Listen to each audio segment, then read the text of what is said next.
Hello, I'm Eagle. Eagle Gardens. Eagle Gardens one on Instagram. And this is the fourth annual 24-hour 420 episode, part two, open to everybody. Hopefully, you guys are having a good day. Early morning 420. Link is in the description. Link will be soon here in the chats. Let me get the new chat popped out. I guess I gotta back up here for a second. Instant back row. Who is that bald guy? Martial artist A Nova TLP 2372. This chat popped out. Put up here where she normally goes. There we go. Space Goat 82, Banana Farmer, Ryan Kulkowski.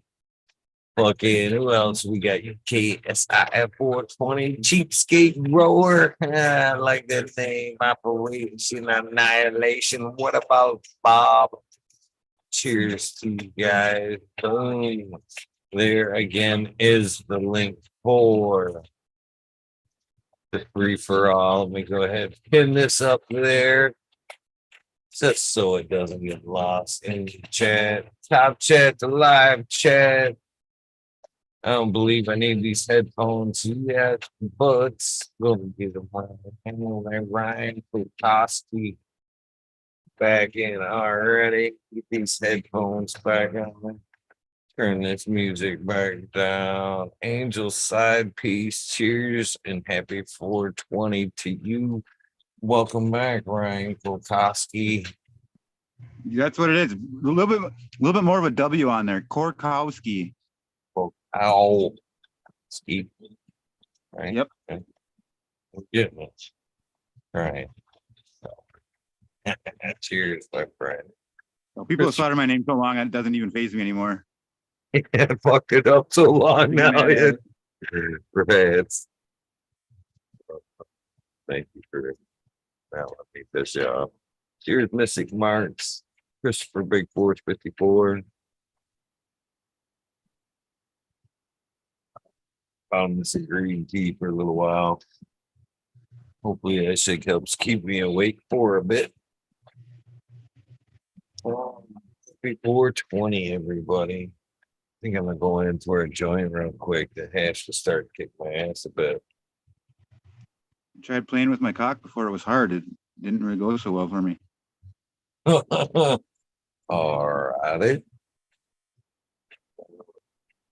What are you smoking on today? Some locals only. It was something Wi-Fi OG. I forget what the first one was. I'm spacing out. In my defense, it is a new episode. what You I was did thinking tell maybe, me that, but I'm gonna claim it's the new episode thing. Cheers, Chicha B, Staggering Productions. Ready to morning. Some baby nuts. Squadron 420. Cheers. Turbo, man. Some names I don't see that often, man. I guess I'm never this early. Fucking big. Cheers to the early morning, people. Smoking Grove Fraser. And again, it is open to everybody this 420 for the next few hours, at least till 9 a.m. We'll be hanging out with anybody who wants to come hang out. You don't have to do a video. You could probably preferred video, but not necessary. You know, I do understand that people do have everyday lives and sometimes they're still in the red areas, but more than welcome to come on, hang out. Happy 420 to everybody smoking. Especially smoking that rainbow. All right, now I gotta get back to the description screen so I can plug people in as they come. I try to stay on it, man. I'm really, it's sounds stupid, but and it's I'm really trying to like step things up to where I'm doing things right again. You know, proper labeling and descriptions, all that good shit. I need to get back to downloading the episodes and uploading them back up to Spotify and shit. That's the fucking pisses me off because I was like one of the few people to get like uh, able to do video Spotify early on. And I jumped on it for a minute and then got all lazy about it. So I had the privilege and then this was, yeah, I got lazy like a bitch about it. Kind of sad to say. Cheers, Rob G.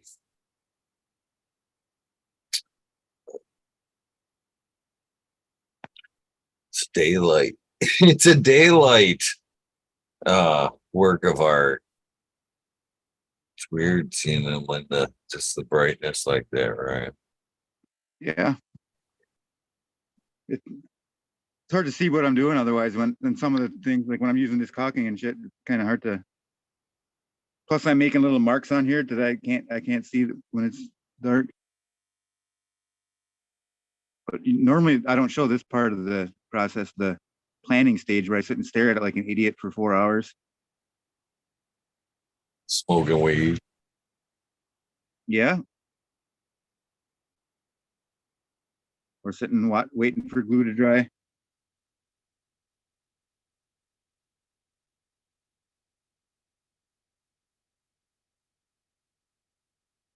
Come on, you chickens. They will come. They will come.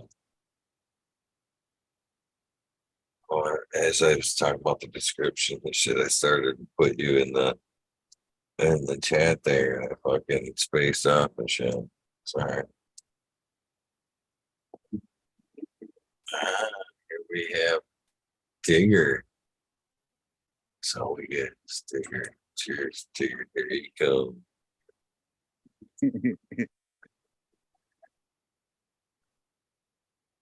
This is the open ones that been fun over the years, but I do get a little nervous.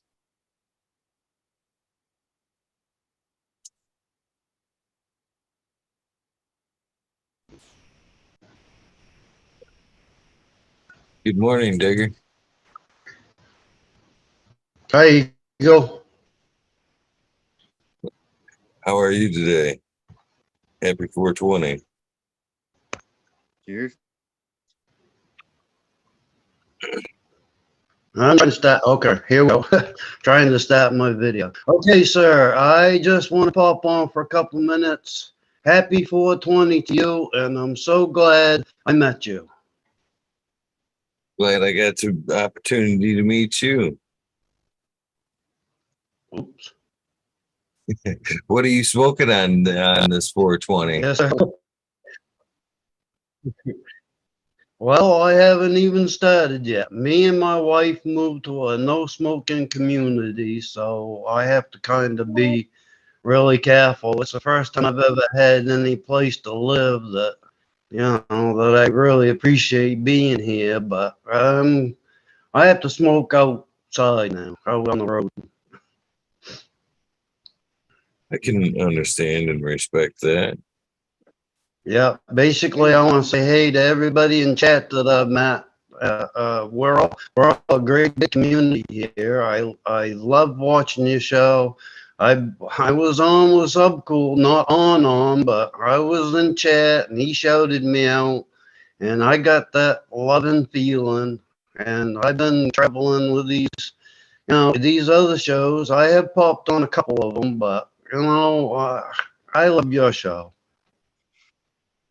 I appreciate that, my friend.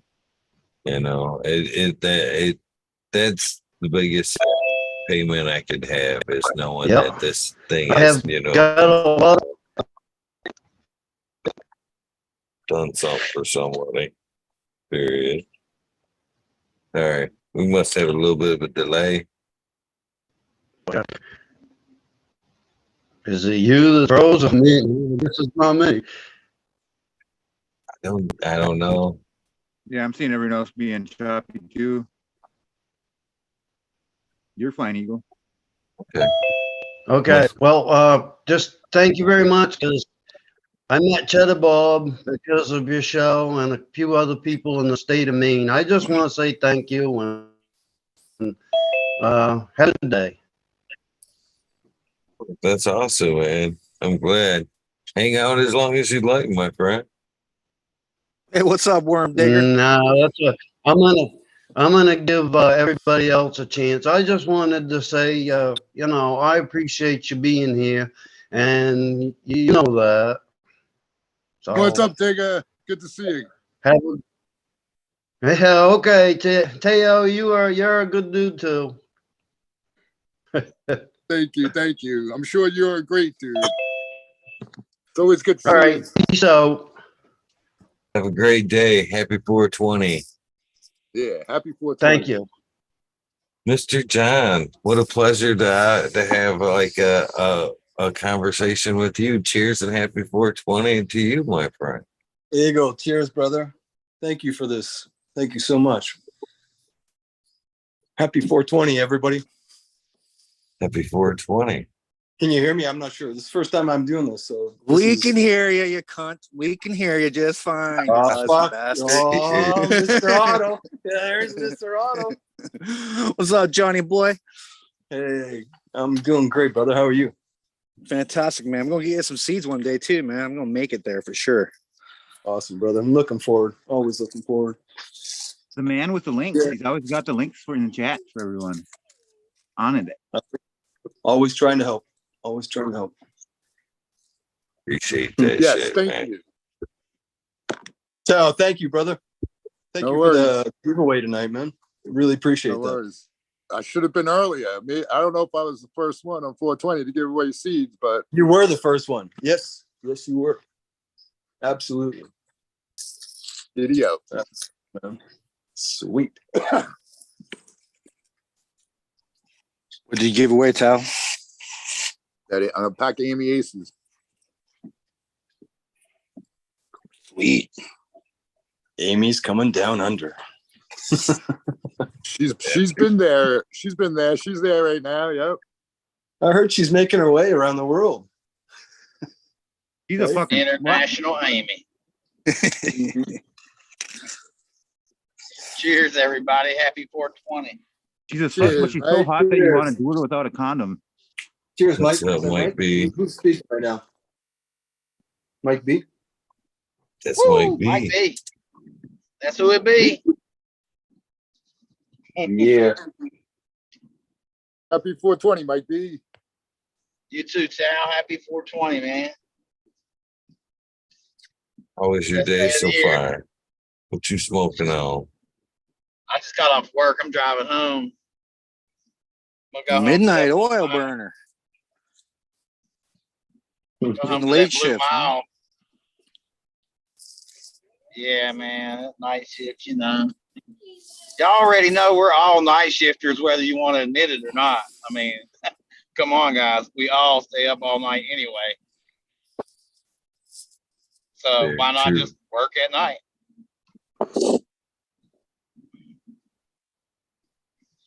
I've worked third shift before. It wasn't a bad gig. I got the Plus, fucked up I get schedule. paid more. I get an extra like $1.70 on the hour to work night shift. I think there's a lot of studies saying that your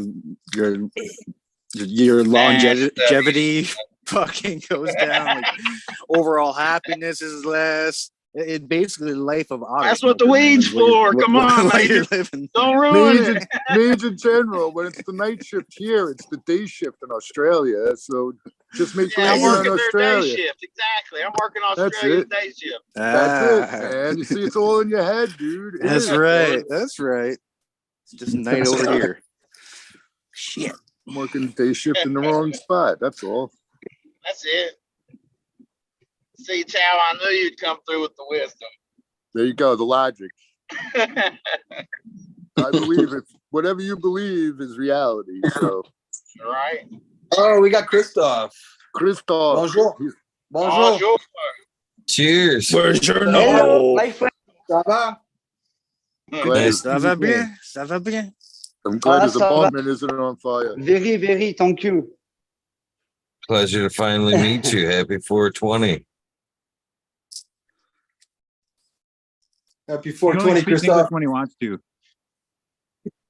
Figured it out. Viva la France. Désolé, sorry, my friends. English minimum communication. Hein. See, We all know you from Fumi's show, so we know your abilities. It's all good, man. All good, Maybe brother. you could Thank t- you for showing up. We all speak marijuana. True that. Yes, Much sir. respect, Christoph. Much respect. Welcome. Welcome. Oh, thank you, Aigle. bonjour. Hello, my friends. Pleasure to smoke with you. I need to get to work. I was rolling.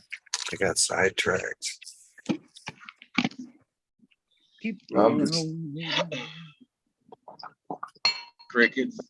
It's been I love this. It's been so far definitely a worldwide day. You know, Yeah, Jamaica, Australia, France, America, yeah. So Redneck lands. you Canada. should Don't Ireland? forget Canada. Oh yeah, Yes. Ireland, Canada. Damn. don't even know, or I can't even tell you. Like, I light up when I talk about like the weed nerd world and shit. That aspect of what goes on. I fucking light up like a light bulb when I start telling people like where everybody comes from and shit like that. That's cool as shit, man. To be able to connect with people all around the world, you know. All of you with the same interests, you know, as far as like, you know, most of us have the same interest as far as living a simple, happy life and good to others, that kind of thing. You know what I mean? Like most everybody in this community is like-minded, and it's cool that you can like reach people worldwide with that. I can definitely see why you'd be happy about it for sure. We're happy that you bring it to us, Eagle. Yeah, sure. Oh yeah. I'm very happy, Eagle. Thank you so much. Let the other countries know what it should be like. Only half your country's free there, Tao. Don't start getting bragging now. Canada is where I was it's getting at ready now. to say, I'm sure there's other countries a lot better than ours with the rules. In fact, yeah. it's different here too, because I think Manitoba you can't grow yet. Ooh. And in Quebec, I'm not too sure about their rules either. They Because they all change made it it. all the time. You can't grow in Yeah. Quebec either. Can't grow in Yeah, There they're you go, changing yeah. them. They ain't free here either. Then we just we got our little zones of freedom. That's it. Same here. Little zones. Zones, yeah. Sorry. They're becoming bigger zones, but it's still all federally illegal here. Mm-hmm. I don't know how to mute myself. But CBN isn't, right? Or CBD, you can smoke that, right? CBD is legal. Yeah, Yeah, you got CBD. There you go. That's make sure you're always carrying that CBD with you, man. There you go. I do. The CBD label. Yo, I This is keep saying, CBD, fool. speaking I of was the thinking- worldwide, Go ahead. I keep preaching, man. We need to get Amy in the ground outdoors so that she's on all the ley lines in the world. And then when all the roots are on the ley lines, they're just gonna go crazy. I'm going to put putting Amy all those outside. this year. Yeah, For me the more to, Amy outside, the better every Amy outside in the ground will do. They're all connected by Mother Earth. I Right can see on. it now. Through the mycelium network. Yeah. The Talking about the fungal CBD, mycelium the network. CBD or the CBM, whatever you want. I guess you can get all that shit, right? But I was thinking of just having that for a cover smell in the car because a lot of time, you know, we do smoke cannabis. Well, look at even in French. There you Al go. Capone. Cigarillos, CBD, cigar, Mhm. cigarillos. Cigars. Yeah. Au CBD. Al Cigar au Capone. CBD. Can you tell us what the warning says in English by any chance?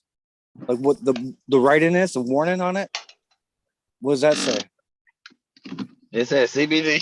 That's it. There's a warning. It probably says do not drive or something with it, right? Oh, It comes with yeah. a blunt wrapper, it looks like. Yeah, it's an Al Capone. Yes, cigare. Ouais, cool. Mais attendez.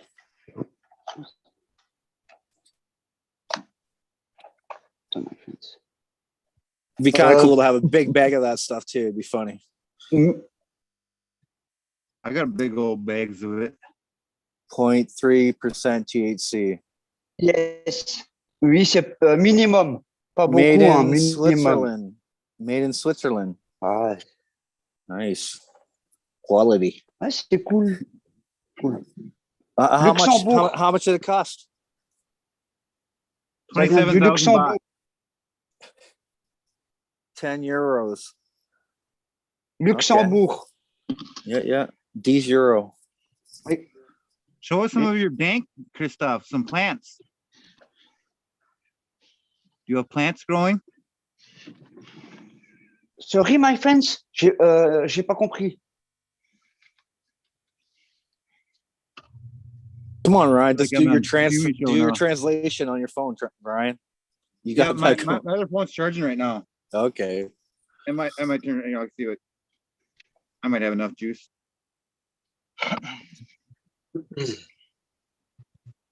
It's just, I gotta Garden. boot it up. Garden, Christoph, garden. How about you, John? What's the legal Cool. status Garden. down there, man? In Aussie. Yes. It's cool. So what was that, Major? Garden. What was that, Major? I was just going to ask you about the legal status down there. Is anything on the The forefront Greens or are trying to get something proposed for the recreational, but I don't know how that's going to go because all the MPs have to agree on it. So, and I don't think they're all going to agree.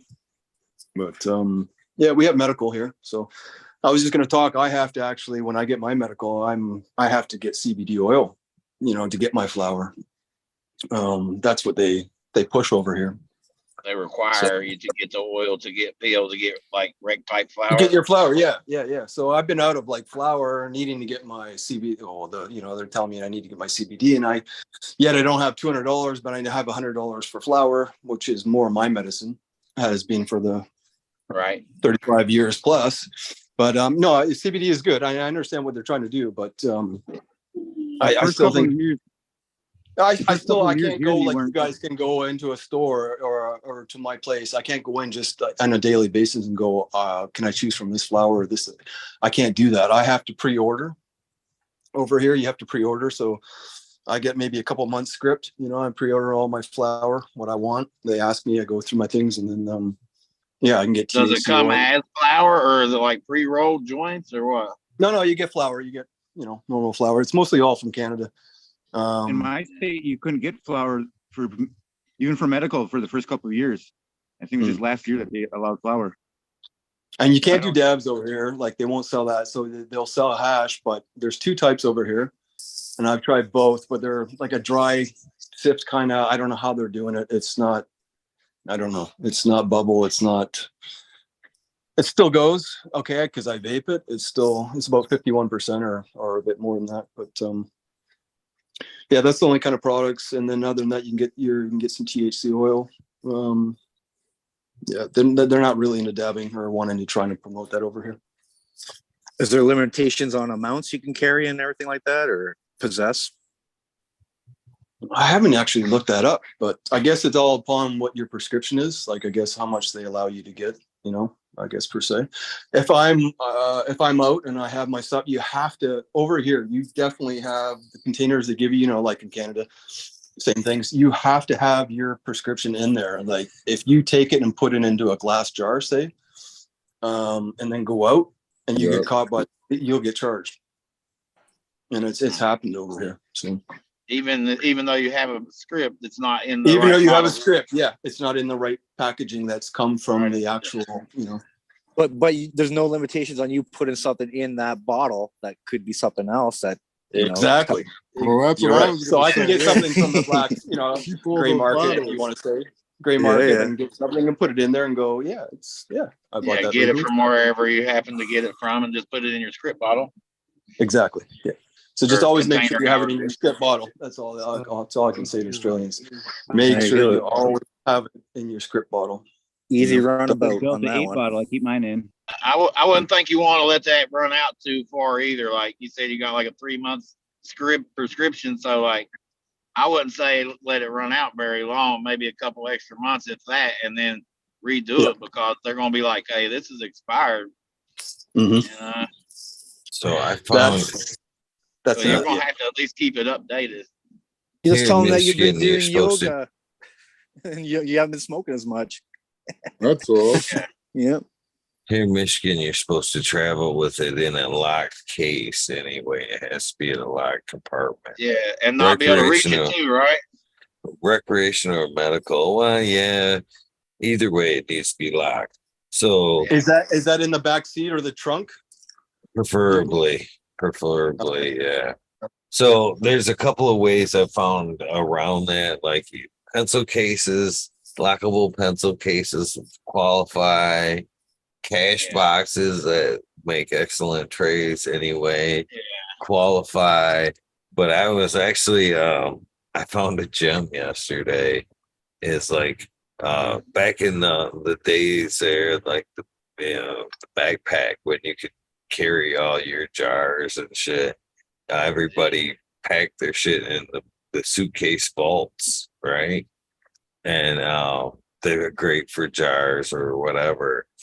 But Harbor Freight turns out has a awesome selection of padded case vault cases, from little ones you can carve out for small pipes for under $10 to like good sizes ones, different colors. I mean, I think the suitcase one that I at one point probably paid $150 for when it was brand new back in 2008. $39 fucking dollars. $39 fucking dollars you could have. And but I thought it was a pretty good place to source Yeah, that's a good deal lockable because they box. charge you shit out of you for the ones they give you pipes in. They say they're a lot more expensive. Yeah. So if you're in the market for a good padded lockable box, Hell Harbor yeah. Freight turns out to be the place. Ain't it funny how they always turn out to have some good stuff at Harbor Freight? It's like, dude, go to Harbor Freight. I think it's funny the ingenuity that stoners have, cannabis users have in general, to where Oh yeah. places like they can, source cannabis stuff. You're just like, wow, I could use that for weed. Yeah. Ok. Oui. Yes, Ryan. Ok. Attends, je te montre, mon frérot. Attends. He's going to show us Je vais his voir les plants. plantes. Attends. Yes. Et il me semblait bien que j'avais capté ça. Il me semblait bien, j'étais pas sûr. Sorry, my Right. friends, en English. Hein. Ah oui, dans le noir. Attends, je vais te montrer. I don't know. Caméra. Maybe he's about to show plants. I don't know. He's got plants I going don't everywhere. think none of y'all. I don't think none of y'all do either, though. So I'm not. Yeah, I've got some trust in your translation right now, right?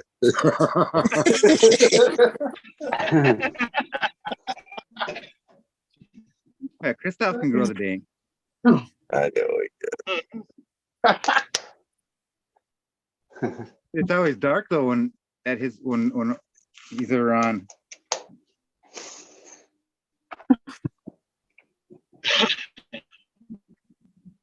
Je sais pas si tu vas voir, mon Yeah, frérot. there Là. we go. Uh-huh. Yeah. Yuji. Little Baby, baby. Summer. Yeah. Ouais, Little Yeah. Baby, là. Attends. Très bien. Alors. Très bien. Thank you. Très bien. Cool. Good. Ah. Alors, c'est la Sorry. wedding cake. A wedding Wedding cake. cake. Wedding cake. Yes, a wedding cake. Encore la wedding cake. Ah, j'arrive. Vous voyez bien, les amis? Ça va? Wedding cake. Nice. Attends. That one's weed too, guys. We have a translator. He's got Cheers. some fat leaves. Cheers, Cheers, Weed Craig, Bird. baby. How you doing, brother? Happy 420. Yeah, where is everybody? Everybody should be coming hanging out with us. Angel Side Piece, Nova. There's a whole bunch of people. Yeah, I can't Oh. believe it. Free fall and nobody's on. This is Okay, I'm here. I can translate. Salut, Christophe. Ça va, man? Salut! Salut. Des belles plantes. Salut. Là. All right. Montre-nous ça, mon Salut, ami. my friends. On veut tout voir vos plantes. Voilà, ça Toutes vos va plantes. bien, thank you, very, very, ami. Ah oui, c'est beau, ça. C'est beau, ça. Vous voyez les pieds de weed, la weed? Oui, c'est bon, vous voyez les amis, la weed? Parce que Oui, on voit. nos C'est beau, lumières, Christophe. quoi. On voit tes plantes. No light. Ok, thank you, merci. Ah, c'est cool. Je te remercie, mon ami. Oui, français, québécois, mon ami. Crack baby's nose. Ah, québécois!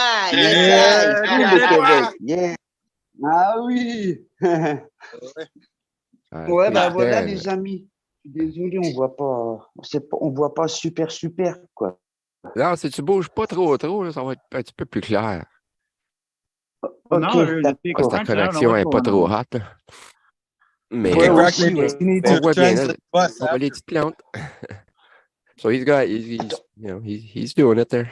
We could see it. Mais ton doigt est en avant de la caméra, par exemple. Ouais, j'ai vu, sorry, mon ami. Can you That's ask what if he has French anything in sounds like. flour? What's that?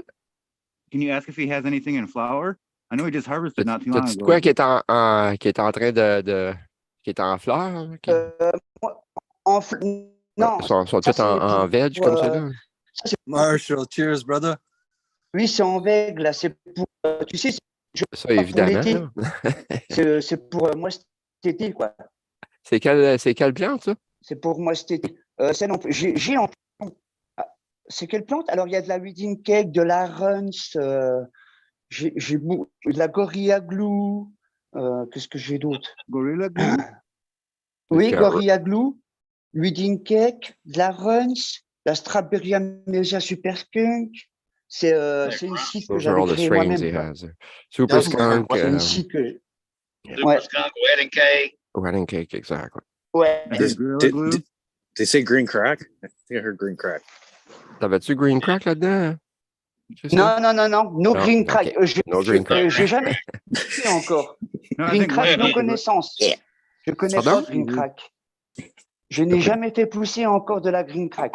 Ah, Je tu vas connais l'aimer, pas celle-là, green je pense. crack. moi. Ouais. You're gonna like green crack. It's a good Jamais. daytime. Non. But c'est pas pour tout Ah, le j'ai monde. pas Hein. fait Il encore. y en a qui trouvent ça un petit peu trop racy. Là, tu sais. C'est vrai. Ah, je connais pas. C'est de... Ouais, ouais, je c'est connais bon, pas, c'est bon je pour la suis un journée. menteur. It's a good daytime. Ah ouais? Yeah. Yeah. Ok. You don't want to Do they smoke have that at Peppy Le night. Pew? Do they have Peppy Le Pew cartoons over there? Oh, well, that's Yeah, Bugs they picked Bunny, a right? good name for it. I don't know. Bah, voilà, Probably les not. amis. Ils avaient pas Bugs Bunny Je là-bas, hein, suis... Christophe? Comment? Bugs Bunny, là, Looney Tunes, les cartoons là, le matin. Là. Est-ce que vous avez ça en France? Excellent. Yes. Everybody be quiet and put the spotlight on Marshall because he's really nervous to be on here right now. Oh, it's Marshall. What up, everybody? How you doing? Thanks, Ryan. Cheers, brother. Yo, Happy what's up, 420. Marshall? Marshall, Morning. How y'all doing? I had to wait We for got a second. Good to see you all. Cheers, Marshall. I Cheers, see brother. you. Oh, yeah. Yeah, sorry, I kind of took over there in French. Hi, all you guys. I seen it. Cheers. Happy 420 to you as well. All you guys, man. Cheers. Thank you for What up, translating. Anthony? Yeah, no Yeah, problem, no. man. Stuff, c'était de quoi à dire, là, puis tu sais pas comment le dire, mais je vais te le translater. I guess je suis pas le meilleur non plus, là, mais au moins je peux te comprendre. Ok, d'accord, merci. Yeah. So I just told him if he wants to say something, Ouais, I c'est can plus simple. translate for him. C'est plus simple, c'est vrai. That's awesome, brother. La That's sweet. puissance, la force, absolutely. La puissance directe. Bah oui. 420 force, man. Merci, is that how you say thank you? What's that, right? Merci, is that how you say thank you? Yeah, that's right. Merci beaucoup. Merci, Christophe. C'est beau. Ah, de rien. Normal, les frérots. Tomato et tomate. Tomate, ouais. Tomate and tomato. Tomate. T'as des tomates qui puis, poussent aussi? Ouais, je fais pousser des tomates, des tournesols. Des tournesols. Tomato, sunflower. He's growing a bunch of stuff there. That's good. Tournesol. Oh, there's sunflower there. Big up, Christoph. Yeah. Sweet. Very cool. Big up, big up. Big force, yo. Big force, mes frères. Et là, c'est des oiseaux, canaris. Oh, Birt. he's got canaries in there. Birt. Canari, yes. Canari et mandarin. Mandarin, ah ouais? Ouais. Does he ask Canari him, plus ask him mandarin. if he eats eggs on those So he's things, got a man? mandarin and canaries in there. I don't know if they're both or they're Does- just one species or it's both, but Does he keep them for the eggs now? I don't think they get eggs. Well, I think they all do, but Yeah, exactly. It might be like European specialty. Yeah, eggs. regarde pas les œufs pour ça, Expensive hein, omelets. Just need a dozen.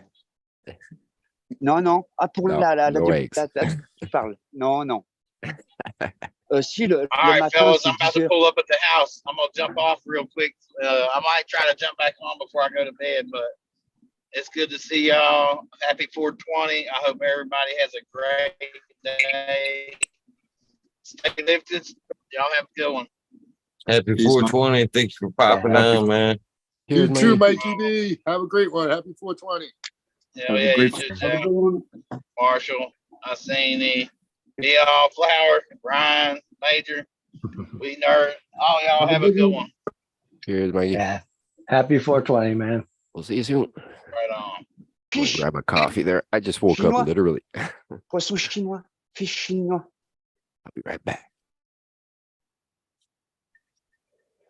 Cheers. Welcome back, Neon Flower. Welcome back. I got to bring the doggies. They were. We can go for a walk. What do you say when it's not morning time? Terps of the evening?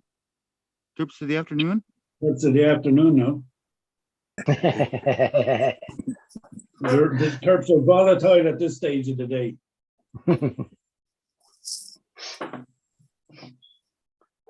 Before doing Everybody, anything, huh? Finally.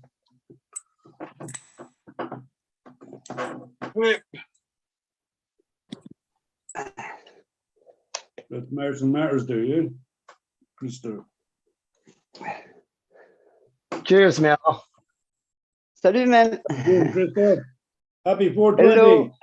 Happy Thank you, 420. hello. It's the revolution. Go on. Yes. It's the fucking Vive la revolution. révolution. Ah oui, oui, oui. Yeah. La Yeah. résistance. The Power to the résistance. people. Direct. Viva la France. Oh, c'est trop bon. Oh, that fucking very Macron. cool, man. We got lots represented here today. That's cool. Yes, we have reached out, made it a We Nerd World so far today. 100% between the first two episodes. It's awesome. It's nice to see you on Middle Finger Grow, Marshall. How you doing? I'm chilling, man. It's good to be here. You know? Good to see you, brother. Yeah, nice to see you, man. And you. Yeah. Yeah, it's a little wild. There's a lot of people. It's like you know, getting the feel for how to jump in and out. But yeah, it's Cool to see you, brother. reminds me of like a WrestleMania. You look like you're in a giant tent, man. Or unless you're really short. Are you sitting down? No, I'm standing. Oh Yeah, man, it's how like big is that tent? He's ready to hotbox. Are you but 3'3"? Are you a midget? You're a midget or a little person. I'm a Little person. midget. Sorry, You man. know? I'm a- Sorry, little yo, person. yo, yo. Yeah, it's an 8-footer. It's an old gorilla grow tent. Damn. Yeah. Yes. Good. Have It's you been good. seen the new ones that have like the pop up extension top tool? Oh yeah, man. Yeah. This one has like a clip it, you know, like you can take a piece out and shorten it a foot but yeah, Nice. yeah, it's pretty sweet. But yeah, it's my mushroom now. So yeah. I weight loss. Solid. Covering another region. Coming back. What you got there? I seen you, man. Some more fat fucking nugs. Yeah, that's I'll flip the camera. Hang on. One in trim duty. Oh, This is another strawberry. very nice. Ouais, And praying right beautiful to the end, plant. eh? Yeah. Ouais, belle. That's Yeah, I love chunky. that. Reste assaini. Right, let's get out of the light. Bro, I've never seen a Harvest? plant praying when I chop it. That's crazy. Oh yeah, that's a beauty. Yes. Yeah. Finish. Well, I want to do Ah, 9:30 or cool. 9:15. Ah, beautiful, hein. Frosty. Hard to argue with Ah oui, that. oui, oui. Ah, beautiful. Ah ouais, les frosty, yeah. Hashish, direct. Ouais, ça ferait du bon hash, ça. Be a nice Ah hasher. oui, good hash. Yeah. Which one is that I see? Ah That's bah the oui. strawberry from Ah, Greenhouse strawberry, Company. bien. Strawberry cook? Cook? Non, strawberry tout court. Straight strawberry? Not the Yeah, strawberry. That's anti-mold strain cross runts. nice. Just taking Oh, all these cool. big fan leaves off. This was just the section that was above the canopy. I've still got all the, you know, like the bushy bottom part left to pull down. I'm gonna Seed or clone? flip my camera again. Is that a seed or clone? Put it all down today. All from seed? Je plante, c'est des seeds ou hors clone? Do they come from clones, Iceni, or from a seed? No, He runs seed, if I remember right. Yeah, it's all seed. Eh? Okay. it's all seeds. Yes. Ouais, c'est tout des Okay. seed. Thank you. Thank you. Ah, et beautiful plante, hein. Ah oui, elle est belle. Ouais. Ouais, very, very. And are they at the Good 9:15 stage right now? The purple there. That's pretty. I guess they must be, eh? At 9:15 there, Iceni? No, 12:15. 12:15.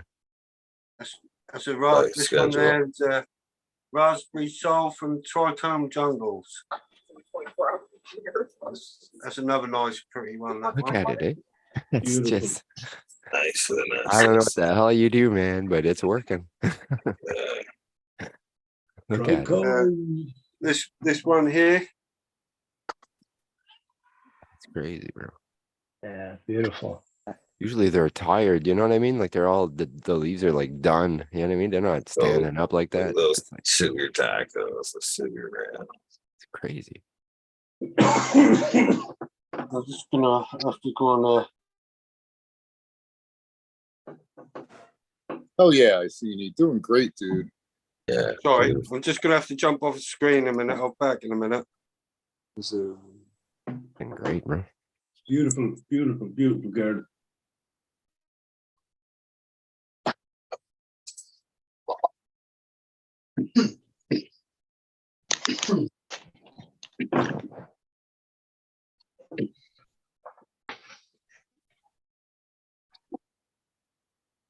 So Marshall, is I understand right? That's your mushroom tent now? Yeah, yep. Nice. Yeah. Yeah. I've been missing growing the herb, but growing the mushrooms is pretty cool, you know. Are you feel like showing us, or you don't think that's safe maneuver? I mean, Super I could, awesome relic. Aren't they gourmet Yeah. mushrooms? Show us those gourmet mushrooms.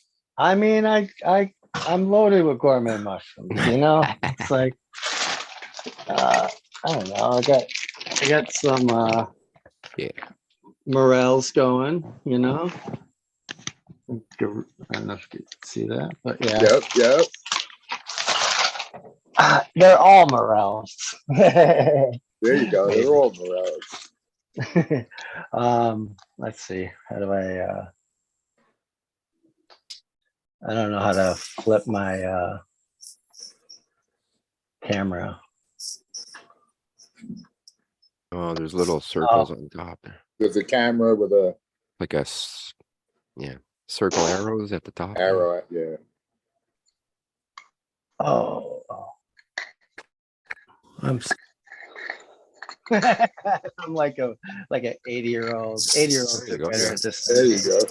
All right. So, yeah. So here's a flow hood here, and I'm getting ready to do some totes. So I got this one set up waiting for me, and then I don't know, got a bunch of jars going on. This is a Jedi mind fuck. Got a I lot of got- jars going on. Oh yeah. Oh, Look at that. yeah. They're Damn. There you go. morels, got elm oysters, you know, all and wine caps. So yeah, there's a few. Just saw like eight smiles pop up there on screen. This is a culture from my backyard. There's elm oysters growing out there, so I cultured that. It's pretty cool. I got a lion's mane culture going, but a bunch of other ones. I got this African one that I was able to save. So let's see. Marshall, are you cooking with any of the lion's mane by chance? What am I? What? Are you cooking with the lions?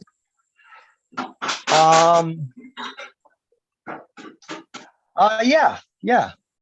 A little bit. I haven't grown a lot of those out. But yeah.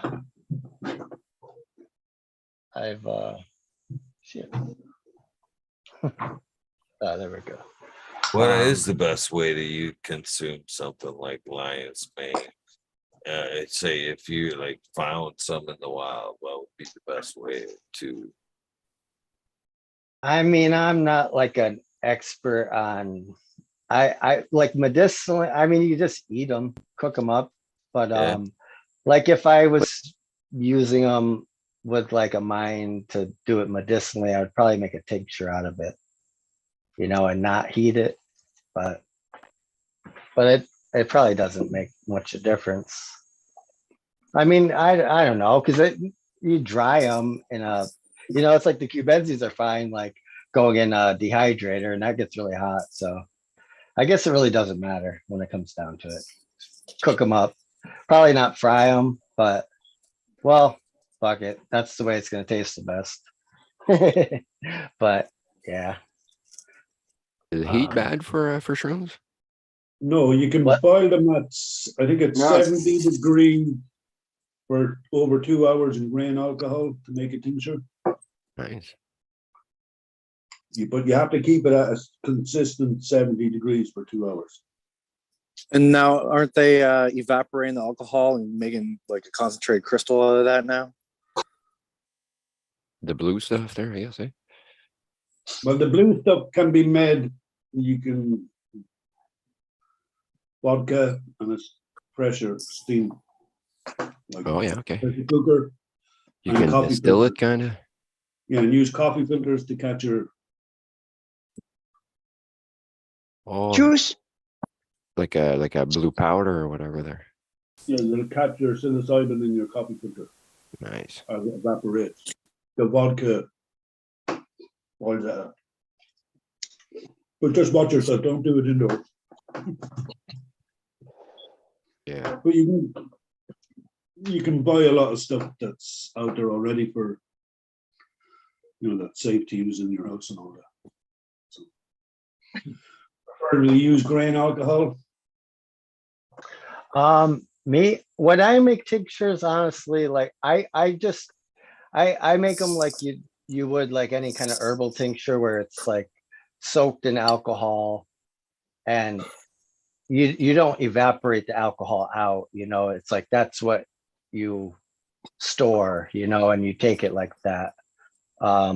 So, but honestly, I do it like backcountry cheap way. When I'm making it for myself, I'll just like I'll get whatever alcohol isn't very expensive, and I soak it in that.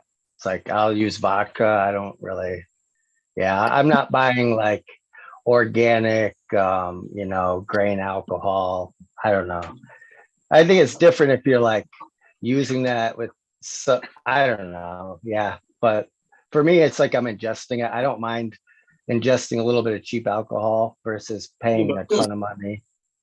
It's good. Hillbilly stuff is good. Like I can get good quality puccini's and grain as well. So yeah, that stuff works amazing. But a lot of people say them if you go to the psychedelic side of the mushroom, it changes the journey.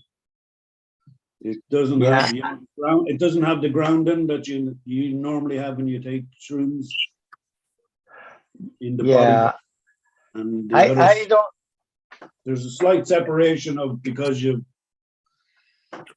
it's like if the mushroom knows or whatever. Yeah, I don't have a lot of experience with taking mushrooms in like an extract form, but like even when you take it in the chocolate, it's a little bit less of that grounding, like you get less of the sleepy feeling that mushrooms can give you, But yeah, when you make it into a concentrate, it's like I don't know, people say it's like more energizing or like less heavy, but I've never tried a concentrated magic mushroom, but chocolates are far by the best. 100%. Yeah. 100%. Yeah, I don't know what it is. It's like they're like a match made in heaven, chocolate and mushrooms or something. I don't know what it is. It's a symbiotic effect when it hits the body. I'm not sure because I've had it on pizzas. I've done teas. I've done everywhere. Just just naturally, but for some reason, chocolate. Chocolate has anandamides in it. I don't know. What are your thoughts? Anybody else thoughts on that? Have they all, what? I don't know. To me, chocolate. I agree with you. But that butterfly effect, your digestive, that it's in another thing that your body recognizes very quickly is Yep. Yeah. So when you break down the compounds, it could be complementary to just for digesting it, and that's why they say the lemon tech is that way of another way of avoiding. It's like parachuting straight into your trip without that body, the butterfly effect. Yep. Yeah, part of it with the chocolates is it's ground into powder. So if you think about like eating a dry mushroom, you can't really chew it well. Just kind of gurgles around your stomach, which would probably lean to making you feel more sick to your stomach, maybe, or just funny, But so it being ground up, it just like it gets in your system easy and quick and easier to digest. Yeah, exactly. You're right. That makes sense.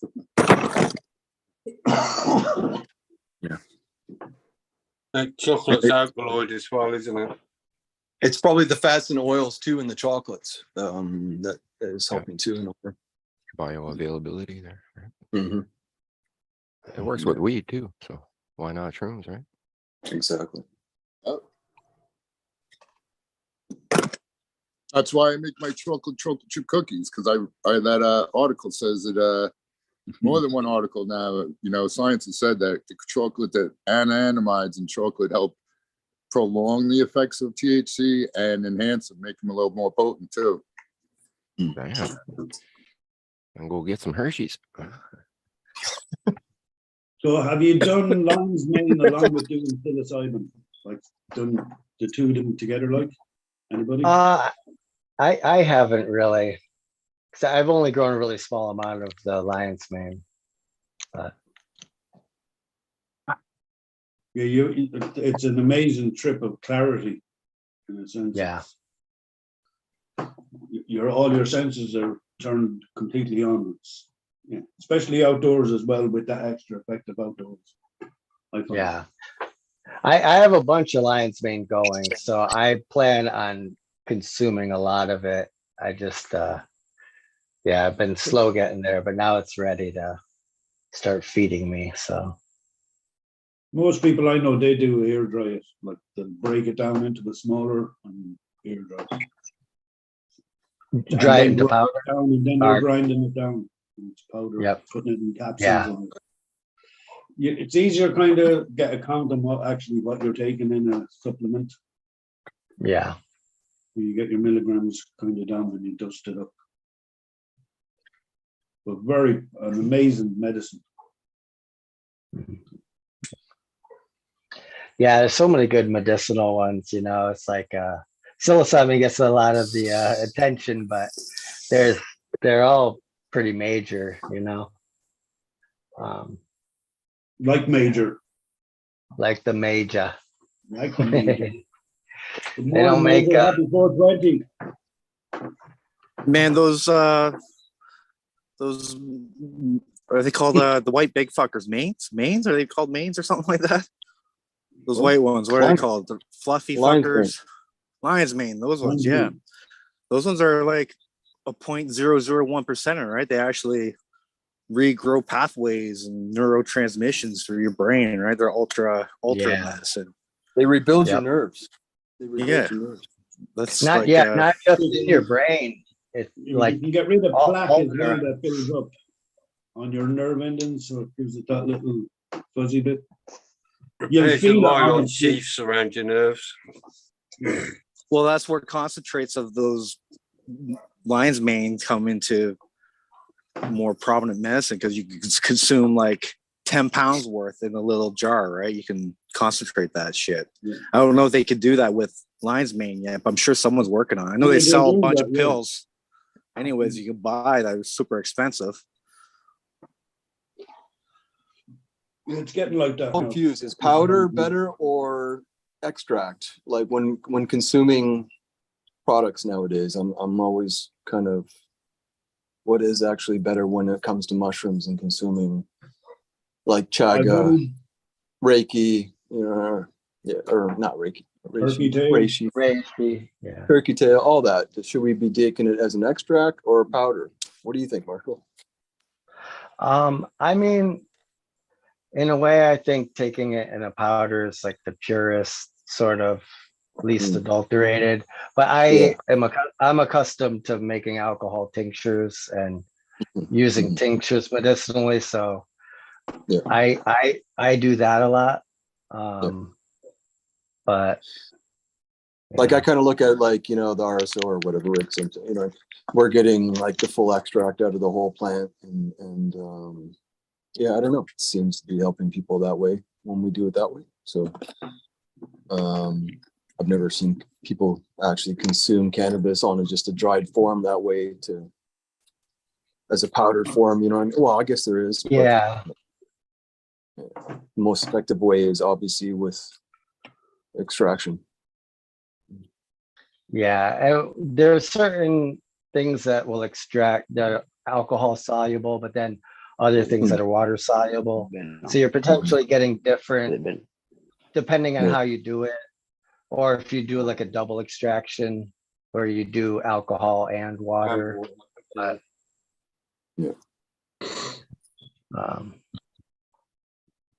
Probably do it.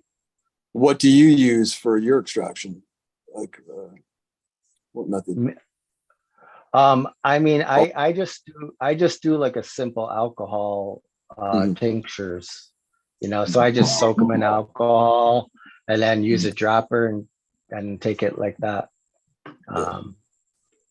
But Yeah, I haven't gotten to trying to like condense it or anything like that. But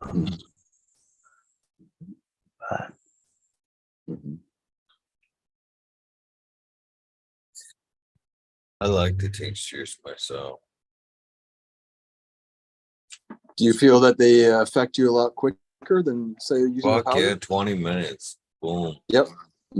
Fucking any other consumption method, I think chocolate's included. That can vary from like stomach content. You know what I mean? After your stomach full stomach, there's still a little bit of a delay there that can come on a little bit more unexpected to where that alcohol tincture, especially under the left side of the tongue, where it will really absorb real quick. Yeah. Okay. See, I've never had. So you've had magic, done that way as a tincture, and it hits you just like, bam. Right Okay. This is actually a stone, and double extracted. Cool. Yeah. nice.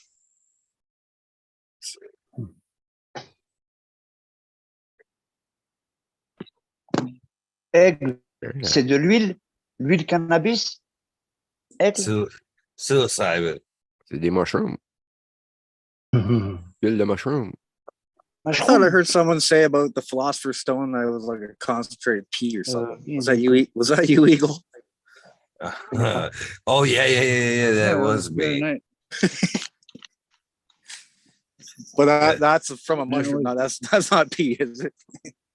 No, that's not pea. No, that's from a mushroom. 100%. That was what's his nuts. Cool. That's like more of a truffle mushroom, basically. Pretty good though. This caulking sucks compared to what I usually use. What's the flavor like, Eagle? Oh, it's very alcoholic. So like the mushroomy little taste there. It's not all bad. Not terrible. It's, from what I understand, do you feel like throwing up too, when you actually take it? Oh no. Not like eating a fresh, or a dry mushroom. No. You get that dry heave effect. It's not bad at all. No, just slight alcohol. It's like a nice, like a straight whiskey. Have a clear under the tongue, a little bitterness to it. It's not terrible. Need like a bunch of mint in that bitch, man. Pick some mint. Throw in there. Brandy. So how much does like one drop like contain in it? Like I don't know how are they doing that in the? That's right there is basically would be a dose for me. That The one right full, there. like a full one? Full? Yep. Yeah. Oh, okay. Yep. Yeah, that's probably about a third. Mm-hmm. And from what I've understood, and I've always been told that it seems to age or get a little stronger with age. Mm-hmm. Those crystals that will form in here, they're like little spikes. They'll grow and kind of get stronger. That's what Indra has told me over the years. Hello, mate. Cool. Yeah. I actually got that bottle right there from an ex to one of my daughter's boyfriends.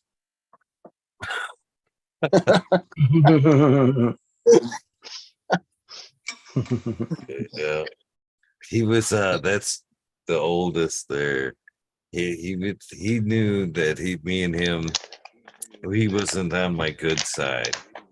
You know what I mean? And every time he would come up, they would come up. He would palm me a zip of mushrooms, of them truffles there. And at one point he came up, he had tincture there. You want some of this? I'm like, yeah, back it up. Trying to buy some favor, huh? Yeah, good man. Good man knows how to Follow hard.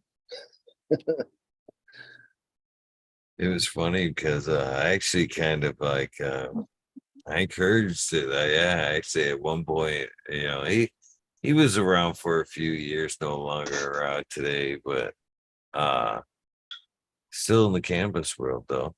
Uh fucking I bought him for Christmas all of the mushroom cultivation books I could find.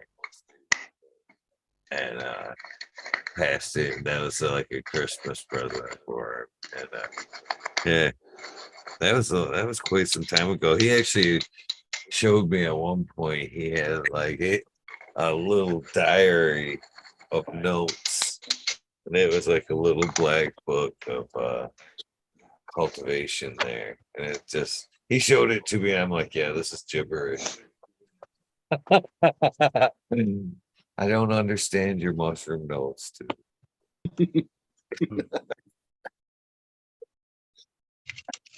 Cool dude, definitely a strong strain. Somewhere or another, I have it written down. It's like a Georgia 7 or something like that, but it's a truffle. It's 7 something in the title there. Marshall. See your inquisitive look. I'll look it up and send it to you. See what you think. Yeah, let me know. Yes, je voulais vous dire, comme vous comprenez le français, moi je mangeais des champignons, mais quand j'étais plus jeune, avant, il y a longtemps. J'aimais bien les champignons magiques. Les Mexicains, les Hawaïens, c'était ça il y a une vingtaine d'années, quoi.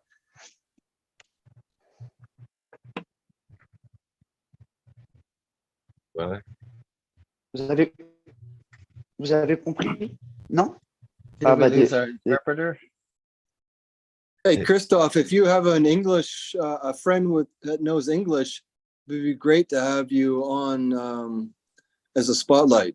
And we could, yeah, that would be quite different, Eagle. But yeah, I think it would be great to hear from Christoph. He's been a great supporter in the cannabis community. And yeah, I think he needs to be heard, you know. That would be cool. There's got to be some Got way Wiener that DWC right here.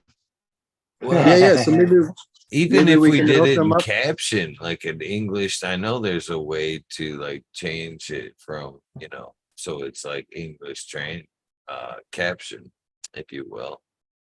So that would be a possibility as well.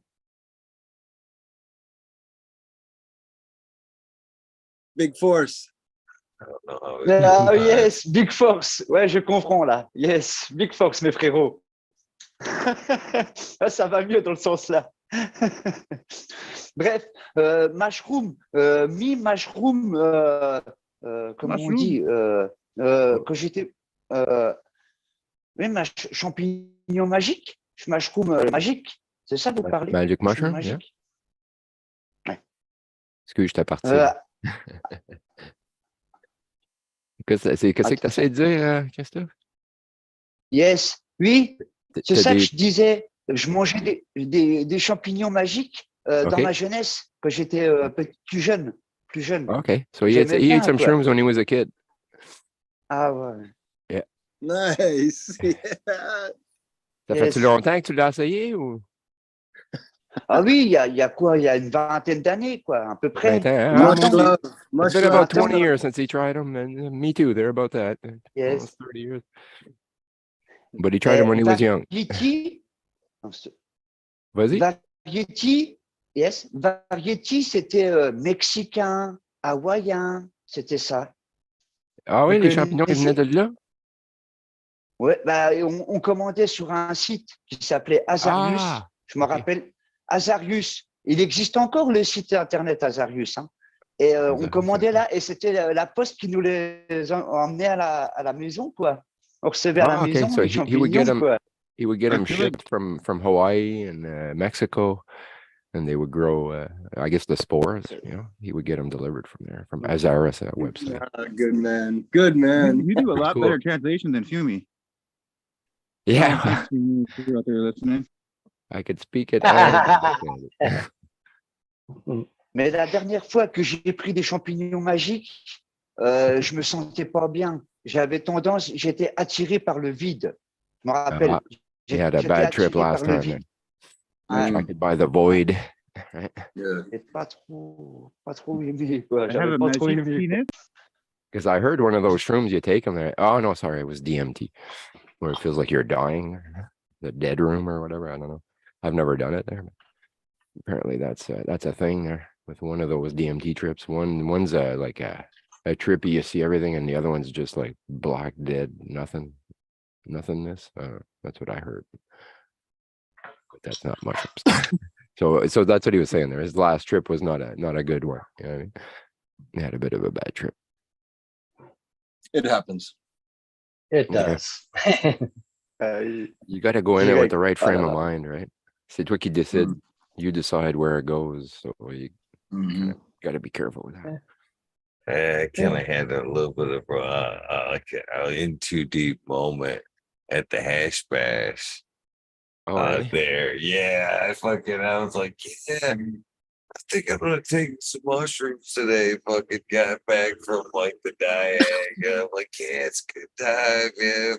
Fucking a lot of times, man, you take some mushrooms and as long as like I'm a firm believer is like you talk about setting and stuff. I think as long as you like consume and then you like it hits you in the environment, like you know what I mean. It's not so big of a shock to you. Yeah. You want to be It's- around others. Yeah, but man, I took some, and it wasn't like a normal strain or culture, and yeah, that shit fucking. As soon as it hit, I was like, oh yeah, I went in too deep.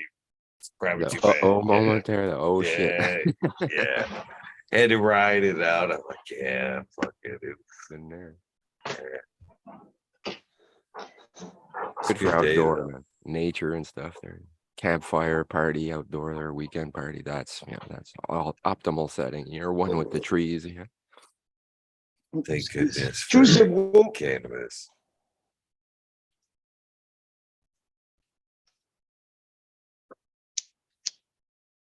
Cheers, Christophe. Choose, mes frérots.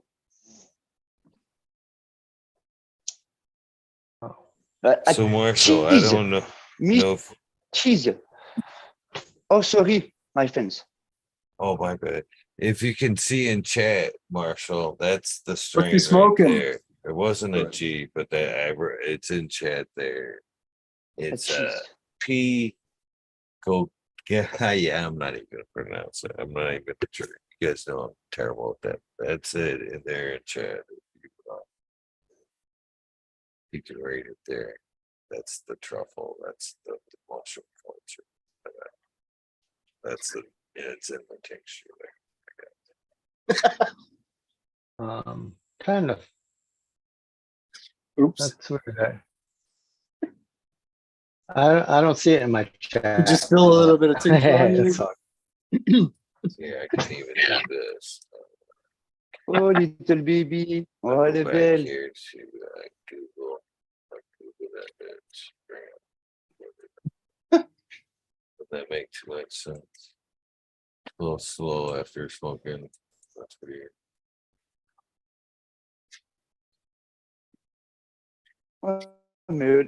Mellow Flower, Big Bud, hein. Beautiful, hein. Ouais. Oh, elles sont belles. Beautiful. Big. Oh, yeah. Nice. Oh, ouais, super. What's that, Miroslav? Ah oui, oui, franchement, very, very. Ah oui. Ah, beautiful. Ouais. Variety. Mellow Flower. Very Variety. nice. What's up, Christoph? How you doing, variety? man? I'm not understanding what you're saying. I'm sorry, man. Oui. Variété, Ok. c'est ça? Je suis désolé. Connexion. C'est beau, Christophe. Tu veux dire une variété qu'il y a? Oui, exact. You Oui, got a je nice voulais variety there, demander la Mio? variété. Is what he's trying to say there. Merci. Oh, Oh, and nice. you're muted, bro. Excellent.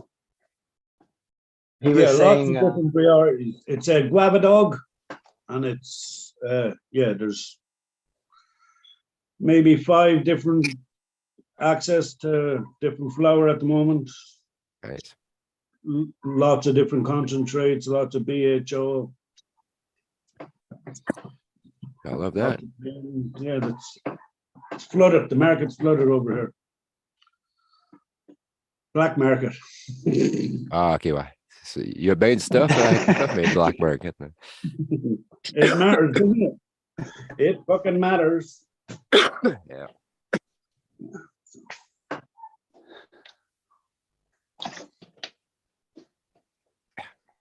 Yeah, there's lots of events happening today over here.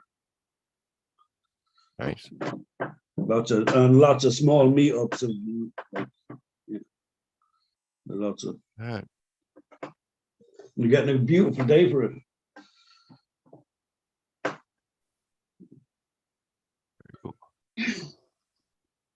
What are you smoking, Christopher? Me smoke la cheese, Mellow Flower. La cheese. Lovely. Yes. La cheese. Ouais. Ça, c'est du CBD, Oud d'or. Oud d'or. CBD suisse. Ça vient de Suisse. With outdoor. Okay. Ouais, yes.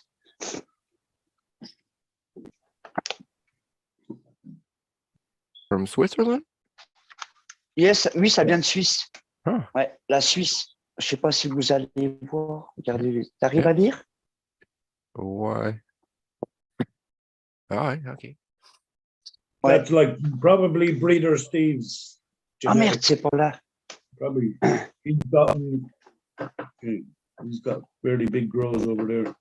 In Switzerland? All Ah, right. c'est- Yeah, All right. he's been there. Excuse-moi, He's c'est là. been there Pardon. 20 odd years, I'd say. Oh shit. Madine They have a- Suisse. They have a huge medical Imagine, program. They ouais. don't talk about their. The Swiss don't talk about what they do. Switzerland. But they had a huge heroin epidemic maybe 30 years ago, maybe even like say 40 years ago. They had a huge epidemic, like where they were flooded with heroin, and they use cannabis as a substitute to get off because they had the methadone, but they kept people the choices of Nice. I'm glad they did that. yeah. So Looks they've like been it doing worked lots of research. Yeah, they've kind of had Yeah. quite a few outdoor varieties. And Breeder Steve was over there for quite a while breeding over there. I think he's out in Colombia right now, right? He's in Thailand, is he not? Did I not see him? Thailand too. Yeah, he's visiting Thailand right Phoenix the now. other day. Is visiting Steve. Yeah. Very cool. I- Everywhere, man. Breeder Steve is Breeder Steve. Yeah, I guess he goes Yeah, where he's the all over the place. opportunities are, right? He's like right on the ball. He was in Colombia before. I guess when Greenhouse. Thailand went legal there, he jumped on. Right? Greenhouse, yeah. Breeder Steve. Everybody's there. Nice. Yeah, I saw the greenhouse thing there about Mm. Thailand. That was pretty impressive. Mhm. Doesn't potent Mhm. chronics work for him? Yeah. Doesn't he Yeah. run that Get role? teamed up, yeah. Yeah. That's what it looked like, anyways. Oh, nice. I remember smoking Sweet Tooth when I was 15 years old. Nice. Nice Sweet stuff. Sweet Tooth number 3. Fuck yeah, that was solid. Mm-hmm. What did it taste like? Fuck, I don't remember. I remember being bomb weed though. I want to say it was like candy. It was Right? different. I don't know. I never smoked joints of it, Okay. but it had a sweet, almost like sugar, almost like you were like through a joint. It was almost like you were sucking on a sugar joint or something. Mm. I could be misremembering that. I don't know. Yeah. This was a long time ago. There you go, Iceni. I want to say I made F3s or I guess it would be F, whatever generation fucking you start off with. What, they have fours? F4, so it must be F5s they got then. But they're real old seeds. I think last time I tried to pop them, there's 0 germination rate.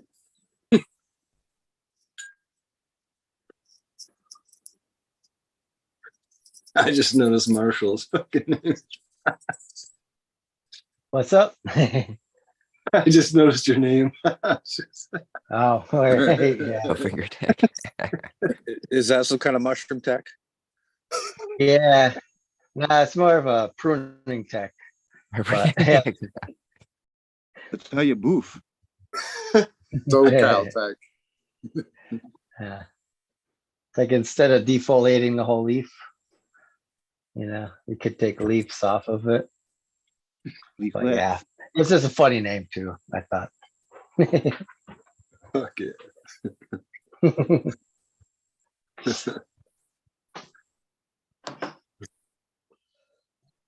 I think that just take too long. What's that? I think that would just take too long trying to make everything just a one middle leaf finger, you know, one blade. Oh shit. You know what? It's like if you take the leaves off with your hand anyway, you know, it's like you do like one snip with your like thumbnail to get the stem of the leaf. And you can kind of get pretty quick at grabbing, you know, just instead of grabbing the stem, grabbing the leaf fingers and snipping some of them. But I'll try it. What's that? I'll try it for sure, man. Fuck yeah. I'm always down to fucking up 1 or 2 plants. I've got some of the feral hemp that I was growing. It just had unifoliate leaflets, or the whole plant was just one fingered leaves. Yeah. And I'm hoping that I have some beans of that still, but I want to say I know where the that's patch old is. school weed, right? Like 3-finger leaflets, and Yeah, usually well, near the whole plant never went above one leaf or one fingered. That's the whole cool. plant would just be one fingered. Probably stayed under And I 3 had feet. 2 plants of them that were like that out of like 20. How tall did they get? They were only maybe 3 feet tall, but that's because I started them really late too. I only had them in, I don't even remember what, maybe 2 gallon or 3 gallon pots, maybe 5. I think they were 3 though. So Marshall, this is that culture right here.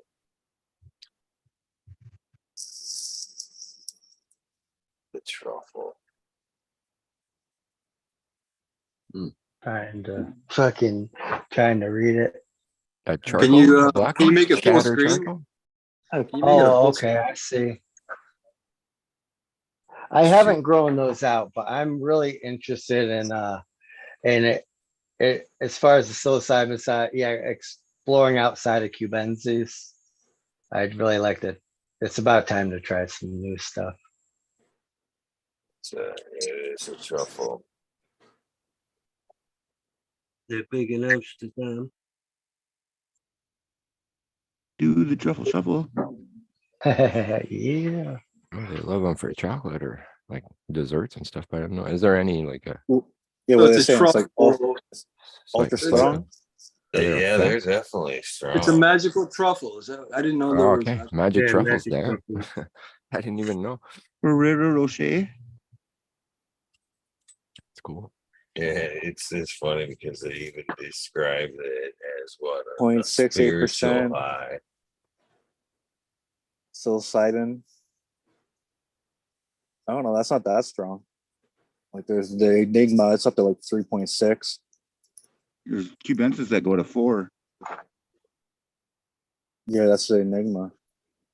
I found it to be pretty strong.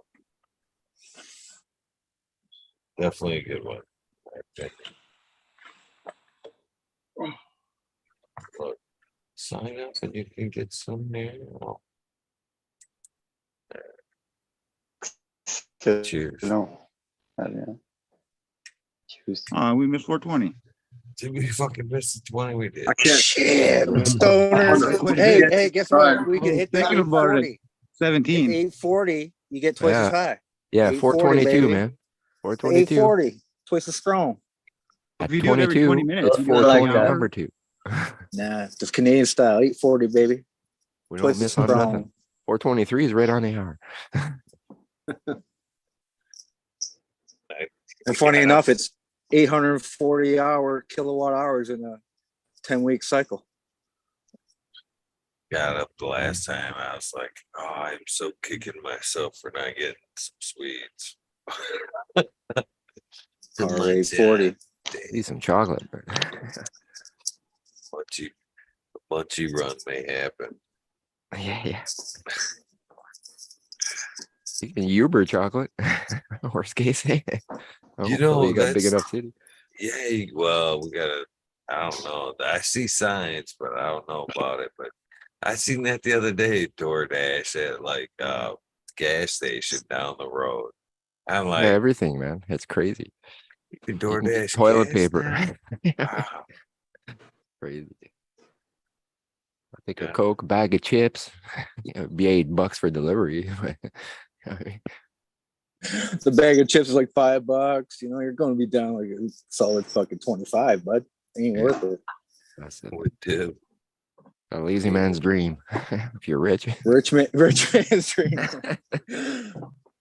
Damn it. A $20 bag of chips there. Ouch. Versus a $10,000 Dewey, though.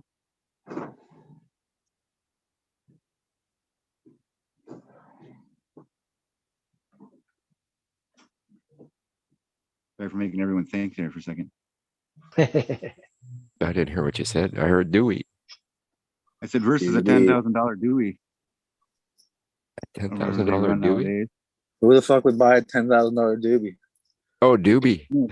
Dewey, DUI, driving under the influence. Oh, Dewey. Dewey. Shit. I don't think I've ever heard that. I'll sell you a $10,000 doobie. No, I won't. You know what that is? A field of autos. That's a You have to spell $10,000 it, bro. doobie right there, man. You can't just say wonder what the Shit, world- I gotta write there's a that world one record. down. How do you Dewey go? What if there's a world Oh, record for what? the biggest joint smoke? And if that would be a community project or not? Actually, I saw something about They a have like a 600. big long joint sitting on a picnic table and everyone like sticks a straw in it or something. Actually, didn't Mendo roll a super long one there not too long ago? Yeah, 17 footer or something, right? Yeah, Damn. fucking Mendo dope Was is that shit. hanging on wires there in the room. Yeah, it looks like a monster. It's fucking- I don't think it burned. They took it down like 2 feet or something lame.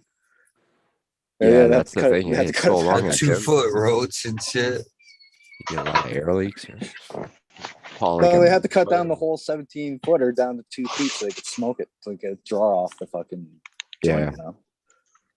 I think they rolled it with like backwoods or something fucked up though.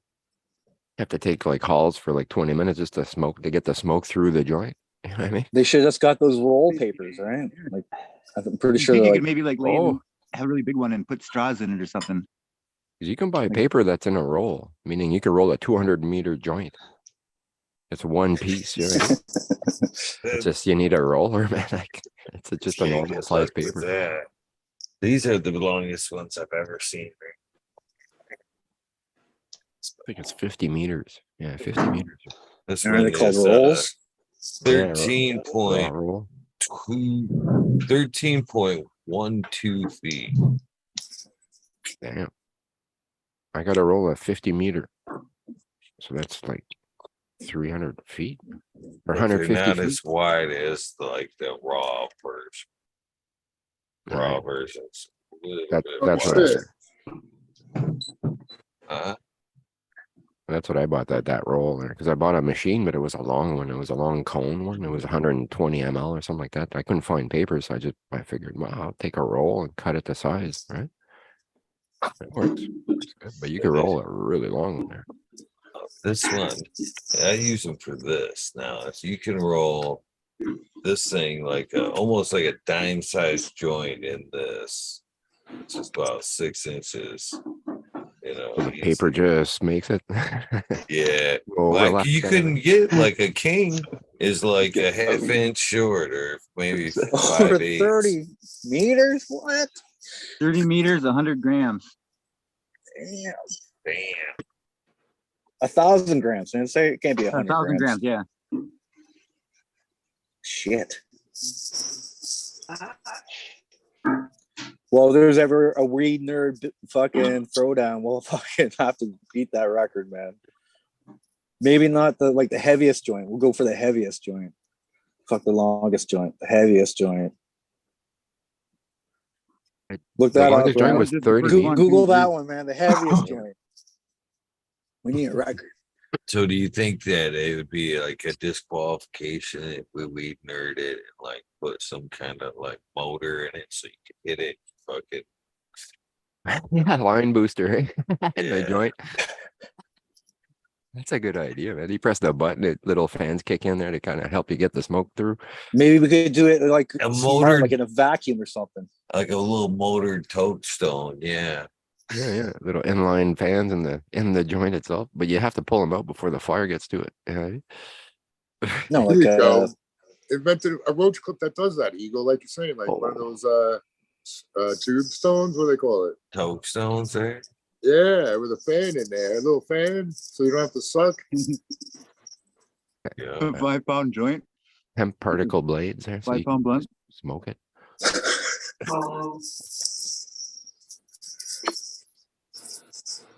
Some There's a will, point the there's a joint way. got too big enough. you Yeah, just but have that to doesn't even look use a leaf smokable. What is blower. that fucking thing wrapped in?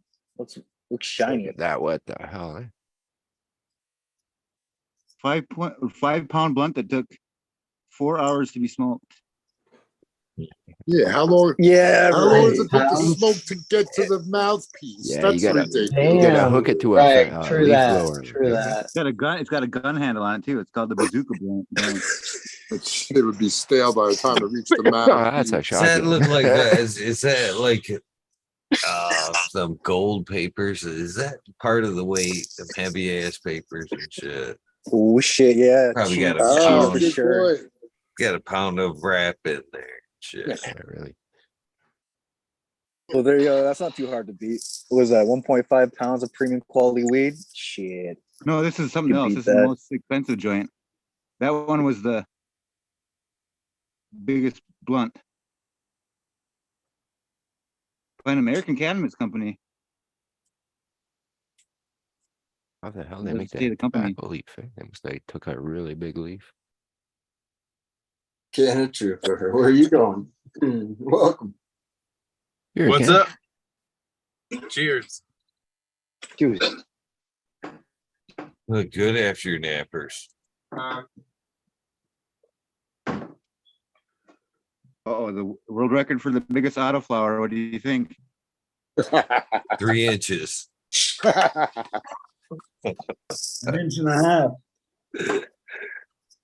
Well, it says 1.125 kilograms. So that's what, 2 pounds? By the measure. 2.5 pounds of kite. Weakness. Don't show it That's a though. lot of disappointment. Let's see it. There you go. We'll see that picture.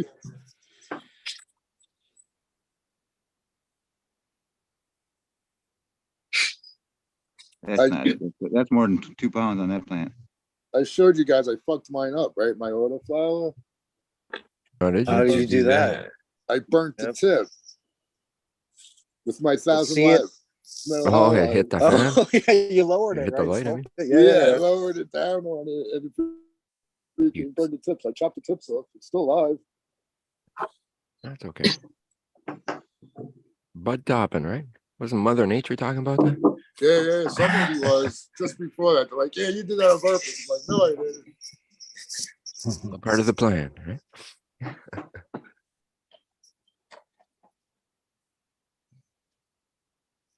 I Mine have hit the fan pictures of too. it somewhere. Gotta trim the side of it. It grew around it. No damage. Yeah, here it is. You gotta let me share screen again. If you want to see it, I don't know if you guys even want to see it. Whatever. There Yeah, you go. hit it. The truth is ugly. That's true, Buchanan. Is it on there or no? Yeah. Yeah. Okay. Yeah. Yeah. That's the burnt tips, and you can see like even the bottom. There was some started sucking out some juice. Now I'll show you the real time in a second. Oh, and I broke one of the lower branches off. Did they go white on you? No, now it looks pretty good. Hold on. Let me stop this. I've had them go white on me. They're literally bleached. Yeah, well, I cut that part off. That part Okay. that turned all that yellow. Let me get the Because it'll go back. Oh yeah. Was this burnt there, like crispy burnt? I don't know. I chopped it. It's too late now. Apparently, it's not that big a deal. It's just the chlorophyll flushing out of the leaf, but everything else should be all right. Yeah, you see like how now you can't even see where the stem was, but this is the tip. Oh, there you go, right there. You see it? Oh yeah. That's where I chopped it. Both. And That's then, really enough. That's the branch fell off, broke off right there. There was one over here. But yeah, this is definitely not like the last one. The last ones were happier for sure, but it's coming back. It's growing back. Yeah. The leaves are up. That's an auto, eh? Yeah, that's an auto right here. They seem to vegetate longer. You know what I mean? Like the bolt, the stretch there. Instead of being like Well, 3 that's weeks, this like a one photo, got it'll be long- like got a 5, lot 6 longer weeks. than the last one. I think I messed up the timing just a little bit. There's an auto flower with 350 grams. Don't forgive. It's over 10 pounds, isn't it? Or no, I'm thinking 10 ounces. What am I talking about? I got a kilo off an auto once. Amnesia Haze XL. But it was a long flower, man. 126 days. I got 3.5 and 3.5 off the two that I did the last time. And how was the smoke? It was How's all the right. smoke It feel by wasn't. now? It wasn't total shit, and it wasn't total great, but it was good. It didn't taste as bad as I thought it was going to taste. Mine was a little bad at first, but I let it sit. Like I just said, it's not that great. Now let it sit. And I came back to it a year later. It tastes better now. That shit smell kind of vanished. A year later, there you go. It took a year. We found the cure for the auto, man. Let's sit here. I like your grading scale there, Tom. When you start with shit, anything's got to be better, right? It ain't as bad as I thought it was gonna be. Set the bar real low, right? Yeah, that was it. Right, just set the bar low. That's my.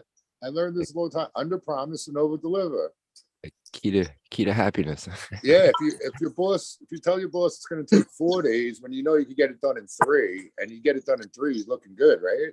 Yeah, maybe overachiever. Yeah, But you still charge for 4. There you go. Put in the extra. Take a day off. Yeah. That's called knowing your value. Yeah, man. You work at the pace that you're getting paid. Like, man, he's just paying me this much, so the production is that much. 7-year-old I work with. Yeah, did you see that clip where the guy's like, this is my human resources lady. She's like, what happened? Your work, like it seems like you're not really interested in your work, fellow. If you were the employee of the year 2 years in a row, what happened? He's like, yeah, after I asked you for a raise after my second year of being employee of the year, and you said I was getting average pay and what I deserved. So he's like, so I became an average worker. There you go. I've seen that one. Oh, yeah. Yeah. I fully support that. I don't know. I get bored. I got to stay busy. I got to be doing something. Otherwise, yeah, it's no good. Unless I could be doing bong rips, that I could be satisfied doing nothing. But yeah, can't bring my bong everywhere I go. What about Maybe I could. on a keychain or necklace? That's right. I could do anything I put my mind to. I got to stop thinking like that. Sure. Exactly. Anything. So.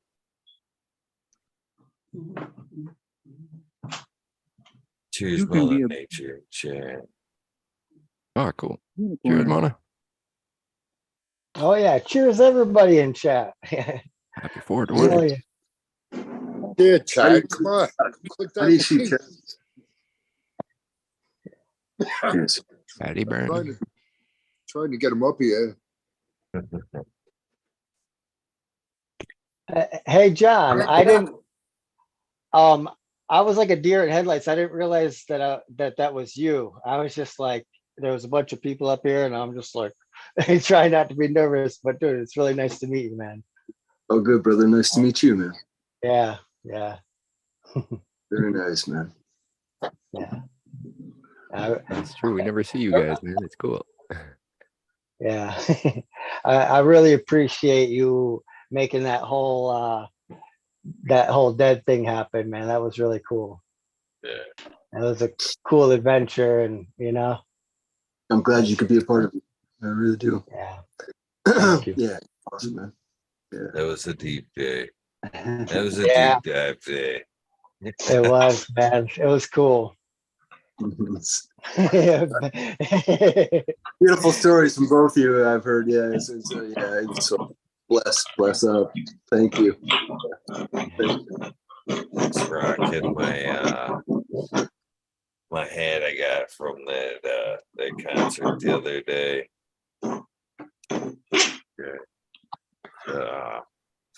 All them hats there. Hold up, putting your basically your back pocket there with a fucking name. Bucket hat. Look at that. That bucket hat there. I was sporting it the other day. Nice. Oh yeah, you showed a picture of that when you were. I think you were at the show. You had it on. That's cool. He's not alive. He's half dead. People call him Buckethead. These days I keep a bucket hat handy. Look at that bald head, man. You get out in the sun, man. And once that fucker gets like glistened, gets a little sweat to it, a little sheen to it, man. That fucker like tracks the sun like a magnifying glass and shit. I bet. Fucking thing's already been burnt. The other day, fucking, it was literally fucking burnt to where it already peeled. That whole top of my head peeled the other day from running. Holy buddy. It's only springtime. I know it. That's what I'm saying, man. I'm afraid of this is just it was nice, but I'm afraid this might be just a little taste of what the summer is gonna be. Yeah. Oh, I think I see a root, I man. don't know, man. It's sucking. It's 50 degrees. Yeah. 18 degrees here. Supposed to be almost 60 today. Here. I'm talking like 50 Celsius. Where the fuck that is? Like about 30? Damn. No, I will not take that. Yeah. It's supposed to be 90 here today. So yeah. 90 shit. Yeah. 34, and I don't think it's getting much warmer. Shit, we had that last. Today's forecast is 28, so it's going downhill from here. It's gonna snow. Yikes. Screw you guys. Yeah, where are you? I'm staying home. I'm in Montreal. It's like Yeah. at least We're 10 at 40. degrees. We're at Oh, 40 yeah. now. We're hitting 60.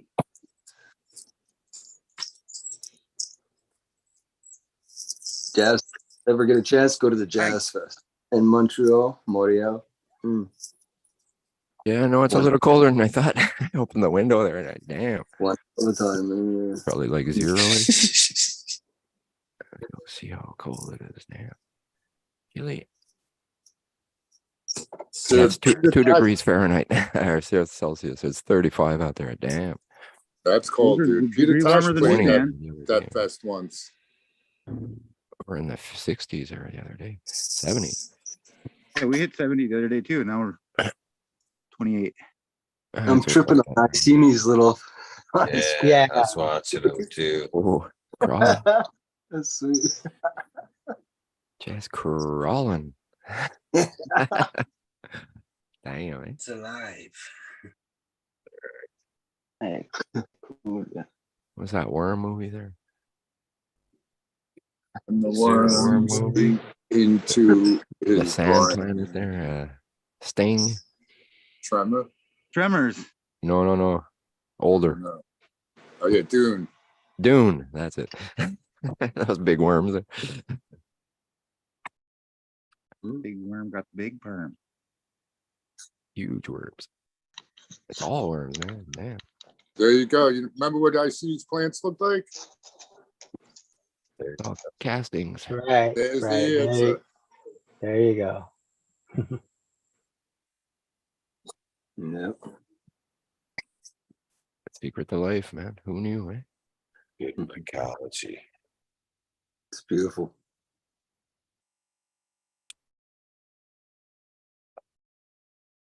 Yes. Ouais, good pour le casting là. C'est bien ça, les vers de ouais. terre. Good. Ah oui. Ouais. Yes. People buy, the poop. And they cast. Ah, oui. They're so good they Yes. call them castings. They're not calling them shit. I don't know. I go to the bathroom every morning for my castings, right? They're not that special. Still would say that's it's you're better sourcing or making that product yourself or somewhere local where you can actually see what's going Yeah, on. the while inputs. they're- Mhm. Yeah. Those worms probably eat a lot of bad stuff too if they could, right? I say go home and if you go home and make a slurry above it, like Coot talks about, fucking see what's left in the bottom. After it all settles, look in the bottom of whatever you just mixed it in. And that's how I grade it. If it's fucking bunch of sand and shit in the bottom of that, so I do believe they add shit like that, sands for weight. It's a product being sold by the weight. Bigger the company, the more corners they cut.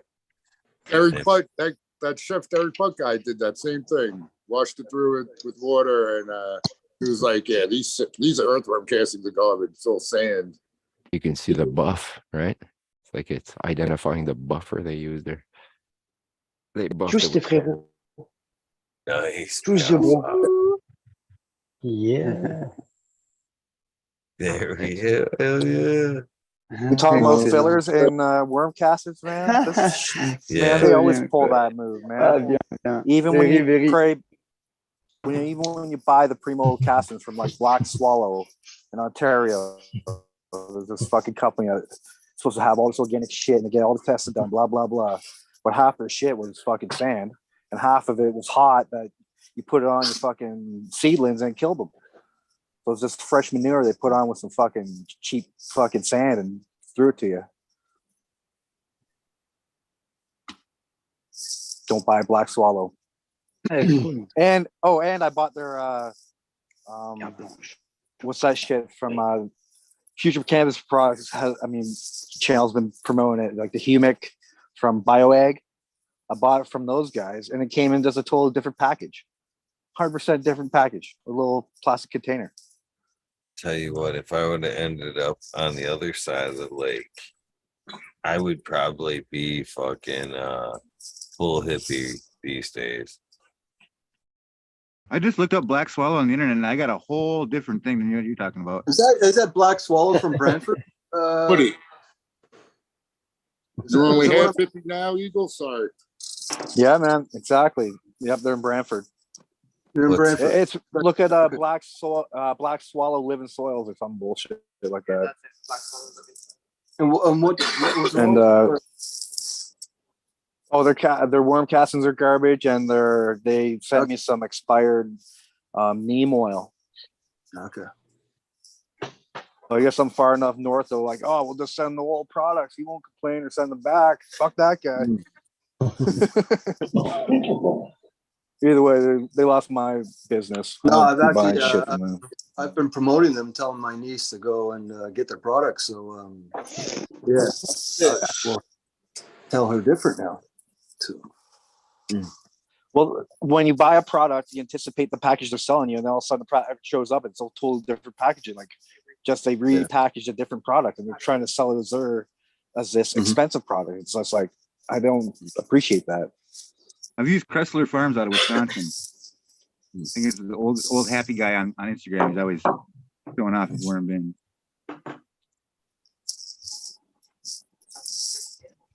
But it's awesome they give you the readouts on some of their amendments and shit like that. That's cool. But also some of those products have like such high levels of lead and shit. They're like, they shouldn't be selling them almost. So you were asking Tao, I'm only half hippie these days. I'd say about 75% right now. But on the other side of the lake there, fucking all the ingredients were there for full on hippie. I would have probably been single and the fucking there was no garbage collection over there. So and they were trying to limit it. You know what I'm saying? So I was always responsible for, having to haul off the garbage material and stuff like that. So I was already headed down that organic path anyway, and kind of super serious at that point, or starting to get more serious into it. So fucking fuck is that called? Fucking I would have been 100% in earthworm bins, fucking probably a bokashi thing, just fucking trying to get rid of fucking everything at that point. Fuck it, I would have 0 trips to the dump for plastic recyclables, maybe.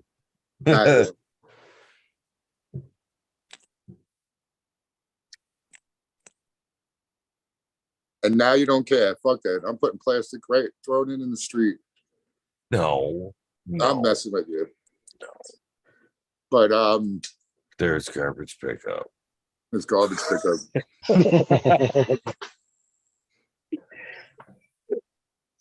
Yeah, a little bit. I tell you what, the best thing about having the worm bin is I used to take my leaves to the a dumpster at some point, back in the day. Now with the earthworm, the juice in throw them in there. Dumbass I was all those years. Juice.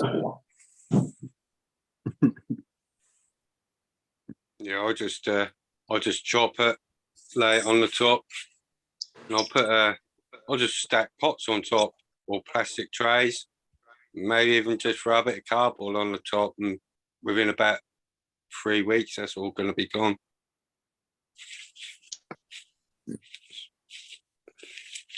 Got to pull it back.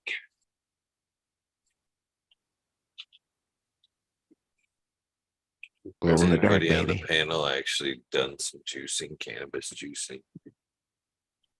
Cool process. Here I. Ta-da. Go on the dark vinyl. Juicer, slow. Yeah. You don't want one that like speeds. Yeah. High speed ones. I've never tried juicing it myself. Or I've actually tried to like chew on a leaf at one point, but I've seen people try to make salads and shit out of leaves, but that's not me either. I had a friend who used to sprinkle butter on his toast every morning. You treat it as wheatgrass. You know what I mean? If you've ever had wheatgrass, so I don't know. Yeah, some people don't like it. You don't, whatever. Just take it a shot. You know what I mean? Take it back, whatever. It's good for you, no matter what. Yeah, same thing. Cannabis, just same. It would be like the same thing. You don't want to take too much, like a shot of it. Yeah, and if you're going to juice it, the leaves, take the tips off the leaves, because that's like a peppery, that makes it very peppery. Yeah. So if you eliminate the tips and just juice the rest of the leaf here, it's just a bit more palatable than the sharpness that you get off the Just the tips though is what you Yeah, want to just eliminate? remove the tip. No, Yeah. everything but the tip. It's hard to do that. Sorry. You're like horseshoe it, split it in half. Excuse.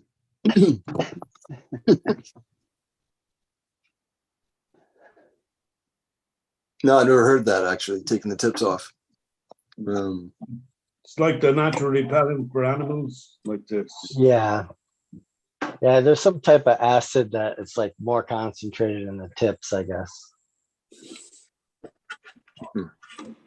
A lot of I people forgot. that would using with that would be, yeah. There's a company over here they're Kama, and they make a kind of pasteurized from, but they use the full plant. But then when they use the leaf for taking the tips off, they take out that it's a sharpness in the. Okay. That's from a guy they've been doing that for 20 odd years. They make it, they have like a juice bottle that you can buy fresh, like pasteurized, like a milk carton, and then they've got like ones in a tray, like a ice cube kind of tray.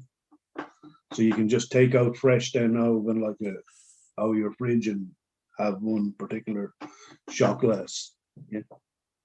And just let that dissolve in it. You make it into a smoothie, add it. Mm-hmm. There's a bit of work been done into the. It's sad how many growers have been throwing their leaves out at me over the years, and they could have been just juicing them. Yeah, it's good for you. It's so good for you. A little bitter. Ferment them but shits. It's good for you. Mm-hmm. Even the, like, you know what I mean, feeding them back to your plants is, I see you doing there. Mm-hmm. Amazing. Yeah, that's great. Can't go wrong. Say the medicinal value of the plant. A lot of it is being lost through the processing. Eat. The way we consume it right now, we should be juicing it and treating it.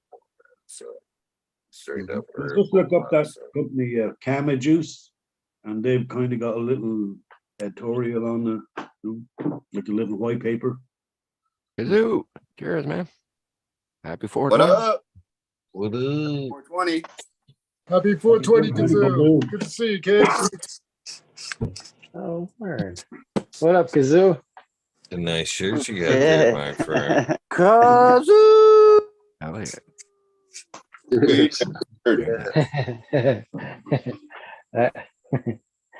Yeah, there you go, Marshall. Excellent. What's up, brother? Oui, oui. Chilling, man. Good to see you, man. It's been a little while. Yeah, it has. It has. You coming back to the mitten anytime soon? At some point this warm season. Yeah, I'll definitely come through. Cool, Try man. to plan it. Yeah, try to hit an event that a lot of people will be at. And Hell yeah, I need some more of your chocolates. yeah, definitely, man. Definitely. Yeah, I gotta make a bunch. I bet I have a list of people that I've promised chocolates to that I really want to give them to, but I've just been like chasing them all. Bumping me up on that list a little bit there, huh? You're at the top of the list, Ryan. You're at the tippity top. just the tip, man. Just okay. Sorry. I gotta fuck with Ryan. But yeah. Oh, yeah. What's up, Eagle? Cheers, buddy. What's man? Hanging in there. This awesome 420 day. Hell yeah. It's a beautiful day. A little rainy this morning out of nowhere, but it's better than snow. Oh yeah. Scared to look outside. Fuck man, it was snowing the day before, yesterday, we had a nice hail for about 10-15 minutes. It's crazy. Nice and hail shouldn't go together. Not this time of year. It's an evil surprise. Yeah. I'll take Same 60s good enough for me. I'll take 60s for a bit. I can wait about 60. Yeah, so we got hit with some nice ice storm there. It's rare, but when it happens, it's nasty. Lost power for 28 hours. It's a first. Never that long, you know? Which is not that bad, you know. I wasn't growing or nothing. I was actually in the dry phase, so for my plants, it was perfect. I got down to 60 and 60 RH. All right, you know. I was a little cold, but everything else was perfect. But if I was growing, shit, my air would have ran out after about 4 or 5 hours, you know, 6 hours maybe. But I had a whole day there of, oh shit, you know. I think that's more important than the light cycle of myself is the air movement. Yeah, the air and the water, man. For me there, it's crucial. But apparently they'll last pretty long. Like I try to, because I have males sometimes when I do regulars, and I pull the male out and I just didn't do anything. It's left it in the bucket, no air, and it went for a good 3 days before it started drooping, which told me that I potentially have a little buffer there. The water will hold it if it's cold enough. It's just, it's bare minimums, you know what I mean? But, you know, so it makes you think, you know, I gotta think about my backup situation a little, make it a little heavier duty. You know? I want to not lose everything. But that's just one time, two times a year, fall and spring, right? When it gets around 0 there and get those perfect rains where it's cold up top and warm at the bottom, or the opposite, you get that buildup of ice there. It's Nice mug, John. Yeah, my crap. oh I'm nice. so pissed. You broke yours? It's got a little crack on the inside of it, so now it's display only. I love that thing, man, because it's nice and big. Man. Hell yeah. That's why I've always been my favorite giveaways was the coffee cups. They get a lot of use. I know. It's such a great idea. Fuck, man. I don't. Did you get yours at Bigfoot? Is where you get yours? Yeah. I don't know how many fucking trips I made back and forth to the fucking truck to grab coffee cups that day. Yeah. a few. I know. I saw you running back a few times. Lug around a back full of shit. That's the only thing. They're hard to carry around and bring with you. T-shirts are a little easier to carry. Yeah. But I'm more partial to coffee cups, even though I'm not even drinking coffee these days, man. It's just there's something I got, you know. I actually ordered some. I got it the fucking hard way. That's what pissed me off. Is fucking I ordered seeds from Attitude Seed Bank, and I got a few TGA seeds, and I got some other shit, and it came. I got the alternative shipping method, and it came with a TGA coffee cup, the old Bible on it shit, and I love that motherfucker. I love that coffee cup, and that always that was like a special thing to me. I always fucking thought that was cool. I got up every morning. That was my coffee cup, you know what I mean? Showing my weed there, pride, shit. And so that's when I had the opportunity to make some, I kind of remembered that every morning you wear a shirt, you know, like once a week or whatever, but a coffee cup that you can Every morning. special. Oh yeah. Yeah, you got a drawer full of cool T-shirts. You've only got a handful of coffee mugs, and normally they're not that cool. Mine's pretty damn cool. It's Amy's. Nice.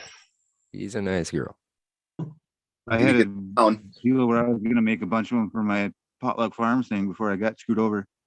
but I had Deneen Pottery, which is like they make a whole bunch of cups. I mean, they make them for all sorts of businesses. Like their Death Wish coffee cups can go up for like $3,000.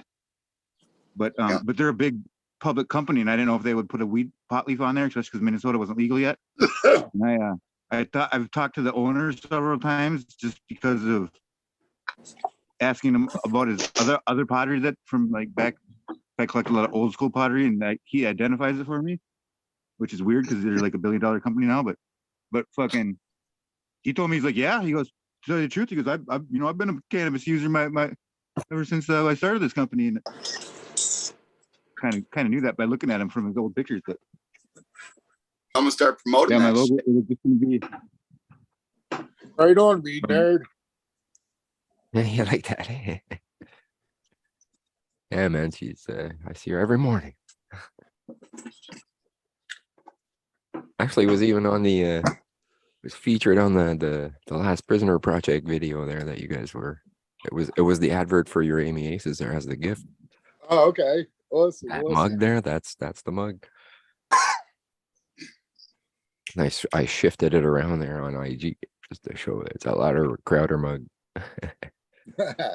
Mug He's all right, Club. too. I like him.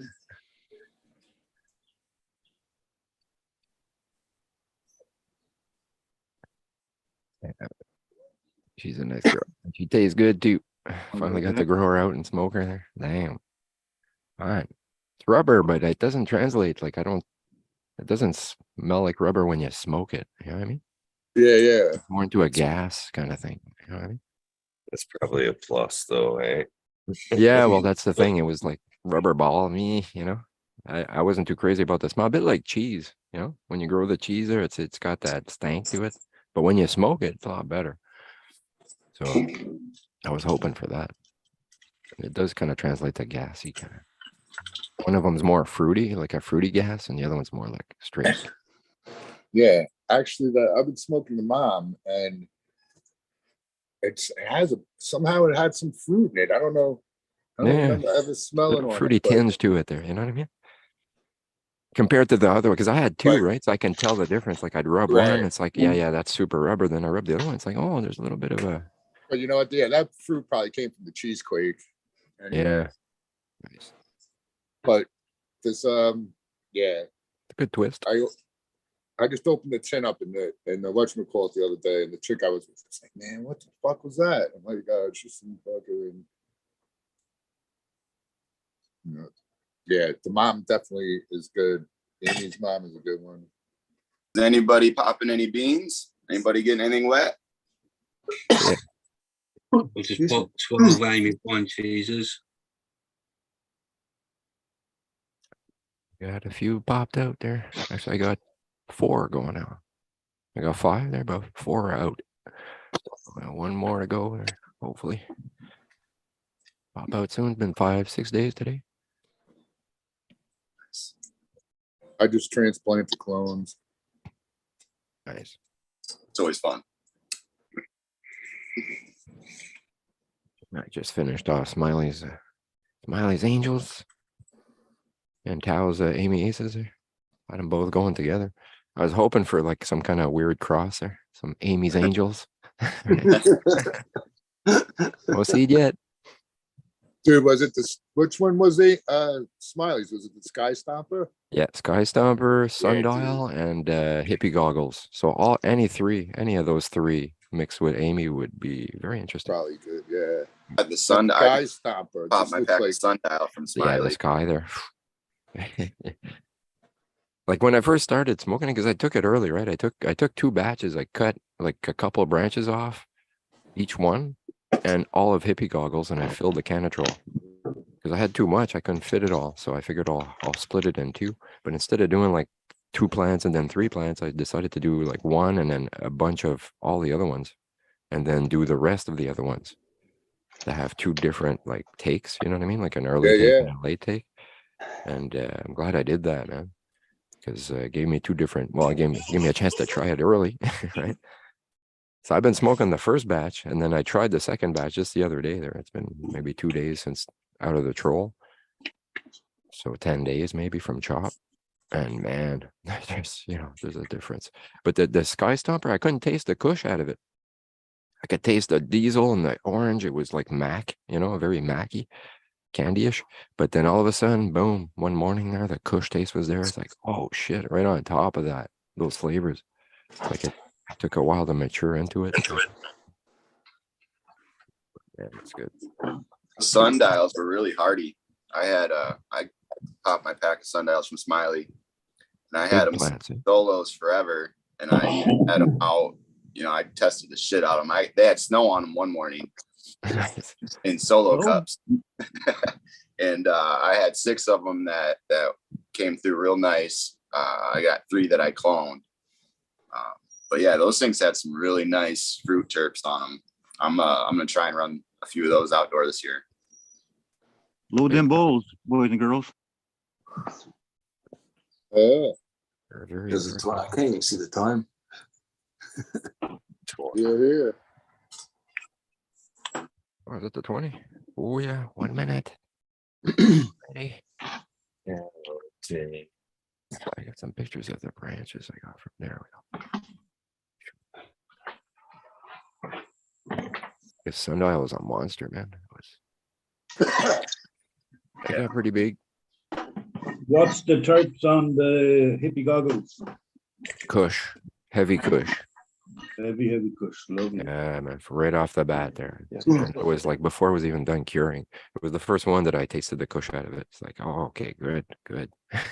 I'm a big kush fan. I'm a hash guy. Grew up with hash, so that's all the taste I got really back then was that kush flavor. When I tasted it in flour, I'm like, oh man, I want more of that. Light them if you got them. Cheers, everybody. Cheers. Oh, yeah, 420. Hit it. Cheers. Cheers, everyone. Christopher, 1 hour to go to France, yeah? 420.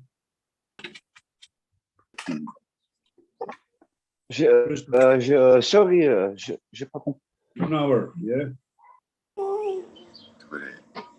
Yeah. What's that? What's an no? I think It's Christophe real didn't understand. 420. Oh, le vrai 420. Pour toi, Christophe, va être dans 1 heure, je pense. C'est ça qu'il essaie de dire. Yes, c'est ça. Chez moi, dans 1 heure. Ah, nice. Exactement. Yeah, you nailed it, Neil. Est-ce que j'avais pas compris, hein, tu diras désolé, mais j'avais compris que c'était des chiffres, mais he didn't understand it was numbers you were talking about there. But you're right, it's 420 in an hour for him. Good job. Mais nous, nous en France, on fait pas ça. On fait pas API 420. No, French, c'est 0. There's no 420 celebrations in France at all, apparently. 0. Ben, c'est légal, là, non? I bet there's lots of weed. Non, c'est pas légal. Ah, c'est pas légal, hein? C'est pour ça. Yeah, it's because it's not legal, so they don't celebrate it. Yo, tell him there's one celebration right in his own house there. Yeah. Tu en as une célébration, hein, Christophe? Direct là, où est-ce que t'es maintenant? Ah ouais, yes. Ah ouais, non, mais Bon en masse, bon en masse. Viva! Oh yeah. Party of one. He's part of the best 420 party ever right now, right here. Le meilleur party en France pour 420. C'est chez Christophe. Ok. Ouais, bah oui. Yes. Best party in France is at Christophe's place right now. Each. Yeah. Voulez-vous français après soir?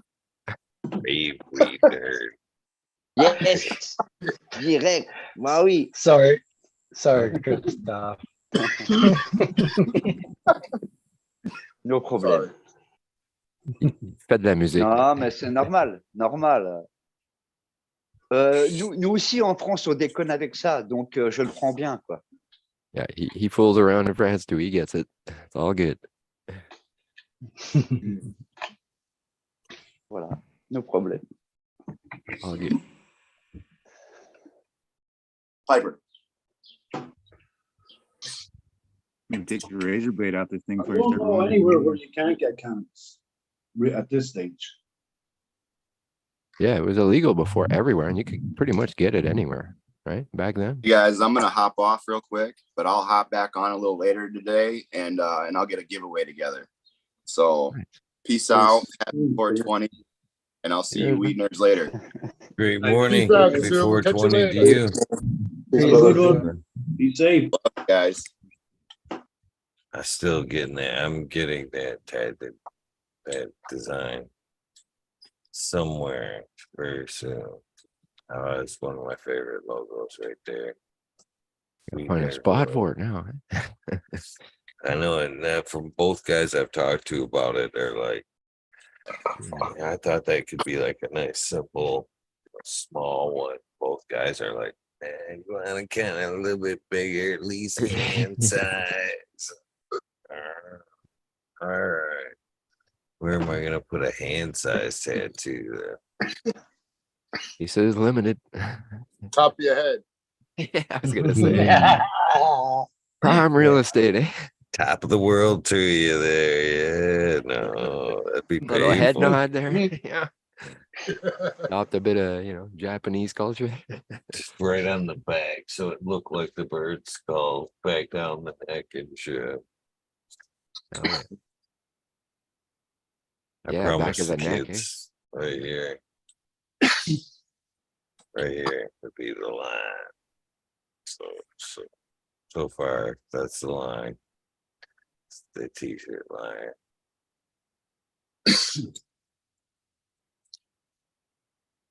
I was thinking maybe the stomach. I don't know. Already got the sides done. There's a chance it could go. I think on the shoulder, I still have some room above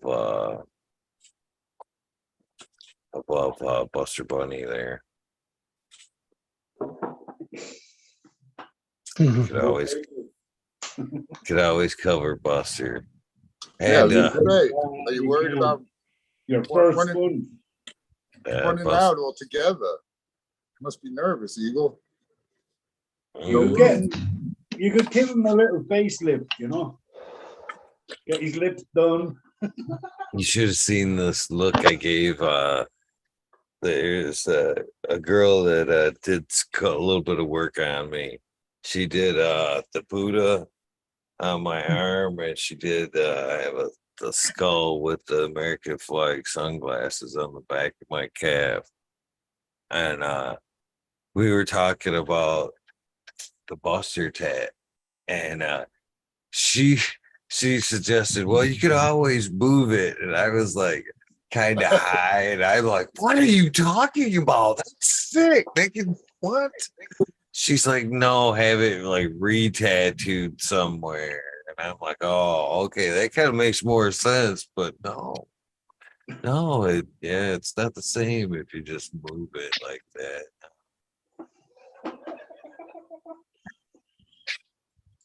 He's on tour, your buddy. Yeah. Eagle's like, how the fuck they gonna move a tattoo? The first thought it came to like almost like cutting it out like a patch and shit. Yeah, we're just gonna graft it to your calf and shit. Little plastic surgery there. It don't mean that much to me.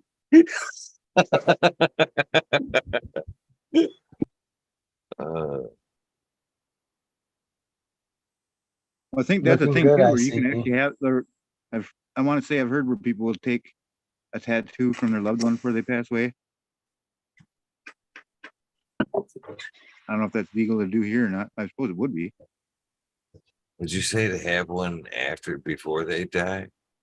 Well, no, after they die, I think I've heard that they've had them Cut out. maybe it was Memorial before they died, they tattoos. did it. I don't know, but I just remember reading about it somewhere. Or I could just have a really morbid imagination, and I thought I'd read it somewhere after reading Ed Gein book or something. Dude, that dude when he was making his skin in Silence of the Lambs, there was a tattoo on some of that, right? Well, that book was after Ed Gein. A couple books were or movies. Yeah, imagine having your grandfather's tattoo framed up on the wall. all dried out. Maybe is that what I thought? What I'm thinking Got a about? I don't drum know. skin, eh? Damn. Oh yeah, you horse are crazy. It's an awesome drum skin. That was my grandpa's belly. You get good tone, man.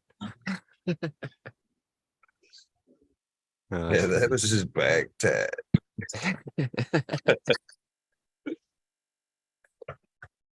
Oh.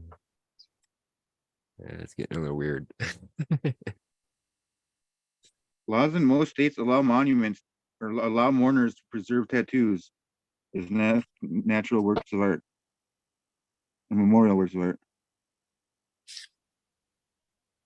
Yeah, I could you would see do my that. mom going, "Yeah, I want to be stuffed."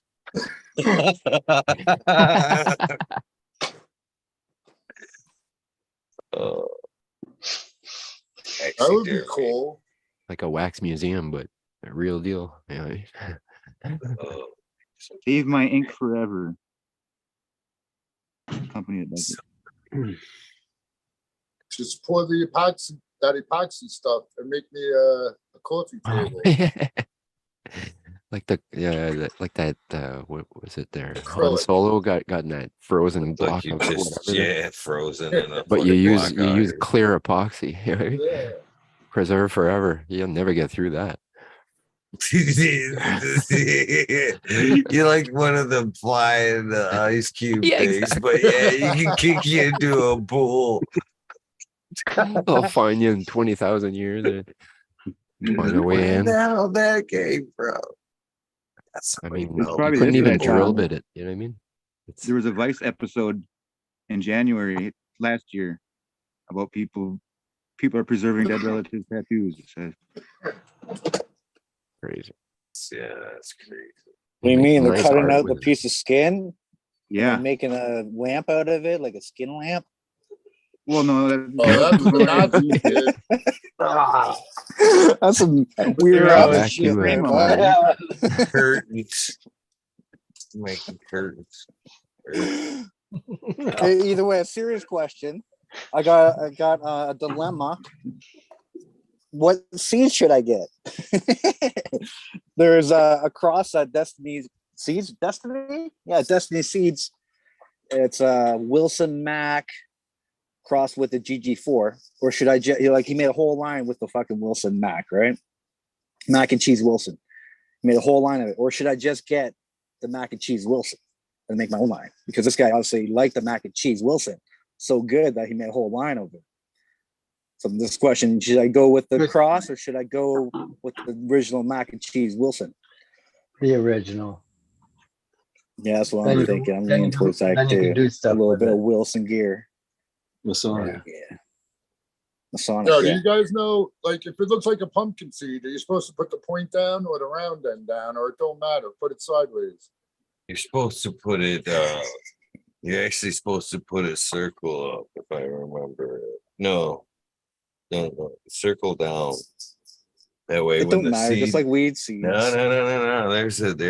There's a theory to this, and that it being that so when the seed cracks, it opens up like this, okay, and then the seedling comes out and naturally sprouts and then comes back down around and naturally seeks the down. And in that process, when the seedling head comes up, the dirt, kind of shucks the seed. Yeah, it shucks itself off Like a wood fitting thing there to prevent it Bam. from coming Yeah. in. Yeah. So that's the way I was taught the proper way. Yeah, that's what Kyle Cushman did a video of that. A nature doing it with wedge. cannabis seeds. But is it it's the same, you think? When you have so many seeds, you don't care the orientation of it. You just plant the fuckers and they come I out. know, well, I'm And planting if they're these little zucchini seeds. capped I out, never you just planted take your seeds and It'll seek the snibble, bottom. Right. What's up, Gabe, Mr. 12 and 12? Hey, what up? Happy 420, everybody. Cheers. Cheers. So put the Cheers. circle end down. The circle end down, yeah. Yeah. It's that tip that pops open, right? The It weird looks like looking the tip pointy there. tip you want down. Go with Mother Yeah, I Nature, always thought Kyle. so Just too. throw it down, man. Just throw it down, cover it up, man. Mother Nature's That's got it. But they do That's the way curl it up, works just with man. the pop. cannabis. I don't ever fuck with them with the cannabis. I just figure from Put it in sideways. Always good. Is it like a expensive world champion pumpkin seed? Like you paid $30 for that fucker? Yeah, you might want to plant it properly. But if it's just a pumpkin seed, don't worry about it. $1 a pack. It'll figure it out. Oh man, people are going crazy with those pumpkins. They're spending like top dollar on those seeds, man. Oh, for their super massive ones there. Yeah, they're Yeah. expensive. Anytime, Wallace.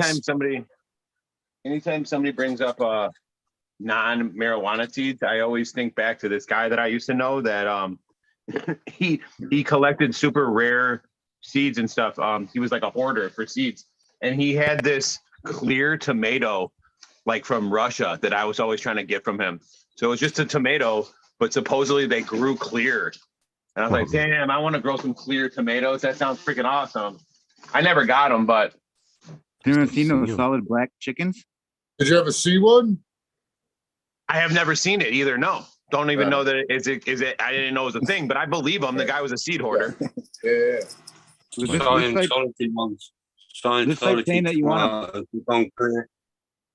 that seeds with the point, you want to plant point down, because that's where the radical pops out. Well, that's good to know. Wait, I just put them in all circling down. Well, that either way, gravitropism is gonna make it want to go Gonna down seek anyway. the bottom, yeah. What about Yeah, you're right. There's nobody in nature sticking them in one way or the other. Exactly. It's the luck of the draw when it falls, right? what about water? I've been doing just straight cups of water with my seeds forever. Is that something I can do with regular plant seeds as well? Guess it all depends on the seed. Yeah, I think so. How fragile So the for radical seeds, will hell be, yeah, right? you can do that. Vegetable seeds.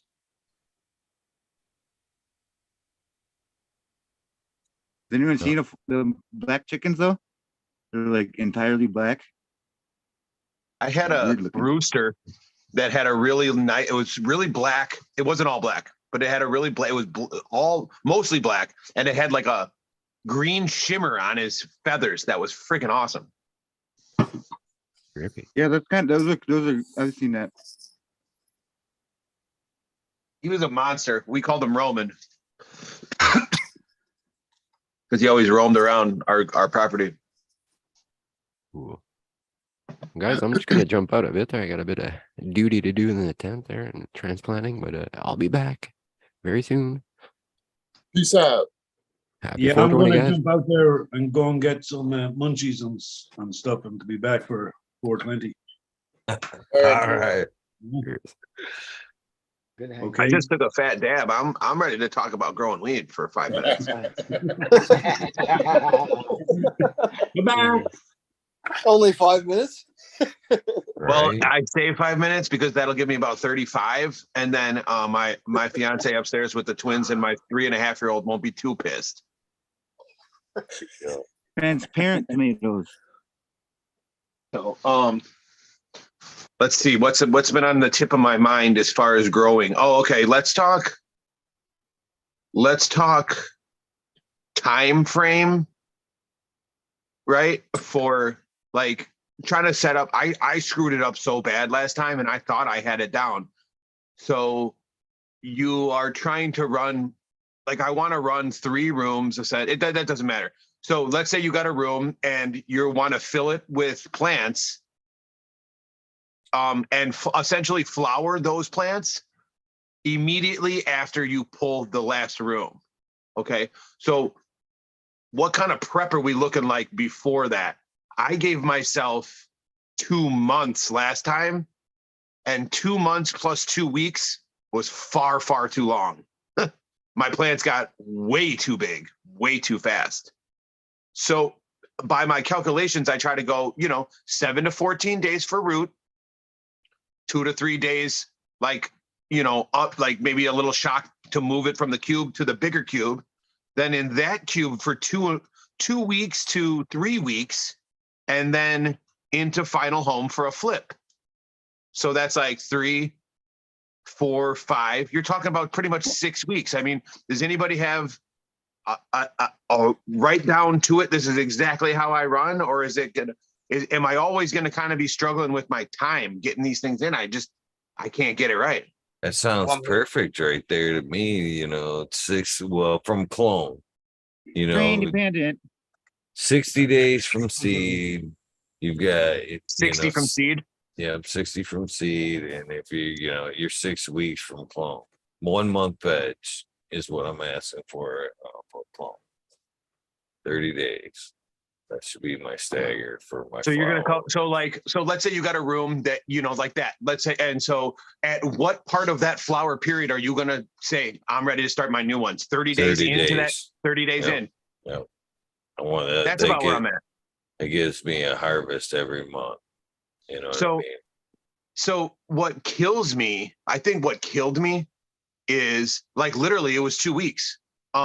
Not having the dry space. So I was planning on having a dry space ready. It wasn't ready. So we ended up drying in the flower room where these plants are supposed to be. Those extra 2 weeks gave me and because the first 2.5 weeks, they're growing, but once they grow, they're explosive growing, right? So it's exponential in their height. And that extra 2 weeks, it made them to the point where I almost reset my entire room. I almost killed all the plants and was just like, I'm going to retry this. Are you scrogging at all or anything? Yeah, of course. Yeah. So I have 3 layers of trellis net on, but after this, I'm convinced that you could have topped them maybe.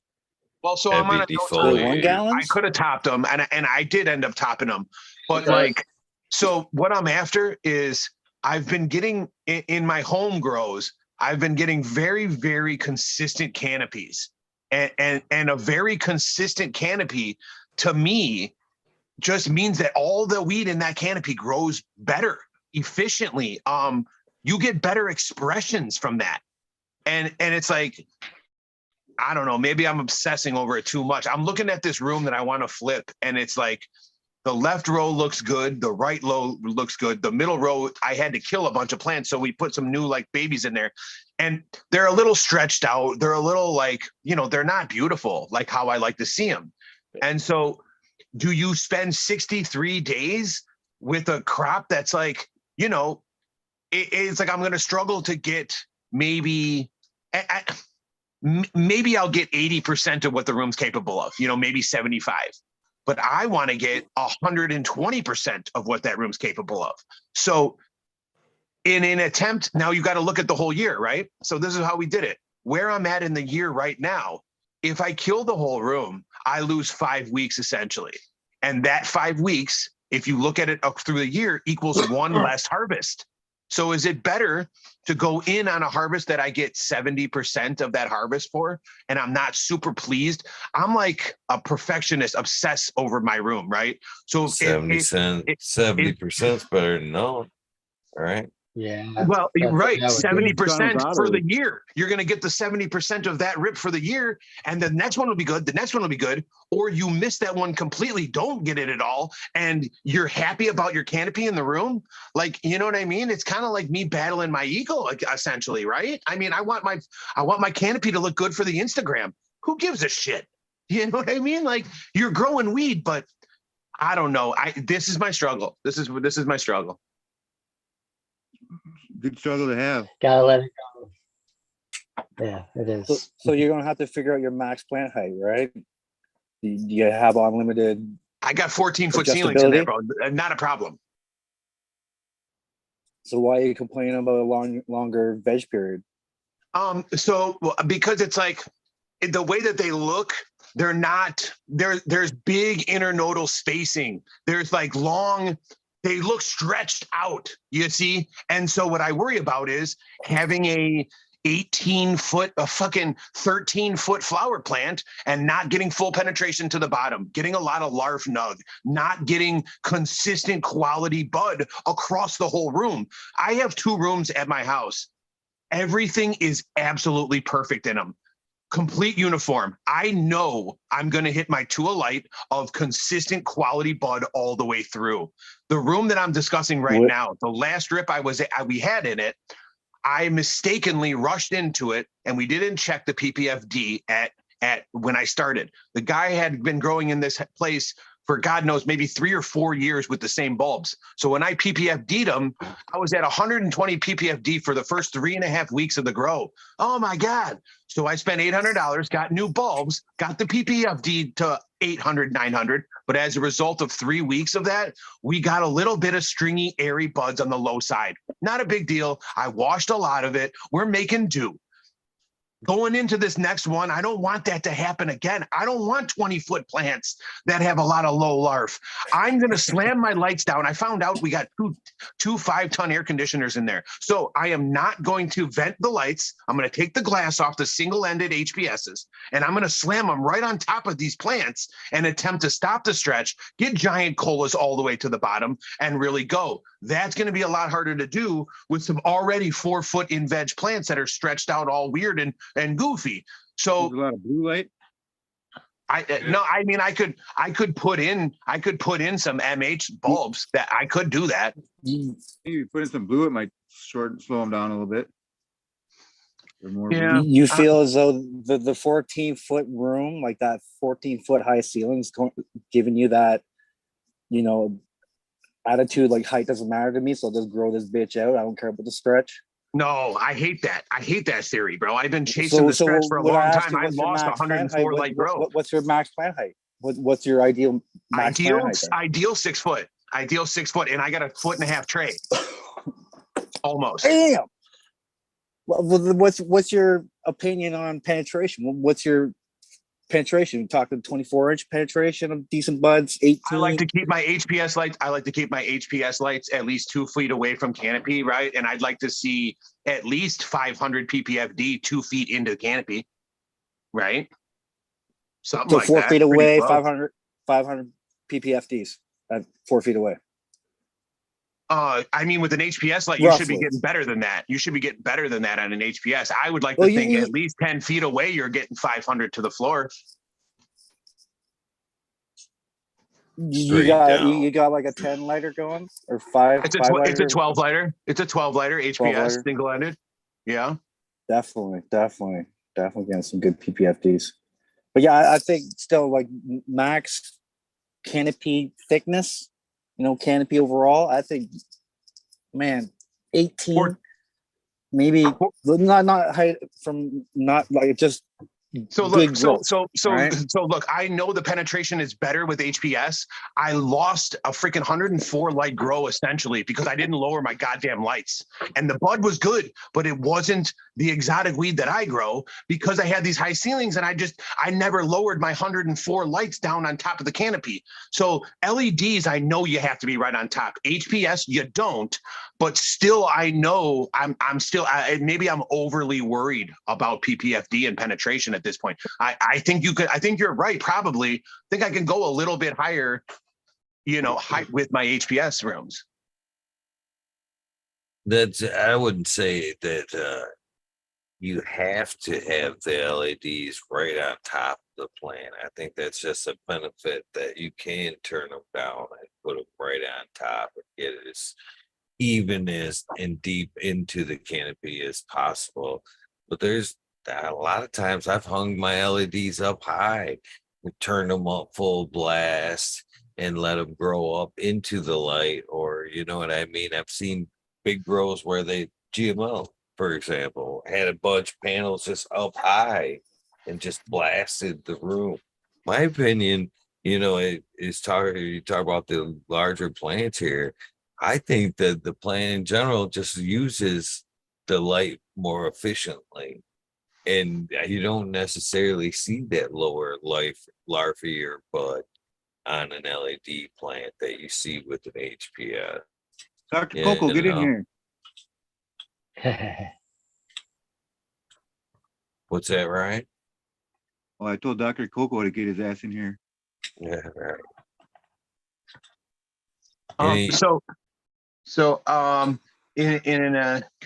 To continue on that, right? So in what you're saying is, I believe there's a lot of truth in what you're saying, Eagle. Let me get this tab real fast. So even at, yeah, you see me, if I remember correctly, an extract guy too, are applying to the extract market. So what's that bottom stuff? What's the bugaboo about the bottom stuff? You know what I mean? I can see the big fat nugs being super important, if you're bringing the flower to market, and that's, No, you're 100. No, that's another very valid point, and that's actually something I've been bringing up with a lot of people that I've been consulting with and helping with. Is now I feel like with the technology that we have with growing weed, you can steer, you can choose which way you want to grow. So I ask them, what's your end result? Are we going to wash this? Are we going to do pre-rolls? Are we going to do content? Do we want the most weed we can get, or do we want the smallest, tightest buds we can get? Or do we want the highest terpenes we can get, right? So there's different paths we can take, and I love that. To mention what you had said just previously, I think that there is some truth to what you said, but I think that there is definitely a cap to where that can happen. So I have plants outside right now, or I say outside, in the garage right now, that are the HLG lights, and 60%, 65% of that plant, if you look at my background, you can see these things. They're what do they call them? Oh God, quantum boards. So there's not a lot of widespread on it, right? It's focused directly down, but 60% of that plant is directly under the light, getting that intense light. But the branches that are not under the direct light are still benefiting and growing the same as the ones underneath. So I do believe they can share that energy to a certain degree, but there's going to be a cap to how much energy they can share to the lower branches. And so that's what I'm trying to figure out. And does under canopy light, aid and help in that? I'm not convinced right now that it is, but if you ask Dr. Bruce Bugsby what he prefers, which always has blown my mind, he says if you were going to give him direct top to bottom downward light, or give him direct left to right side light, and totally beneficial for the plant, you only can choose one. Which one do you choose? He chooses side light going in over direct down. No shit. I heard that on a podcast. He said it. So there is some truth to that side lighting, maybe some under canopy lighting. Like, I don't know. We'll get to it, but yeah, that's what I got.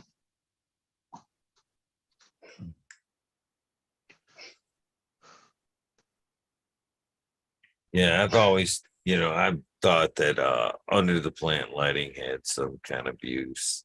In a lot of my grows, I've tried to put, as bright a floor possible to reflect as much light up, back up. That's, again, it's light, more light to the numbers. Any light is light. You know what I mean? They're using it, even if it's indirect light. You know what I mean? Hardening off a plant. Just out from indoors to outside, putting it in the shade, what we call a shade. The plant is still utilizing, the surrounding light. Yeah. So. And I mean, that's a whole nother thing, right? It's tolerance for light, right? You can train it. I think you can train them to be more intense. I mean, just like you said, hardening it off. So this plant has grown up his whole life without UV light, and it's still surviving, right? If you give it too much UV light at first, it'll die. But you can step it onto that UV light. It'll learn how to use it, essentially, and then become way more badass. God damn, is that cool? That's fucking cool. And right, so that plays into the spectrum. Now they're getting into, you see, what's his name? Poetry of Plants has a couple of little small things on his Discord for light recipes, right? They're starting to play with spectrum recipes per strain. That's fascinating to me, man. Being able to know. We were just talking yesterday about trying to closely map stretch, right? So if you can allow, it's very limited that I have the ceiling height where I can let a plant truly grow straight up without fucking with it. But there's an actual day, essentially, where that plant, that genetic, will stop stretching, right? So by measuring it every day until that stretch stops, supposedly when the stretch stops, you can change over your feed type from vegetative to generative at that exact day. And so I'm trying to do that. That's what I love. I love that shit. No, like knowing the exact day of, you know what I mean? So it's day 24. Glitter bomb will stop stretching and you can go ahead and switch it. Like love that. I wonder this, right? I'm sure of it. Factors will impact that thing, right? So if you say day 21, if you change the media, do you think that day's going to change? Absolutely, right? There's a bunch of things you can do to alter that change. I mean, what if you the amount of light it got the day before, right? Or intensity of light. Yeah. So many factors, man. So many factors. It's insane. It's like the more you learn, like anything, I think, right? The more you learn, the more you realize you don't know fucking anything, man. It's a fucking holy shit. I love it. But how many of these twists and turns that as we manipulate it, are we, are they good? Changing them? Well, yeah. Is it a good change or is it a bad change that we're manipulating or putting How can you know? flour? How can you know? Experience, time. Time, lab tests. It's a shitty. But okay, but even there, Eagle, a lab test is going to tell you information. We don't know if that information is helping or hurting the fucking overall species or what we're doing. That's just because we're increasing THC. But does the plant want it? You know what I mean? Is that beneficial to be selecting for THC only as we go down this path of just like washing out weed? And no, fuck no. But I don't think that the pushing the THC numbers up. I don't think it's helping the plant. No, by any means. I mean, you can tell by the vigor that we're losing, right? I mean, it's like that's genetics. The more you inbred something, look at the dogs that they're doing. You know what I mean? You seen that cat dog looking fucking thing, man? It's creepy. That's gonna be your marijuana plant soon, man. Look at Freak Show. I love Freak Show, but is anyone grown it? You guys grown that thing yet? I got a Freak Show right here, man. I'll show you. I heard it smokes super good, dude. I heard it's super good high.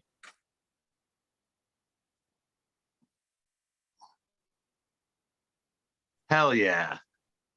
That's what's up, dude. I want to grow it, dude. I want to give one to my dad. I'll give one to my dad is a very adamant gardener. Okay. Like I developed my love for the plant from him, but he is a very religious man. Very, very. He cannot see. There will be no marrow. So, but I could give him that. He wouldn't even know. I think dude, does he know God made the marijuana plant? Yeah, I mean, yeah, he does. That's what I figured out. Listen, I have my older brother is a pastor. My younger sister is married to a pastor, and she's a choir teacher, and my little brother is a missionary. Did they read Exodus 21?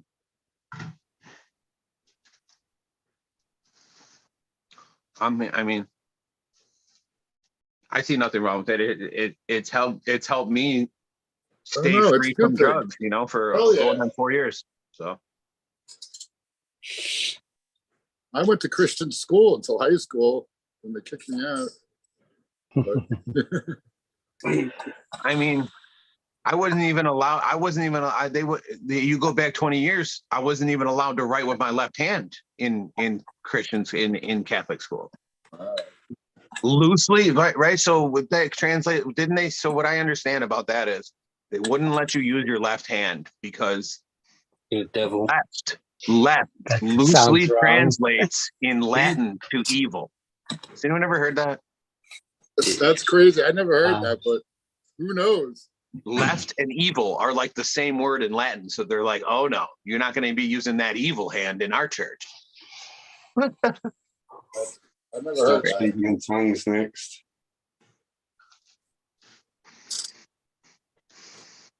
Well, use my To left me, hand. it translates into a rough stranger. Ego. Hell yeah.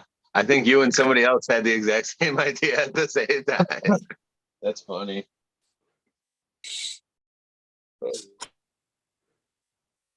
I just wet those what is it? Truffle times biscotti from Bean Fiends. Pretty stoked for those. Those look like live soil plots for sure. 30 gallons.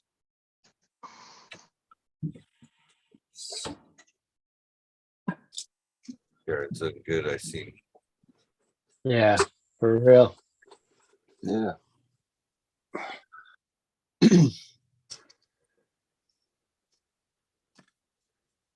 Getting there.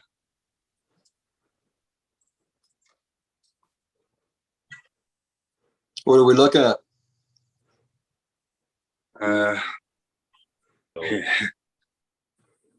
This one, King's Tart, LA Kush Cake, cross bubble slush.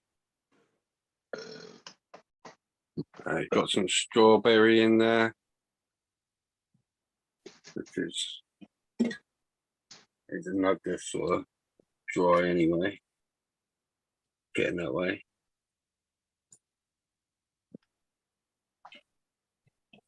That's perfectly dense, in my opinion. Mm-hmm. Oh, those look good. Looks good.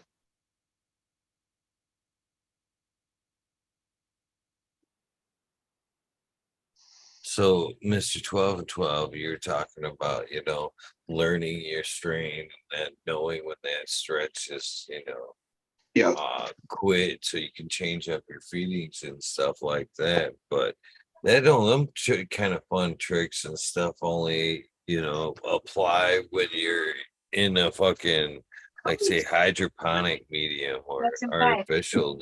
You know what I mean? If you're in soil, you're not able to apply those tricks necessarily. You could still measure stretch, couldn't you? I mean, if everything else is staying the same. You could measure stretch, but as far as like you could change, well, you could change your your top dress, right? Or whatever the way you feed your microbes, essentially, can't you? I mean, don't you give the soil different nutrients throughout the plant's life?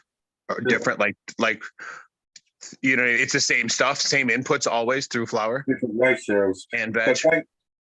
Basically, the way I look at it is there's many reasons why a plant will stretch. You got vigor, you got genetics, you got light, and you've got deficiencies.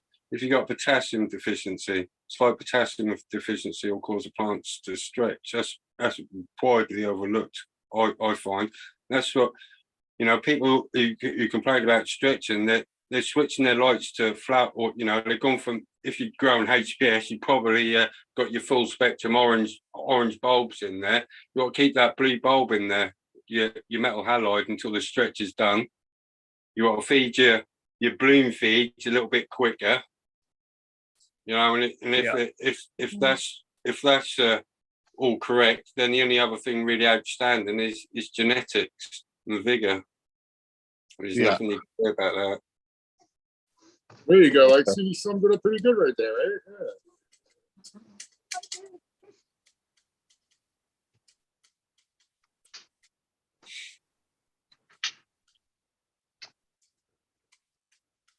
right? Yeah.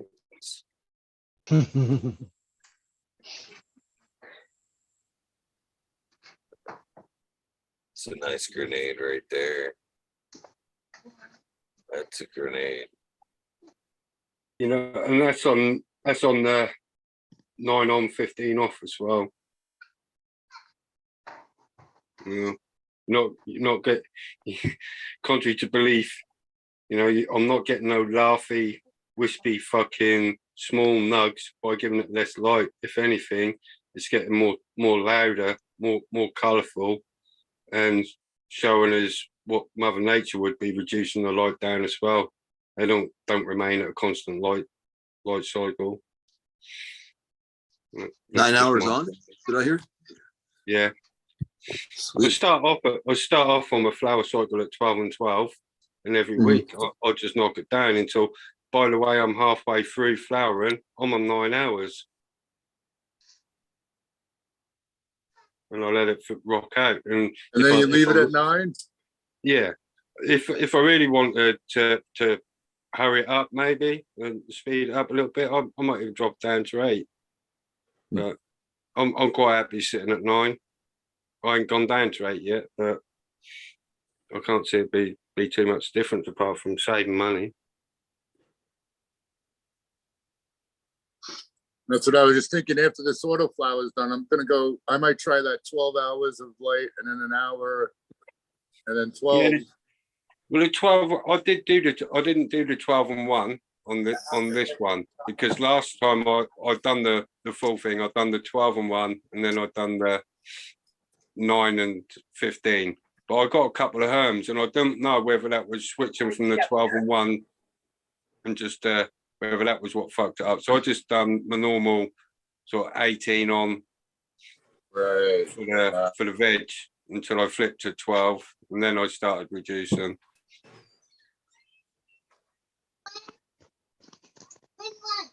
You got a herm on 12 and 1, did you just say?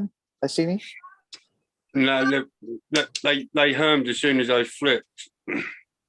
Within within the when the first sort of fluffy buds that are coming up, you got big nuts stuck right in the center of the buds. Was it one you grew out before? No, that was on the Amy wine cheeses. This is why I've been reluctant to give them away yet, because that happened to me. So I'm now running another 12 of them. So we'll see how it goes this time with a different schedule. She looks really good, dude. Thanks. That Amy wine cheese is that, that's got the vigor, it's got everything. I like cheese. If it's got cheese in it, I'm gonna like it. And like what Weed Note was saying with his, it smelled like rubber. Mine did as a bit whilst it was growing, but it dropped that and sort of like went a bit sort of antiseptic wine. That's why I call it wine cheese. Well, not only because it's Amy Winehouse, but Amy wine cheese, because it was like a sour back end on the cheese, like you just had a sip of wine. Like port wine cheese. Yeah. Made perfect That's some sense weird to ass me. shit, man, that port wine cheese. I like it.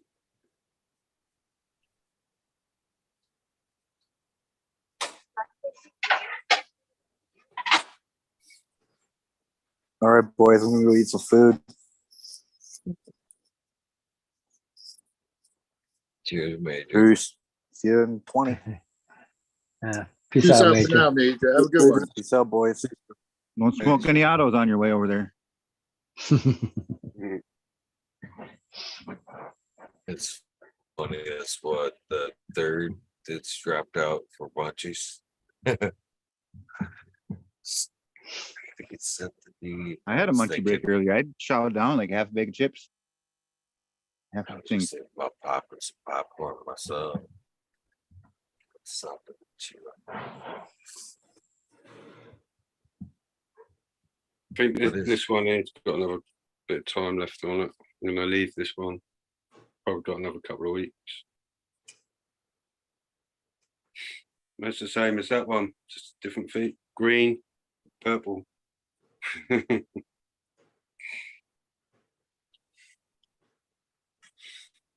Chokers.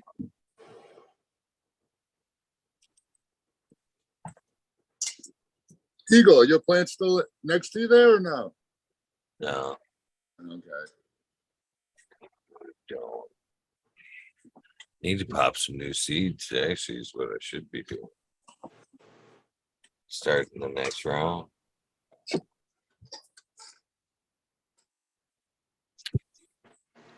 It's one of those things. I'm such a hoarder. I don't want to pop anything other than what I've already got, like an abundance of.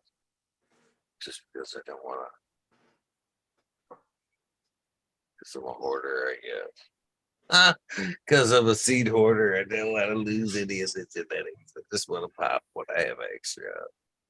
Well, 2 fucking 4 ones you got 10 of. That's what I do sometimes. With 6 of them, you still got 4. You can always say, I got 4 left. Yeah. I don't like having 4 left, man. I feel like You're missing the good one, right? Well, I just like, oh, you're gonna save them for how long, and then you might get less sprout ratio. I don't know, but that I is feel you true. know. It's a tough The ones that call. I have a couple of, they'll probably never get grown out, to be honest. Yeah. Yeah. Yeah, I have a few where I left like 1 seed in there. I'm like, what was that gonna do? But If it's a femme, I think that's okay. In regulars, you need to keep a few. But if it's a femme, if you ordered femmes, yeah, 1's okay. I think. Yeah. If I had my way, I'd cross like every pack and just make 1 billion F1s. And this way, at least you could feel good about it. It's not exact, right? yeah, that's what I try to do with stuff that I really care about. Because I've lost my garden before, so it's like, if you don't have the seed to go back to, it's just that's when you take seed hoarding to the next level where you're like, I can't hoard 1 pack.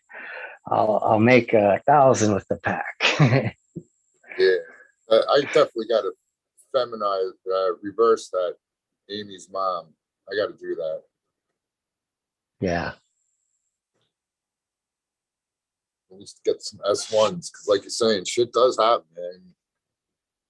Yeah, it hurts when it does. Yeah. But yeah, if you had a bunch of S1s, it would hurt a lot less. Plus, you might be able to find something Even better. Who knows? Yeah. Yeah. That's the problem, though. We're always searching for something better, and Yeah. maybe it's not a problem. Maybe that's a good thing. But man, there's some I wish I kept that I purposefully didn't, and there's some I wish I didn't lose by accident. That's for sure. Yeah.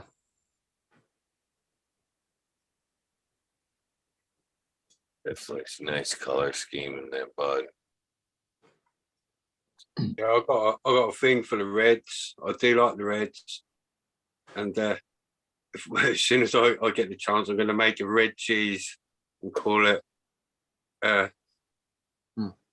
Red Leicester. Nice tasting cheese. Very nice.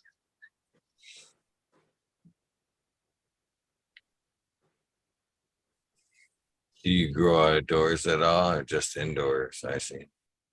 Just indoors. I'd love to be able to, as soon as I get the all clear that I can go and do some stuff outside, people better watch out, because there's going to be there's going to be nugs that are falling out of trees. Ever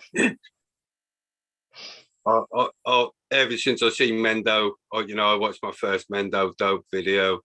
They were going around touring all the big outdoor groves in the USA. I'm like, fuck. That's every weed nerd's fucking dream, isn't it? To grow some big fucking trees. Yeah. Yeah, I want some of them 30 foots, You got to have not more than a step ladder. Get me out there with a crane. Have to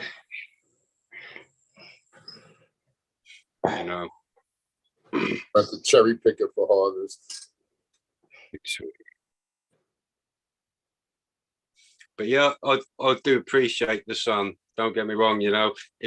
When I get the opportunity, if I've got a plant in a small pot, and if it's really sunny outside, and because I've got a south facing house, I can move a pot or 2 into my window and get that sunlight during the daytime.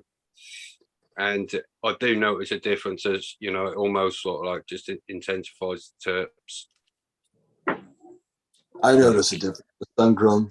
I don't know. I was going to ask everybody, which have you ever compared that, or do you notice a difference? Or Between sun grown and indoor. Yeah. Sure, there's definitely a difference. 100% Yeah. taste and effect. Don't Which look is too better. outdoors. I don't know. I prefer the indoor myself, but I go against the green in a lot of ways. I kind of lean towards the outdoor myself, but that's Me what too. I start. That's where I started. So just Yeah. The one in some of the outdoor is better. in my Sun opinion, kiss? Sure. I had this one plant. It was, I think, the best plant I ever smoked. I called it DEC because it was, we found the seed in weed that someone said was Exodus cheese, and it was Doug. We got it from Doug. So it was Doug's Exodus cheese, and I labeled it DEC, and I grew that shit outside, and man, it was the cleanest, bestest tasting shit. I think one of them I ever smoked. Yeah. What up, Seth?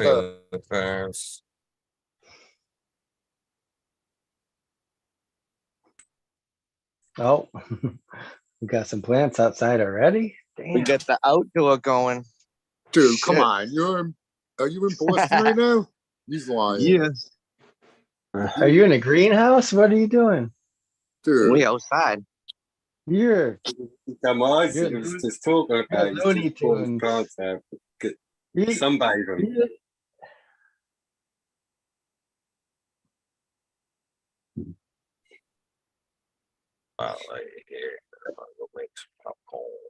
I do got the greenhouse set up though. Are you moving them in at night, Steph? Oh, we got stuff in. I got tomatoes in it. Damn. Nice. I have to transplant know- all the peppers. I know those plants outside aren't living out there 24/7, right? Oh, they're out there 24/7. Yeah. Wow. Yeah. It's a flower Since season when? outside. They're in flower. Since when? Since 2 days like ago. a week ago. All right. Yeah. Are It's, you like finishing? You're just finishing them off out there, or? Yeah, I started them. I put them into flower inside and just threw them outside. Or And they're fucking loving life, as you could see. yeah. Well, it's like fall weather right now. Yeah. Plants are fine. A couple of 30-degree nights, as long as it's not too many in a row. Yeah. Now, do you feel like you're gonna have to light up them? No. They'll be fine. Actually, some of the best plants I ever grew was Crazy Train. I started it indoor, put it outside, let it finish off outside. Awesome. And the shit was fire. Happy 420, people. Yeah. I couldn't help myself. I had to get plants outside already.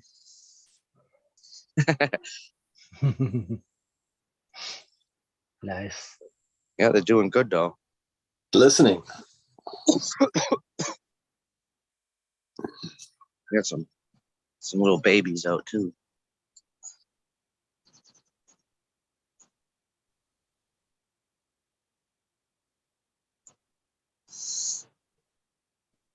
Damn it! Now I got to get some seeds wet today.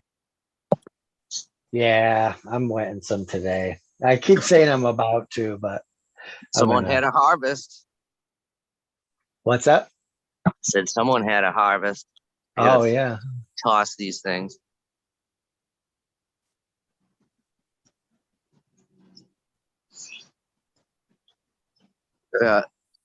Beautiful blue sky.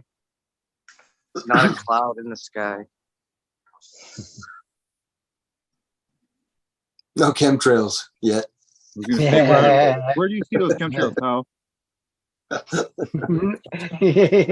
trying to get them wound up.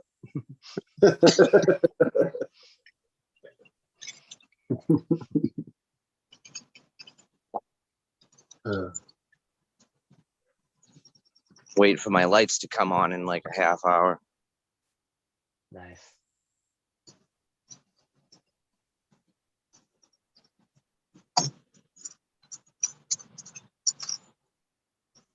But my buddy owns a dispensary down the street, so we got a 420 party, 1 o'clock to 9 o'clock today. So I'm gonna probably swing over there when it starts, and then go back after dinner time. Sweet. Nice. This time they did smart, and they make the party off the dispensary grounds because we can't smoke on the dispensary property. So they got it at like a brewery down the street. Nice. That way people can get their sip on and smoke. Food trucks. Gotta have some food trucks. That's America for you. You can't smoke where they sell the weed, but you can smoke where they drink the beer. Yes. Fucking ridiculous. Stupid, right? So I mulched my whole yard already all the way around. Planted a shitload of flower bulbs. Nice.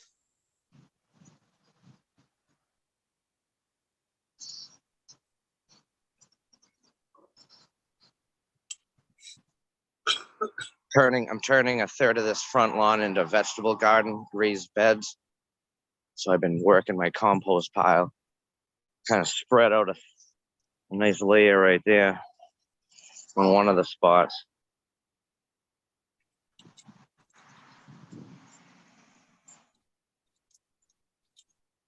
Started cleaning out the frog pond because it's just nasty.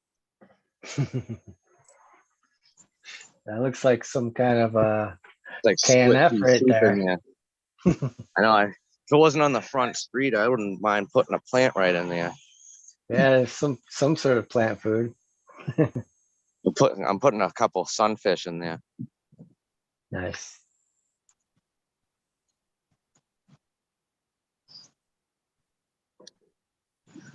That's sweet.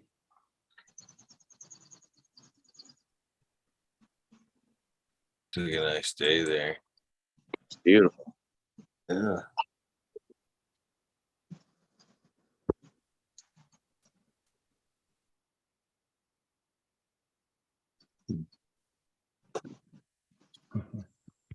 You guys don't need to watch me eat popcorn. Yo, it's the 20. It's the 20. Oh, Is that medicated popcorn? It is not. It's regular. Fucking old Bacher. Microwave popcorn.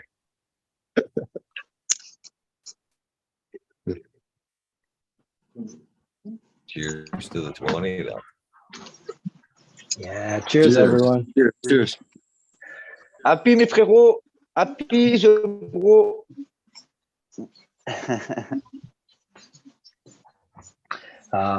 Cheers everybody out in chat. I can't see chat, but You're looking high. I'm on my phone. I can't see. Yeah. Cooling.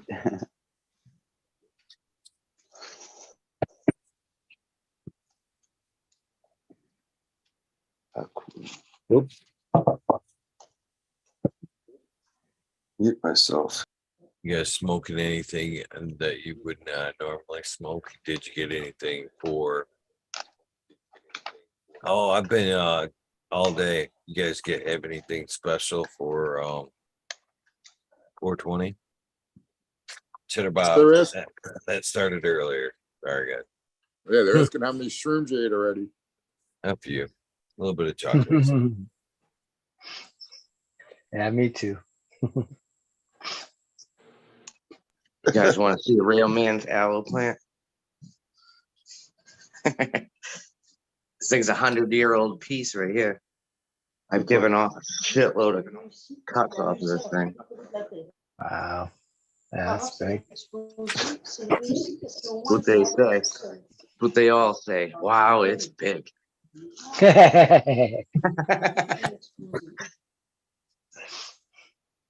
Girthy. Cut a piece. Good thing you got that aloe plant, or you'd probably never hear that. Oh no, we hear it all day, every day.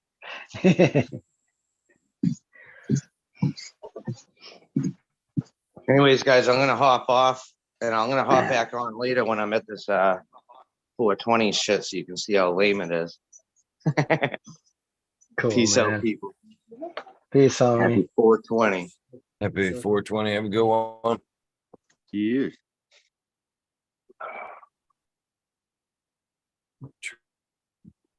But no.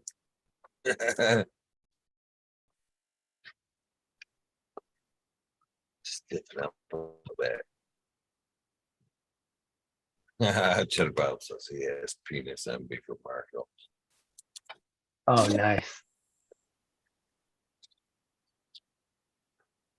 Nice. I hope you're talking about mushrooms, Chat about. That was supposed to be yesterday, though. Bicycle day, right? That's an acid thing. That has not. That shrooms are separate. Okay. So it could be wrong. Same mindset though, really, isn't it? Yeah, you know how the acid trippers and the shroomers have a big beef with each other. Can't get them in the same place, or they'll start fighting. I think there is a mild A little bit of a you snobby thing know, going on. Small rivalry there. I wouldn't call it a rivalry, but it does seem like people gravitate to like one or the Don't other tell me a little there's bit. a synthetic versus natural rivalry in the That's right. culture That's world. right. That's right. No. That's some synthetic psilocybin. Oh yeah. Yeah, us mushroom growers don't love the synthetic psilocin. Nah. Well, we don't like it being sold in bars and having it said it's mushrooms. I don't know, it's just tacky. At the least. Like this glue is about getting right now. Yuck, yuck, yuck. Yeah.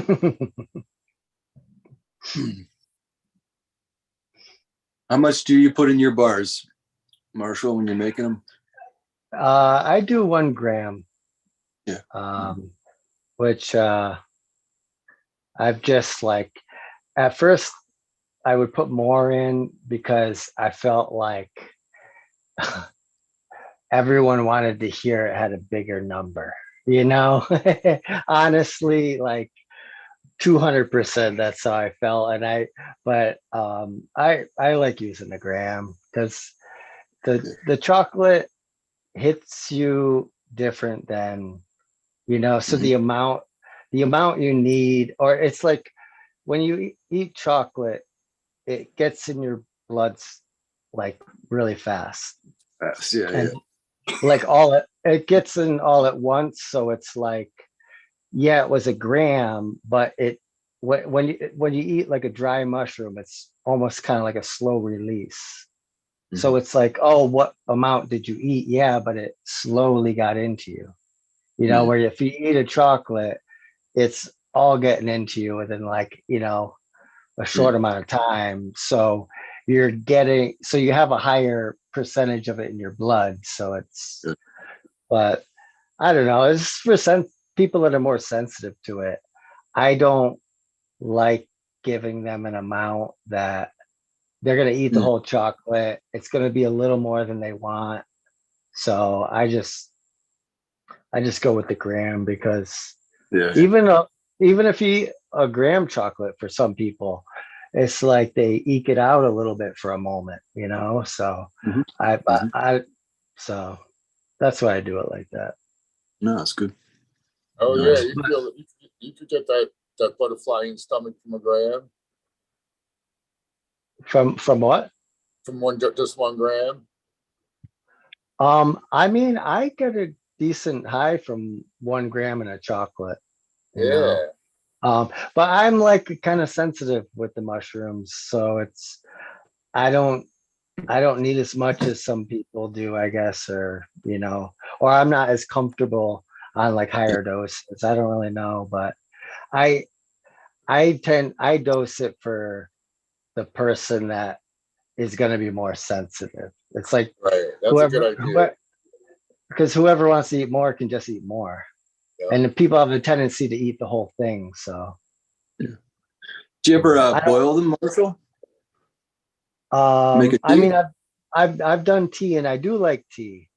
Yeah, You yeah. know, Mhm. I do, but I got in the habit of eating chocolate, so I don't know, but I do like the tea a lot. Yeah. Yeah, yeah. I used to just like boil it and then put a tea bag in after, and yeah, just Yep. very nice. Yeah, I've done that too. Yeah. Yeah, and put a little bit of cinnamon in with it so it doesn't taste so much like burnt popcorn. Yeah. Yeah, I've well, done that's why the tea bag, you just put the tea bag in. It's like having a normal tea, so but with a little bit of a mushroomy flavor. Yeah. I've used lavender oil, and it just a little drop of like essential oil, not even a whole drop. I've used like a drop in like a huge pot, you know, but that really like just clears the taste out and makes it taste real clean. I've never heard of consuming lavender oil. I always thought that was just like a dish soap extract or some shit. It's not like commonly consumed, but it's I think it's good for your digestive system actually, but I mean I wouldn't consume high amounts of it. Maybe that's what it is. I forget. I don't know. I don't memorize the dang terpenes. I'd like to, but I don't know. Do you find there's But like yeah, I put sorry, do you find there's a combination with Oh, mushrooms like with LSD, like like oranges can? Is there any like? Do you find something can enhance more with the mushrooms?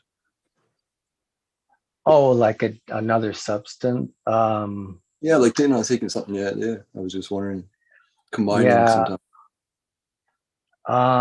I haven't really experimented other than the chocolate. I do think has an interaction that enhances it in a way. But there's a type of resin I remember reading about.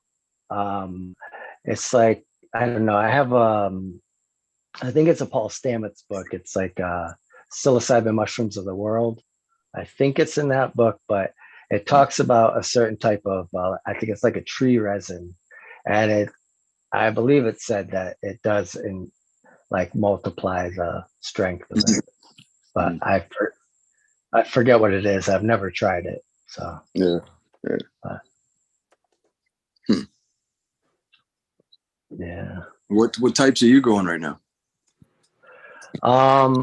I've been like shifting to the medicinals way more. I've been wanting to really grow them a lot, but it's like the other ones are they get your attention first, but like I have a ton of these jars are wine caps. It's I think it's King Strophoria, but that one is like that one grows out of the ground, so they like grow vertical.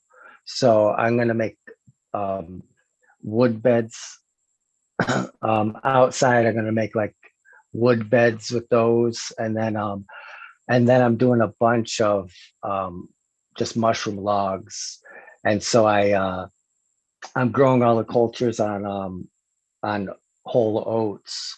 So I basically like drill holes, and then I'm just gonna fill the holes with the grains of oats, and then seal them off. And like with the logs, I'm doing the elm oyster that I got from my backyard, and then I'm doing what else?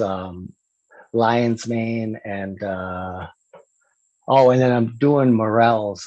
I'm just inoculating. Like I'm gonna like wildcraft the forest because I've never found a morel, so I feel like a total cheat. But I'm just gonna put it everywhere, and then I'm gonna find morels. So that's and then there's a couple. yeah, then there's a couple other varieties that I'm growing too. Yeah, a couple of the fun ones. But Right on. So is the question that lies like cannabis is indoor cultivated mushrooms, just as good as outdoor cultivated mushrooms. So like, Oh, good question. you're quite, yeah, we will start with like both the psychedelic yeah. ones, but I'm curious about like in flavor too. Like say with the morels there, could you cultivate them inside? Would they be as tasty as the ones outdoor? From what I get from morels is that there's probably somebody out there that is growing them, but it's one of those ones that they say you can't cultivate it from what I know. So people will like make slurries of it, like they'll make a big liquid culture, like 5 gallon buckets of it, and then you just like splash it everywhere. You just make it rain, and then you in it like it needs to associate with a tree root, I believe. So that's why it doesn't grow indoors. Or I could not be right on that, but that's from what I understand of it. So, but and as far I wouldn't be surprised if there was some like medicinal values you might get outdoors. I don't know. But for Well, there's people that cleanliness, what's there's that, people that do Brian? morels indoors. Really? Yeah, You can't grow Liberty caps indoors, can you? I know one little caveat that it doesn't answer the question that you're asking, but the cubensis that most of us grow are indoor cultivated. They're created Love indoors. Liberty They don't naturally occur outside. Well, yeah, there's a lot of like hybrids people have made that were growing inside, but just there's a lot of bugs. Bugs love to eat mushrooms. So that's the one catch about that's different than like growing bud outside, it's like and I haven't grown mushrooms outside a lot. So I'm gonna see how this works and like how to keep, like if I have a bunch of mushroom logs, maybe I have to keep them off the ground or something, so that they don't get like riddled with bugs. But so I'm like the opposite with mushrooms, I guess, because like with weed, I'm like outdoor is better. I love nature, but and then a lot of people with weeds are like, I like the cleanliness of my indoor, but with mushrooms, I definitely like the cleanliness of the indoor. So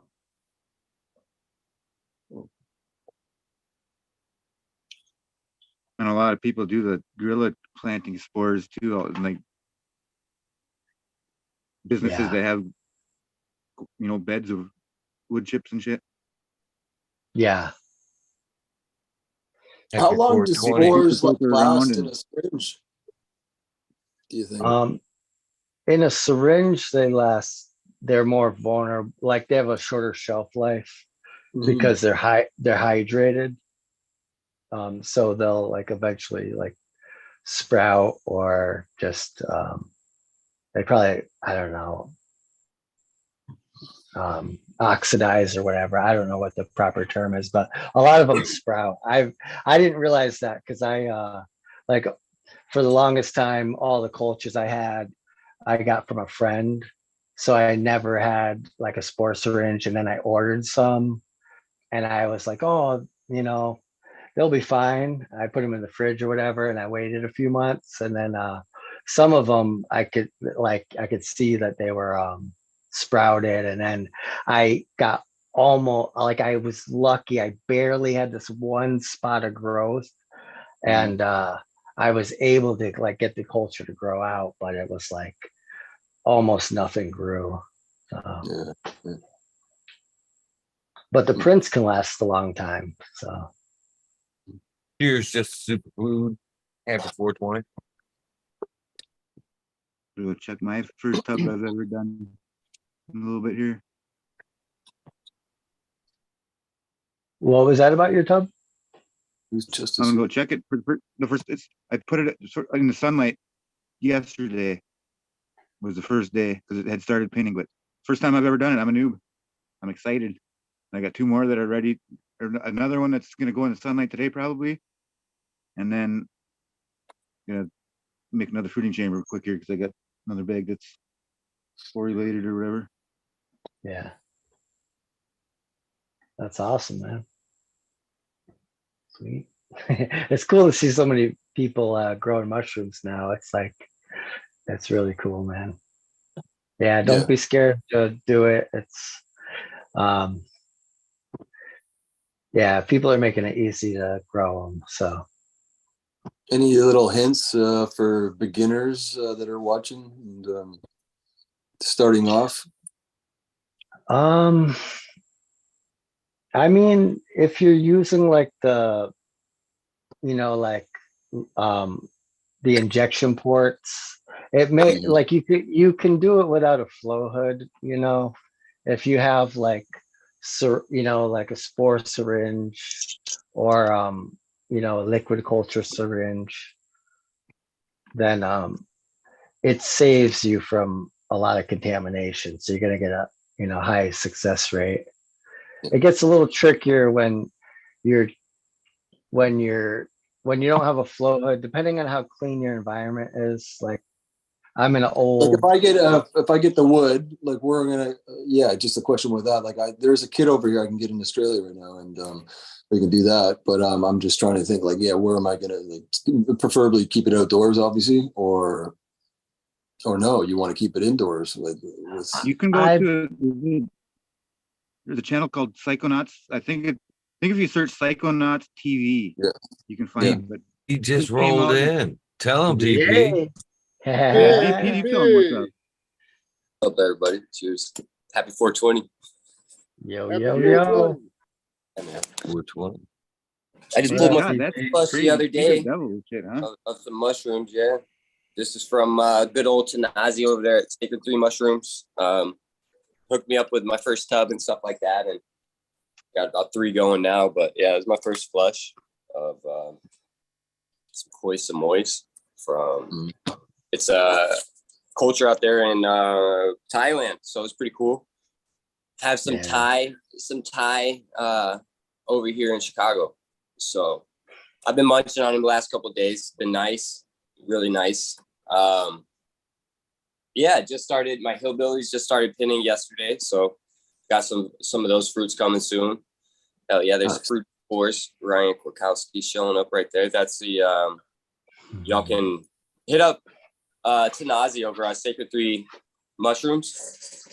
You can hit up his email. They're getting that site Fruity Spores all set up right now. So if anybody needs any type of genetics or anything, can hit up Tanazi over there.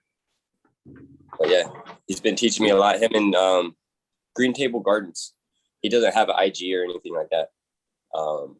Which I really in chat as well. Yeah, cheers, Green Table. That's a good person right there. I got nothing but respect for that man. He's good people. Yeah, there. I got to run into his brother-in-law. Let's see, do I have it by me? ABC Co. And I was able to pick up some seeds and stuff like that, which is cool. I think I got them right here. Nope, that's fishing stuff. But I love the way he puts together his little presentations and shit. You know what I mean? Like, this is what he sells the seeds in. Definitely over the top with the little, Yeah. And then not only that, he's a glass blower. So each little thing that he puts his seeds in is all hand blown. You know, you can wear it as a little pendant if you wanted to. But he was totally cool. He hooked me up with an extra pendant and some extra beans and stuff like that. So yeah, that's sweet. Yeah, one of the best packaging I've seen, actually. Definitely. That's cool. Yeah, it is crazy. Yeah. I'm glad to hear you got one Amy girl there, DP. I heard that. Hell yeah. Awesome. I'm stoked about that, man. It's putting off some nice rub stems as well. So good. Awesome. Yeah, I'm stoked. I got it all cloned up and shit. We're getting everything finalized for the new place. We got the keys and stuff like that. We're just getting our switch, and we got to build out the room the first room we're gonna do, and then we got to build out all the other rooms. But little hand blown trinkets. How's everybody's 420 so far? Pretty good. Pretty rad. Mine's great. Just picked up an ounce of modified grapes, rosin. So. There you go. That's a good one too. Modified grapes. Ooh, that's on the top 5 for sure. Oh yeah. I don't know if you could hear us yet. Just a superfood, but cheers. Happy 420. Hey, DP, where could John find you if you wanted to learn how to grow those mushrooms? What's that? Where would John be able to find you if you wanted to learn how to grow mushrooms? Oh, I follow DPA. I know. Yeah. So, yeah, but I mean, anybody else out there? I was talking for everybody out, like, yeah, just for people in Yeah, general. no, Like that, I appreciate it. Yeah, over on Future Cannabis Project, I do a couple shows over there on the second channel, FCP02, kind of like ESPN02. But yeah, so I'm over there a lot. I've been working with Rebecca Paisley, but we just started a new channel, Psychonauts TV on YouTube. And so, yeah, Tanazi was awesome enough to put together with Green Table Gardens, a teach you how to grow mushrooms at home. So they've been coaching me and teaching me, and I've been learning. I've really been enjoying it a lot. Shout out to them for kind of getting me going and making me really want to, get into How do you it. find lion's mane? Is lion's mane an easy one to grow? I haven't done that one yet. The Green Table just something on that one, and he says it's fairly easy to do. That's one that I do want to get into some more of the gourmets, as I want to be able to utilize those as well. Yeah. But I got some San Pedros going. Nice. Yeah. I'm wanting to get some cactuses in my garden for sure. Yeah, just getting everything ready for the move. I don't know what the fuck I'm gonna do because I don't got enough time to flower these out. And yeah, it'll be fun moving all that shit out of the 6th floor. What's up, Boom? Happy 420. Happy 420, How's it going, everybody? Cheers, Boom. Cheers. Cheers, Boom. I'll start the day off with some bubble. Good old more My ganja. day's almost over.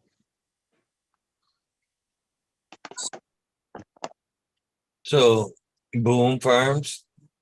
Oh, I forgot. Fuck, the majors took a fucking food break. Wanted you two to meet. Mate, Canadians need to hook up. I think he's just chowing down on some poutine over there, though. That's poutine. Poutine.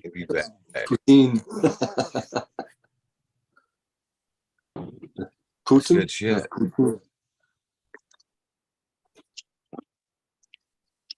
That's gravy and cheese, isn't that what that is? But the elk one or of the whatever extra they eat up bones there. I put down at Cheese the curds. is it survived all the Wisconsin. time. It's nice. Surprised it survived outside through the cold.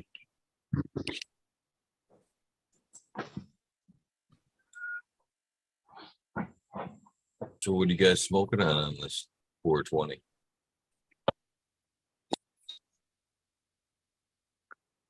Mother of berries. I'm gonna try some of this out from Morganja Farms. Some of his bubble hash. Nice. That's a old school Maine one. Yeah. Super cool Nice. guy. I was lucky to be able to meet him at the Freedom event. I've been wanting to run into him. I've had some of his hogs. His hogs are good stuff. Good food. Nice. I got some DOA that Southern VT grower hooked me up with. So that's what I'm smoking on. Came out nice too. Real nice. Yeah. That was mad cool of him to hook me up with it. Yeah, all the weed nerds are keeping me high while I'm focused on fungus, and I haven't had any cannabis in my garden. What do you got there? Some of Bones gear from over there. Oh, Boneyard. nice. Yep. Some of the Guerrero Blaster, Space Utopia, got his Silver Streak, and a couple other ones.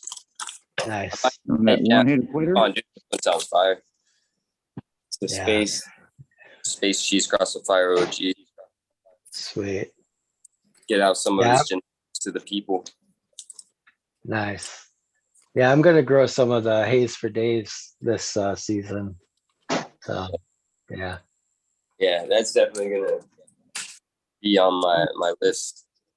I want to try that one-hitter quitter. Yeah, he Yeah, does back. Oh, go on, man. I got a pack of the one hitter quitter. That seems like a good one for sure. Yeah, it's supposed to be like permanent marker, stank, just put you out type stuff. So they're not but good things about it. Who just mentioned the mob? Hey, Major The MOB. Oh, the nice. MOB Yeah. is different, man. The MOB Mother is of Mary. some bullshit from THC's garden, man. Or THC's the breeder from that guy who shaved off his beard and lost all his skill on how to breed. Is That it guy. like dude from the real Bible mob there? is Maine outdoor berry. Maine outdoor berry, not mother of berry. Maine outdoor berry. That's the real deal. I've always known it as Mother of Berry. But Is it Maine Genetics? Who started it, Major? It's one of those old school cuts. It's not no one has it. You have to. Okay. Yeah, the GH seeds made up Mother of Berry.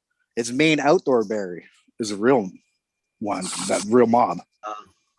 I never heard we've it got called a THC Mother of Berry in the collection. Yeah, it's probably made from it for sure. It's made from it, but it's not it. It's definitely not the main cut. But it finishes early, apparently. Get it. Yeah. You good? You good? So Major, this fellow you get- weed nerd, Boom Farms here. This guy here show you how to grow some fucking autos outdoors. Some monsters, man. Autos? Monsters. Damn. Monsters.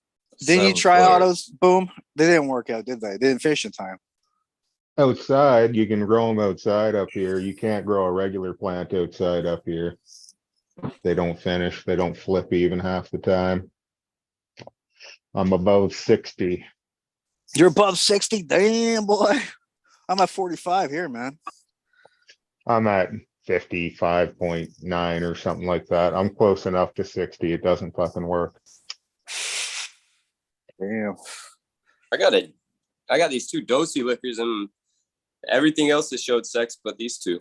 So these are taking a little while to want to show what's going on with them. Now, when you say show sex, does that mean on like still in veg mode or that's 12-12? 12 and 12. Yeah. So one would It say up, you don't take it to maturity. You flip them when you want. on this time I had to. I usually do take them to maturity, but like I said, I'm moving soon. So, and these are some testers and stuff like that. So I just wanted to see what kind of profile.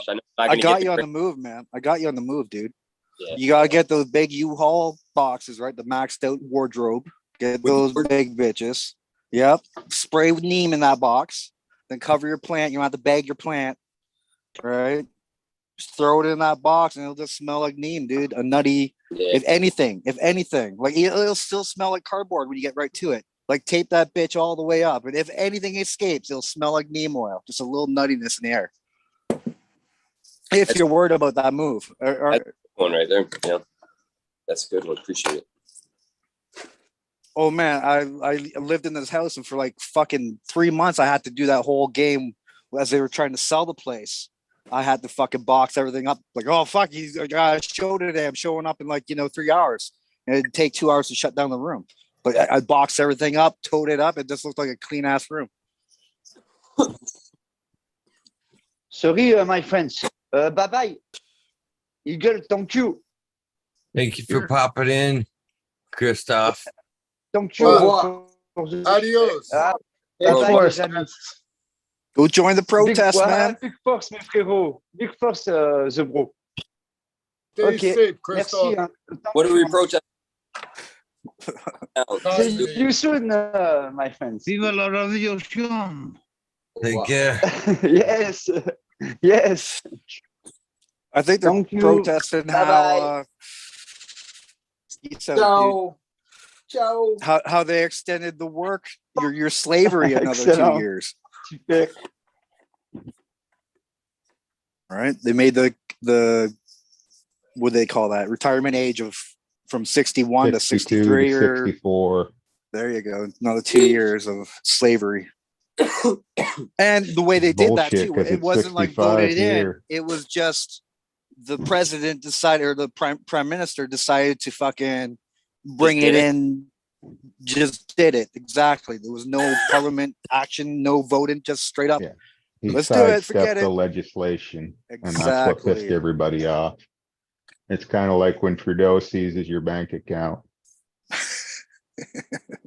Of course, you know that he would just blame the banks on that. That's not him doing it. Got a president that can't remember the fucking numbers if he saw them anyway. So it don't matter. Oh, I love old fucking Joe there. What do they call him? What's his other name? Hey, Brandon? Before we get on Let's the go, politics, Brandon. anybody tried his Earthcraft biosystems out? I've heard really good things about it. I have not tried it yet, but I'm about to give it an old whirl. Mark down there at MI Beneficials conveniently forgot this and this at the booth at the event I was at and shit like that after his interview I got to do with him. And yeah. What's the numbers on that, brother? What's the numbers? 913, what's that? The flowers 6, 8, 12. I don't know. I don't really pay too much attention to numbers, but yeah, a little bit. It helps a little, yeah. right? 6, 8, 12. Yeah, and then this is like the Benny boost. So this is just for like your living soil beds to help, you know what I mean? Those beneficials in there help keep them, the rogue beetles fed and everything like that. There we go. Yeah, usually I have all this stuff from Down to Earth and from other places, but this stuff is clean enough to where you can run it through lines. So at the new place I'm gonna be at, I'm gonna test it through the lines and stuff, because that's the biggest thing that the guy I work with, that's his first excuse. Oh, I can't run it through the fucking lines. Fuck organic, you know? So it's like, I'm excited to give it a whirl, see how it goes. I'll probably a slight enzyme type of something through the lines afterwards, but I'm excited to see what we can do with an organic source, inputs and stuff like that at a larger scale. It's easy to do small in apartments and with a couple lights or something like that, you know, but for people that are trying to kind of scale up and want to be able to keep this type of, not that everybody has to, or it's a necessity, you can grow however the fuck you want, you know what I mean? But for people I use that that want MPK raw on a large scale. Cheers. Just another superfood. Sorry about that. Cheers. Happy 420. Did I make it? Did I figure it out? Yeah, we You can figured hear it you. out. Arrived. You're You here. can hear me and I can hear you. Fucking right. Happy 420. that calls Yeah, for a happy death. 420. Do it. Fucking badass. Nice to hang out with you guys finally. Yeah. I dig the hat. Oh, my dirty fucking sweaty work hat. Yeah, time for a new one, huh? What are you smoking on this 420? Fucking big fatty DOA right here, buddy. Thanks to you and Smiley and Marshall. Much love, Marshall. Much love, Eagle. Oh, yeah. Thanks, man. Much love. Cheers to that. I got to run into Smiley last weekend, Saturday. That was nice. Got to chat with him. I met Tommy Trichomes for the first time in person. That was cool. His first words were, "Oh, I thought you were bigger." That sucks. It's usually no, that's how it always is when I meet the community. It's just funny. But it was cool. I got to run into a couple other people. So it's always nice running into people that you see from the chats and shit, you know, and just hanging out, and putting faces to. Yeah, it is shit. awesome, man. Yeah, it's cool, man. So More people need to do it.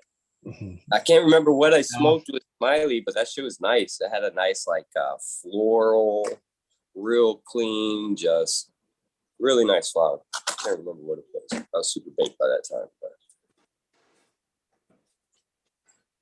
You want to come up, dude?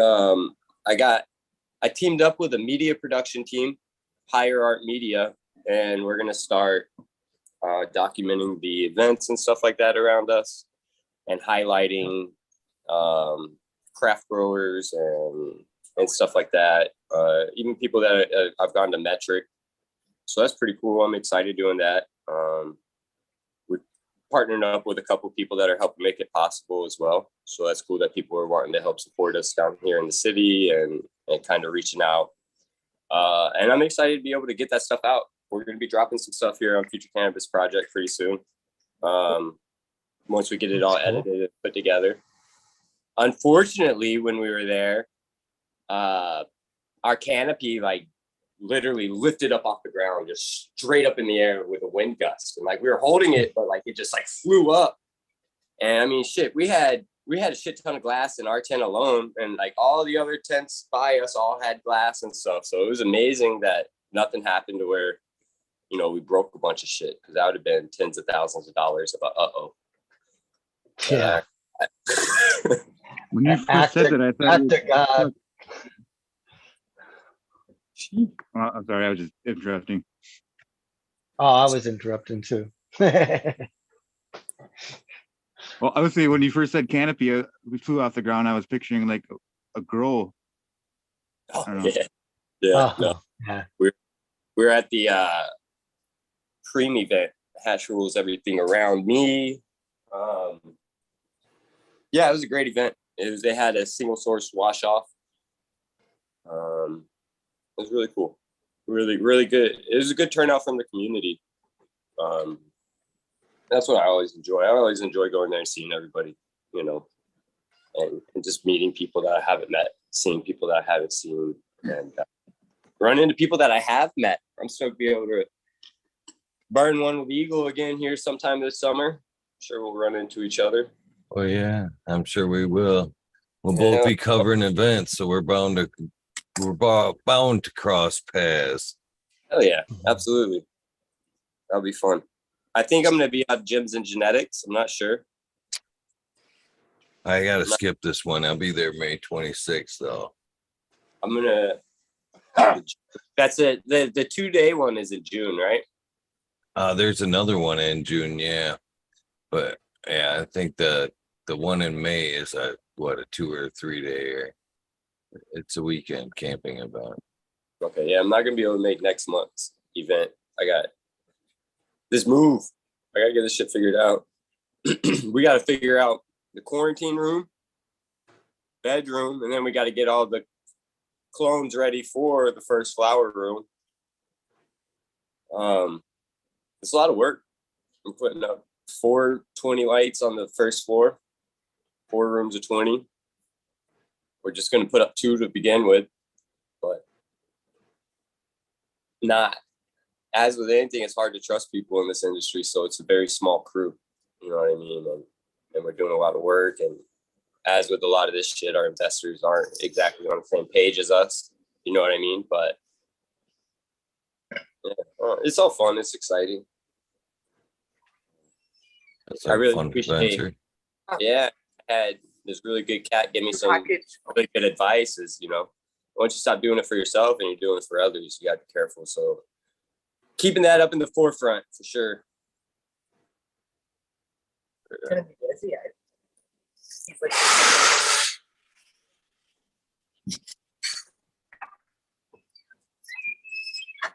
Bijan already setting my seeds, man. Bing bang boom. Yeah. That's fast. What lights are you running, 7 or DPO? At the new spot, Yeah. we're trying to get a deal on some pink grows right now, but there's 1,001 places shutting down in Michigan and other places, but a lot in Michigan right now. So we get a lot of our stuff used. Like we can pick up those Luxes for dirt cheap, that are brand new damn near. But we're waiting to hear back on that, see if we can get that deal through Think Grow. Because we'd really like to use those. We don't want to have to go out there switching bars for 100 fucking lights and shit. You know what I mean? So yeah, and then I once we get everything up and going, a part of it's going to be dedicated just to organic, so we can do some side by sides. So I'm excited about that, and it's also going to be for the hash as well. So I'm going to be taking over that part of it. Nice. Yeah, and I definitely want to get some different spectrum going on in there for that part. I've been hearing a lot about this mixed spectrum lighting. I play around with that if I can, but we're not going to have the ceiling height if we're going to bust it out into 2 floors.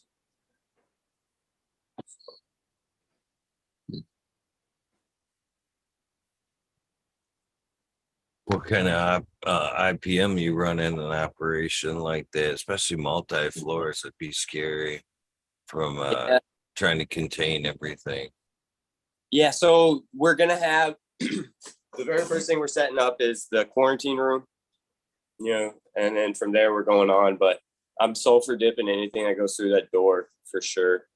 And then from there, we're just going to alternate every 2 weeks, I think, from probably 2 to 3 different products, just to kind of keep them guessing. The guy that I'm working with, he just had a problem with the russets not too long ago. You know what I mean? So, buddy.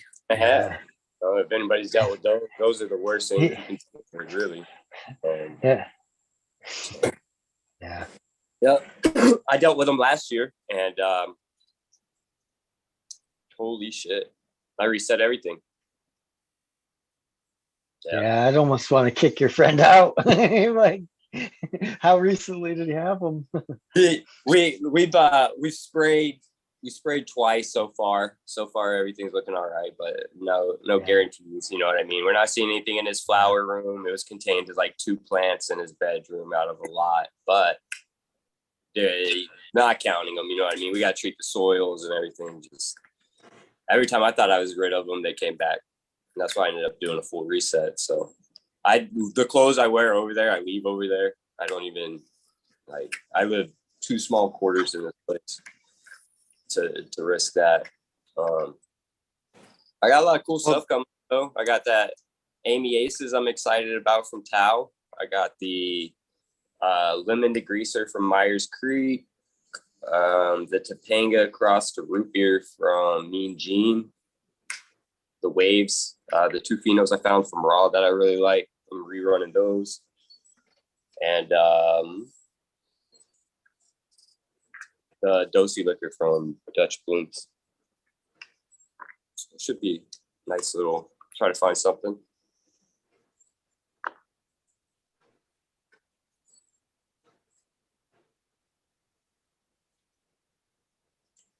Blue, nice day where another superfoods at. He's living the dream. Oh, yeah. I'm trying to get out of the city to something like that. Yeah. Cute little fuckers right here, huh? My mom's got a couple little chickens. Yeah, mine too. Tim, how many you got? Boom. I think 80, 60, 80 right now. Damn. Is it enough? No, these are these guys here. They see with the spiky feathers or frizzles. Their feathers, instead of laying down their body, they stick straight up in the air. And you got some with the crazy hairdos, the white ones over there. They'll get mohawks and lay a bunch of different colored eggs: green, blue, brown, cream white. These guys here are only probably 5-6 weeks old or so. And if you were to buy them from a big breeder, you'd pay $30 to $75 a bird for them. Wow. We'll hustle them off for like 10, 15 bucks a piece or something.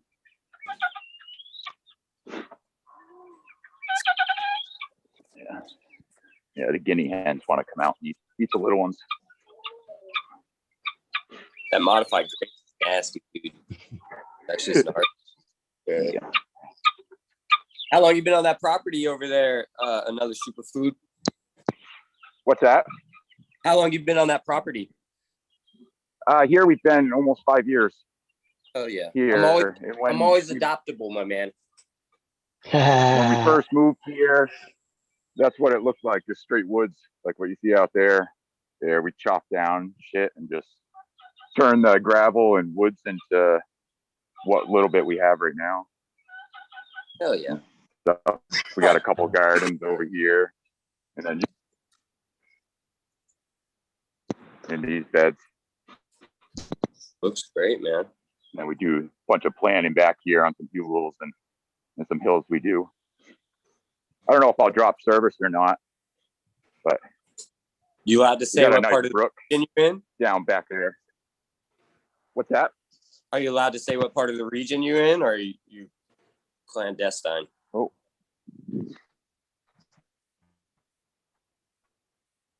Now he's froze up. There you go. Yeah. Just in time for You know what though, boys? I gotta take off. I gotta go do some shit, but I'll come back and hang out when I come around again. Better make that 420. I think I'll be Yeah, at the have a good 420. one, buddy. Yeah. Okay. Boom. Cannon Trooper. 7 TP. Marshall. John. Another sugar superfood. It's all good seeing with you, hanging with you, Eagle. Everyone in chat. Eagle, it's always fucking awesome fucking talking shit with Eagle. We'll catch you guys in a little bit. Peace out. Peace out.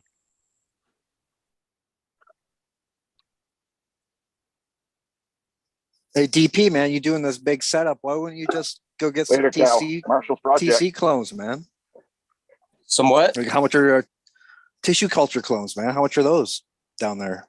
I don't even know. I'd have to check it out. Or they're still not offered. They're still on that upper end. Gotta be pay the company. That out. There must be a clean source somewhere by now. Yeah, I'm sure there is. And that's something that I've talked to him about as well, is the HLVD and where we're sourcing. Because it's funny, I saw this dude on here earlier. I could have sworn it was somebody else at first. But it wasn't. And yeah, that you only kind of got one shot.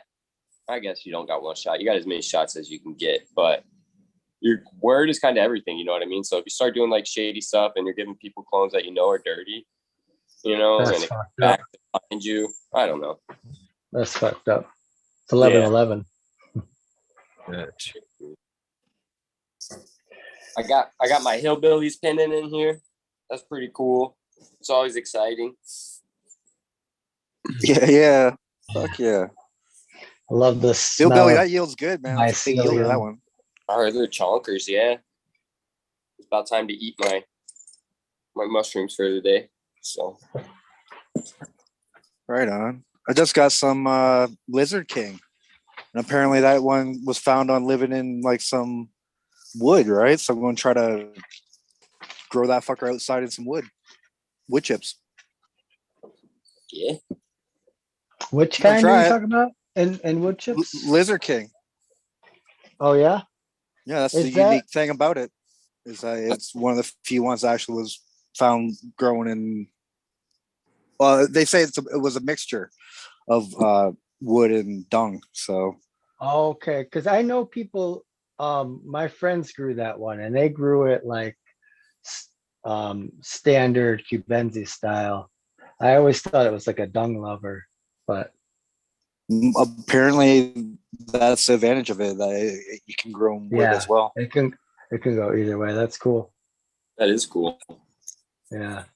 My next thing is I'm gonna get into I'm ready to get in some agar work and stuff. I just got to get everything cleaned up real good. But Yeah. start playing with some grain to grain transfers and agar work and cloning and Yeah, it gets fun. yeah, the Fun, microscopy. yeah, and time consuming. Yes. It starts getting time consuming when you start making your own agar and shit. Never enough time. But it's fun. Yeah. This one's a thrasher. Wow. I don't love the name, but but they grew really nice. They reminded me of hillbilly, but they grew like a little like denser, hardier kind of it. It's how I felt. But I've heard those thrashers are nice. Those get like the kind of chody stem, right? Like the big thick stem, like the hillbillies. Or yeah. Some these are. Yeah, What are we they're pretty. looking at? Just another superfood. Sorry, guys. Oh yeah. I didn't mean to cut in there. Oh no.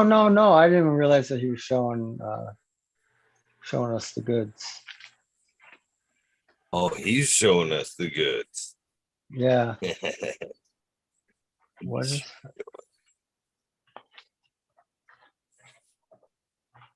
it's right here.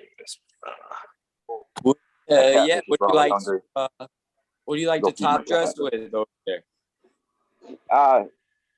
Whatever I got, really, like, because we got the chickens and stuff, so a lot of that goes through like either a worm bin or just the outside compost pile, and then I bring some in, run it in here, or I'll run it through my indoor worm bin before I run it in here. Just make sure there's nothing too major. Like if I'm already into flip, that way I don't fucking have bugs and problems and stuff. But otherwise, it's all dry amendments, shit I can get outside. We got bunnies too, so like an abundance of bunny shit. Oh hell yeah! We do I heard some of that's our own whole grain. fire. So like alfalfa, shit like that. When we got that going, we'll throw that down. I got a catfish that we caught that was like an inch long. I don't know, 5-6 years ago, and we just been feeding it little bits here and there. Like right now, I feed it worms. When grasshoppers are in season, I feed it that, and I'll water it with that once in a while. Oh yeah, nice. A friend of mine's mom owned an old school church from like 1700s, and they had a pipe break up in the ceiling and stuff, so they had to go up and dig out all the bat and bird shit up there. And I brought me 10 5-gallon buckets of shit from the top of the cupola that was, who knows, hundreds of years old. So I top dressed with some of that too. A little bit of this, that, whatever I can kind of muster up that it ain't gonna cost me much. What do you I did do? have to buy a bag of worm castings though the other day because I didn't want to bring shit indoors from outdoors there, being I'm like, I don't know, 14 days in or so. I need to flip.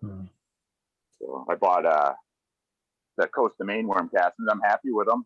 2-3 days down, and you could already see the biology working across. The worms came right up, loved it. You know, I'd buy them again if I had to, for sure. So yeah, I'm sure my catfish is hungry. We'll feed it. Yeah, it's fucking messy in here. This is what growing's really like. It ain't all fucking pretty and shit like that. You can see there's shit on the floor. You know, I got to get in here, bath and clean up. Fans blowing around. It blows. I could keep a pretty dirty grow room. Everything's sparkly clean and stuff like IG, and no, that's not how it works. Yeah, that's my This is style. a bunch of My buddy doesn't this like is a bunch of Fumi gear, and happy with it. It's doing really well. And stuff. There's some couple projects that we had for outdoor 2022, but otherwise it's like his cross to the one is here. It doesn't like the cold. We're really, really cold here and stuff. And plus we had a week of no power, so everything jumped up with it and stuff. But that one doesn't like the cold, but his sours and what else did I do? I don't know, a couple other ones I've thrown in here by him. I never mark anything. I'll wait until after the fact. And the smoke should tell me what it is in the plant. But what all are you running in there? This is a lot of Fumi stuff. Fumador. Cool. So like his Sour Morgana, there's a few of those in here. His, what is it, BLR or the one he crossed the Coots there, Coots cross. Oh, black. Is Vigorous. I mean, they're doing good and stuff. Black Prince Ruby was the one you're thinking, I think. Yeah, Yeah. I want to try that Black Prince Ruby. The Black Prince Ruby. Yeah, there we go. I'm no good with the fucking names or keeping track of anything or remembering anything. That's for sure. Yeah. If it's Yeah, I want a pack of those. I'll have to grow it out sometime. But I'm a firm believer on leaving your leads on as much as you possibly can. You know, there's times when you got to bullshit, dig shit, but like I see it as you spent all this time, and they're going to tell you so much along the grow. You remove them, how are you going to tell what the plant's telling you? Let alone she can't take from it and do what she needs to do and stuff. Yeah. So firm believer there. But yeah, I always do like a medium defoliation. The super hard ones never felt right to me, but I like the bones. I like to thin it out a little bit though. I like to grow them. I always grow them too. I always cram too much. You know, that's what happens. Right? Yeah. No doubt about that. I always make that. You know, it's like you put too much in there, or you veg it out a little too long. It's like, oh, it's tight. But you know. Yeah, it's 6 by 12 in here, and I don't know. Videos and pictures usually don't do much justice and stuff. But yeah, I mean that week of no power with everybody just on really light LED, it made everybody jump up and stretch up a little bit, and that kind of overfilled things. Otherwise, it would have been down, you know, another foot lower and stuff. But you know, this is the room I got back here now until I end up building something else out someday.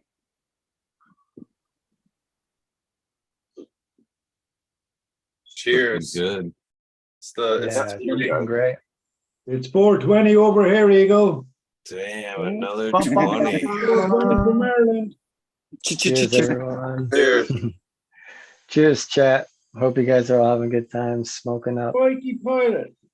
I was all I haven't seen acid him in a brain. long I time. saw Eagle came on last night, so I was enjoying bicycle day, but nice. yeah, I couldn't do technology last night very well. And I can't get these 20s are flying by. It's a good thing, I guess. So.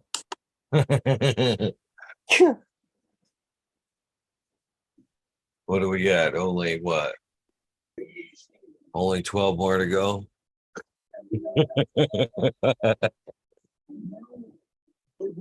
Shit.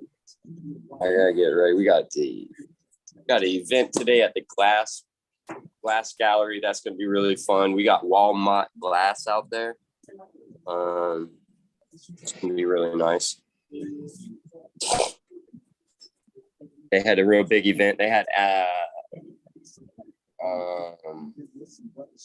who they have over there? Aaron Brooks, the artist, over there yesterday. That was a really big. They had a big event. They had people that camped out like a day and a half in advance for that. Pretty wild. I was surprised. That was just like an art event too. So. Cannabis seed. It's like it would just go together perfectly. Big up Green Table Gardens. This is some of his work. Some albino penis envy. I'm digging someone's tunes. Oh man, that ape is strong. Watch out. Yeah, I like it. It's actually, I enjoy microdosing it. I'll do like 0.2, 0.3, and it like settles my brain down enough where I'm not a fucking spaz. Yeah. Yeah, I like those light doses too. Yeah. It's like enough to like if I even a out, little. What was that? Sorry. Yeah, it's like even if I'm going out to an event or something, it just kind of me like I said, I'm not so all over the place. You know what I mean? Yeah. But what were you saying?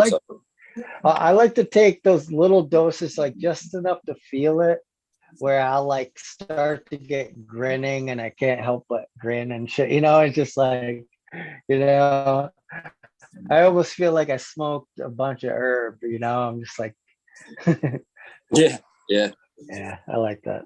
It was funny. I was at Toasted Tuesday, and he does edibles and he does like magic mushroom edibles as well. And so he passed out a bunch at the event, and they were pretty strong this time, I guess. Like so many people came up to me just like wide-eyed, like, oh wow, you know what I mean? It was pretty funny. Yeah. I had on like my Shroomspiracy shirt, and so everybody was just drawn to that, I guess, that were all tripping on mushrooms and shit. It was funny as hell. That's cool. It's fun to turn the party on.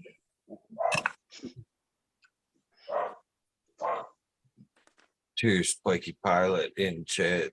How you doing, my friend? And Tim McBride there. Your reference for a future guest there, Ryan, is in chat. It says looking good there. Cool. Cool. Wow. What up, Spiky?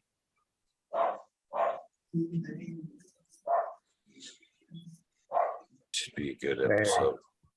Sounds like it will be a good episode. I have to get my other phone on.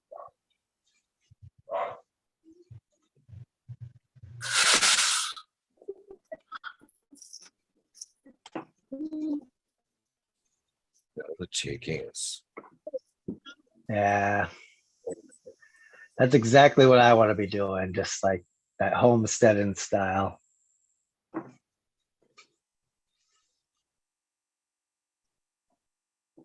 Night boom.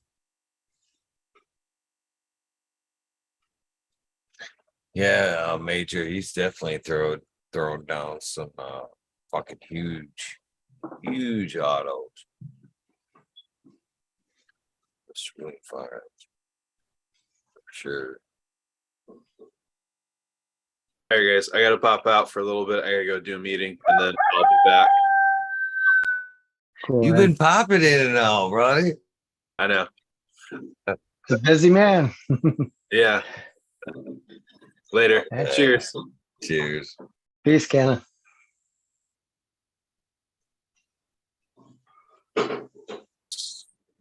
Is it true what they say about that enigma that it could take up to like 6 months for that bitch to mature? Has anyone grown that? I don't know. I had that culture given to me, and then I had a flop in my room, and I kind of like lost a few of my cultures, and that was one of them. So, yeah. I don't know. Still a mystery then. Yep. I think it can take a long time. I don't think it's like particularly an easy one. I could be wrong though. I don't know. What? It's DP's birthday. Happy fucking birthday, DP. Oh, it is. Word. Happy birthday, dude. Thanks, Screen Table Guards. Oh, did he sneak away? Happy birthday, DP. Oh, yeah. We'll get him. We'll get him. Yeah, yeah. Wait till he comes back. Yeah, happy birthday. We should all yell and scare the shit out of him. Yeah.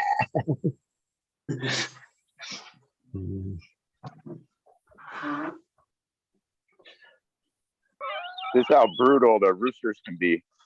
They get right on the back of the girls and we just rape the shit out of them and rip all their feathers right out of them, holding on. And then the ducks will be even more brutal. The ducks, he'll hop on one of the girls when she's in like the pond or the pool and will actually hold her head underwater while he rapes her and then lets her back up after she's almost dead. Kind of messed up. Yeah. Oh, wait a second.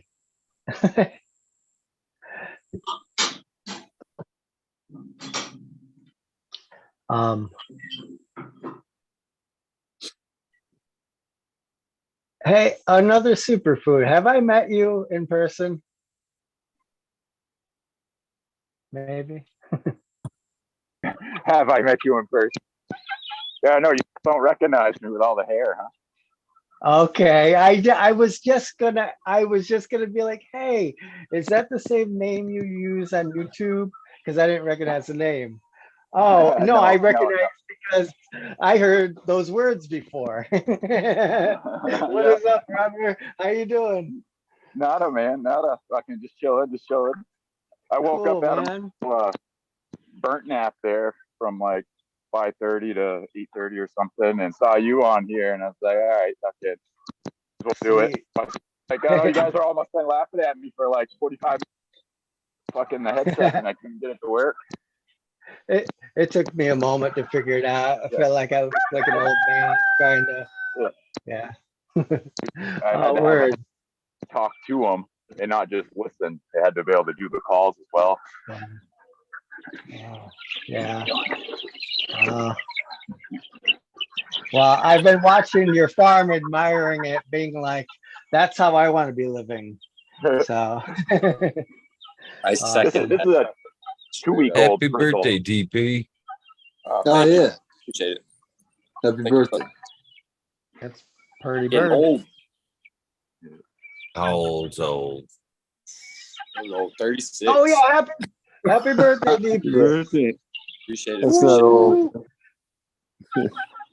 Made it What? another. Made it another world. What a cool day to have as a birthday, 420. Destiny, Yeah. man. First time my ma tried fucking grounding me for weed, I was like, hell no, you could have waited another day. You did this, Mom. Ooh. Yeah. So it's cool. I went from getting grounded from it. I got kicked out of the house for weed and shit, you know, but now like I hooked my parents up with weed. So full circle. Full circle. Yeah, that's cool when that happens, huh? Yeah, it really is. I'll tell you what, it is so nice outside today. We're gonna be up in this fucking 70s. And it was just snowing 2 days.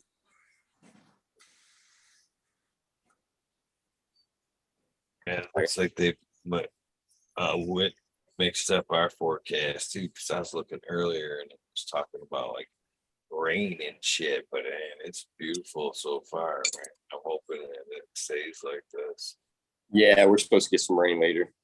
Or at least we got a small percentage, but any percentage usually means something's coming here. Fucking dog wants to take a shit on video. I forget He your always puck's goes across name. the street. He never shits in the yard. He always goes across the street. Something's up today. That's funny. Maybe there's something over there we don't want to go You gonna put that in the worm bin now?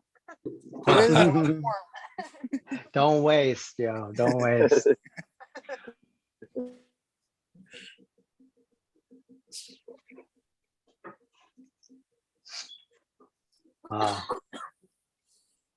Well, it's cool to see your homestead, man. Really cool. I'm so glad I figured out that was you. Volcano world in there. Yeah.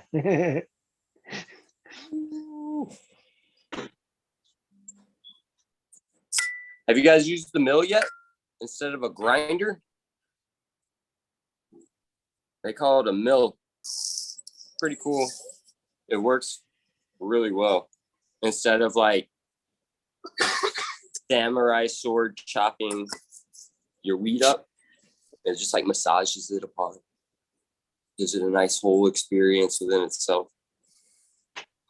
And I like it because there's no contraption that steals all your trichomes. Well, there must be a steel screen in there somewhere, right? It goes through this. It massages it. Okay. Mills it through that, and then here's your collection chamber down here. Does actually look like it's being massaged. It don't have the like spikies Yeah. that a normal grinder would have. That's why I always like the old peg grinders, the steel teeth, instead of the blades.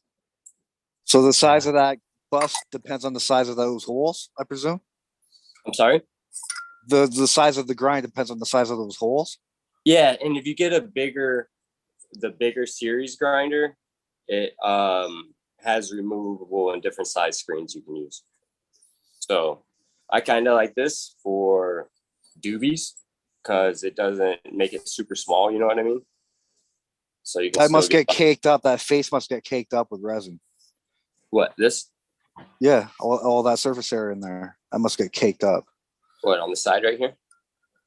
Just even on the face of that, on the screen itself. Yeah. Yeah, I mean, just with anything, if you use it with anything that's got a lot of fucking trichomes in it and shit, they're gonna get everywhere. Yeah, I'm just trying to tear it down a bit. Yeah, get you off your high horse. Keep on trying. You keep on You trying. milling motherfucker. Coming, bro. You miller. You a miller. all bougie and shit. Don't grind it. It's called a spice grinder. I spice it up, buddy. I spice it up. I don't know if he's still in chat there here or not, but that Tim McBride, he's a fucking legend, guys. You haven't heard about him before. He's Who? He's gonna be coming up on here. Used to call him a saltwater I can't talk. The saltwater cowboy. Saltwater cowboy. Yep, he smuggled millions of pounds of marijuana into this country. Damn. Appreciate it. He'll be coming up on the show here though pretty soon. Appreciate all the hard work. There. My other phone died, so I can't see chat right now. Who talking about you? Don't worry about it. What's up, chat? Cheers. I got my other thing open yet. So I haven't been in chat land. Atlantia.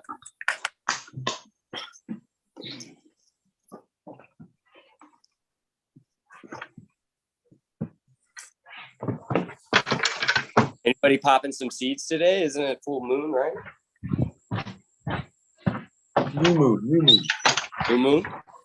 New moon.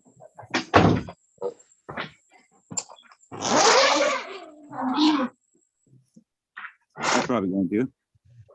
Green fingers. Oh, you're getting wet to leave. I don't know. I ordered some seeds. Does that count?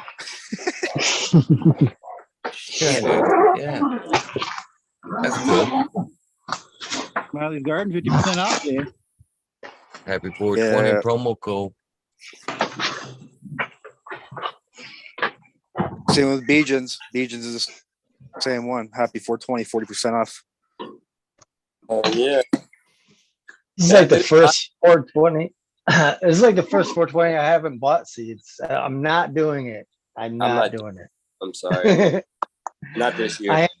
I have so many seeds that just not doing it. I'm not doing it. I got a lot This is of the first time. Yeah. Now watch. I'm gonna accidentally see some shit. I'm not gonna put it out by IG. I'm not. What's that? You'll justify. You're like shit. 60%. You'll be like 60% off. You'll be like, yeah, fuck, I'll get it. Why not? Shit, they got like damn near 100% off. They're doing buy one get ones. If I see some land race shit for sale, Who's I'll buy that? it. ABC Co. You got too many seeds. You can do a little free seed giveaway right now.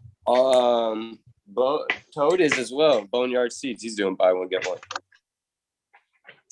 Yep, sure is. The way to Dega? Because I think he does only America. I think is it? He's on. You got to hit him up. So you got to hit him up directly for that one. What's up, Green Fingers? Silent one.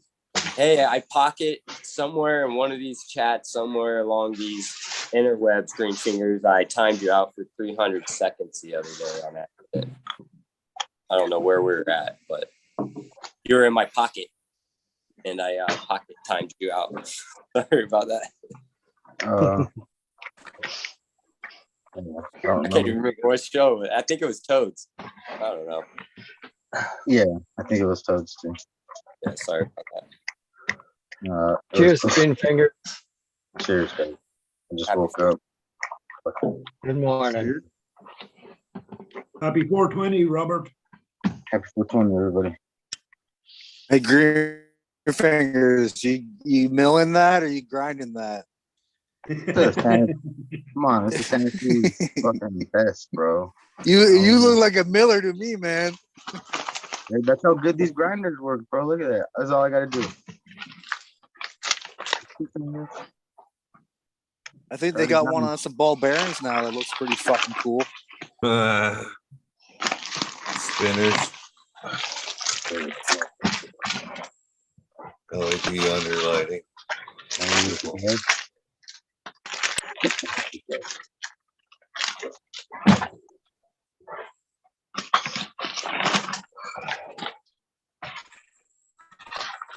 They got one for autos too. Just autos. Good for auto?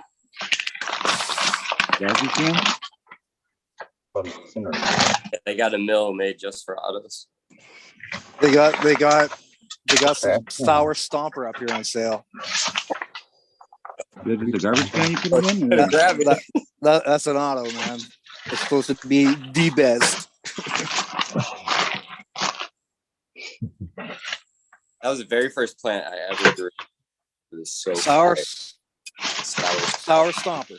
Yep. Mephisto. Damn. Yep. That's that, man. I got 2 ounces off of it. Honestly, that shit was fire as fuck, dude. 2-part dinosaur. That was Well, I'm gonna try it. I'm determined to, at least. But if I cut these autos up all the time, I might as well reassure my words, right? It might be decent after all. If it smokes at least a 7, I'll be happy. But if it doesn't smoke a 7, oh, damn, I'm gonna be pissed. Yeah, I got lucky, I guess. I don't know. I think it was beautiful, nice. It was tasty, smell good. I think what did my old man used to say? Oh, believe nothing what you hear and only half what you see. So take that in consideration, and I'll have to prove myself, right? Sour stompers there. There's nothing wrong with that. Especially how a lot of us grew up and shit, right? Like we hear a bunch of stuff and then something else ends up happening. So we take things how they come, not how we hear them. Ain't nothing wrong with it. I was sitting there on cannabis talking shit all the time. I want to grow weed, blah, blah, blah, blah, blah. This dude hit me up and was like, what's your address? Sent me a seed, the nutrients, and a pH kit. And it was like, buy a light and some dirt. Fucking stop talking. That's what I did.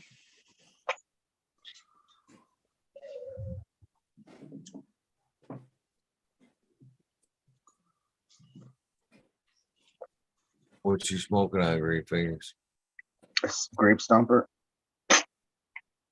All these stompers. Is that no, that's not an auto. No, it's from the. I was gonna say if I got an auto from the shop up there. Did you take everything down in your garden, green fingers? No, this is what I'm smoking. I still haven't took nothing down from my garden. Oh, I thought you were. Nothing's milky. It's Yeah. still clear heads. So I want to wait till. I took 3 tops down yesterday. I guess I would be lying if I said I took nothing down at all.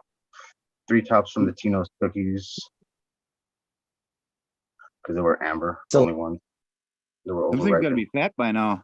You show us some fuckers? That's a good sign.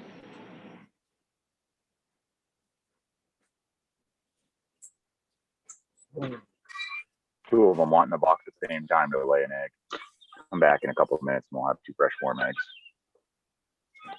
I'll tell y'all what, y'all. This sun is calling me. It's beautiful outside. So Enjoy it, man.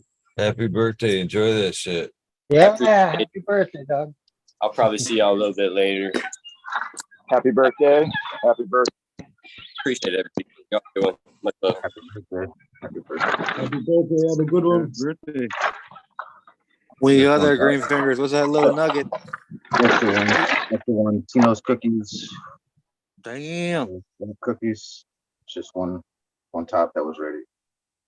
That's probably heavy. Yeah, it's fucking nice.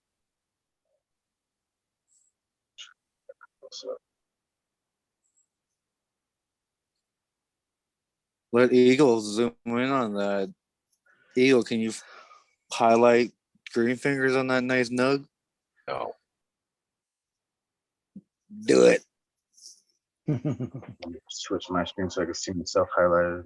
Okay, there you go. My quality is horrible too, guys. Yeah, it's fucking. We watched him all those fucking nights with that fucking penis pipe in his fucking face. It's nice to see a donkey dick in front of there. I haven't had a penis pipe in my face for fucking months, guys. She's wearing pants today, probably. That's how it's hanging, guys. That's how it's hanging. I'm gonna put this away. That's a chunky one. Yeah, it's all that. What kind of proteins is it again? Green fingers. What's that secret sauce? Frequency. Frequency. That's some kind of protein. What was that fancy protein you had? Harpin or Salty something. Seeds Harpin? Company. Salt and seeds. Yeah. Salt and seeds. That's the thing. Salty Yeah. Seed. Salty Seeds coming What's soon. it gonna be, man? We making? What's your first cross you coming out with? I've already made all kinds of shit. I'm just not gonna come out with it right away. Made over 10 crosses. Well, you might as well just give it out for untested fucking testers, man. Boom. I already gave some shit away. There's 1, 2, 3, 4, 5, 6. 6 in this box. Different crosses. And 1, 2, 3, 4, 5, 6. 6 in this box. So 12 different shits. And I'll probably only release 4 or 5. But I'll give the rest away for free. What were your dads, man? I got the. No, one's Amy or Andrew. They're out in You the call him greenhouse. Andrew or Andy. I got the 2 in the greenhouse right now. The 2 boys that I used re-vegged, so I'll reuse them again. These are just testers, see if anything's good from them. I have all the moms too, but then I'll just remake all the seeds if anything comes good from them. But I got the Mendo and the lemon tree times sky color kush are the 2 males that I use.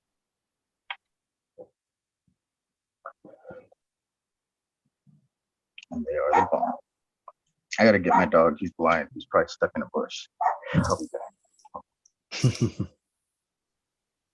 She's just stuck in a spider web, bud. Calm down. Big old spider. Teabag by a tarantula. No. It could happen.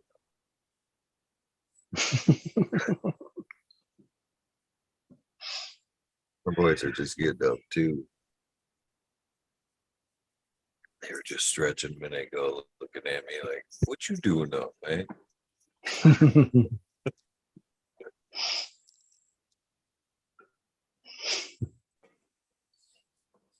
Surprised they've been as good as they have all night long. Been out. How long you been on, Eagle? What time you start this, man? The original show started at 11:30. It took like a 10-minute break and like smashed the fucking chicken strips real quick and then fired it back up. And then we went to 7 o'clock and then switched it over to the free for all. So pretty much since 11:30.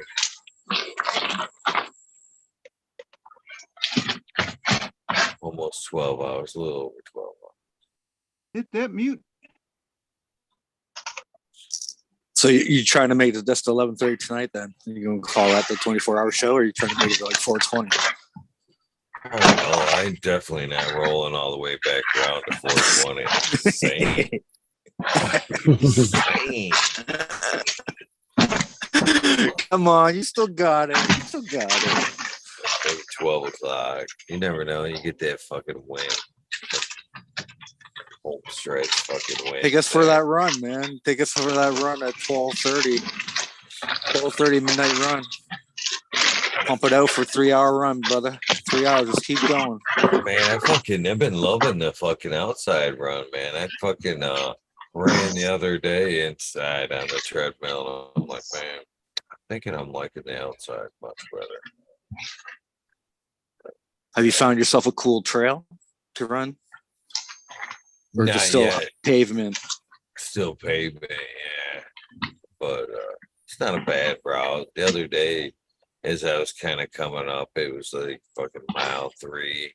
It's feeling it a little bit. It's all hilly. It's hilly as fuck. And I started like feeling it a little bit. And actually, I looked over and seen the fucking lake in the backdrop, and I'm like, you know what? This is pretty fucking awesome. I could feel like the fucking breeze, smell it and shit. It's a nice pick me up running around there and having that lake with, rough water in the fucking background. It's pretty nice. Hey, Marshall, can you hit mute? Oh, Is that yes. Marshall doing that? Does that mean clunking around? Then I'm a noob, you know. Mr. Clunky. You never know when somebody's gonna play tetherball. Guys out like that. Take. And I was like, when I fucking went and bought that last house there, well, that was like one of the first things I threw down in the yard for the kids was like tetherball. You guys don't know nothing about tetherball. Still have as much fun playing that shit as I did when I was a kid. Shit, till you get that tetherball across the cheek and shit. Where you wrap that rope around your wrist a few times and rope burn the piss out of your fucking wrist. Oh yeah, it's another good one. Going up for the big swing and you miss it and wrap it up around your wrist and almost hangs you up there by one arm. You're in 4th grade, you weigh like 30 pounds. Oh, it still happens even as an adult. Eagle, you were talking about that like pogo stick or whatever you call that thing, that ultra jumping thing. For some reason on IG, I found one of those, dude. Man, that thing's dangerous. shows a dude skipping out on him, like it just slips out, face straight down, man, on pavement. Damn. Oh, you can be not holding on to and catch that angle and fucking catch that thing right in the chest. With all that spring spent. I'd rather do that than take the face and take on Mother Nature, planet Earth right in the face, man. Face shot? No, man. That's damn. When I was fucking it was violent. I watched that probably like three minutes, man. Fucking the one I'm talking about. I didn't do the face plant. I did like a fucking straight to the back thing. Just fucking went out from underneath me, and I fucking went right to my back in front of the colonel. No, this guy was all confident. Like he had all the little tricks till that happened. And I bet you he stopped doing that little thing, man. Or at least had like, I don't know, what'd you do? Don't know, man. Maybe have a little concrete pad in the middle of your yard. So the rest of it's just all, soil and grass, but just that one spot you can jump on. That's what I was thinking. Like that's the only safest option, man. Yeah, you could hop that thing across the yard in dry days. It wasn't that bad. Dude, they grass hop on that bitch. Well, you could probably keep it in a little 2x2 area. I'm thinking like you can just hop on that little area if you had to do it. Fucking that's one of them toys you probably put right next to the fucking 3-wheeler shit. Yeah, use that own risk and when you're dumb. Yeah. I did have a wicked 3-wheeler though, man. I like that thing, man. It wasn't the 2-stroke model. It was just that big red. I love that thing, dude. An old 200 SX with reverse, no rear suspension. Was that the 2-stroke model? Yeah, back in the day. That was 4-stroke. Oh, they had 4-stroke too, but yeah, a lot of them. They're the 200s. Did have like the reverse and no rear suspension, 3-wheelers, the old Hondas from like '84. Yeah, that's the one I'm talking about. I grew up on a 1980 110 Honda. That thing was a beast. The 250R though was a 2-stroke one. Or the LT 250, the Suzuki. Yeah, I want an LT 500, man. Yeah, the Quadzillas. Yeah, the Quadzillas, yeah. 500. Yeah, I had a Banshee too. Nasty. I had a Banshee when I got a I couple. was in 8th grade when I got a Banshee. Because I was kind of a big kid, farm boy or whatever. Yeah. But I grew up on wheels too, so I kind of knew what I was doing on it. But I don't know how I didn't kill myself on that fucking thing. Yeah, we played on some 3-wheelers. I don't remember the sizes. I was too young to know that back then and stuff. I remember my sister being on the back of the 3-wheeler and we're ripping down by one of our friends' farms, and her leg comes off and gave her 3rd-degree burns down the back of her calf and whatnot. And that was kind of her end of it, but I stayed with it and stuff. And I bought my first Banshee in '98, and I still have it today. And I wish I had mine. Racing hill climbing with it, and I traveled the New England circuit, got good enough and placed top 3 there. I got my 2nd place plate for New England, and was able to go to nationals and went out to Dayton, Ohio back in 2009, 2010, and placed 3rd nationally out there.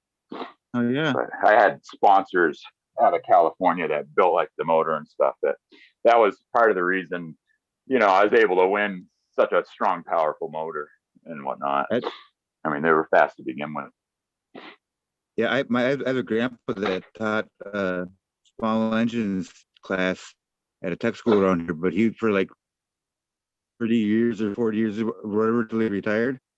But he was still doing that when I was a teenager, when I had my Banshee, and we'd take it into his class and they'd go through the reads and everything, and they'd put it on the dyno, and like you could get like everything like 50% off at Dennis Kirk or something like that. Yeah. And free labor, and it was great. That thing always run like a top. Nice. Yeah, I was always good with anything mechanical and play with stuff and fixing it and whatnot. When I bought the one I bought in '98, there we put all the like the bolt-ons you could do, like the Toomey pipes and the cool head, and reading it up. And the owner and maker of B-Force Reeds actually has a shop over in Lebanon, New Hampshire, which at the time I was only probably like a half hour from his shop or so. Right now I'm probably maybe 2 hours from his shop. And so he sponsored me and cut me special pedals. The 2s were out when we were racing, and he was developing the Delta 3s and stuff. So we ran those, and then CT Racing out of California took a big chunk of aluminum and totally rebuilt or remachined the whole motor, the whole bottom end, the whole top end. So it doesn't really look like a Banshee motor, but still in theory the twin two heads, or liquid cooled. What's that? What am I trying to say? Are they 2 separated heads, or they look a lot, or is it? Yeah, now my top is just a monoblock. It's one solid chunk. Cylinders together, not separated like how the stock one would become. How the stock one. Does it have 2 pipes coming out of it? If it doesn't have 2 pipes, it's not a Banshee. It's a monster at that point. Yeah. That's my opinion. But it's weird. This motor here, internally it's got Honda rods. It's got a shorter rod set because it's got a stroke to it. It's got a 10 mil stroke to the motor, but they end up putting in Honda rods. And then like if you were to take a 250R and bore it out and do their 330 big bore kit that they do for the 250R to make it nasty, it's running the 250R pistons. So then all the exhaust ports are Honda exhaust ports and intake ports. So then the head's all redone with the intake and exhaust ports, because now the reed intake, instead of it being like a 175cc cylinder, like the Banshee cylinder is about 175cc, they up it to the 250, like the CR 250 for Honda intake, and then the CR 250 exhaust port, which is much bigger and can handle a lot more power and shit. Okay, yeah, you'd shoot off. You dump the clutch and shoot off. It feels like your shoulders and arms and elbows and wrists and everything just rip right out of you. Most people get on it, they can't hold on to it enough because they're not ready to understand how much it just grips and takes off. Did you use a twist grip or a thumb throttle? No, thumb. Yeah, thumb. Yeah, now if you want to get in trouble with that twist, there's some guys that can do it. I had a gunner gas especially when you're quarter turn. That when thing you're going up hills and stuff like that. You really throwing your body around sometimes and stuff, and just having that twist could get you in some sort of trouble. And our longest run would be like a 12-second hill down to like a 3-second hill, depending on the size of the hill, the footage and stuff. So to hold that thumb throttle full bore, for 3 to 10 seconds, pretty easy. You're not on and off like you would if you're MXing. I didn't do a technical hill racing, but we used to call it the bowl. It was a sand pit that was bottom feed, or there was a gravel road coming in the bottom of it, but that thing was a 45-degree angle or something, and it took a good 15 seconds to get to the top.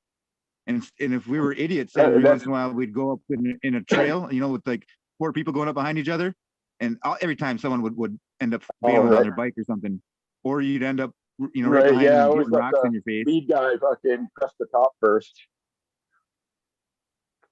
That's kind of what got me into doing the hill climbing. That's all we kind of had. You either went out onto the muddy trails and beat the piss out of your rig, and you're putting some sort of money into it every single week, or go to the sand pit and rip it, maybe all weekend and not have a problem. Yeah, maybe you rolled it down the sand once or twice, maybe ripped your bars over or broke a lever or something stupid, but you never hurt and broke your rig. I don't know how many engine mounts I had to replace or get welded from going in the trails. Right. Yeah, it's so brutal. Folks don't realize how brutal trail riding is and stuff. I had neighbors that ran the sand pits, dirt bike time trials. Go ripping up in the last 100 feet would be, straight up and down, and then you got that little bit of a lip where all the sand is washed away and everything. So your front tires hit that, and you'd think you're gonna bounce backwards off the hill, but you just like whoop, land right up at the top and ride away. You got to have momentum. My neighbor Jesse always brought a shovel. He would like duct tape it to his back because we'd ride there on the side of the road or whatever. And he'd be on his dirt bike with a spade shovel duct taped to himself and shit. Go up there and chop an opening or something at the top of the hill, clean some shit up. Yeah, well, for all sorts of shit, but that was the main. Right, yeah. He'd always have it. He'd be up there forever.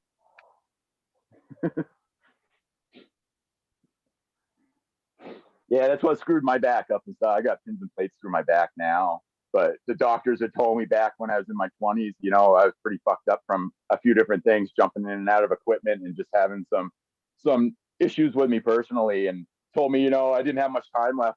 I was going to keep messing things up, and it was just going to keep going up my back, and before I know it, I wasn't going to be walking. So I was like, man, I've always wanted to fucking go hill climb and do this shit and stuff. So we went for 4 years and went and ran the series, and I did that, and it beat me up a little extra and kicked me down some, but it was so much fun doing that stuff and just hanging out with everybody. It was like at the height of it, there was, I don't know, 160 of us that traveled the New England circuit, Division I for AMA. It was like every other weekend. Once in a while, I would have one weekend to weekend back to back, but good times. I heard to follow in the Supercross series and shit, or the outdoors. Yeah, for sure. Like back in the McGrath days and shit. Yeah, definitely. Yep. It's tough not to watch that stuff, especially like around here. Like a lot of cities, like our whole state has like 600,000 people in it. Most towns and cities and other states have that just in their city and stuff. So there's like nothing to do around these parts but to drive back roads, be in the woods, go hiking, fishing, you know, shit like that. So that's what you got to do, you know.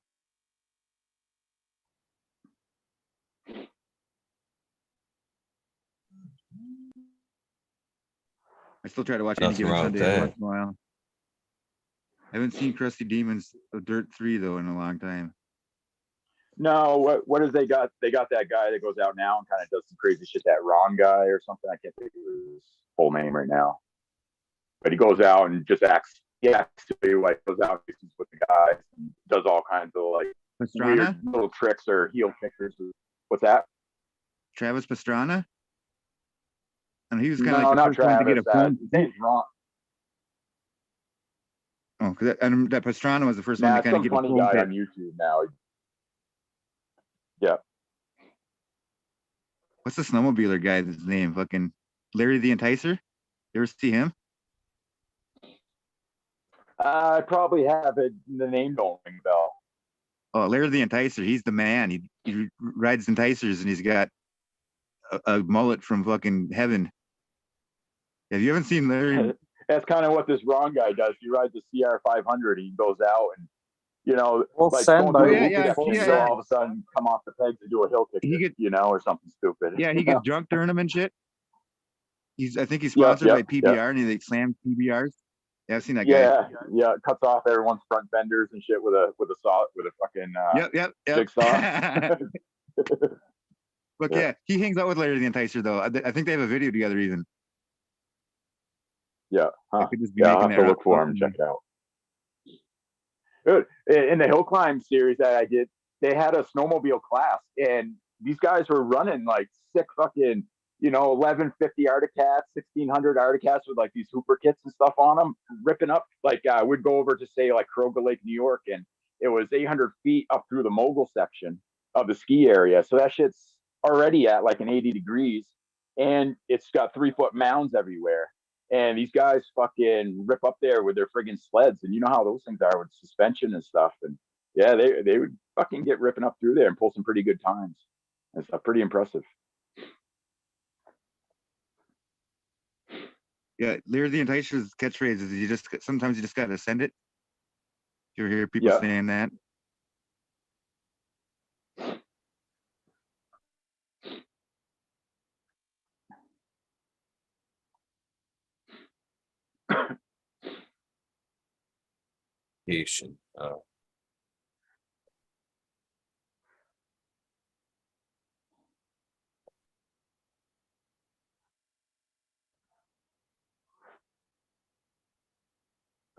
Beautiful day.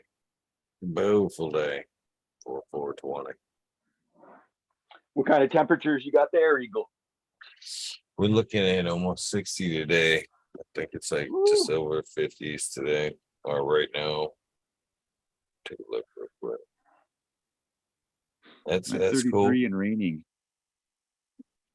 33 and raining. 49 here. 46 got down to grand. 31 last night. That's pretty chilly.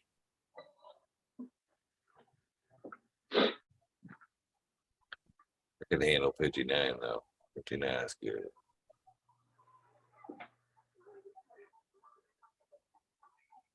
Shit, I think I took my first run this year when it was just like 40s. Shorts. I was like, I felt this and I was like, good enough. I won't be running anyway.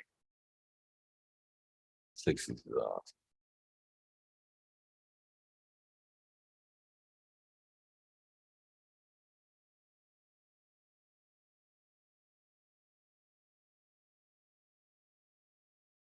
For kids, guys. 420 down already. What you rolling, Green Fingers? I'm not sure. Came from the jar. The stuff I had to cut down last week. I'm almost finished. So something that I grew. I'm not sure which one. Cut down like 5 branches of each. Or 1 branch of each, and those 5 different things I cut though. Early sample. It's not a good sample if you don't know which sample it is. They're all almost the same. The ones that cut were all like OG, and then the Tino's cookies, but I smoked that one already. So no, it's not Tino's. Could be Maybe it'd be kind of cool not to know though. could be the Because then you kind of SFV or take the notes of Burberry. them. Here, it could be the Burberry OG or the SFV. They're just both OGs, so it's hard to tell which one right away. Especially when it's one little nug left. Last nug of it. Eventually you'll know the smoke, and then you could just be like, "Oh, that was that one. Oh, that was the winner." Anyways, I like that one. I It's think it's the kind of Burberry. cool that you won't have any bias against it. Put a piece Yeah, I of think tape it's over your label. the Burberry tastes like sugar cookies, so it's not the SFV at all, because SFV don't taste like no sugar cookies. Yeah, another other one that smells like that. I didn't cut nothing from it yet, so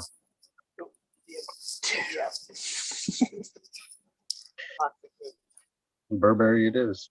It can't be anything else that tastes like that.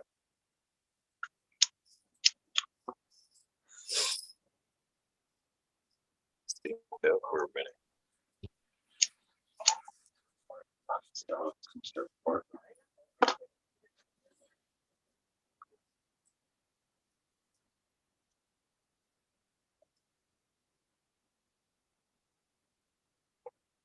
How goes the greenhouse, green fingers, man?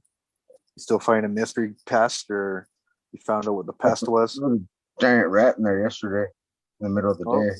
there you go. Found it running in there, or running to it, I guess. Like, got to it right when I got to it. We had like a face-off, standoff, I should say. We just stood there both like waiting to do something. When I made a move, he ran, hid, and then like I couldn't find him for like 20 minutes. Fuck, I don't know where he went. Eventually, I chased him out. Fuck. Didn't get him, but he left. Probably came right back. What do you think after? That's just some kind of water source. Water. Yeah, I think he just gave for some water because he was sitting on the outside of the greenhouse and he saw me and ran inside the greenhouse. Like, oh shit, something's here. Like, he's on the shade side. You should probably just call him. Inside. He went back outside, kind of. Like, Yeah, he sounds like Master Splinter. I'd call him Master Splinter. I'd start giving him water. yeah, there was fucking 4 turtles behind him, and I didn't know what the fuck was up. That's the start of it, man. That's the start of the legend right there. I fucking started walking back to the desert, and I was like, nah, I'm tripping. Ninja Turtle. Salt and Sea Ninja Turtles. You start a whole line like that. I think what's his name tried that. Fuck that. Fucking Ross and Jeff there. You tried that. You can't move. I'm not down with that shit. That would be awesome though. Maybe like the. Was there a knockoff? No, there was no knockoff Ninja Turtles. There should have been. Oh, I'm sure there's some knockoffs that had to been. Like D'Angelo and Michelangelo and Leonardo da Vinci. The knockoff Ninja Turtles. Yeah.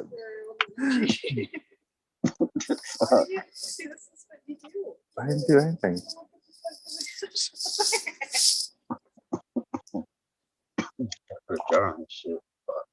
Teenage Mutant Ninja Tortors spell with an O or some shit like that.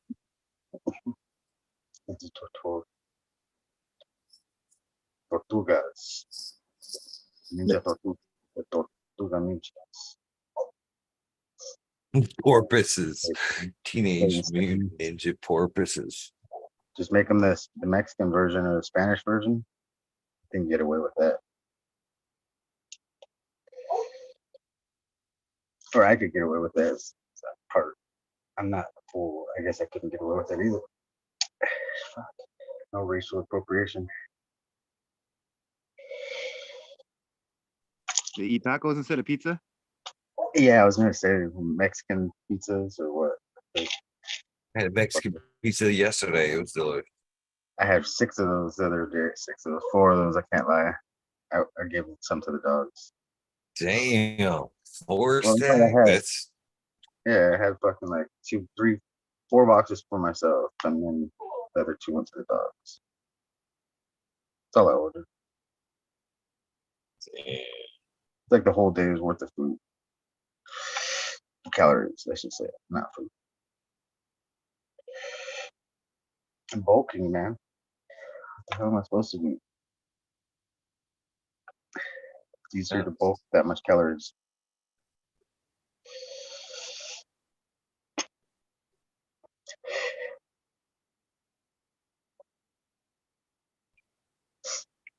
I'm so hungry right now.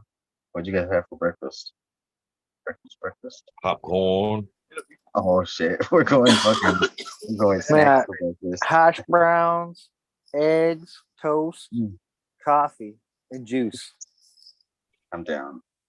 I'm making some eggs and bacon right now. I don't have no bacon left. I don't know about that bacon stuff, man. That stuff's horrible. Yeah, I don't have none. I give it all to the dogs. That's gross. I forgot. That's so fatty and yummy. You don't want to eat that stuff. Delicious. Yeah, it's too delicious. You know it's bad for you. I really don't fuck with bacon that much, so I'd rather have something else. When we used to climb a lot, we used to go down to the buffet like once a year. We'd go hard climbing, and then the end of that climbing trip, you just go to this buffet, which was $6.99, all you can eat buffet. And all I would do is like load up on that bacon, man. Like I just ate $80 worth of bacon. I feel satisfied.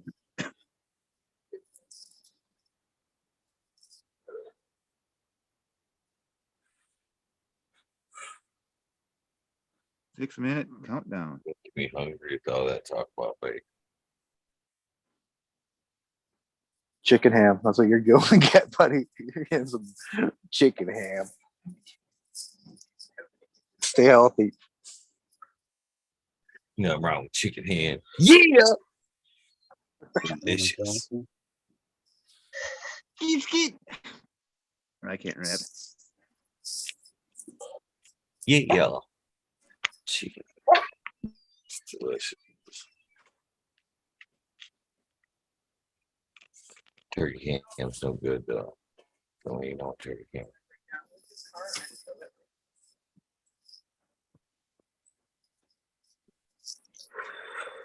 I want these boys out. Fucking Can over we see here, just your looking at me. garden greens fingers? Were I you was chopping down? Chopping shit down when. Wait, what? So can we see your garden before you chop them things down? Oh, it's dark. Those were from yesterday before the lights went out.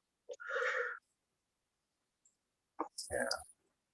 If you guys are, if the show's on at 8 tonight, I can show you guys. It's a 24-hour run, bud. She's on till 11:30.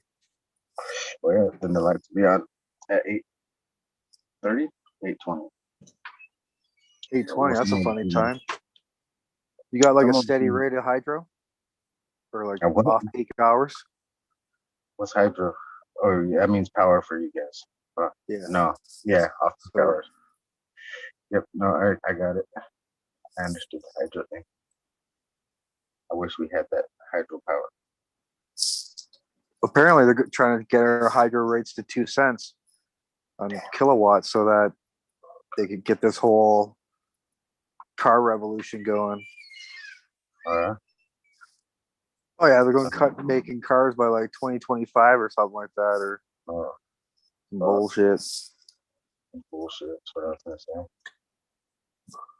Yeah. This economic scheme, right? Make you buy some new shit, outlaw the old carbon guzzlers or producers. Yeah, it sounds like you're in California, man. Fuck. Some scam offsetting your carbon points by just planting trees. Another industry that they'll pretend that's offsetting their cause of pollution, so that only the average man has to sacrifice everything and spend half his wages on a vehicle that he doesn't need or want. Hey, you just summed up California like all in a second. Oh yeah, well you guys aren't allowed to use chainsaws and shit, eh? No, we can't even have fucking nothing in fucking 2 years, bro. Like no nothing, no gas, fucking 2 strokes, no nothing. Hey guys, I gotta go be a doggy dad for a second, man. I'll be in right back. Do it.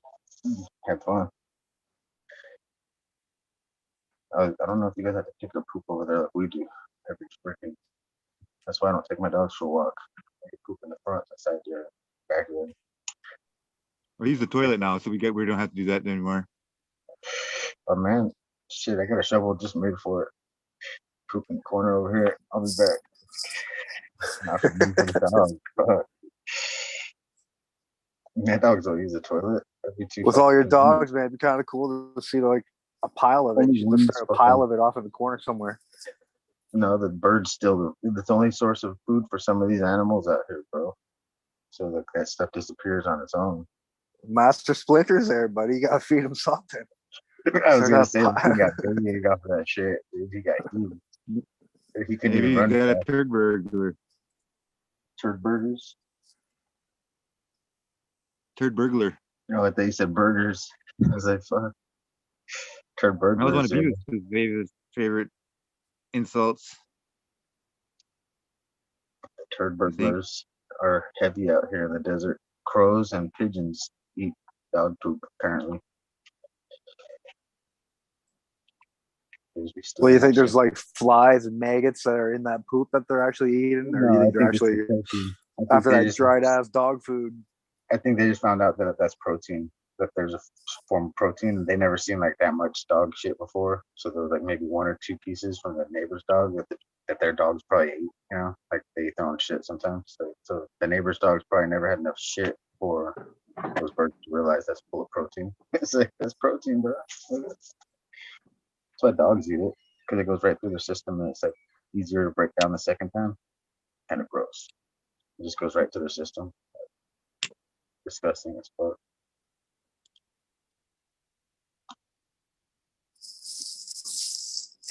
Shit eaters. How do we get on this topic, guys? Evil left and it fucking went to shits. Just go with the flow, man. Don't think. Oh, this weed's good.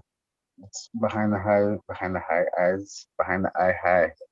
Oh yeah, here you go. It's a good one when it affects your speech. I like those ones. Fuck yeah. I had this. I had this strain called Wicked Willie, man. It was like a Williams Wonder Cross, and That sounds man, you smoke that stuff, it'd be hard to speak after. Like it just messed up that part of the brain. It was just wicked. It's just like, just don't even talk. Just you're just going to gobble up some bullshit that doesn't make sense. And what are you trying to say? Wicked Willie. It is a scrambler. It is a bit of a brain scrambler. I get it. Yeah. I don't know what happened to my speech though. That was. You have spoke yourself retarded. I thought I was gonna have a stroke or something. I'm not even kidding. Fucking hurt.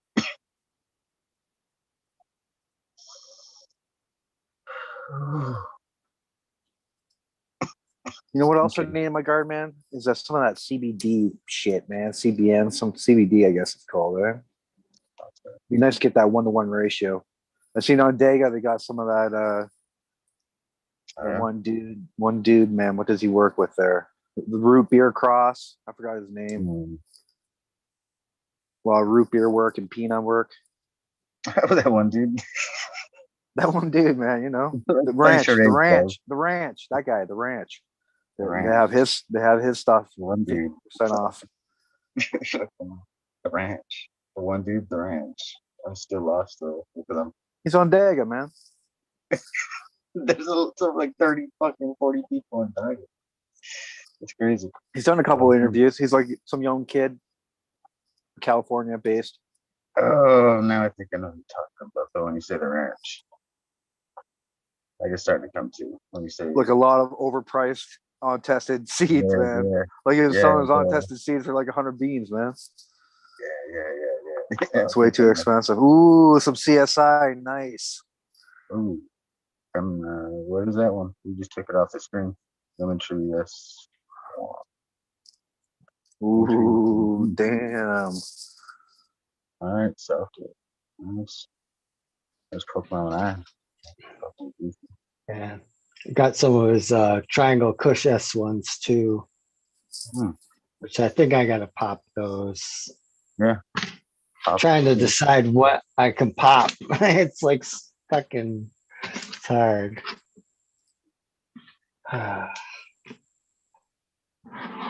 Well, CSI, that's all femmes, right? Yeah, So you, yep. so you can only pop one of those. That'd be okay, or two maybe of each. Yeah, but you know, I have 2 packs of the Triangle Kush, so I'm definitely gonna do a whole pack. Oh yes. But I don't know. Yeah. And then this one has been on my radar for a while that I've wanted. It's one of those Indian land race. Yeah, it's I don't know how to say it. Balachistani. But yeah, this one's supposed to have like it's like what is it? Jasmine. It's supposed to be very like strong jasmine flavor, which kind of interested me. And it's like a Perfume happy flower. Yeah, but like spot on jasmine. It's supposed to be, but we'll see. Yeah. Yeah. Like digging through the hoard. There's like so many fucking packs of seeds. I don't know how many are in here. There's fucking, I don't know, like maybe 50 packs in here that are all just like different chems, OGs, and sours. Yeah, but I can't pop them all. But, yeah, I've been collecting all sorts of land race. I got this. This is Vietnamese black. These are from Blackbird. I got a couple from him. Got this purple Colombian, and the land race are all the stuff I really want to do. This is pineapple Thai, and then the Kandahar black, and I have a Kandahar red, and yeah. I do. I haven't been I've been just doing the fungus thing for so long that, and I haven't really been growing. But it's like I've still been buying seeds. So, and then I got all the old seeds I made. Like these are like seeds from just like years ago, and I'm gonna run a couple of those. Like I'm definitely doing these two. This is Satori from Mandela. That's crossed to this thing I call Jackpot, which is like Mendo Perps to Northern Lights to Jack Herrera. And then yeah, then I'm gonna do this one too, which is like it's this like my favorite plant I've ever had from MTG. It's called Headband 101. And it was just, I've never tasted anything like it. It was just fucking incredible. It's so easy to trim, chunky, never got mold outdoors. And then I ended up losing that plant though. But and this is the only thing I have it crossed in. This is from like 2015. But it's crossed to this like the one cookies cross. I got this like bastard cookie seed, and yeah, it's like the one cookie cross I made was I crossed the that like one of those early Girl Scout cookie.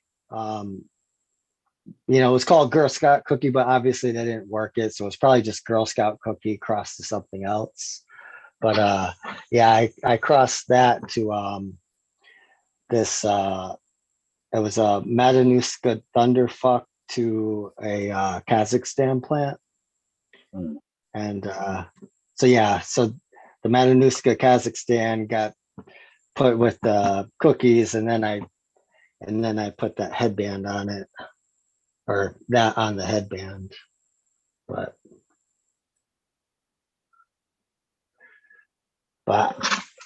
I don't know what to hatch.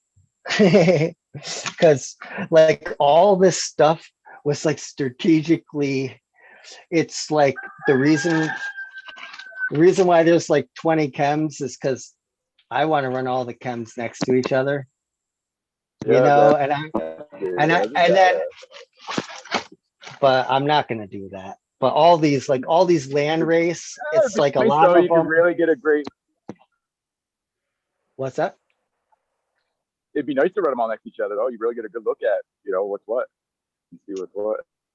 You can really compare that way, you know, and then there's a lot of this land race that like wants to be crossed together.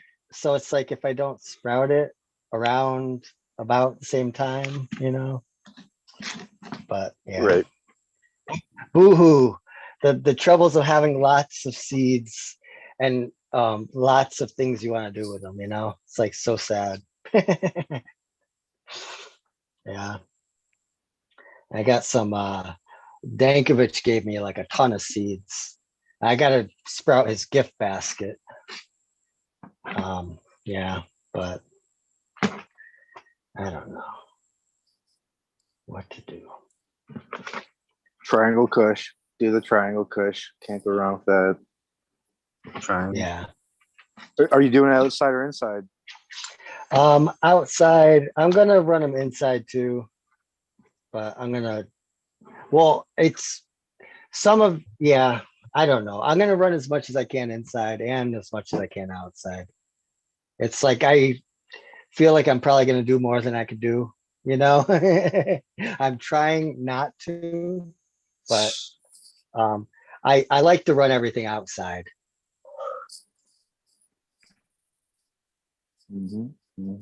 So yeah, it's so hard to be reasonable, you know. You have to be careful with dimensions of them. I gotta pop that one. That's one that Dankovich did. I think it was it might have been a Blue Dream to like maybe cherry wine. I'm not sure, but I gotta look that one up. Eagle, you Yeah. should go through that video of yours with that special gift basket moment and just do the highlights. Just make like a 2-minute highlight of the whole thing. The whole thing is a highlight.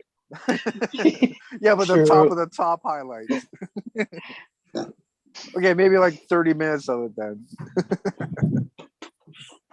I actually passed that link to somebody, and Oh yeah. they were like, "How bad is it?" I'm like, "It's bad, super bad." They underestimated the power of that episode. They're like, that episode was everything you claimed, and some.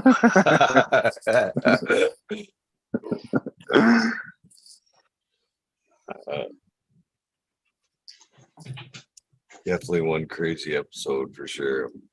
I don't think that will ever air. All-time classic, man. All-time classic. No, you can put that in your Patreon, man. That's like worthy. Your top tier Patreon, right up there, man. It's funny enough. That's what they suggested too. They're like, "There's no way this thing just needs to sit here. This thing's too good to just sit." Which one was that? Oh, the gift basket, the butter babe, the can of butter babe episode. And a butter babe. You know you love dark meat. Oh, man. The dog. Figured it was maybe the butt plug boogaloo one. You like chicken thighs? Oh man. Chicken ham, man. It's all about the chicken ham. Yeah, chicken ham. Chicken ham. It only heard the exists in America. I heard the NSA watches that every once in a while just for fun, Eagle. Do they? That's Now, funny. martial artist. Do you have any of my beans there? Because that'll take care of everything. You could just put all those back in the drawer. Put them aside. Just no, I don't have any of yours. All That's right, well, why it's so complicated. You're gonna have to hit me with an address, kid. Word. All right, cool, man. Thank you. I appreciate that. Oh yeah. No, but I missed half of it. But yeah, the Triangle Kush, I would do that. That's one that I've done strains with it in it. The TKNL5 Haze. That Yeah. shit's it. That was a legit one. There you go, Ryan Kulkowski showing what he's got. Ooh. I just got 2 of them, but might get them wet Which today. Which ones are those? Some Amy Aces and some Oh, nice. Yeah. Train Wreck by Blueberry or Time Wreck by Yeah, Blueberry. Time Wreck by Blueberry. I call him that Stacy. Sweet. Stacy.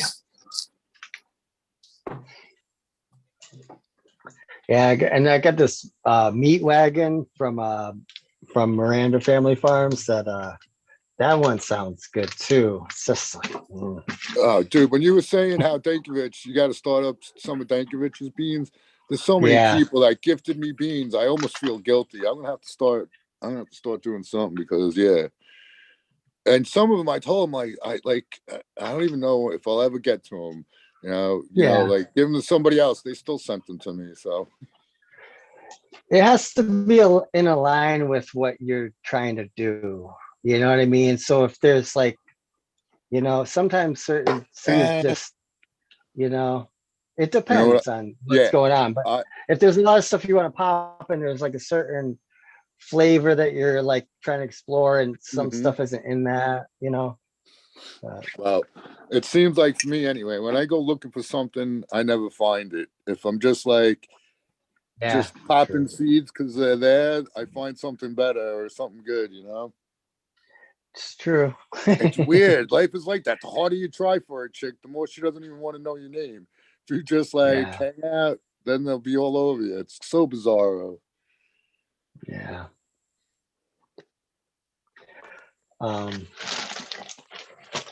Hey, Eagle, you grew out the crocodile eye. Yeah. What did you like? What did you think of it? Like, what was the flavor like?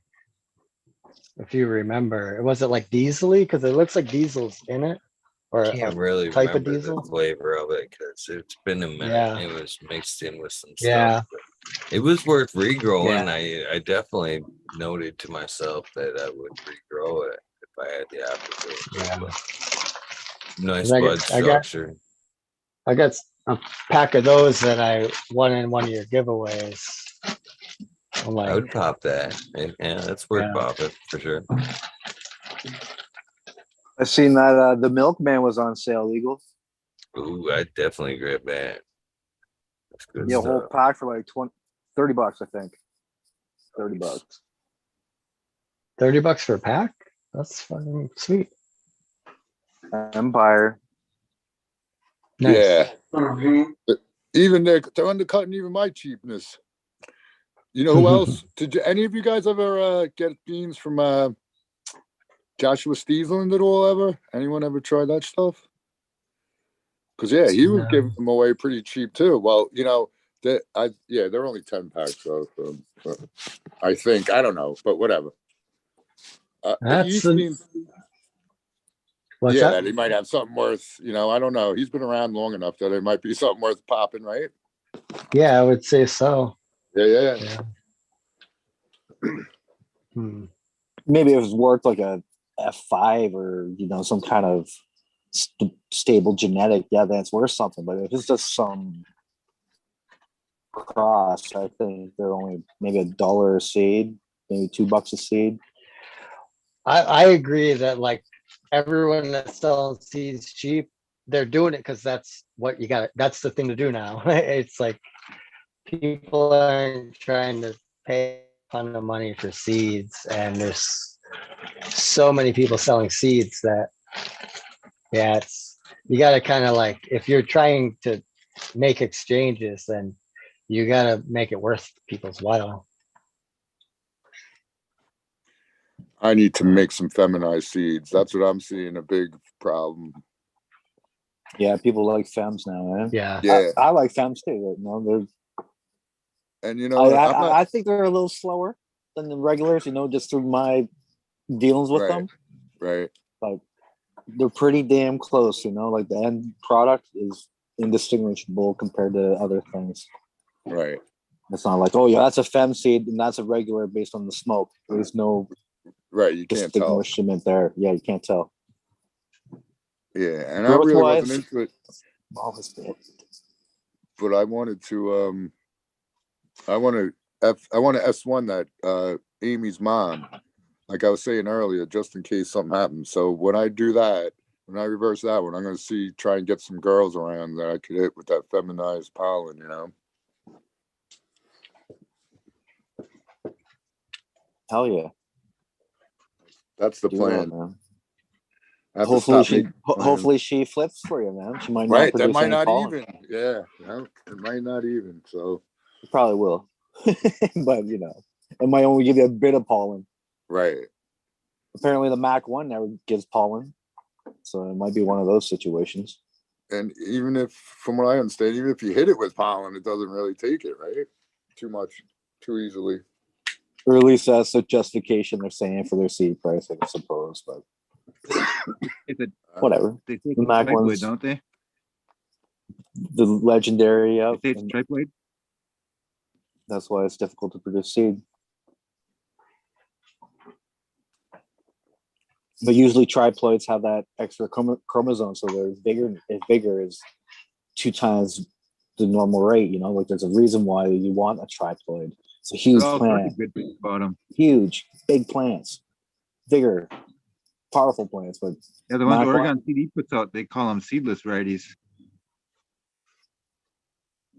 They'll have seedless in the name. Apparently, triploids can't produce seed, but Mother Nature will find a way. Well, they can, but it's rare, and I think that the seeds you do get are non-viable, so they'll be like little tiny seeds, like you get in your grapes, or you know, like something to Just that won't effect. produce. Ones that'll just nice and crackle for you, good. Probably. Yeah, that's just enough to wreck the weed. Yeah, totally. Small enough where you can't clean them out. And Yeah, I forgot the name of that. That sucks. I had that Dutch strain used to grow. Frisian Dew. Yeah, Nice Frida outdoor Steve was strain. talking about Had that. a wicked tobacco taste to it. Yeah, I forgot the name of White that. seed. But it produced these immature little tiny white things. Like you crack it open, you'd see these little white, start of seed production. But never produced a viable seed. But it was always just a small little thing that just wrecked the flavor of the weed. Fucking so you had to seed pick that weed code, early. yeah. So that development. I think that's what's in grapes. They had awesome. Like when you get grapes, I could be wrong. Where they're actually not. They're in there, but they're so small you don't notice them. Well, no, they're just not. They're not, but because the same process that they use, kind of, the triploids are used all throughout horticulture. It's not just we're just coming to the game with them. I'm not coming to any game with any triploid. You fuck off with that shit. Ploidy, whatever, not even just triploids, but just fucking Ryan. Operation Annihilation in Chad won some seeds the other night, Green Fingers. They want to know how to hit you up. He's asking for an email, but how do you want to bitch? Yeah. Who? Operation Annihilation. Instagram. I thought. Only page. Email. I don't fucking know my email. Fans, no fans only. What's your IGs? No, if he won the backpack, Hello, isn't that Kitty. Buddy Lee? Hello, Kitty. Isn't that Buddy So What? Kitty. RWC Kitty on Greenfingers. IG. RWC Greenfingers or Sultan C Seeds. Sultan _ seed _ seeds. There you go. Annihilation. I'm gonna write that shit down.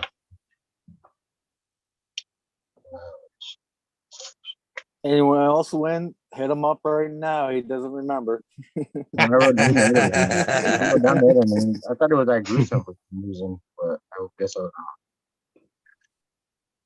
There was a couple, wasn't there? Two of them from you. I only gave two, but it was Drew and what was that on the other show? I got them all written on the back of the packages. That's fine. Yeah, the backpack. Who won the backpack from Buddy Kilowatt? Well, the I backpack. thought they canceled that shit. Yeah, if you got the Buddy Kilowatt one, then it's not from me. No, then but he canceled it there, and then he did it over here. Oh no, he did it on Fumi's show. That's what it was. Okay.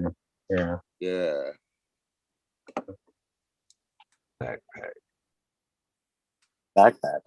I got a backpack. I had a backpack now since I was freaking 18 with me all the time. Black backpack, my little black backpack. Does it have the ultra stash in it? I told you guys, right? When I saw that movie Castaway, I kept marijuana seeds in my backpack for like 2 years after that movie.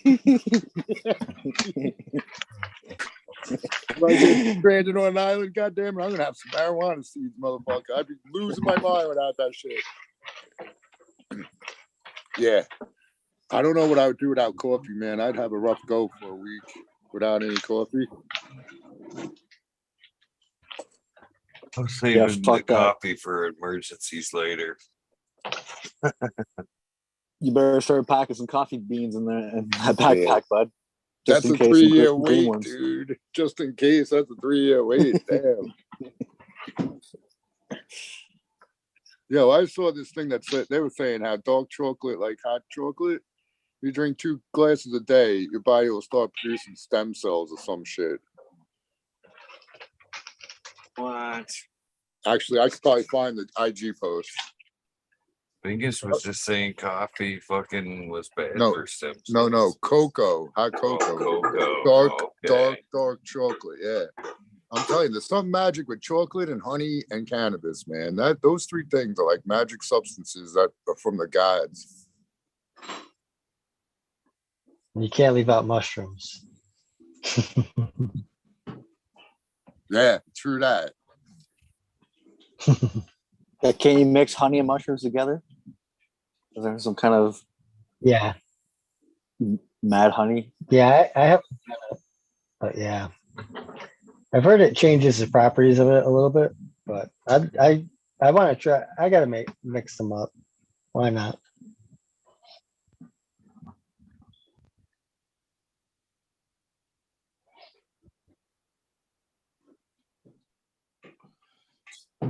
I have cocoa beans that would grow a chocolate tree, whatever they are, cocoa tree.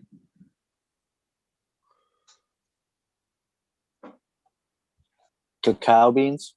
Yeah, there you go. That's what it is. Sprout that shit, dude.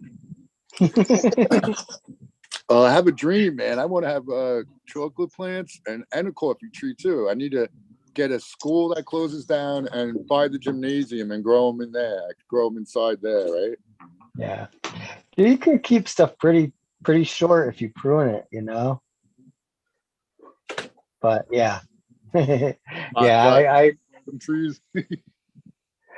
I'd like to have a little collection of tropical trees, but I just bought a couple fruit trees. I got like 8 different types. I'm about to go fruit tree crazy.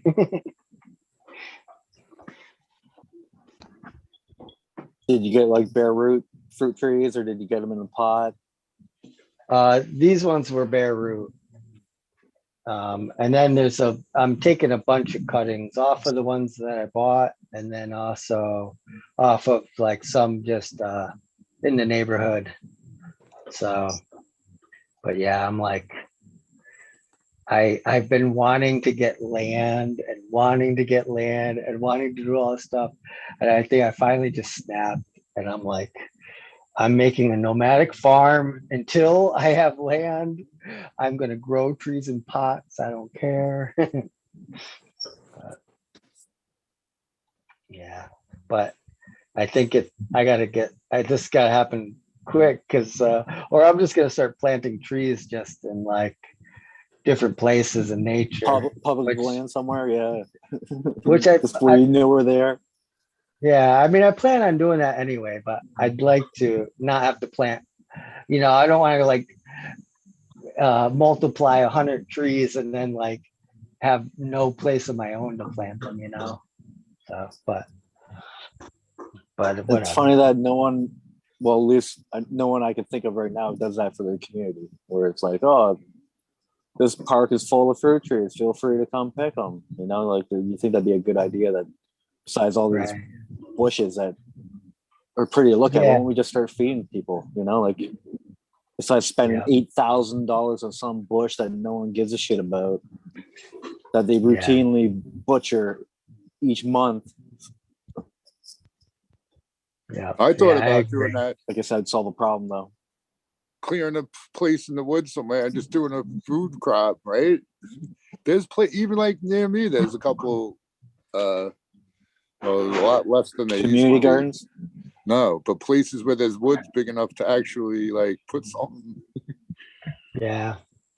Dude, there's a lot of spots, man. It's like anywhere I drive on the highway, I'm like there for like trees and stuff, you know. It's like, would they overwinter where you're at though?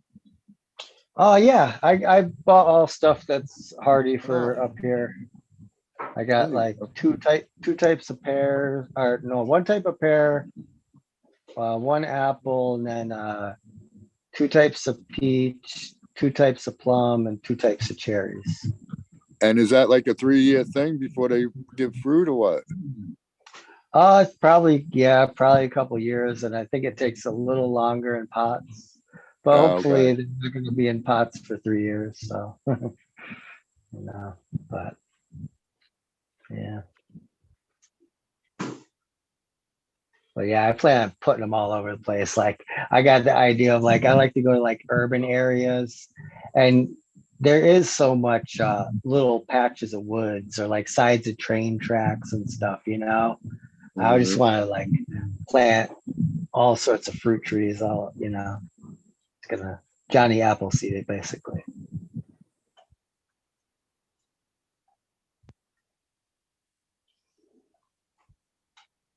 Yeah, too bad I got accustomed to Sensimelia weed. Otherwise, I'd be planting cannabis everywhere. But then everything would be seeded. Yeah. Well, it's a fem seed, bud. Fem it up. Yeah, but then it won't be there the next year. Like I had, yeah. I guess you're right, huh? A perpetual patch somewhere where you could just keep going back and it just grow on its own and be harvestable. Since I was a teenager, that was like a fantasy of mine. It's like to create like some feral weed growing. Yeah, what movie? There was a movie like that where they were in, I forget where, but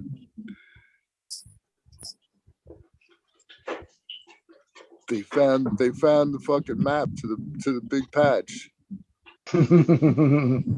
Epic.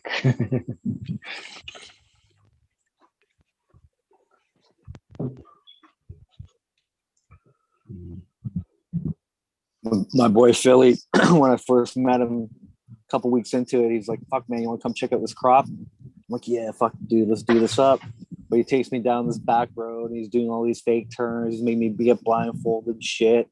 And, you know, not all the time am I wearing this, you know, pillowcase over my head.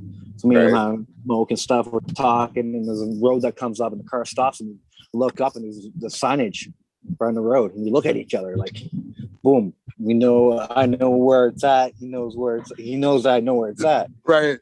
And years later, I wrote it down on a map. And then next thing you know, like a decade later, it comes on by, and for some reason that map was out. And he checked it out. He's like, "Hey man, that's my map." And I'm like, "No man, don't you remember that time?" I wrote down where we were at, man, just in case I wanted to rob you.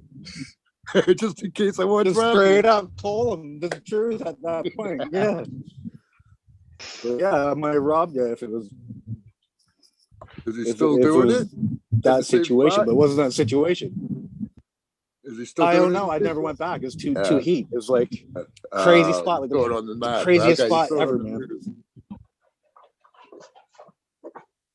No, I presume he can still do it. It was like this weird hunt cabin location. You couldn't believe like you were so close to a hunt cabin, but it was, I presume, private lands. The whole thing was just a crazy road. Yeah, that's the other thing. You don't want to get caught on any kind of federal land. So the spot where I had was some sort of, it wasn't federal. I don't even know if it wasn't like a preserve, but people could go hunting in there. And that's after about 15 years, somebody ended up finding it off season though, because I had to put a fence around it because the deer were eating everything. So I had a fence around it and went back in the springtime. I had a bale pro mix on my shoulder. I get to the spot, the fence is gone. I had a couple other things hidden, it was all gone. And they left like one bucket somewhere, like overturned on the way there. And I was like, I never ever went back. I just left it all. That's when you put your head down in case it's game cameras, and That's you just what I walk thought right out. in my head. I'm like, they could be fucking those wildlife camera shits. Yeah, I've been there. Knock on wood, man. Knock on wood. I never had issues with the law. I Me was too. never crazy greedy either, though. That was one of my things, man. I'm half and half. Wish I should have been. I should have been more. I feel you. But that's all right. I'll get by. I'll figure it all out. Yeah.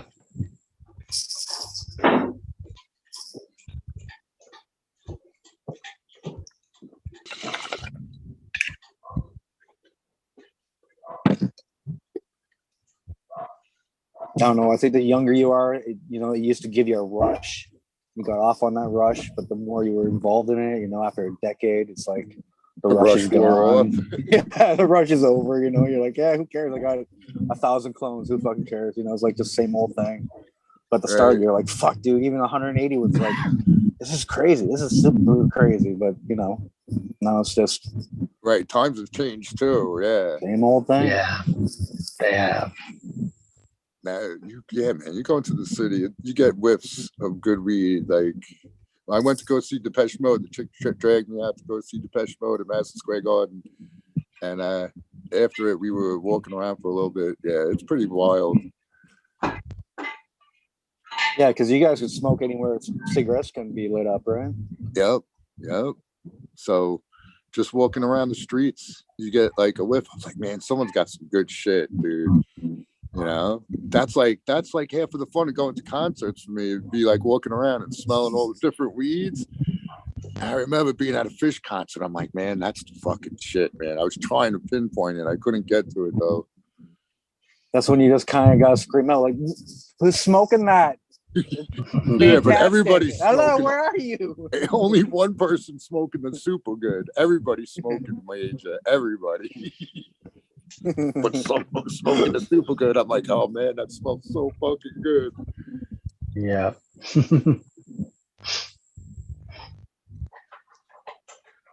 Yeah, there's definitely some smoke that has that great smell to it and seems to linger forever, right? Yeah, dude. I haven't talked about this in a little while. I was thinking about it though. Like when you smoke a joint or bowls in a room, right? And then you go outside or wherever, you go out, you leave, and you come back and it still smells good. It doesn't smell like a burnt roach. It smells like good. There's got to be something like special with that kind of weed, right? That shit's got to be. Totally. Yeah. Yeah, I've experienced that a couple times, and I should have fucking paid more attention to what strains and whatnot. Yeah, I guess that could be another, detail of the smoke report. It's like, oh, smell of burnt cannabis, not just the taste of it, the smell of it after, right? Yeah, because some of it smells rank, dude. It smells like, oh, that's nasty, man. But some of it is like, wow, that's not bad at all. Fucking.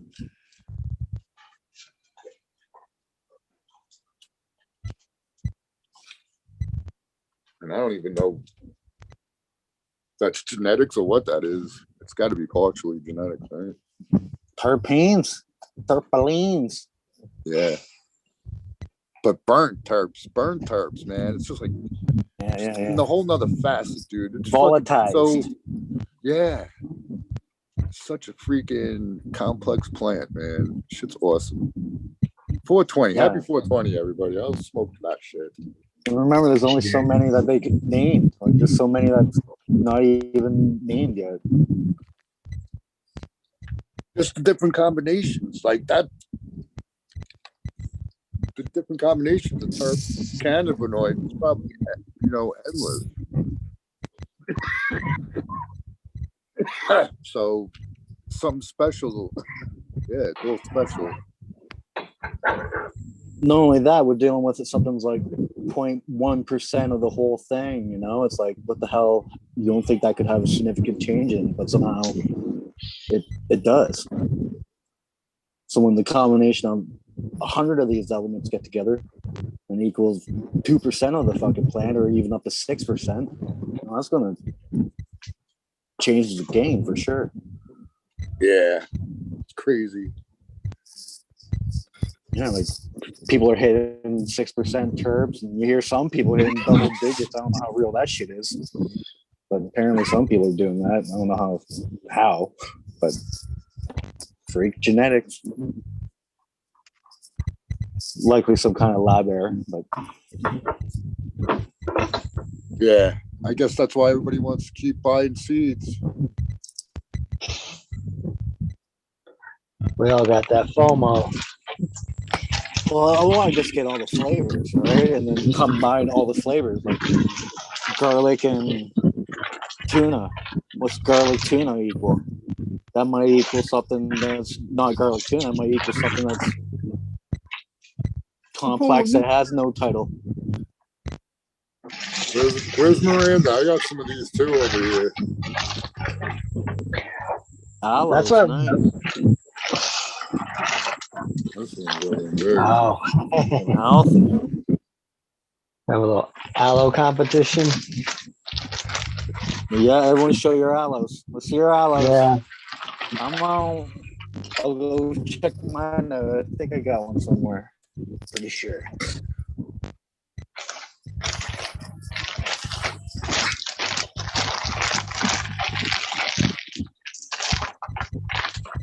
Marshall, find that mute button again. Yeah, Marshall, what are you doing? Crumbling up freaking tinfoil over there? Is that me? Yeah, I can think hear so. that. I can hear it in my headphones. So I feel like it wouldn't be me. What were you just doing? Oh, well, Do it again. I mean, I'm holding my phone in my hand now, and I can still hear it. So I don't think it's me.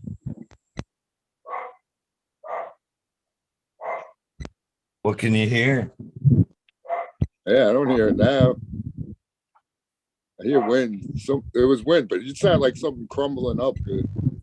Yeah, I just hear a little bit of like wind something going on. I can hear it too. Sometimes it's Major's beard. His mic gets caught in the beard. The mic gets caught in the beard there. Shit. Yeah, Mine's see? not- Gone. mine Is it ain't big potato enough. chips? Southern grumpy tea grown. What? Let him on. He's coming on. Oh shit. I'm eating some chicken fried rice smothered in buffalo fucking sauce and shit. Hot sauce. Hot Yeah. sauce, yeah. I put that shit on everything. Everybody, come on up and hang out with us, man. It's free for Yeah. all. Come on Oh, up. we please. nerds, where you at? There's so many weed nerds I want to hang with. Southern Yeah, let him know that BT, you don't have to show cheers, your man. face. Yeah, Get cheers, black Southern screen. BT. Back. He's back. What's up, man? You're muted, VT. Southern I BT. think he's trying to figure out his camera. I think that's his finger over his camera right now. He's like, Ah, okay, that how could do be. I? That could be, That's a good He's call. trying to figure it out. No, don't look at me.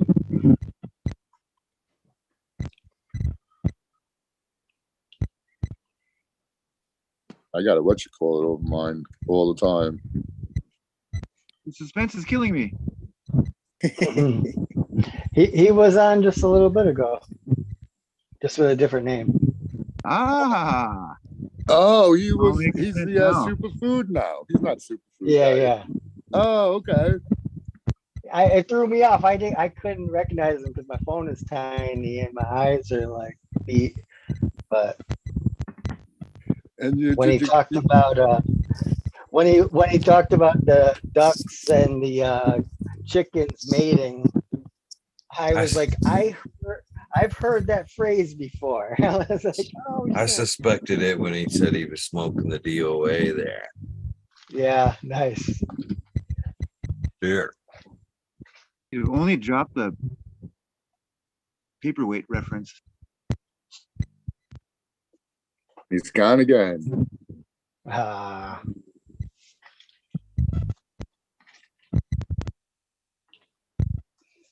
Yeah. So, do you guys take the aloe and put it in the blender and put it through a screen and then dilute it with water and feed it to your plants, or is that just something I saw on YouTube and I shouldn't do that?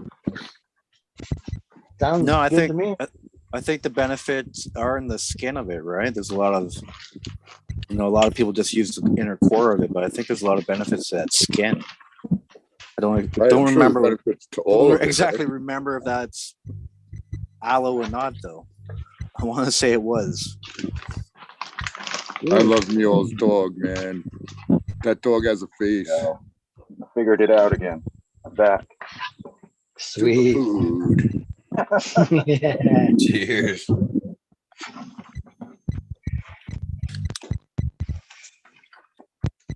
Yeah.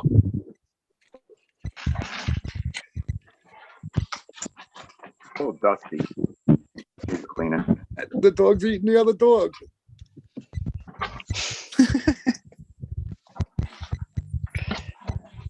A bunch of junk on that table. I don't see any paperweights. Yeah, you think? Look at all this crap, dude. Got an aloe vera plant? Got like 200 of these for like a quarter each. They're Czechoslovakian friggin' creamers or something. I don't know. Flea market time. Bunch of old people come up here to like do their arts and crafts and pass away and stuff. So they like to collect shit like this. Oh yeah, I just loaded up a box of Anchor Hawking. I just got nerded out with all this shit.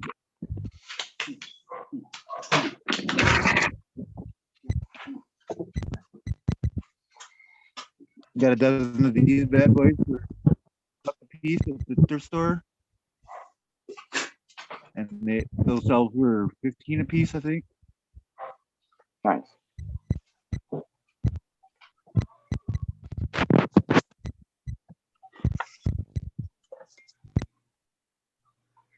Yeah, we'll hit up some of the estate sales around here. And then anything that's not bought at the estate sales, they'll donate to the thrift shops. So a lot of times, if it doesn't go there, you can go in there and pick it up for like $1 or $2. And a lot of the pottery and glassware and stuff around here is usually pretty nice stuff. Yeah. It's got these 4 Bill Ghostman plates for 2, or I think I might have paid $3 a piece. I'll get 200 for the set, or the 4 of them. Like these Tanala plates, the ones with the birds or any animals on them, they go for $75 a piece. I got them for $1 a piece. That was just this week. I got this. Here's a paperweight for you. Blanco apple. Nice. That's only $50 though.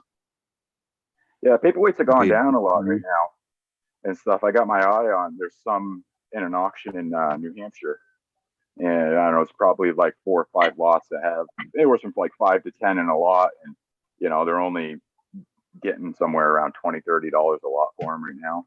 And some of them, came from over in Murano or whatever, and some of them are pretty Here's nice. a Murano right here. Here's a Murano Samerso tulip vase, I think it's called. And here's another Murano Samerso. Dude, that pinky looking one, that looks fucking cool, dude. Yeah, I love this submersible where they have a glass inside of a glass. We got a lot of it, or I've got more of it that I haven't. You could, Yeah, if you could, all two I got. could they melt that into, make it into a bowl, bro? That'd be a pipe. That'd be a cool thing. Stand it up just like that with the fucking. Oh, these, yeah, those they can do. Yeah, some crazy Whatever shit with some of the canes and stuff. what their minds do. But red and like orange is going wicked hot right now. Any type of orange enamelware or orange glass? Amber? No, orange. This is my favorite glass piece. I've got this amoeba ashtray. It's Blanco too. But I've got these ashtrays in several colors and shapes. But I got this thing when I was like 10 years old at a first garage sale I ever went to. I didn't even really go to it. Neighbors were having one. We got to like have first dibs and like look through it. And I was just a little 10-year-old kid. I was like, oh, that's a cool candy dish. And I probably paid like 50 cents for it. And I'm sure my mom taught me how to haggle it down to 25. Is it a special is it a special artist? Is it worth money now or no? It's worth like $65, I think, but I don't think I'd sell it. Nah, of course not. Never.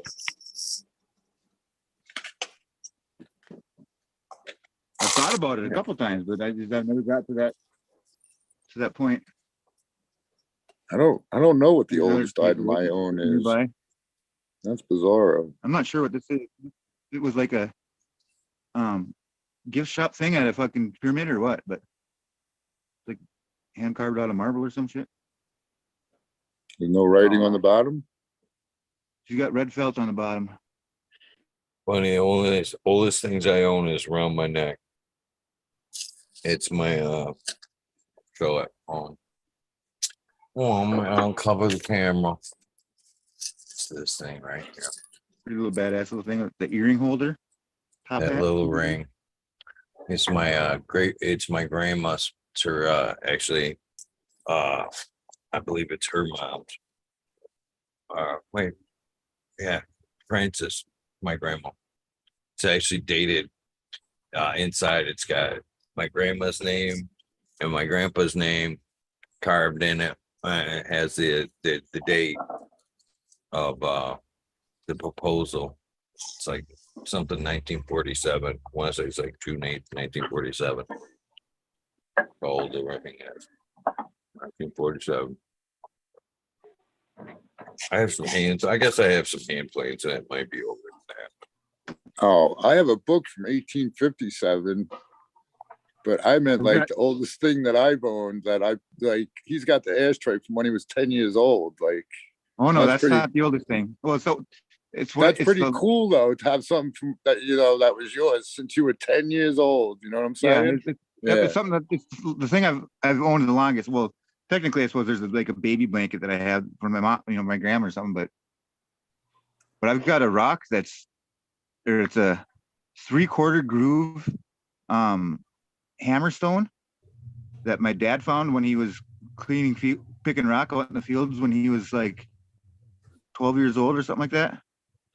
And like we always thought growing up that it was rather recent, like maybe a couple 100 years old. But then once I researched it and had people look at it for me and shit, it's like it could be up to 10,000 years old. It's from like the woodland area Indians and shit. It's a badass rock. But the fact that my dad had the peace of mind to put it aside and not throw it in the rock pile when he's picking rocks all day. Yeah, it's always fun finding shit out in the wild. I'll go swing a metal detector once in a while up around some stone walls, and you'll find some pretty wild stuff. Oh, I should do that here, man. This old homestead of mine from 1867. There's an old stone wall 50 meters this way, man. So I was thinking of picking just to make a new fence out of it. And I found a gravestone over here that's like a vertical rock that looks funky as hell. But it's in the middle of the swamp. And so it's like, well, why would that be all vertical and shit in the middle of the swamp? It's funny that someone did that. I mean, it's just an animal grave. A lot over time. Yep. You know, it might not have Especially been old swamp land back in like the day. this. True enough.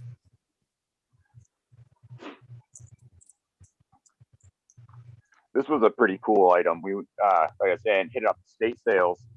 So sometimes you go to them and there's a ton of people there buying and bidding on stuff. Sometimes you'll go and there won't be anybody there, just a few people. And, you know, they might go for certain items and stuff. And you're always allowed to go preview before you go and purchase, or the auction takes off or whatever. And so we'd seen this one day and we're looking at it, and we're looking at it online, and then we went over the day before the auction and we're checking it out, and it's got all of its hallmarks and everything on the bottom. And the auctioneer had it listed as an American artist, John Mitchell, because the initials JM in the stamping. And it's actually an artist from Japan called Junko Mori. This is 4.9 silver that she made it out of. The silver value here is about $750 in just scrap weight if you were just to scrap this. We were able to pick it up at the auction because no one else really knew what it was or was interested in it. We picked it up for $300, half the value of scrap weight. We got a hold of her online. The last two of these that sold, Christie's auction sold them, one for $15,000 and one for $17,500. It's awesome, man. You know, sometimes Nice. this is like the once in a lifetime score, but we also we are still holding it and we haven't sold it yet. So until it's sold, but you know, things like that happen. You know, just spend You gotta some time start and hitting up all go do those some rich searching. people on IG. Right? I just find those little towns. You know, those little towns, all the rich people tend to congregate to these little towns and areas where, you know, the house in that town is going to be $1 million home. You know, you just wait till you get a state auction in those places and, you know, do a little bit of homework, go there, look at the items, do some research, bring it back home, you know, take pictures and shit. And especially with phones nowadays, that makes it easy with Google Lens and stuff can make it easy. But Oh yeah, I'll go and I'll take pictures at the antique store and just take a whole bunch of pictures, and then a lot of times I won't even remember what thrift store or like what antique store the shit was at.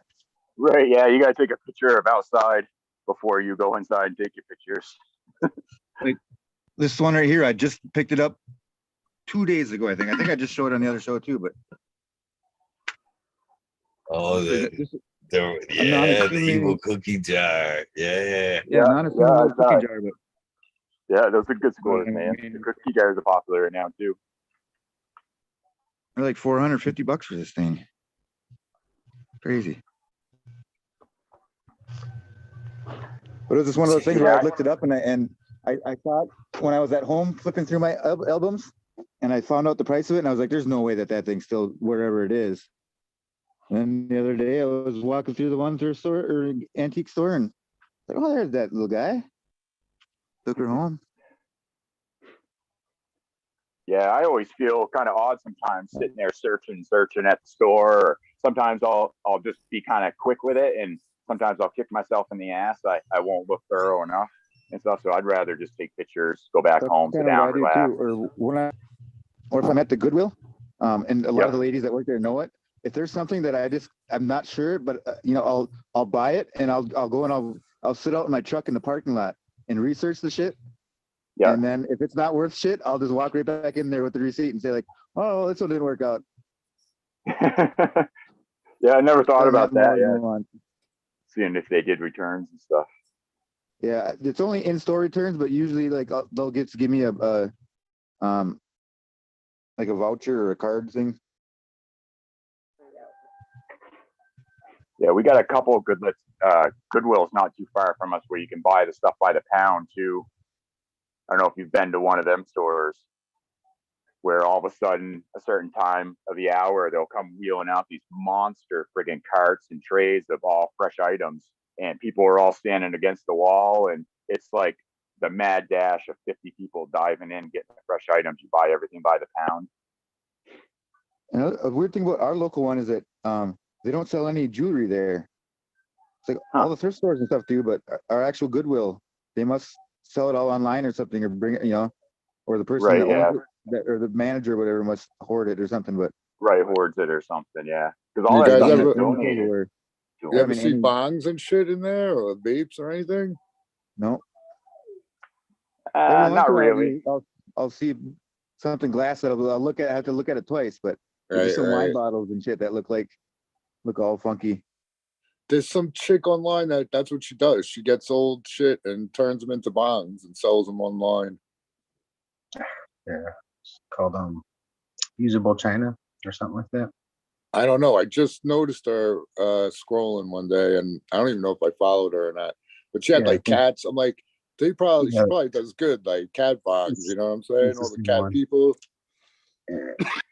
She got the set of cups with it, like a set of cups, and then the bong in the middle. Like, Oh, she was showing her grandmother what she did for a living, and she's oh, like, "Do you know what this is, Grandma?" yeah. That's same the one. chick. That no, okay. That's the one. Yeah. I've got a lot of pottery I can make in bongs. I'd sacrilegious. Dude, we drilled holes in vodka bottles a couple times successfully.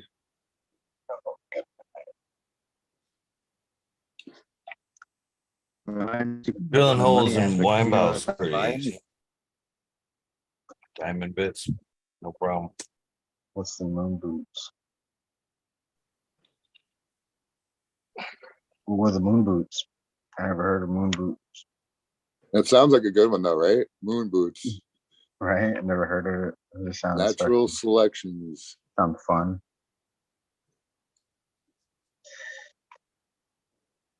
Oh, Masonic. Masonic. Nice. I got a bunch of stuff going. I got the 2 and something else going. Forgot the name.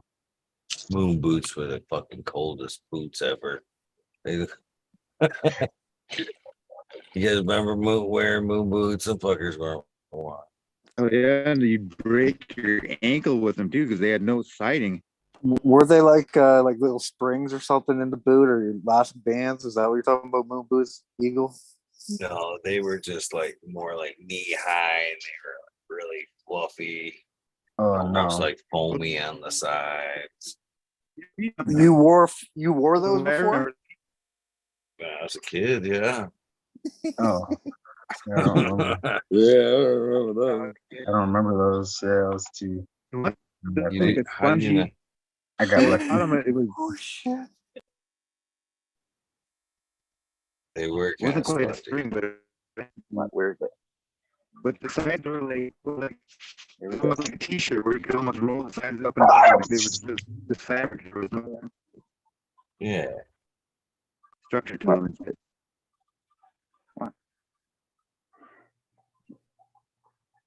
Can't believe nobody else besides me and Ryan remembers fucking. I know the moon boots that the ones with the trampoline style fucking. That's the one that the major talking about. I know that's what he's talking about. Yeah, But I know. There was a bit of that spring to it, but only like an inch or two. This is Yeah, a basic fucking moon boot right here. I know exactly what he's talking about. But It's like Kiss. That's what I'm envisioning. Like, Yeah, they that's what I kind of, think too, yeah. Kiss boots. You're not far Yeah, off that's what I there. ended up envisioning there. Kiss boots of some sort. Yeah, Kiss boots is what I'm thinking. These are white or some shit for some reason. I don't know why they have to be white. Yeah, that's not far off. That's a moon boot right there. And yeah, Holy you could. What the fuck? I'm gonna buy it. You could see fucking Kiss in a pair of That's those fine. black pair or some shit like that, black and silver kissing it up. Those things should be popping today. What the fuck's wrong with you? Like they're blue with a red and white strip. Like they sort of look like those expensive mugs or whatever the fuck they were. That's what I'm thinking. Yeah. They look just like You add a those bit of GPS fur, ones. you add a bit of fur to that, and then you get top dollar for sure. Yeah, those look dope as shit. The way it says moon boot on the side, like that just is hard right there, cuz. Like Retro. That's retro cool. Yeah, that's cool as fuck.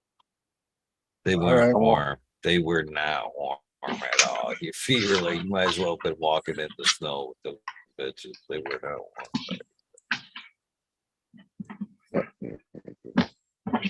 You gotta wear your wool socks with them, otherwise you're fucked.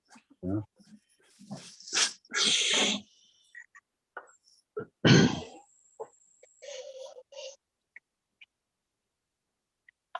There for a second, I thought when you had it zoomed into the picture there, I thought you were getting ready to pull out a pair, right? Like, no way he's got a pair of boots. They're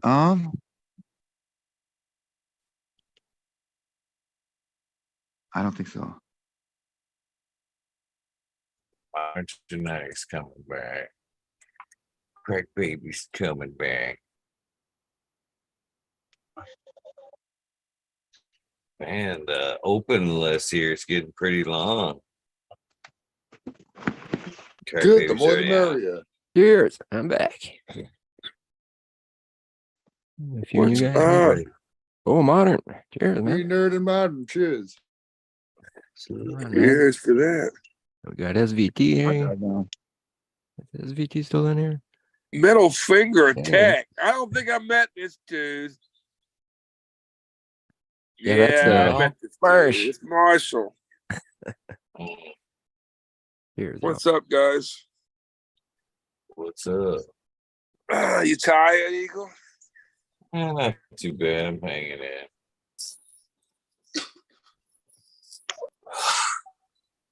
Well, you're more than halfway through, buddy. All downhill now. 3 hours past halfway. Fucking nice hard sleep tonight. Yeah. You think you're gonna go to the gym after? Fuck no. Come on now, fool. You got that. Straight to bed. You know, if you did that, you might be able to grow a beard. What's a beard? You need one, man. Even out your balance. You know, you don't got anything up top. You need a beard to balance it out. No. You got bad back hair, don't you? Oh, fuck yeah. Fuck yeah. I ain't kidding nobody.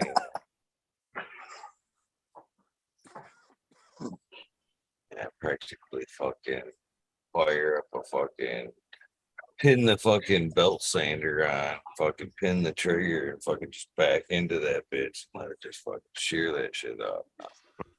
Do they make like one that you can do by yourself? Like it has a handle on it that you can. Fuck yeah, where is that bitch? It's around here somewhere. A hedge You trimmer. made it. You made it, didn't you? You glued something to it. No, I've tried to bake one before. I don't know, it's around here somewhere. I fucking folds in half. Bonk, like an arm. Perfect. Wow. Done. It's the best thing I ever seen. Till you get a fucking pimple and you just razor that right off and you've got a big gash. Till those days happen. My little brother swears to this day his woman's never fucking seen him with his shirt off. What? Yeah. Shut the lights off, honey. You see, I'm serious. I got pictures of it. That'd be canoeing. He'd be the only dude in the water with a t-shirt on. What did you do to him? You fucking tortured him somehow, man. No. You didn't give him the encouragement he needed. That's a complex that developed way after me. It was probably a woman thing. It was probably an ex-girlfriend thing that gave back up. Right? Maybe he had really big nipples. That's what he had. He had the big nipple syndrome. Or a third nipple. Might be the third nipple. Yep. Could be that third nipple shit. I dated a chick with an mattress. Maybe I had like a built-in sweater. I know a couple people. They got some hairy motherfucking backs, man. Literally. That's cool. That's natural, man. That's Major. Major's got a sweater, built-in sweater. You can tell that. Yep. I knew that bitch was right here somewhere. So this is it right here too. The fucking clipper. Fucking right here. This ain't even the right one. There has been the one that that one that worked that went to this bad boy at one point broke. So I have like double side tape. You can see the double side tape and shit on there. Look. Fucking right there. Whop. Get it in there. Perfect. You can see where the tape, I tape it in there sometimes if I have to. That's good. Now, I if you used were to a do rich that to my man, kids once a like, oh yeah, it's only gotta be done like twice a year. I would come up to my kids and I'd be like, it's your turn. Just hand them clippings. They'd be like, I don't want it, Dad. I'm like, shut up, just do it. Oh, that's awesome. That's some cruel and unusual punishment. Or just unusual. It's not really that cruel. It's just really yeah, that's some scarification for sure. No. Where's Lexi? We'll ask her. Straight up truth. Oh, that's she would tell you. That's true. Can't look at back no more. She'd be like, I try to forget about that. It's true though.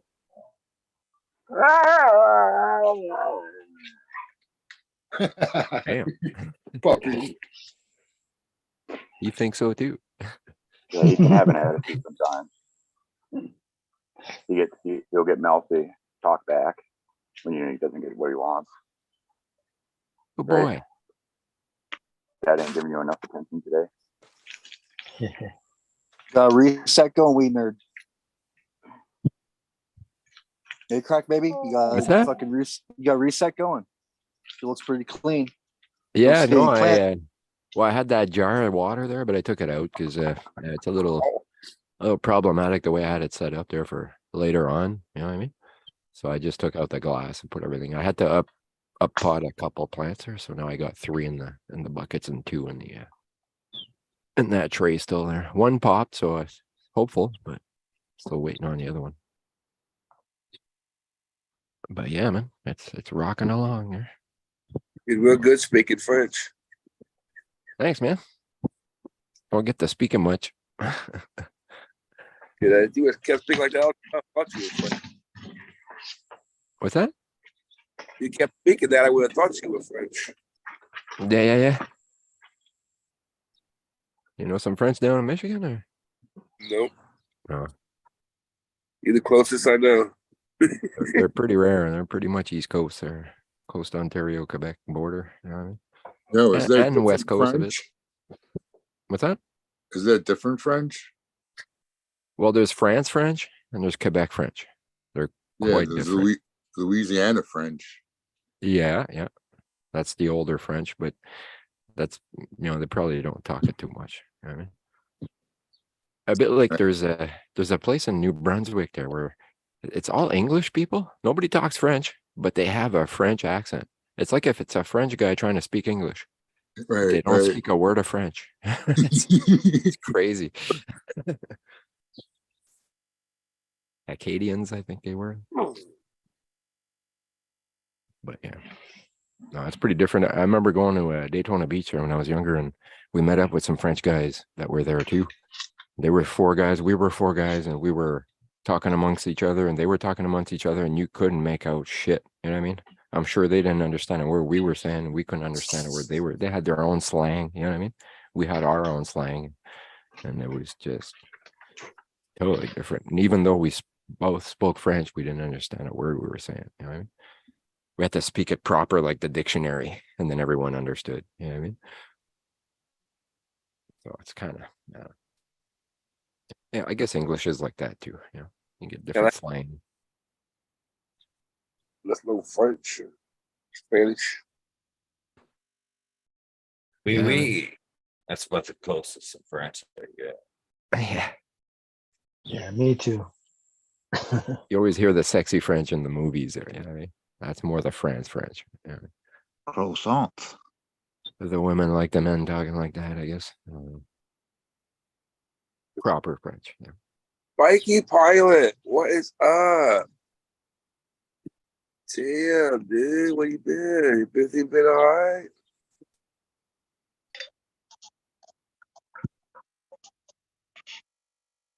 Mikey Pilot had to hop on here. Oh, he's not on here, I don't think. Did he come on? It's in chat. It's a free for all. It's in the title. Who are we looking for? The link is the title. Link is in the. That's true. Anyone can join there. I keep telling people, come on up and hang out with us, man. I'm sick of all the regulars. Smoke faces, man. All we nerds out. I'm only fucking. I'm just sick of myself. That's what it is, man. I got nothing new. That's what I was saying at one point. I got nothing new going on. I'm not even exciting to myself, damn it. Oh, you didn't say goodbye to me when you went to lunch, and it made me kind of sad. Say goodbye to everyone else. Oh, I didn't think you were there, I think. I apologize profusely, Mr. Korkowski. Sad. Damn, It's okay, right. pal. Back, baby. I'm gonna hold Doobie. That doobie. Roll that beautiful bean footage. Big goggles going here. Tasty.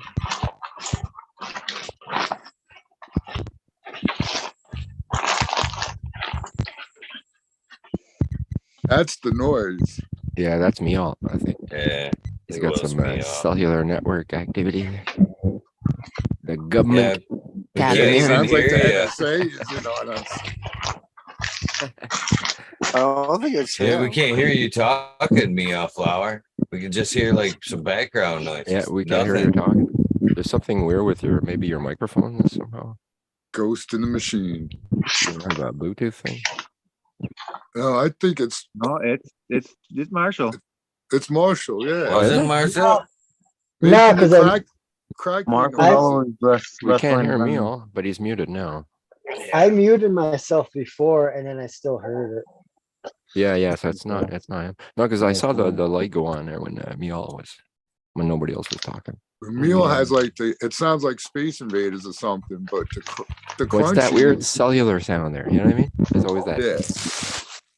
That was It just almost me. sounds like it's in the wind. That's what's weird. Yeah, that's Meow Flower with the wind. Chad not. actually called He's it a little inside. while ago. Watch. You have a fan on your phone, bro? Maybe Maybe muted him. Oh, he's He's muted. got it muted. I just muted. I shit. muted him. I just muted him. It Oh, did was you? the Okay. up until then. It was the wind. I'm muting myself. There you go. Is it in a case? Maybe is your phone in a case? The chemtrails. If it's in a case, maybe that's the problem. Sorry, Marshall. Snapchat. Oh, it's all good, buddy. You need to learn anyway, though. Big deal. Wild. Teach me the ways.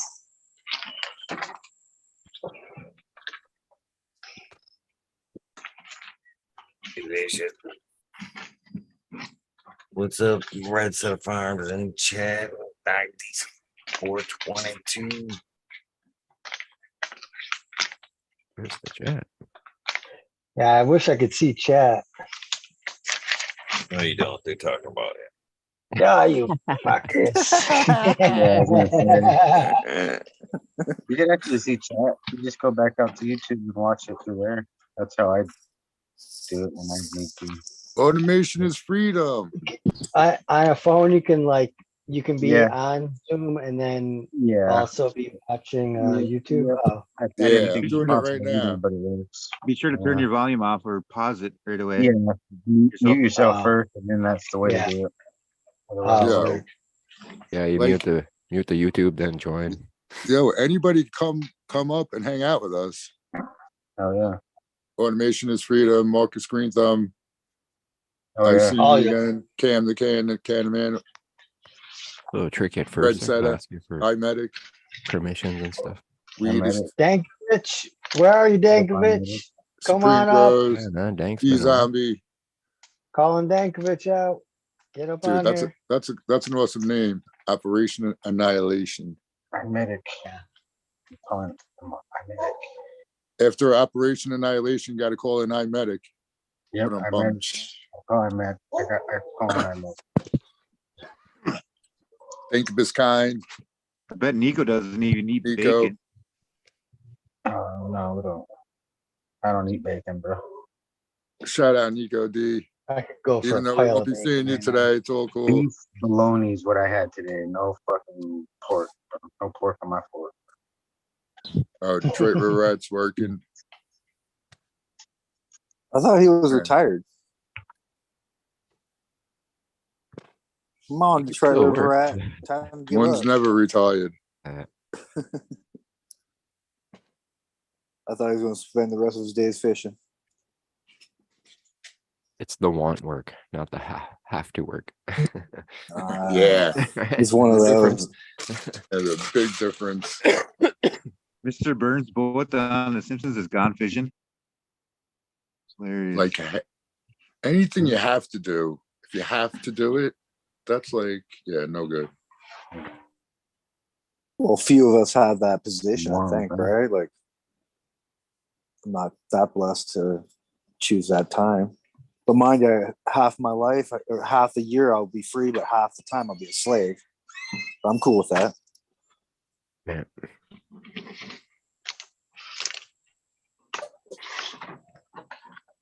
Different ways to get that time off. You know? No, sometimes you can't avoid it, yes. That's it. Beggars can't be choosers, man. You know, it hasn't always been good, right? So it's good to be good.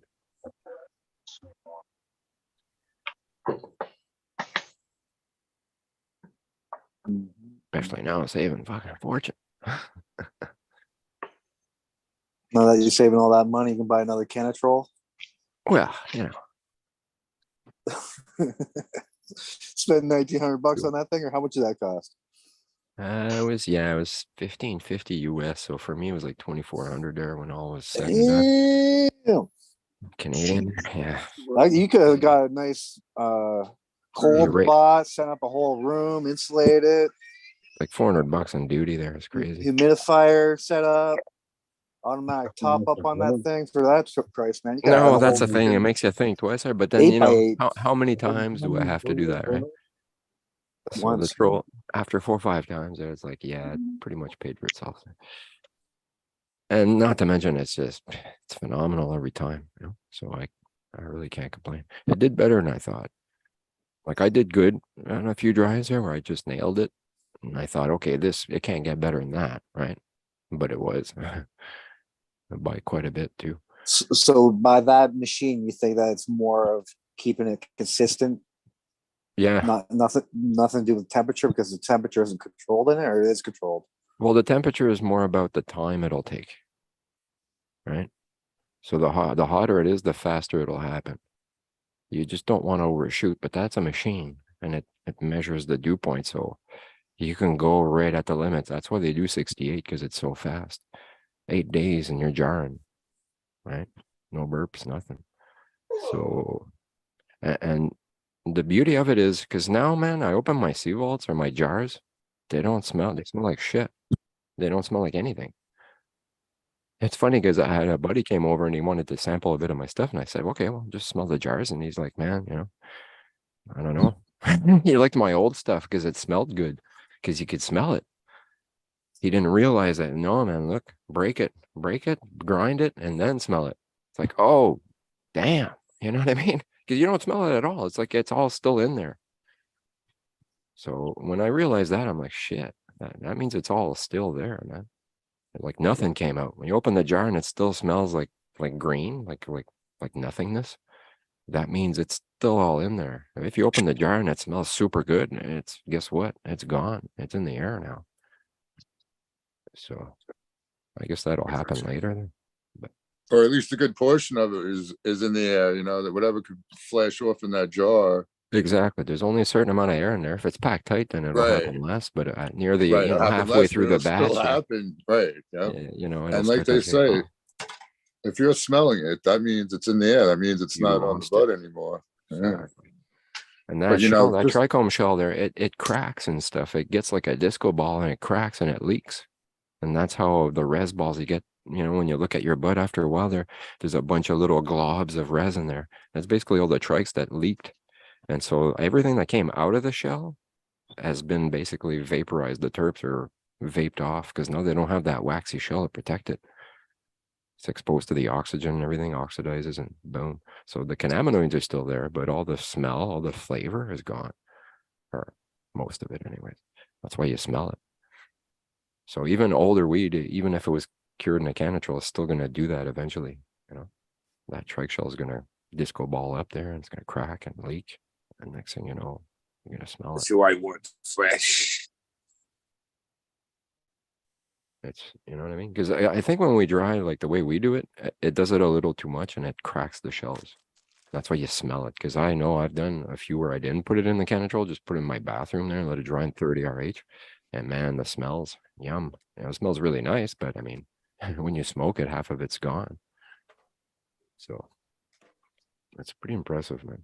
They did their math or their science on the You know, just consistency and not having to worry about it, knowing it's going to be all right is worth it if I had the money. So you think it's the like expansion and contraction of the trichome shells that? Yeah, somehow they get rid of nailed it the there so it terps? doesn't damage the trichome shell. It shrinks and dries perfectly. It doesn't do Humidity. the disc ball thing and crack. It actually stays intact. And you know what I mean? So it'll last longer, potentially. Because I don't handle my buds at all. I don't even touch them. When I trim them, they're the scissors only. And I pull the leaves off when they're wet there. But when it's dry, I don't even touch the bud. I take the stem and I spin it with my scissors and I take the tips off and that's it. That goes in the troll. That goes in the jar. So when I take it out of my shelf there and I start crumbing it on my tray, it's all the trikes are still there. You know what I mean? And you can see that they look nice. You know, when you microscope it there. I wonder how much pressure these trichomes can take. Like how many pounds? Like, you know how we press it at like 2100 psi and all that shit. Well, that's the greasy ones, right? Greasy versus the sandy ones. No, Like the because sandy trichome. you're more than just pushing it out of the trichome shell. You're pushing it out of the material all the way into a water It's flow. more than just the Like, is shell. it like a pound of pressure? You think? Or how Through many all the pounds? I'm material wondering. of the weed. Yeah. Well, if you press hash, right? So then you're going through all the Right. trike shells and stalks and stuff, whatever. All right, that's easier. Pretty much just lipids. Yeah. That's why you want to go low pressure or low temp, because you don't want to melt the You don't wax. need to, yeah. You want to keep them nice and hard so you can press the shit through it. I like how you say when you crumb up your weed instead of when I put my weed in a grinder.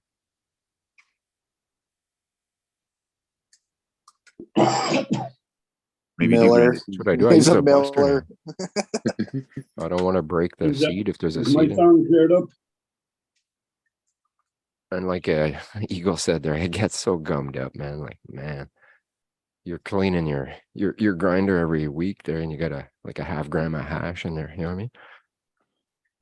Because it's just you're losing half of them in there, it's spreading them onto the steel. That's why that weird looking one that the DP had there, what's it, the massager. It seems like that would get even more triked up because now you're smearing the trike. Yeah, it's like a cutting them. smear. It's not even Mill. It was the You're mill. milling them onto the product, which is not a Grinding bad it. thing. I mean, I could see like spreading the trike on the leaf, you know what I mean? Kind of thing. So it's like spreading rosin on your paper kind of thing. But because you're about to smoke it, so it doesn't really matter. But you know what I mean? Yeah, it would look like that there. Nice and gummy. Well, the trike Yeah, head. dude, my shit never makes it through that screen. Yeah, I take that screen off because it's just, Even when it's brandy new, none of it gets it through. I even used a little brush to scrape off the trikes there to try to get everything off every time. That way it doesn't gum up as fast. Because it's just, but I use like I said, the buster there. It's just a few spikes. It doesn't really, you know, there's a difference between a grinder. It won't break a seed. And that's the worst. When you break the seed, you can't even see it. So you smoke it and you taste it right away. It's like, you don't want to smoke some wood. Eagle, you muted. Your mouth's moving. Double muted there is what it was. There you go. You're double muted. Fucking, I used to fucking keep a nickel in my grinder. Yeah. Clean that screen off. So I'd fucking Oh, shake and it, give yeah. it a good bang on the fucking You table hear the and knock helicopter? everything off in there. Put that in the fridge, in the freezer too, right? They said put it in the freezer and do that. Oh yeah. No more. You sound a lot better, Meow Flower. Can you not hear the helicopter though? No. No. They you coming guys got for a you? chopper? Like I've got like there's a serious size helicopter outside. I'm not going out. Just say it was a bad connection. He's been following me this whole time. The helicopter's been following me. No. What movie is that? Goodfellas. No, Goodfellas? Yeah. Get to the chopper. Meow. What did you do? She flushed the coke down the toilet. You flushed the coke down. What? What do you think I was gonna do? Let him fucking find it? Oh yeah, you got sidetracked me. Kana, why don't you just I'm click the link in the fucking chat? He's like, yeah, I can't get in. What's the password? I don't even know what the password. Password's in fucking chat. What's Yeah, it's it not the say? same link there. Yeah, no, I created a new link. link didn't just work, for so I had kidding. to. I got the Yeah, passcode. regular link didn't work, so I had to But if jump you- on through the chat today. Yeah, if you click the link in the chat, that one works. The only Yeah, I way. can't go waving out the good link in front of everybody. We gotta when Yeah. it's free for all. We gotta I was use a thinking, how the different hell's he gonna link, do that? man. But you started a The new one. key whenever it wasn't the normal. The old link will work after this, but during the free for alls, I use a different link. So the other one's ask Marshall. This is a true conversation I had with Marshall the other day. Where's he at? He said, I think I heard a rumor they're spreading around the link. They're gonna sneak in. I was like, I'll shut the fucker down.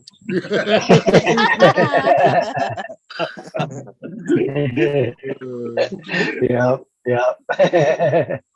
That password's fucking earned, goddamn it. You can't backdoor it. That's a pride thing, man. Yeah, I saw you getting all excited. I was like, oh, he's misunderstanding me. I put the passcode in chat if you need it. It asked me for it too. I had to go find it. I didn't need a passcode. I just clicked the link it's that the was in link. chat. Yeah, you just need the link in chat. If I click the link, it wants me to run through my browser, and then for some reason it won't let me do the audio. But if I go through the app, then all I have to do is hit Eagle Gardens and then put in the passcode. The passcode it showed me from the link, and I had to go back and forth. It was fuckery for a minute, but I put the code number in our chat on here if someone needed it or if you. Okay, it wanted is in the or link something. there. Okay, nice. Yeah. I think. I don't know. I didn't know if That's people it. wanted it announced. Sometimes it's encoded there somehow. I'll put If it you in can see it there. in the link. I'll throw it in there. It's not like it didn't or anything. Yeah, there's a password. Number code or Just whatever makes they it ask easier for. to get in, you know what I mean? By clicking the link. But I know what you mean there. Like you'd have to copy the link and then paste it into your phone. But how do you get that copy done? You have to go to the YouTube Right, page. if I was on my cell phone, I think it would have worked, but I'm on my tablet. Because they're saying something about the phone number I wanted to link to and shit. But it was easier to go through the app. For me, I guess. I don't know. Okay, yeah, it's Oh, associated to your browser instead of your app directly. He figured it out. It's like a Darwin test to filter people out, you know. Right. Can't figure it out. You're not coming in. No, it wouldn't let me join. It wouldn't let me join because I was just on a Zoom call and I had like my real name on the Zoom call. So when I joined in here, my real name popped up and I immediately got out because when I clicked the link, it let me in. So I was trying to manually do it so I could change my name. And then that's where I was like, hey, I need the password to manually do this to change my name. Yeah. Not trying to out myself. I know. Well, I've seen it too, and I was like, I didn't put it with the name.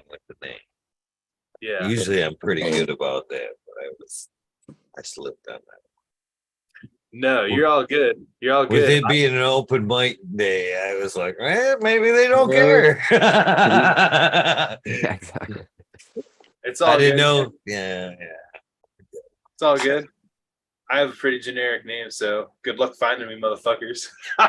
But But I kind of walked in on the camera. when Dude, saw don't that say earlier. that kind of shit. Oopsie. People like a challenge. yeah, whatever. Oh yeah. But yeah, no, I thank you for giving me the password, man. That was like frustrating for no reason. I was just like high as fuck. Like I just took a dab. I was like, yeah, let's go get back on it. And I was like, what the fuck? How is hard to find even when you do know his name? What's that? I said Tao is hard to find even if you do know his name. I scoured the internet for him for a while. Man, Tao, did you get your happy belated birthday the fucking other night when we like the whole panel and That's right. oh yeah, it was Tao's birthday.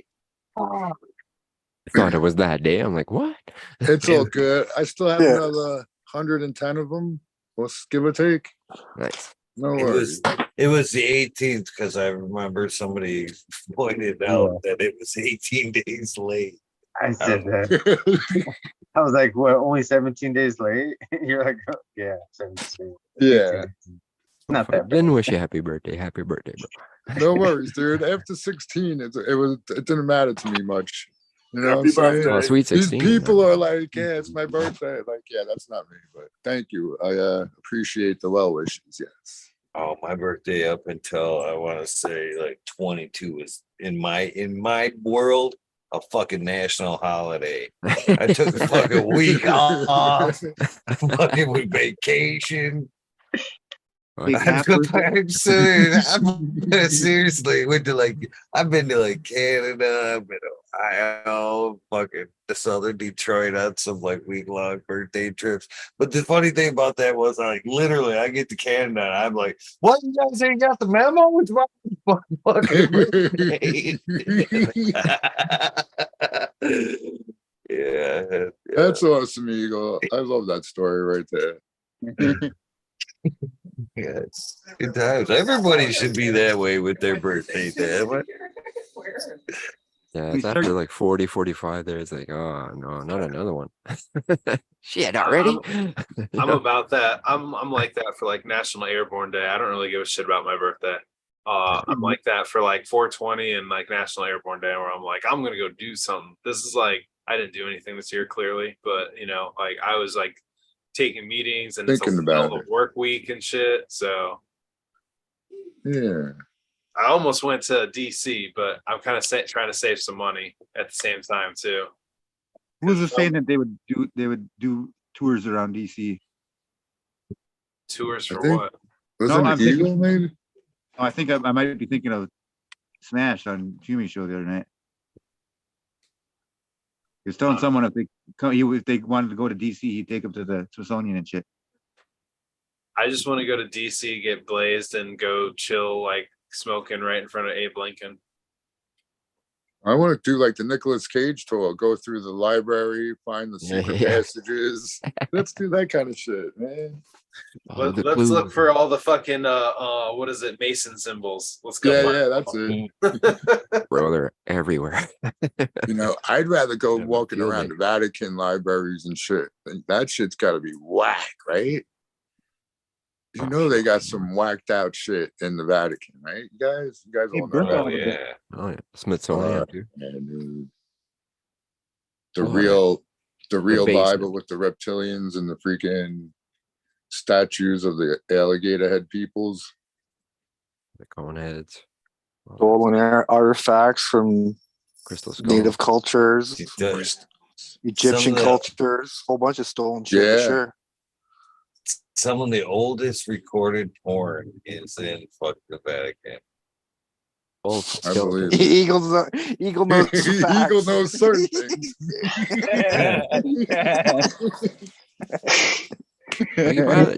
Hand-drawn porn, huh? No, it's in That one is of the classic, bathrooms. It's like it's in one of the Pope's bathrooms, and it's not open to the public or anybody else. Only But Eagle got to see it. No, Eagle was invited. It's the ring, my son. Under the Eagle's neck. Yo, reason we're not Spike gonna the take pilot. You're not connected yet in the audio, but it's good to see you, dude. You're looking good. There you are. Not connected. Cheers, Spaggy. Can you hear me? What up? Yes. Hey, how you doing, you old strangers? Yeah, dude. Would you drop off for a while, right? Yeah, I've had a lot of problems in life, but I don't want to get into that. It's 420, so I've made a joint. Are you better now? You're all good, kid? Yeah, I'm doing okay. I'm doing okay. The best thing is that they've just made cannabis. I'm allowed to grow 3 plants now. Nice. Yeah. Awesome, man. Cheers. Yeah, but the problem is you can grow 3 plants, but you're only allowed to have 25 grams of dry bud at home. Where's that one? Where's that at? Germany? Was that Germany, Spiky? Where are you at again? I mean, well, Bavaria. Bavaria. Shit. Well, how many people do you have in your family? Crop, right? Pardon? How many people in the family? Just I've you. got 3 children. I've got 3 children, but they don't live with me. They don't live with me. I was going to say, there's another 25 each. That's correct, Head Mum. count. Yeah. That's correct. Or when they come visiting. Eh? Or when they come visiting, you have to have it there. Yeah, I know. But yeah, you're right though. That's just stupidity and Yeah, but I thought, was it not 50 grams for like over 21s, and then it was like 25 No, for... it's only happened this week. They've brought it in that if you're over 21, an adult, you're allowed to grow 3 plants for yourself. Yeah. But you're only allowed to have 25 grams of dry flower. Yeah. So you know what you do? You take off 25 grams off of the plant every. Exactly. Yeah, you just keep it wet, keep it growing, Yeah, right? yeah. That's all you got to do. Keep a huge library growing and only 25 grams dry. Keep it all the Staggered way. harvesting, right? Can you do that? I don't know whether know, you can do that. Isn't there a plant that they grafted onto? Like, you know, that they had all the different strains all grafted onto it. Oh, okay. You gotta see if the definition says dry flower or just flour, 25 grams of flour. And I've not smoked any weed since I've not smoked a joint now since New Year, to be honest. Dude, are you gonna smoke that right now? Only got a little tiny bit. They didn't say nothing about fresh flour. You could freeze it all. Yeah, there you go. Yeah. Turn it into You have to ash. wash it though. But you can't have concentrates I of don't it. think you can have hash or any concentrates. Ah, shit. Bake it into cookies or butter. Bake it into butter. Make it into butter. Edibles, yeah. Hey, no, this is a big bonus for me in Germany because last year I nearly had to go to prison, didn't I, for growing weed. Yeah. So now they've said I can grow 3 plants. So that's amazing. I've got 1 plant growing that I need to cook down. It's probably 2 weeks from harvest, and that is from Bingus. I got some seeds from Bingus. Nice. Is called the Bingus Blue Mile. Yeah. I don't know what it's like at the moment. I'm smoking Bingus's Blue Diesel. Yeah, that's what I've got at the moment left. So see what happens. Yeah, see what happens. Anyway, cheers. Cheers. Cheers. Cheers, man. Yep. Oh, look, you're sat outside. Is it sunny there, Modern? Modern, he's talking to you. Modern, hello. What? Oh, is that? That's a good morning doer, huh? Is it sunny out there or what? I've lost track of who I talk to nowadays because I've not been on for that long, have I? You know what I mean? I've been watching a bit, but it's been hard to my internet. All I've got is my phone, so it's been so hard to watch live streams. It just keeps buffering all the time. So I've got I got a different connection now, so I can live stream with you tonight, and that'll probably be about it for another month. Fucking what are the odds? Just saying, what are the odds? I'm not saying it was you, but could have been. I was watching a Vice, a thing on Vice about ravers in your area. Yeah. And I was like, that looks like fucking Spiky right there. it might have been if it was from old time, but not nowadays. I'm too old for all that. Well, that's what they were saying, though. That's what the episode was about. Was like, right. People of our age, they're still raving and keeping them young. They were raving right next to young people, and they're like, "This is what's keeping me young." Basically, it was the rave party scene. I'm 56 now. Do you think I'd go raving? I saw that one. I saw that one too. Or have you guys seen the rap guys on Instagram that are they're like British or something, and they're talking about like going to, I don't know. It's really sex centric. I don't know what I'm trying to say. It's dirty though. I leave that to my daughters now. My daughters and my sons, they're all going raving over in Germany at the moment. Well, usually they don't go raving in Germany. They drive to Holland. They drive to Holland and go to the parties in Holland. That's a loud grinder, that. That's a loud grinder.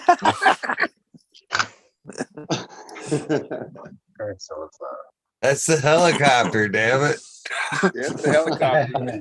Damn, big one too. Is that a Phoenician grinder? What is that grinder? It's huge. It's be all flowers grinder. I love the Hamza. That's cool shit. Yeah, that's a powerful symbol right there. Yeah. I might be able to show you my plant that I've got growing at the moment. It's quite nice, actually. It's only small. I'll try and show it to you. Oh, my cat's wowing. Heard him. Fucking smoking over here, guys. Or smoking. It's snowing over here. What? It's snowing. Yeah. How do I change the video round? Top left corner, maybe double tap. There should be a camera. Still most mobile devices. No, that doesn't work.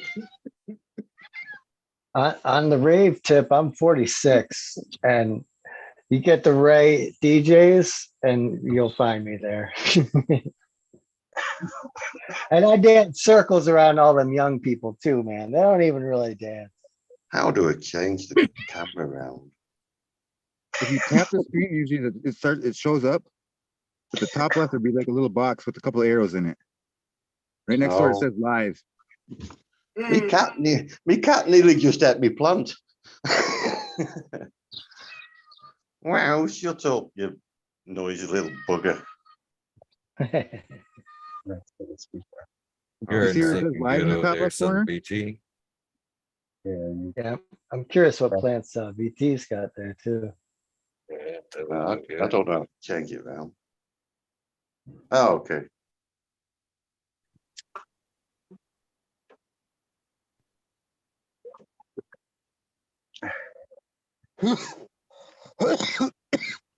What you got there, Southern BT? You're muted. If you want to tell us. I'm just trying to. I can only turn it round a bit. Like I'll have to check. Can you see anything like that? Some fat nuggies there. Yeah. That's good. She's coming. I'd say 2 weeks and she'll be 30. She'll be finished. Yeah. Looks like you're over 25 grams. You might have to cut some of that. I hope so, to be honest. I'll have to smoke a lot quick then, won't I? To get it under 25 grams, I'll have to smoke a lot in the next couple of months, couple of weeks actually. Is that the auto rule? Pardon? That's the auto rule. 3 plants can't be over 25 grams. Yep, that's what they said. Well, no, you're not allowed anything over 25 grams. You're allowed 3 plants in flower. Yeah, in flower. Yeah, you can have more plants when they're in veg, but only 3 plants in flower at a time. So you can actually have like a perpetual, or so you can have some on deck for the next round. I don't know. I'm just learning. I was gobsmacked when it come on the radio that we're allowed to have 3 plants. So that was a big bonus, to be honest, because I've been worrying about getting raided by the police for just 1 plant. 1 plant and you get raided by the police. Sorry, I'm just trying to sort my phone out. My battery's going low. I really feel like something's trying to tell us something there, but it's just not registering. There we go. No, it's been good to see you all again, to be honest. I've missed you all. I missed hanging out with everybody, to be honest. It's been quite hard here, not being able to talk to any of you. Yes, Frankie, I thought you were in jail. Did you go to jail? Did you go to jail for a little bit? No. All right. Well, thank God, because I was where you dropped off. I was worried about you for a little bit, and then you showed up, and I was like, all right, he's all right, just whatever, right? All right, good. No, what happened? I don't really want to talk about it. Then don't even bother. Good enough, dude. Let's just party on, guys. Let's smoke another It's meant to be a happy day, isn't it? You know what I mean? Yeah, no worries. All I'll say is I got kicked out my old house, and was nearly going to be living on the street, but the local people here give me a house to live in, so that's where I'm living at the moment. But and then my mum died. That was the other bad thing. But everything's okay. It took me a while to get around that. But good to see you. Yeah. Let's change the subject. I don't want to talk about stuff like that. How are you lot doing anyway? I know you looks like you're growing well anyway over there.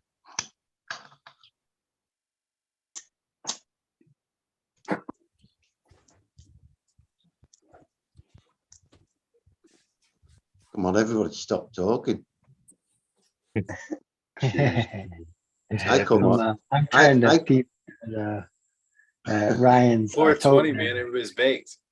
I'm feeling hungry. I ate 3 burritos and I smoked 3 burritos, ate 3 burritos. That hippie G got me speechless.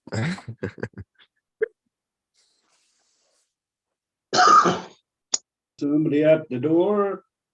Yes, buddy. Kilowatts. Oh, buddy. Cheers, man. Happy 420, buddy. Hell yeah. Cheers, bud. Happy 420, bud. What's up, Benny? Just getting up. Beautiful day. Yeah.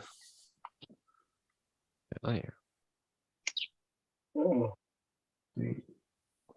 Been listening all night. I think I was on while I was sleeping, and I was surprised when I got up. With a few people were still on from, like, I guess that was like 3 in the morning, 4 in the morning, my time. And still trucking. I took a nap. Yeah. Anna took a nap. Yeah, I did. Then I got up and I took a shower and I went out and got some rosin and helped divvy it out. I saw Pepper, by the way. He says hello and cheers to everybody. He's working today. So, but yeah, Sergeant Pepper. Yeah, man. Pepper. Yeah. yeah, me and him live near each other, so said what's up to him and hung out with him for like an hour talking, and then because like we had to talk about some stuff anyway, and then came back here, and then I did a dab with you guys, and that's when I put the shirt on, and then I went and did some video conferences, and then I got off, and now I'm back. Busy day. Cat wants stroke and it won't shut up.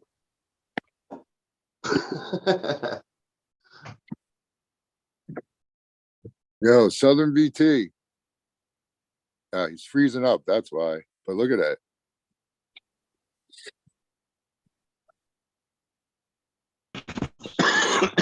Fans are you. Yeah, he's the next guy, nice garden. Some Amy Ace's cow. Was that him talking? It sounded like. Oh. Yeah, Southern. There you go. Yeah, you got the Amy Aces growing? That's what that was? No, I need some. Oh, all I right. need some. Look at all the space. All right. Oh yeah. I want to take in. That's a salesman right there. This could be you. Leans This out. billboard. On real estate. One of these days when I come on and tell my whole story, like I need to write a book someday. Like Feel the dreams. I shouldn't be standing here, and this shouldn't be me right now, but that's for another day. But I grew out Smiley's DOA, and I want to get a hold of yours, Eagle, and another pack of Smileys if we got a pack of each somehow, and run them both next door to each other next time on the next indoor run. So I'll have to send you an email, figure stuff out. I do have very few packs of each left, but I do have a few. My t-shirt was dirty. I've got an OG t-shirt. I don't know if you remember, you sent that to me like 4 years ago when you started. When you're Nice. Yeah, it's in the laundry right now. Yeah, it's laying under the car. Got a little dirty.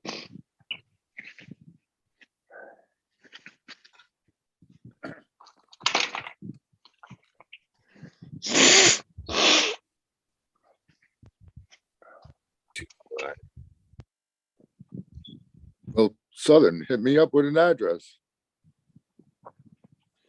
Yeah, Tao, you should send me your address. I had a pollination happen months ago, and I found a bag that is Amy Aces crossed into Wilson back cross. It's just a few seeds, but I want to send you some. All right, I'll take them. That's awesome. Yeah. Yeah. I actually, by the way, I'll send you that. And then what was it? Sky Cuddler. The one I grew from Smiley, it got hit with Amy Aces too. I mean, it got hit with Wilson too. So Amy Ace, a little slut.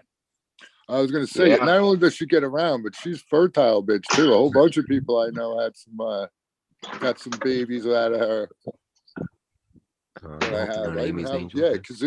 Kazoo sent me some with Amy by NL5. I think it was NL5. Might not even be. It just could have been NL. I don't know. But Kazoo, this another dude on IG sent me back some 2 different crosses. He have 2 to Amy, and he also did Amy something else that he had, Mr. Freeze, I think it was, that he liked.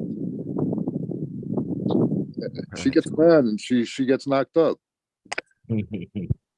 No double standards here, man.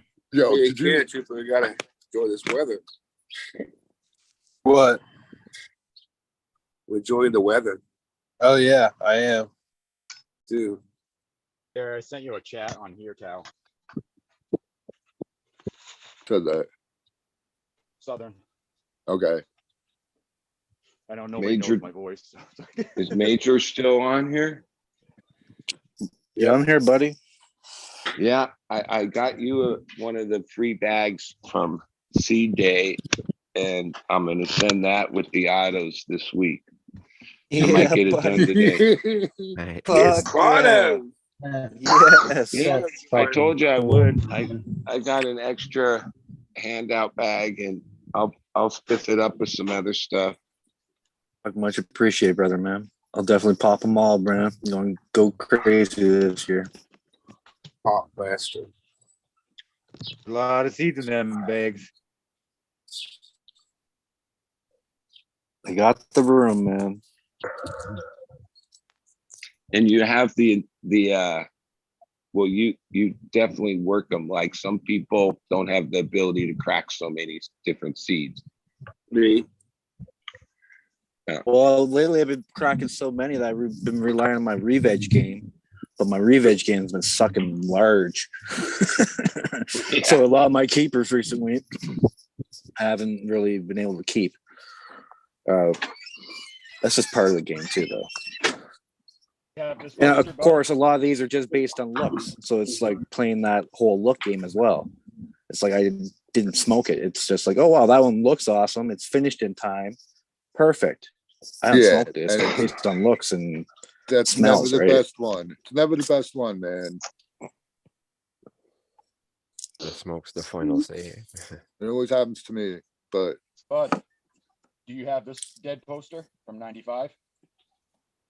Let me see.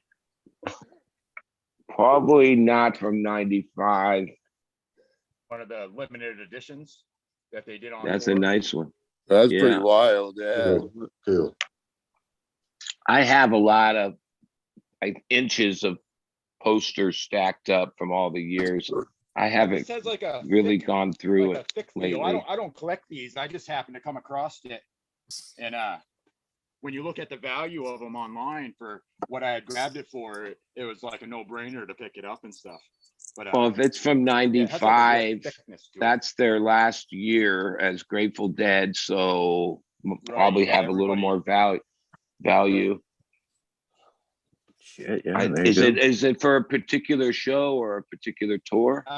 It lists all the shows I think from that year. It's got Highgate, East Rutherford, Albany, Washington, Auburn Hills, Pittsburgh, Indianapolis, St. Louis, Chicago. Well, that Chicago's the last shows, so that's the Yeah, last that's show tour poster. 95. Last tour poster. That is valuable just Yep. because it has the Chicago dates on it. That's the last shows. I went to a yard sale and she had it in the free pile. Score. Cool, man. And when you looked it up, what's the value? Must be 1,000. They go for like two to five.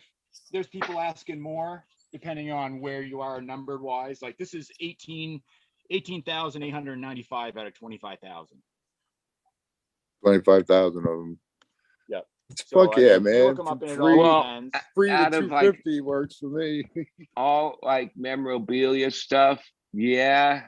Grateful Dead memorabilia stayed steady and even goes up. Like it's held its value, and there's a lot of it. There is a lot of Grateful Dead memorabilia. Like sometimes I've seen just parking lot shirts, people that made a certain t-shirt. Some of them are raggedy on eBay for like $1,000 and crazy one of a prices. kind from like a 77 show or something. Yeah. Yeah. But the thing is, like right now, all this stuff is super valuable. The change and what's going on with cannabis and everybody jumping on board. It's all our parents and grandparents that grabbed all this shit and collected it. Once their generation passes, there's going to be such a flood of the shit on the market that the prices are just going to, drop right out. And, something like this that might be, say, 500 be worth a couple hundred, or maybe more because this is a limited deal. But Well, over the years, like my good friend, he manages bands, but his initial business is merchandise, and he makes a lot of contracts to do a lot of the merchandise for all bands. Yeah. In the last so many years, it used to be t-shirts, really. They sold a few posters, but that wasn't the real popular thing. People bought t-shirts to, at the show. yeah, you can Today, wear them out and show them off more.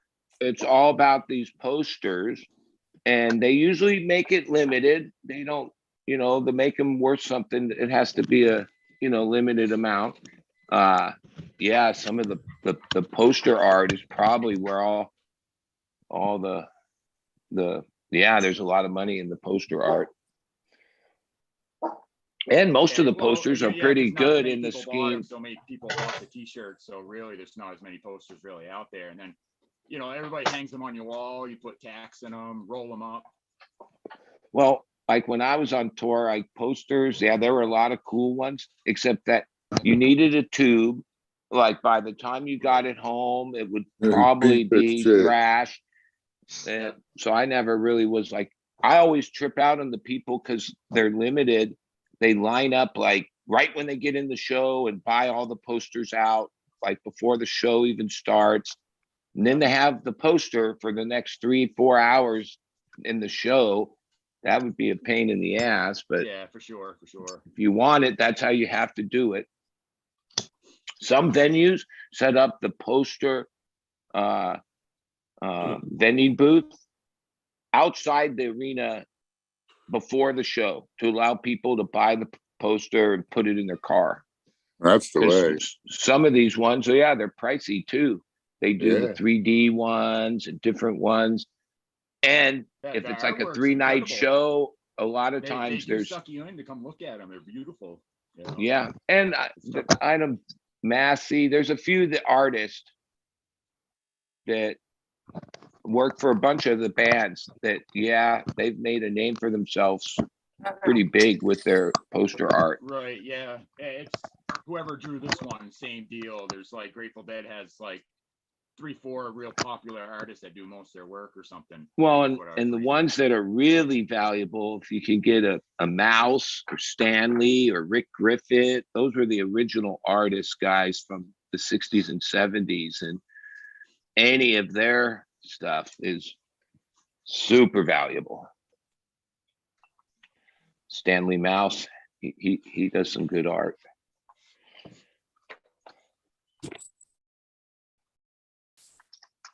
What I kind of do nowadays, I take $100 and I'll find ways of just flipping it and stuff.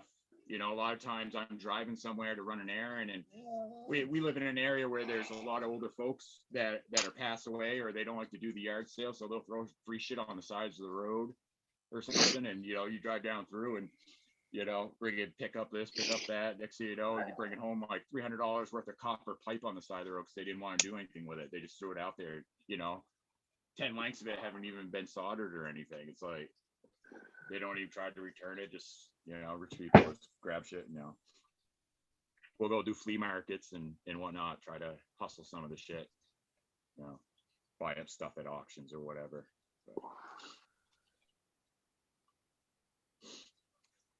But you see a lot of anything Grateful Dead right now, auctions, everything's right up there.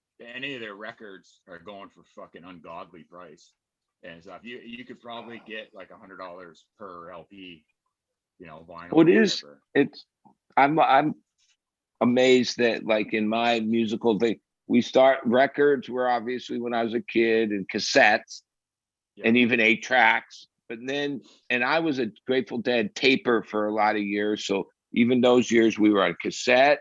Then we went to DAT, digital audio tapes, and then basically went straight to hard drive. And today DAT players are basically used, you know, have no worth. Cassette players, they don't even make anymore. No, everybody wants those. So everyone wants the little radios we had from the 80s with tape players right now. If you look at the auctions, they're all going for $20, $50, $100 for some little piece of shit that you're like, dude, that's $5 or the junk pile. I don't think you would have ever thought so many years ago that albums, records, vinyl would make like a comeback that seems to be real. Like yeah, they make record players again, and people put out records, and people collect records, vinyl. So it's vinyl came back. Cassettes will never come back, and all these other they're gone for good. Get some cool fucking vinyl these days, man. Color vinyl, picture vinyl, all kinds of cool fucking albums these days. Yeah, Well, I want then to get my reggae vinyl and stuff like that on stand, especially like made and everything. Have Well, I don't know a lot about vinyl, but I know like Neil Young, when he just released stuff, there was like a part of it that I think it's Germany or somewhere in Europe that like the way they press records are a little thicker and a little more of a deeper groove, like better than like Yeah. and some of these limited edition records, yeah, it's important that they're made, the European ones, I think it's Germany or somewhere over there. Yeah, if it's pressed there, yeah, they do it better. They still do it the good old way where, you know, there's cheaper ways to press records these days, but the good ones are still made in Europe. Can I jump in or not? Yeah. Yeah, okay. You're talking about vinyl records. I understand that they did make them thicker because we used to go to these, you know, illegal raves, and the records would bounce. Skip. When they're mixing them. So they started making the records more heavy so they wouldn't bounce. And then, okay, 1210s come out and all that lot, like the decks. And that changed it, techniques. But anyway, going back to these records, you say they're worth a lot of money. When I got kicked out of my house, I threw about 100 LPs away into the skip. And the cat won't stop fucking wowing. Can you hear it? Yeah. Yeah. You can hear the cat. My dogs hear. My dogs are, their ears are perked up because they hear it. Yeah. Are they? No way. Sorry, I can't shut it. It's been asleep all day. Fucking thing wakes up at night. You know what I mean? Well, anyway, I'm going back to the records. So I threw about 100 LPs in the skip. But some were for my mum and that from the 1960s and that, originals. And I had a lot of Elvis records too, off my mum. And I threw them all in the skip to the trash. I threw them all in the trash because I didn't know what to do with them. You know, I had to make space because I had to get out of my house. So what do you do with them? Everything you think you don't need, you throw away. The biggest thing though was the way I am, but some people they save everything. Well, that's what I was. I've still got under my bed now antiques from me nan and everything else. I'm not going to go throw away. But the thing is, when you die and your kids find all these old things, what they're going to do with them? They'll probably throw them in the trash, not realizing that they're worth a lot of money. You know what I mean? You got to pre-label them for them, Yeah. so they don't have to worry. You know, they can just look at the label and be like, "Oh yeah, that's why Dad saved this. You know, it's worth $500. You know." Yeah. Sell that shit now. The party back, buddy. Or right, yeah, no, or sell it now. But Well, more money, more problems. My town is like kind of, it's old, a lot of old folks. So we have the church thrift shops. There's like 4 or 5 of them, and it's known. It's like a known thing that garage sale people, or you know, I think they're hoarders. But yeah, people travel from distance, drive hours to come into Fallbrook because there's always it's kind of there. It might be on the other side. States that are. Yeah, I'm not muted. But like my wife, she was like a super hoarder, and I always remember like I used to call it junk, and then her word was it's vintage, and she was a little younger than me, so yeah, like things were vintage that were like just this, like the plastic junk from my childhood was all of a sudden vintage. Sorry, I know. I'm exactly the same. Sorry. Even a weird thing is, she used to collect Disney VHSs. Okay, so I have these boxes of those, and then Edgar, that's Masonic Smoker, his wife Diana, she's way young. That's her little trip is Disney VHSs. So you hooked her up. My Wait, mom oh, I collects hooked those her too, up, the classic ones. like I can remember giving my wife hell over like, what the fuck are you buying all these VHS tapes? They end up in these boxes, right? You can't watch them because like even that, it's hard to find a VHS player that he works. Like they don't even Didn't make even those attach anymore. to a TV anymore. But they're not, I guess, all vintage movies, but especially any of those Disney movies. Oh, those are collectible. The ones they call the diamond classics with the black diamond with the word classics inside of them are what you want. My mom collects those. She's got a ton of them. I think she got every one ever made. I've got a ton of VHS videos. You got Any Disney ones? No, they're all pornos. Does anybody want some? Something still to somebody? I had an ambition. Sorry, but all good pornos, and you can't watch them anymore. Crazy. I always wanted to start a collection. I never could get it off the ground. I want to start collecting $100 bills. Could never get a good start. Could never get a good start. Damn it. Oh man, let's do it.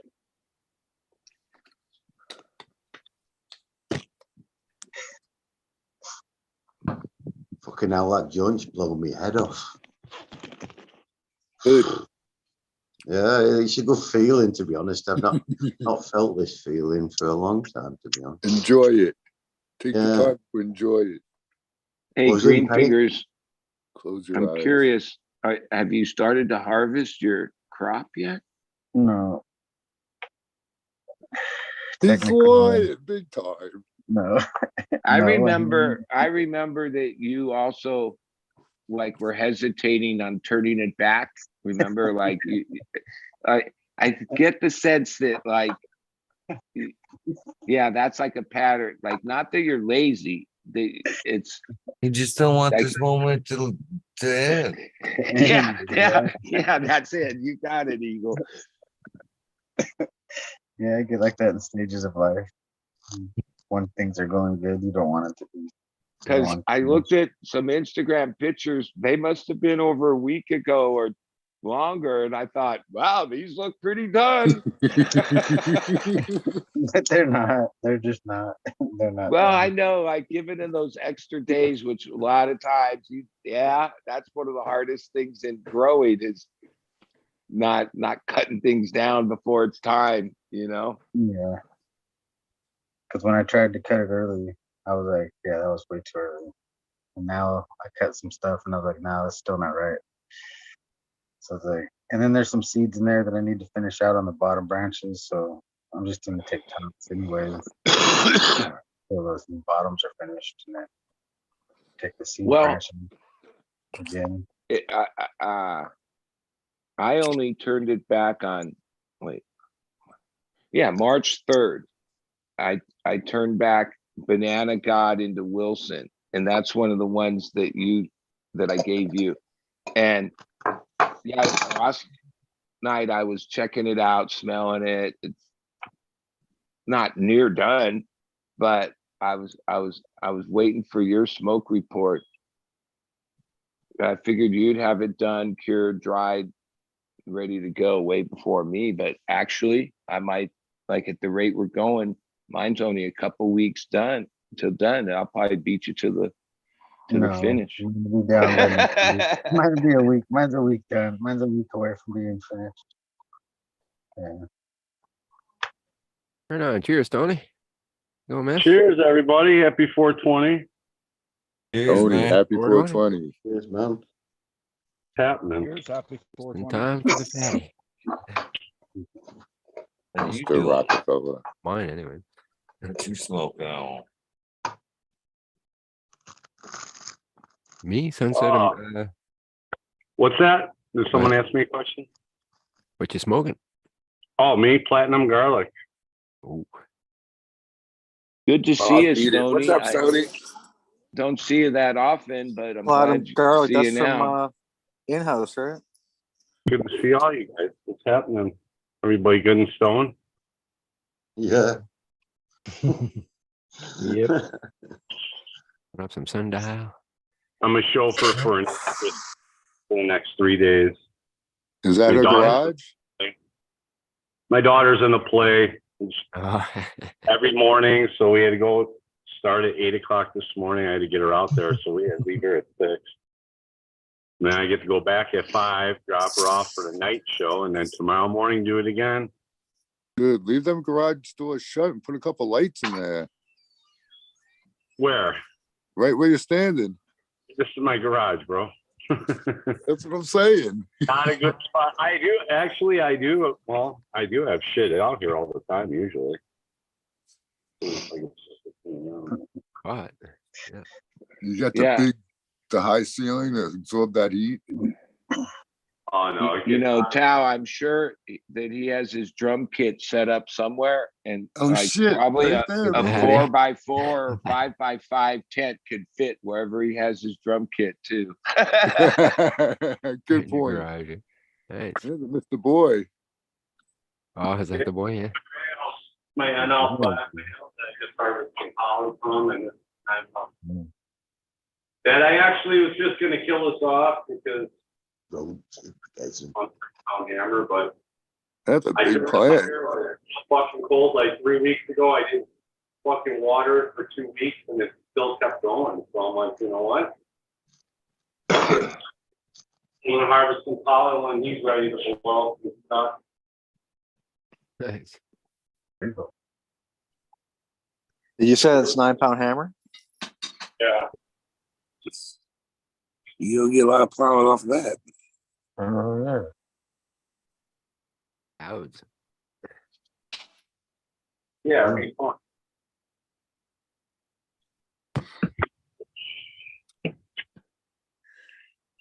That looks like a candidate to go outside. The male I already got. I've got my F2 breeding project already placed out there now, so we'll see. Dude, that's a candidate to put near the field of your enemy.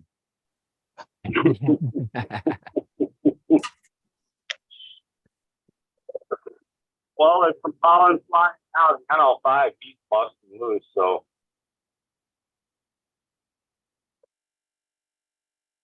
Honey, I don't know why these marigolds, they smell funny. Got a weird leaf pattern. What is it? Apparently, I got the Harley parade going on here today, too. It's nice out, so everyone's out. Eagle looks like he's ready to crash. I'm trying not to. Dude, when I back in the camp days, when you think about it, all I had to do was get like a few good male plants and just go around pollinating all the crops. It would be easier than picking them up and destroying them.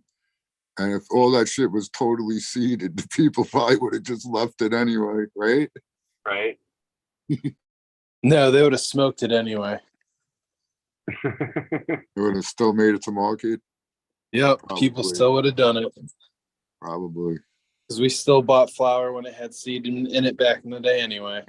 And that would Yeah, have but it been wasn't more purposefully pollinated though. that would have been more effective than the paraquat. Remember, they used to spray chemicals to try to deter cannabis. Dude, They if could you have really just pollinated everything. oversaturated with pollen, dude, it's hard to be able to get a joint out of a fucking plant, dude. So if you have Yeah, it's all seed. it's all seed. It's like ridiculous. Yeah, like my plants, my F2s, I got seeds from, or my F1s from last year. There was nothing left on those. I mean, those things were completely seeded. There was nothing to smoke on that. After I shipped the seeds loose, there was like, Every calyx had a seed in it. You know what I mean? Kind of yeah, there was nothing that didn't have a seed. I've got millions of seeds. What are you working on anyway, Stoney? What's your F2s, man? It's a cross from some Mosca seeds cross. It's a sugar fire plant, which is Indiana bubblegum cross to Legend OG. and that got crossed to a Kanji Palmello. So I said, fuck it. And I harvested the seeds and I planted them last year and they grew, and I just did an open pollination, males and females, and let them go and got seeds from those. And now I planted those. So the nice thing is that so far the plants, they've been outside the whole time, the last 3 times I've grown them. I have no pests, no mold, no bud rot, nothing. It's a pretty hardy plant, man. We're outdoors, so. When did you harvest them outdoors, Tony? What days? When did I harvest it? Yeah. It was probably late October. Right. Close to Halloween. Actually, I harvested some around Halloween, and then I harvested the last 4 plants. It was like mid-November. They had snow on them when I brought them in. And they had no rot and no, there you go, dude. That was a good move. that's awesome. That shit. Yeah. Well, the thing is, with when the frost comes, your chances of getting PM and molds just dissipates large, right? Like, it's almost a good thing when it gets that little bit of frost. Yeah, they want the same conditions as optimal. We had a real rainy fucking October here too, so I thought for sure I was gonna get bud rot on them, but no. It's like, all right, that's a nice little bonus. It's getting towards that end, you know, the Right. midway point there. That's where it's risky because it's not quite too cold, you know, where it could still develop. But nice and damp, you know what I mean? Yeah. Damn, Buddy's got a milker going there. Look at it. That shit white. It's called Fatso Rosin. It's a Donnie Burger from Uplifted Minds. You know, today in San Francisco, there's the competition called King of Z Hill. Yesterday was the qualifiers. A few people I know made it in, but it's 40 grand to the winner take all for like flour, rosin, and foam melt. Nice. So somebody's gonna win a pile of money today. It's happening today up there in Golden Gate Park at what they call Hippie Hill. Oh yeah. What are they giving him a check? Man, I'll be there right next to the guy collecting that cash. You know what I'm saying? We'll follow him for a couple of blocks. But Candy Trooper, that was a cool pet you had there. It's a giant North American rabbit. Yeah, man. Is it potty And trained? then earlier I was showing off some of the chickens out back. Is the rabbit potty trained? Rabbit, show me.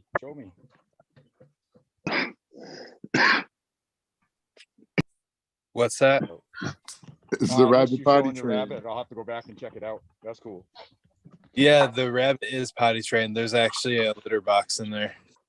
Damn, dude, right into the freaking worm bin. These are some of our outdoor ones. There, we dug down on the ground and got sheet metal that's like 2 feet down in the ground everywhere. And they dig little tunnels in here and do what they want. These guys outside. Yeah, this guy, we throw him out into the chicken coop some days just so he can just be outside, and he just chills. Just go out there and just like lay out on his belly and just chill. Yeah, we got 2 inside that she puts diapers and onesies on and lets them run around the house. And it's funny when yours must do the same thing. It stretches its rear legs out and it lays out like it's just chilling there, all cool and shit. Yeah, it's badass. Yeah, that's how they cool themselves. He's just fucking out there, just loving it. Yeah, that's awesome. Especially this time of year. This time of whole week, probably.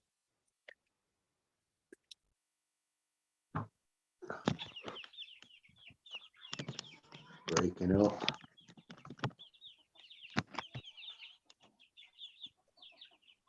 Somebody's got a lot of birds. Not me. It's got a lot of chicks. Sounds like baby chicks. Oh, little babies. Yeah, yeah. Yeah, I'm buying that house in like a year. So I've been living there for like 3 years now, and I've been like taking care of like the animals and stuff there. Like this lady like barely lives there, and it's pretty cool. It's a pretty cool spot. It's pretty it's like 5 minutes from my work and shit. So I'm just gonna get it.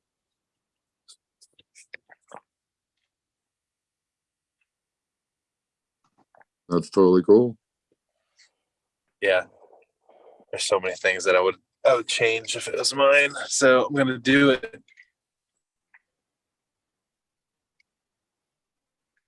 There's like 3 labs within driving distance of here that like I need to drop samples off. There's like the supply company really nearby. There's a car rental place for when I need to go out of town. It's like 10 minutes, 10 to 10, 15 minutes away from the airport. So I mean, it's a fucking straight spot.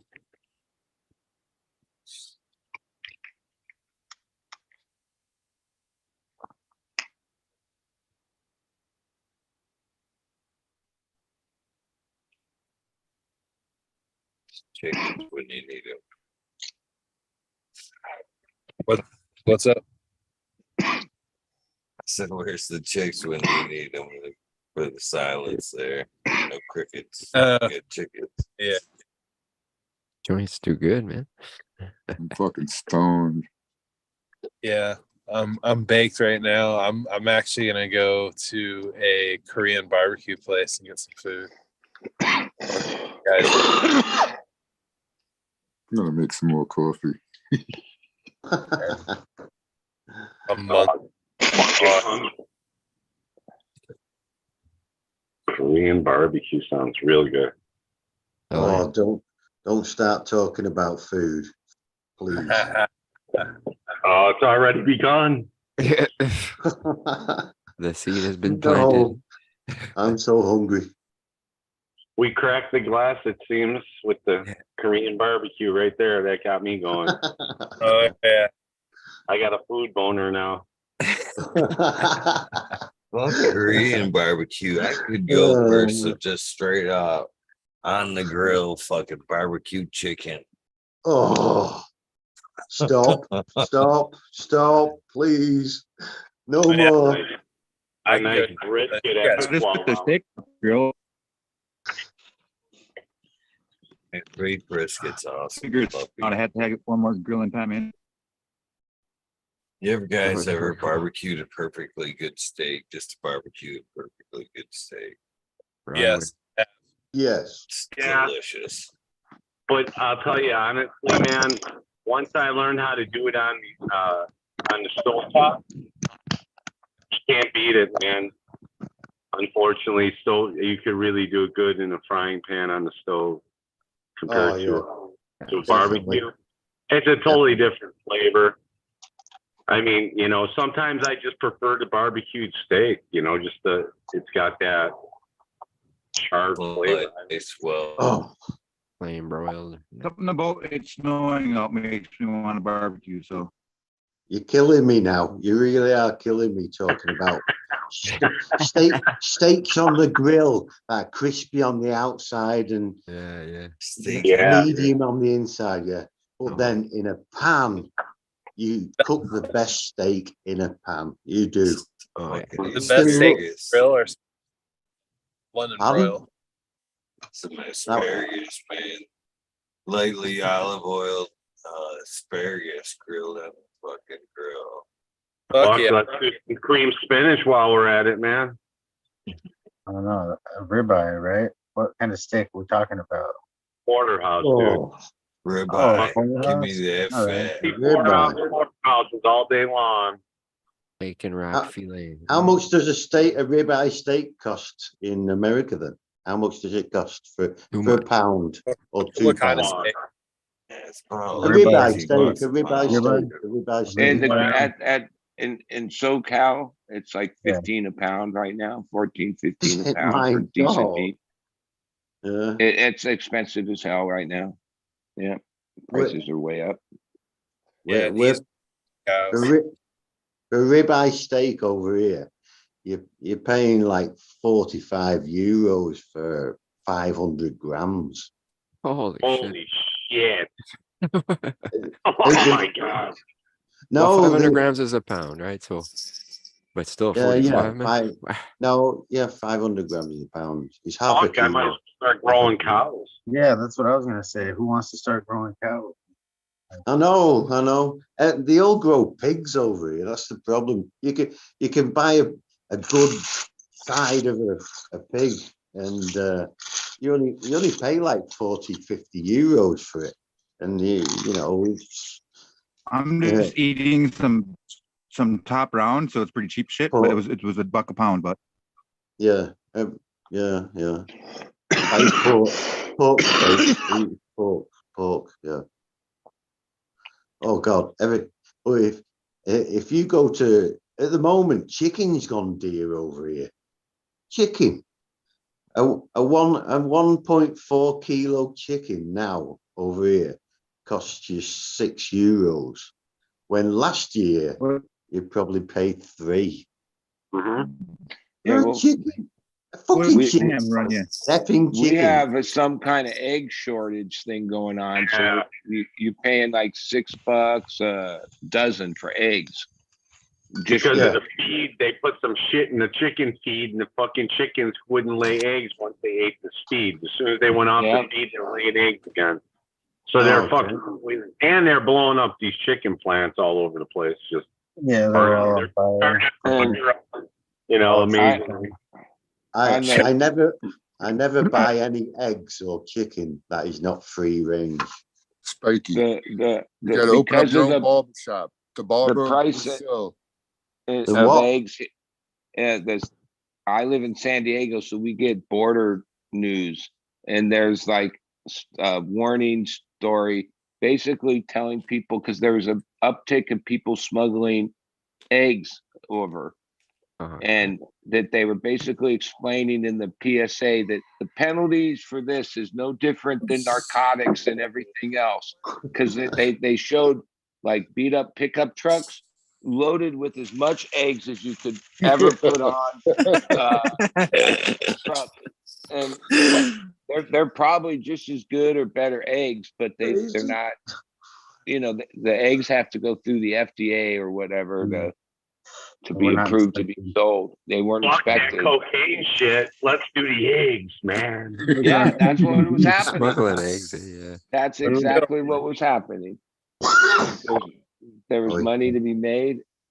Start boofing eggs. Is that what's gonna happen? People are gonna start.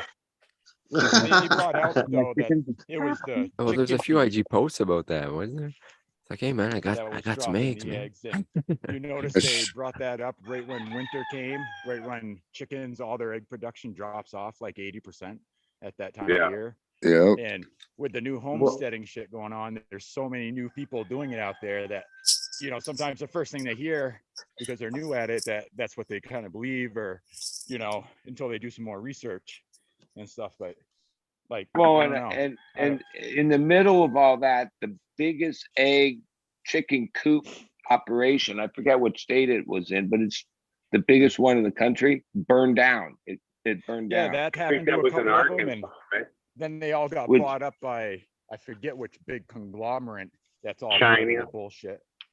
Yeah, some China thing, right?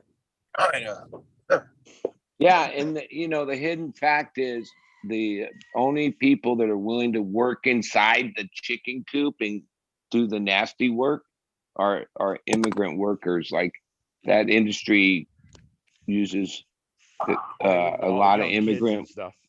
Yeah, to work. Like I saw a thing like the level of toxicity inside those places from the is unhealthy. Like, yeah, you should be in a whole suit, but they don't. They just hire immigrant workers to clean up all the shit every day. So, question: when I was younger, I used to, quail. It's a little tiny bird that Quail. I used to work in a quail farm, and it was the same. You go into these sheds, and it just filled with quails, filled with them. And the dust in the atmosphere was crazy. Yeah. And then when they were big enough, we'd ship them out on this, stick them into boxes, take them into the other unit. And then my job at first was getting these quails out of this box that I've never seen light before, and hanging them onto two hooks that's going to take them through a water bath. Yeah. And that's basically electrocutes them. Yeah. Am I boring? Yeah. Is it okay? No, not at all. Like, it sounds like a great. Yeah. Oh, it was. And that was the first shittest job on the line. The next one, everything went through a hole. And the next best job was basically the birds had come through and you'd have to stick a knife through the throat. But they were stunned. But some had picked the heads up out of the water, so they didn't get stunned. So they're hanging upside down. And your job is to put this knife through the throat to bleed them. You've got to bleed them quick and get it all packed and everything in probably an hour, and then deep frozen. Yeah. And it changed my view. I love chicken. Don't get me wrong, I love chicken. But to me, if I can round here, there's a lot of chicken farms where you can go and buy a free-range chicken. And that's been killed a day before. Or if you want, you can choose the chicken you want. Yeah. It's total different flavor to all this vacuum packed meat. And what I'm basically saying, fresh is better than anything. Apart from steak, where it has to be hung for, I think, 6 or 8 months, and then it's a good steak. Yeah, is that true? You're American. You love your steak. Yeah. How long do you? Do they call that blue steak? And there's certain Oh, I steakhouses don't know. that sell I'm not a butcher. aged. We let that out. Yeah, yeah. We let that shit grow in there and then chop off the bad parts. Over here, we have a pork you can buy. They call it gyroites, which is basically smoked pork. And I've tried. I don't know if you've heard of it. Gyroites. And what you do is they smoke it, and you cut it off, and it's not. You can buy it in different stages. You can buy it, you cut it off, and it's like a salami, which is good. But if you buy a new one and cut it off, it's like eating like a medium rare steak. You know, in the different stages. I think that the best smokers in the world are lightly smoked meat. But I really do think the best smokers of meat come from Niederbayern, that is Lower Bayern, because it is gorgeous. I'd love to be able to send you some. It'd be fantastic, you know. But so anyway, back to the steak. How long do you leave a steak to hang before you cut it? Depends what cut you want. Yeah. Dry age. Pardon? Dry age, Yeah. 60 days. But I don't think like grocery store steak. I don't even think they basically just package it and sell it. I'm not even sure that's not even aged. No, there isn't dry age. You gotta dry age it yourself, or you gotta find a packing place where they a smokehouse or whatever, or aging house. I don't even know what it's called. I watched a YouTube restaurant the other day, and it was from Italia, and you could book a place in this restaurant, and you go in, and they'd have a cooler with all all the steaks hung up in it, and you could choose how old you wanted your steak, how old the steak was, or whatever, and then they'd say, okay, how big do you want it? Do you want it 1 inch, 2 inches? And then they cut that, and then they take it in the back and cook you the best steak you could ever eat. And this is in Italian. What country are you in? You said Bulgaria or no? No, I'm in Bavaria, Germany. Bavaria, Germany. Part of Germany. Yeah, it's the lower part of Germany. You see, if I drive and half what's an hour, what's your area's popular cuisine? Like what's it known for? Oh, popular cuisine.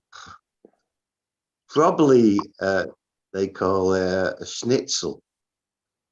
Okay. Yeah. That's the best thing you can, a good Bavarian schnitzel, but you can have it pan fried, you can have it cooked in sauce, or you can have it just salt, pepper, a bit of seasoning, and cooked in a pan, and then with the sauce over the top, whatever you want, paprika and all it.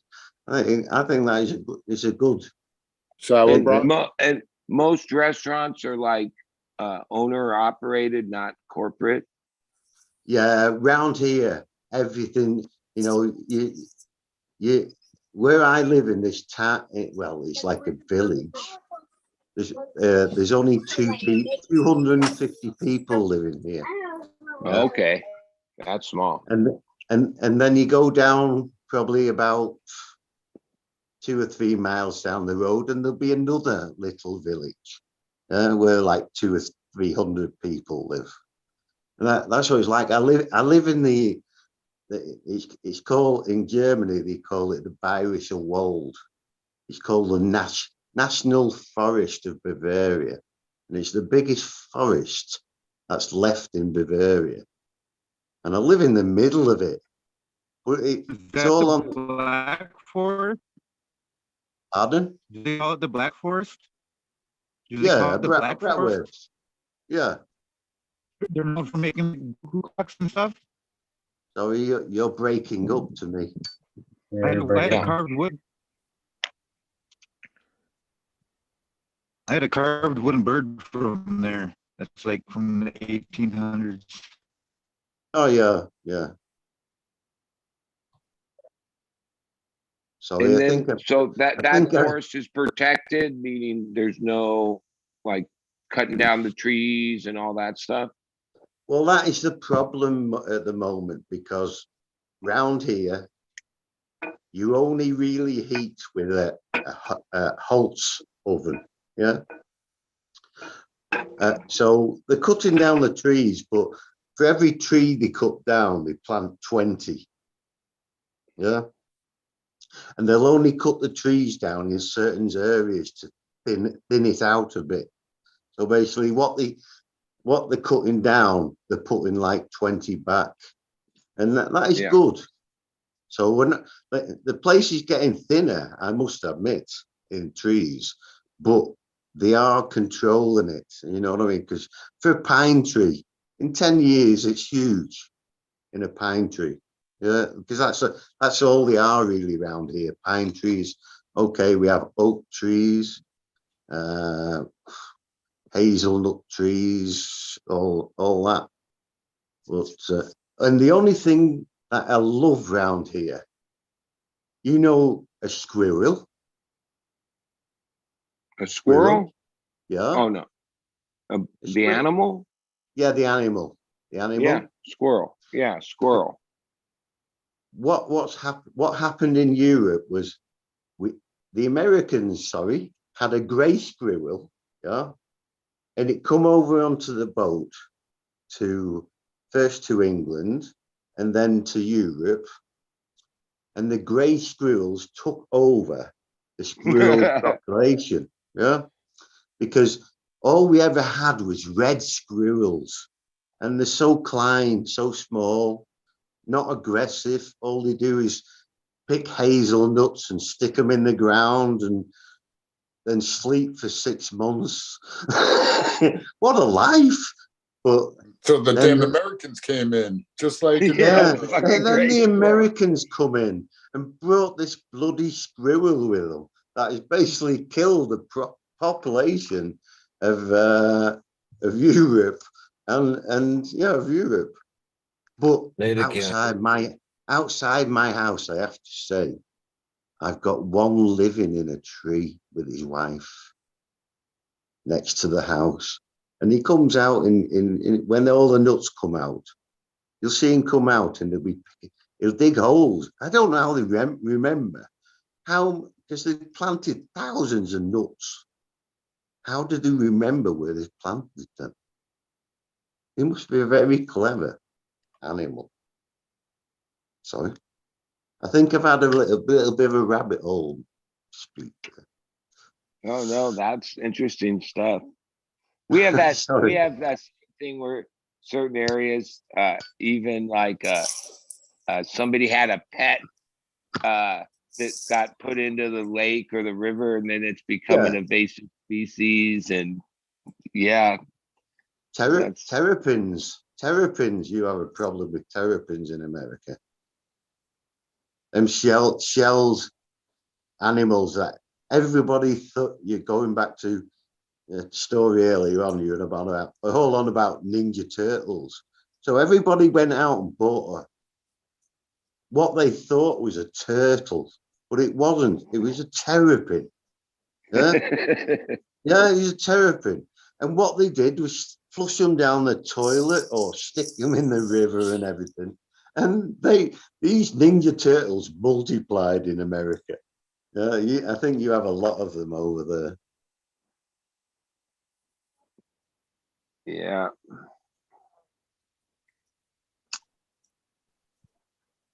Well, I mean, I think humanity's learned over the 1,000 years or whatever that you got to be careful when you're moving species around the world. Like even plants, like plants become invasive too. True.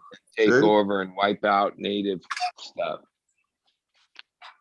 I think there's certain beaches have that problem where invasive plants have somehow gotten down all the beach trees because of those. Like I love carp fishing. I know you in America you're not into carp fishing that much because you think it's an invasive species, but I love carp fishing. And I live in Germany, but I'm English, so I got brought up fishing in England, catching carp. Yeah, and then I come over to Europe. Yeah, and I can catch bigger carp. But England will not let fish from Europe come into England because they think it'll contaminate the stocks. You know what I mean? Sorry, I'm a fisherman and a bit of a ecologist too when I'm stoned. Yeah. I love fishing too. I'm just a bass guy. Yeah, I know you all love your bass. Your bass. You like chucking a piece of plastic out that has what 6 or 7 hooks on it and catching a bass. Is bass nice to eat? I don't know. I've never tried a bass. I always throw them back. Yeah, you don't eat them. Have you ever tried it? A guilty pleasure. Not maybe one of my friends fried some up one time, but I don't know. Wasn't memorable. Really, really bony, aren't they? I think. I've eaten tons of largemouth bass over the days. Yeah. Yeah. It's not walleye. How would you cook a bass over a grill or what? I'd take like a shake and bake mix type deal. Yeah. And I would, or just flour and like flour and seasoned salt. Yeah. And pepper maybe. And that, or sounds good. Bread them in that, and then just fry them in butter. Yeah, I think that'd be a good way. I always I watched quite a few fishing channels, and the best one I watch is about two young lads, and they go fishing in America, fishing for carp. Well, they said over in America, they'd rather shoot carp with a crossbow than catch it on a rod. Because it was an invasive species, yes or no? Carp. Yeah, I there's think some it different can things too, become, though. it could There's become that, I think. There's a lake I Because want it's, to. well, isn't the law of fish, the big ones eat the little ones? Yeah. You want to go out? Okay, buddy. It's a limp.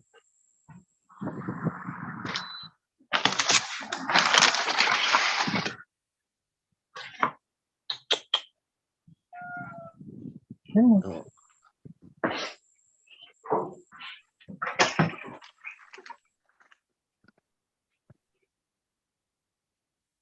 What we watching? Is that your tent? Okay. Whose tent? It's Marshall's. I think he let his dog Whose tent's out. that? Oh yeah, it's Marshall.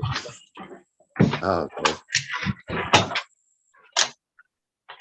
You too, Marshall. Would have better if he left the camera on some plants or something.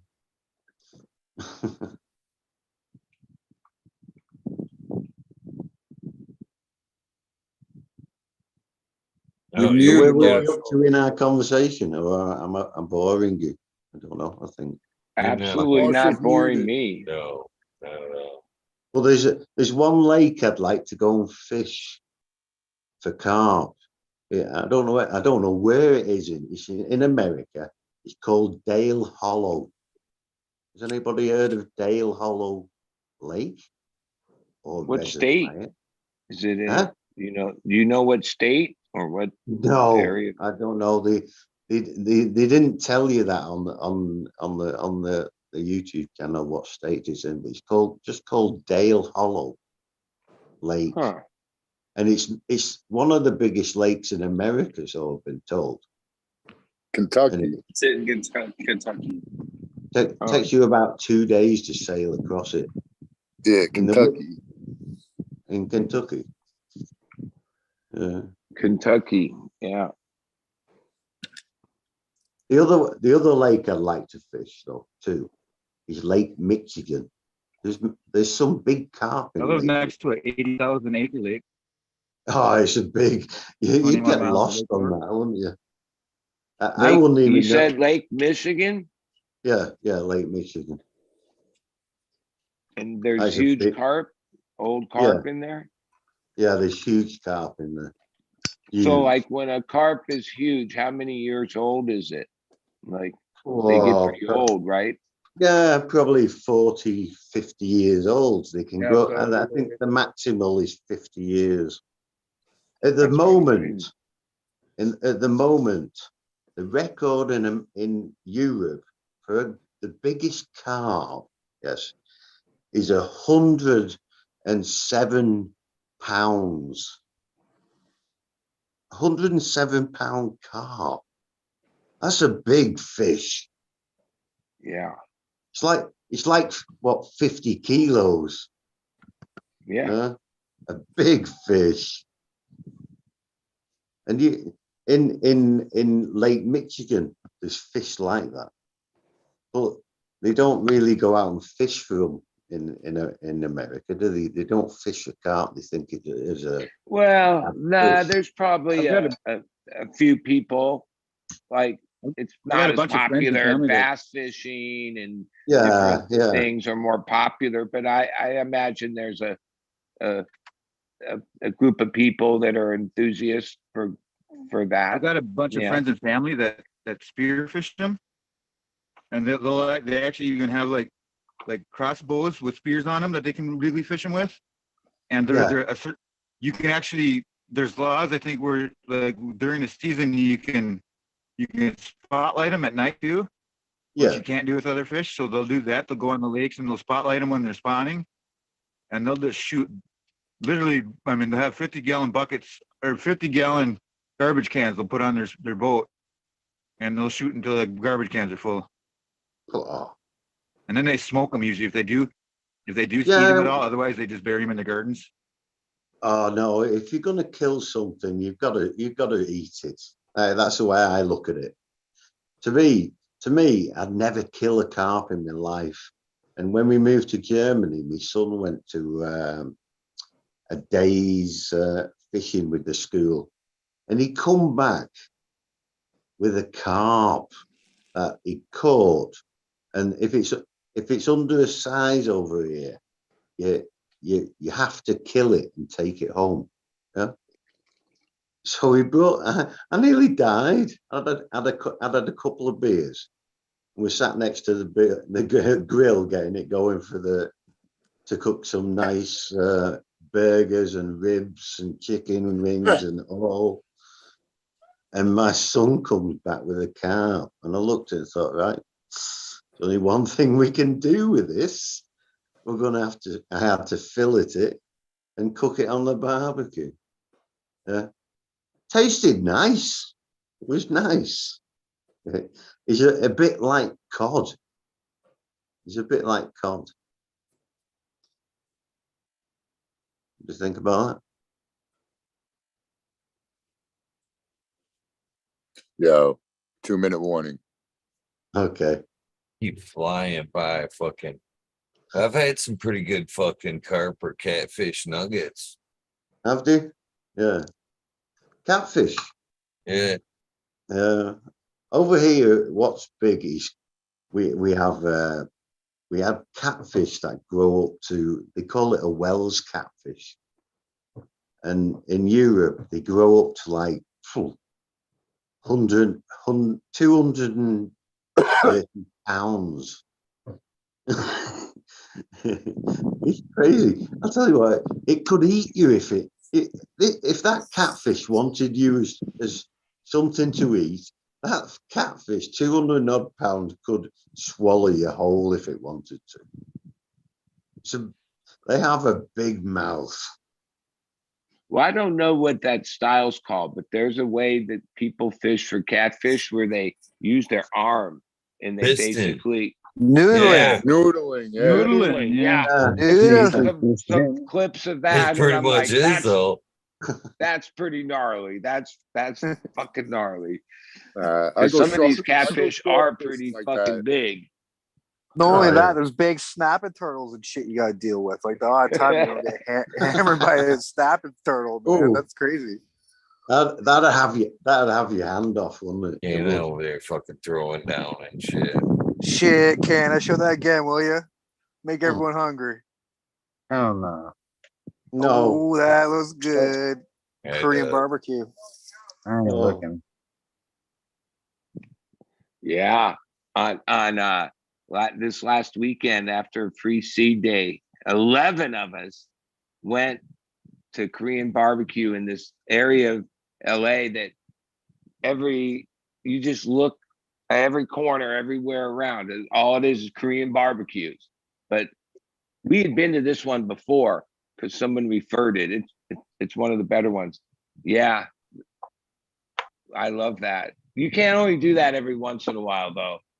You can't, like, I can't eat that much meat like that every day or even every week, maybe once a month. Not even hot dogs. What kind of brand is your brand of hot dogs there, Monter?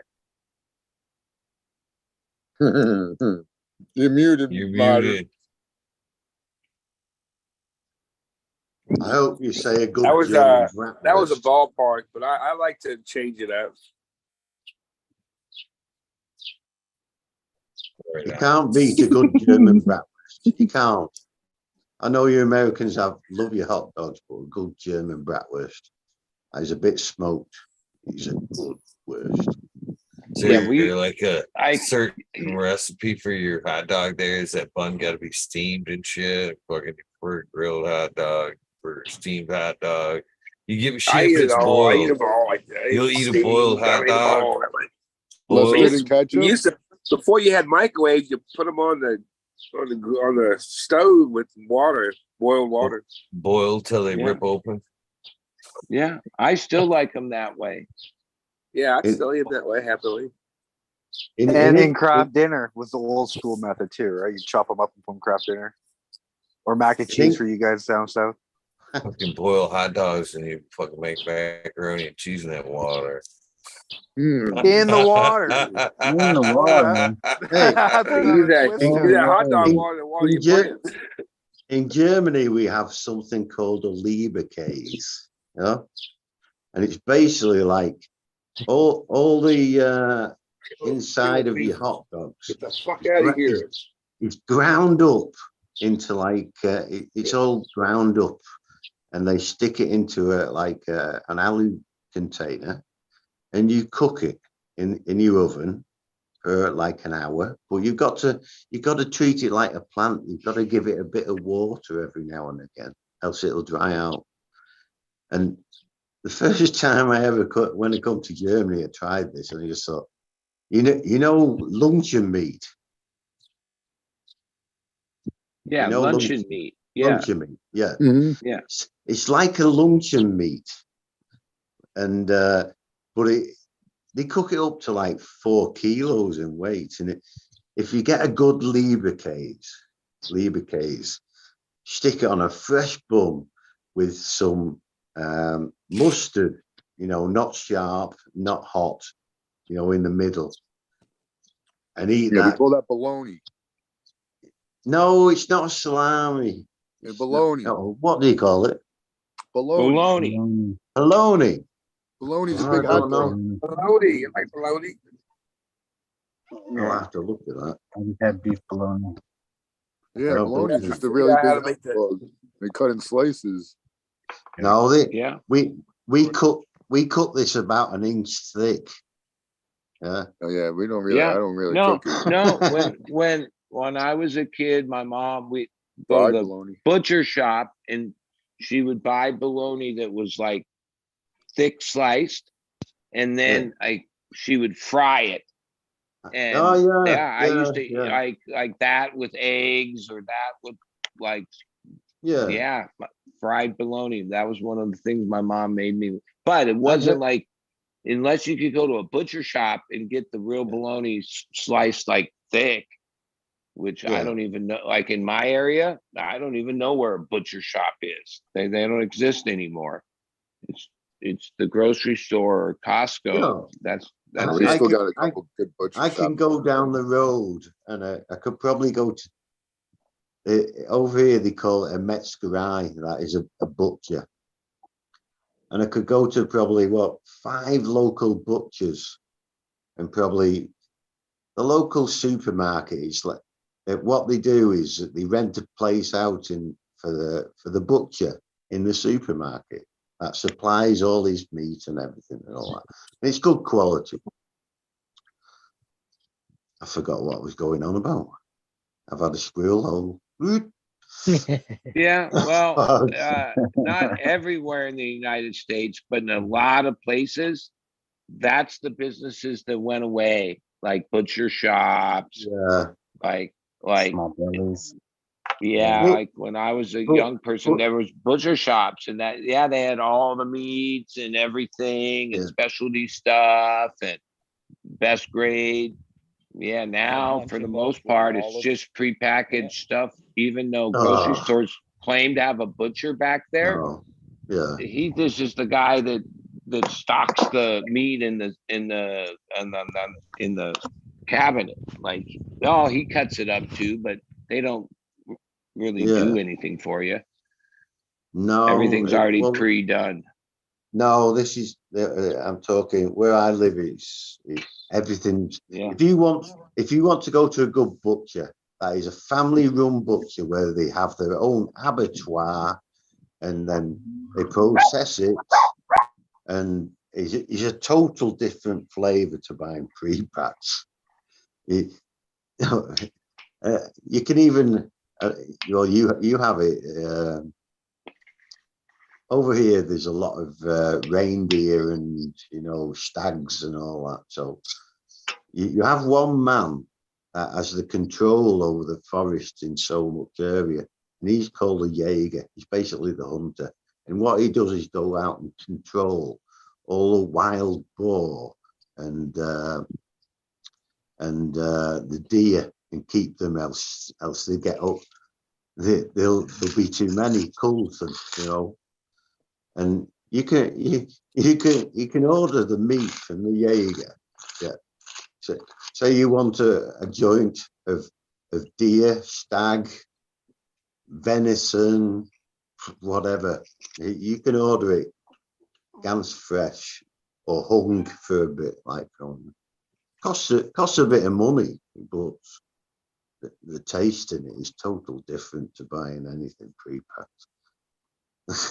Don't get me wrong, I'll always go for the cheapest.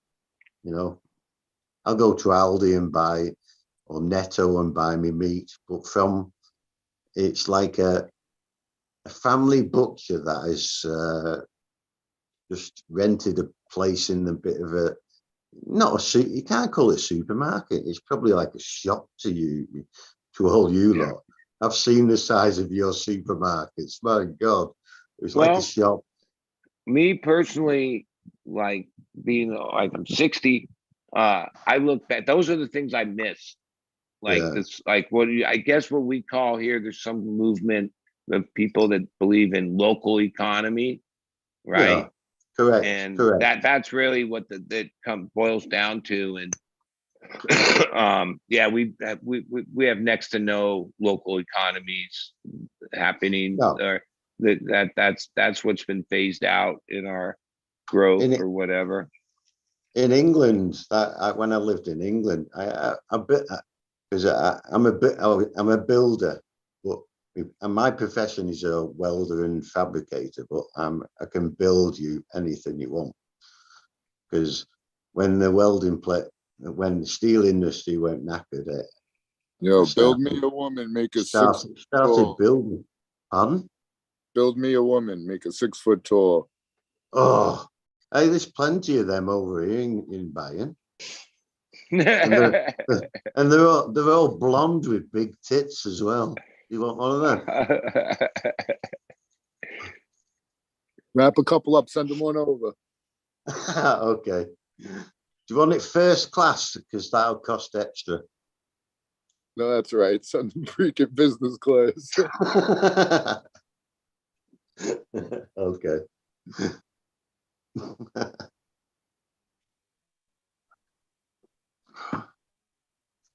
Okay. Well, I tell you guys how to make the best hamburgers. No, go on then. You take that right there. This is Velveeta cheese sauce. Okay. Pour that in a what is it, a pound of hamburger. Yeah, minced meat. Use a lean hamburger is the best. Yeah. Mix it all up, then make your patties.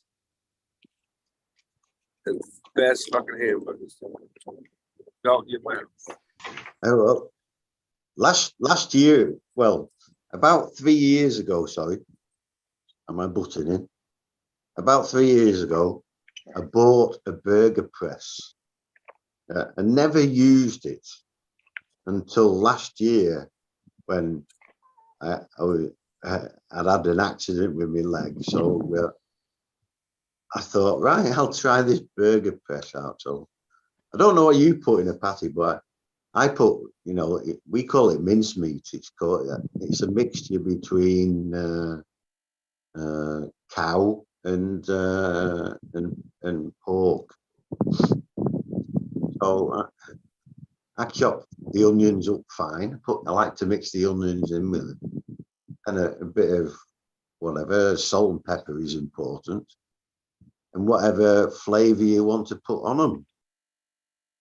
And I tried making. I don't buy my own hamburgers anymore. I just make them. It's cheaper, and you can make them whatever flavor you want.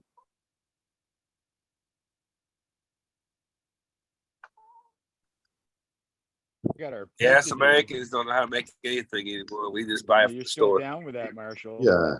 I think like Monday, Tuesday, looking like weather's going to be cool enough. We might get some crappy weather coming in, but it'd be cool enough where we could slaughter her. What's the date?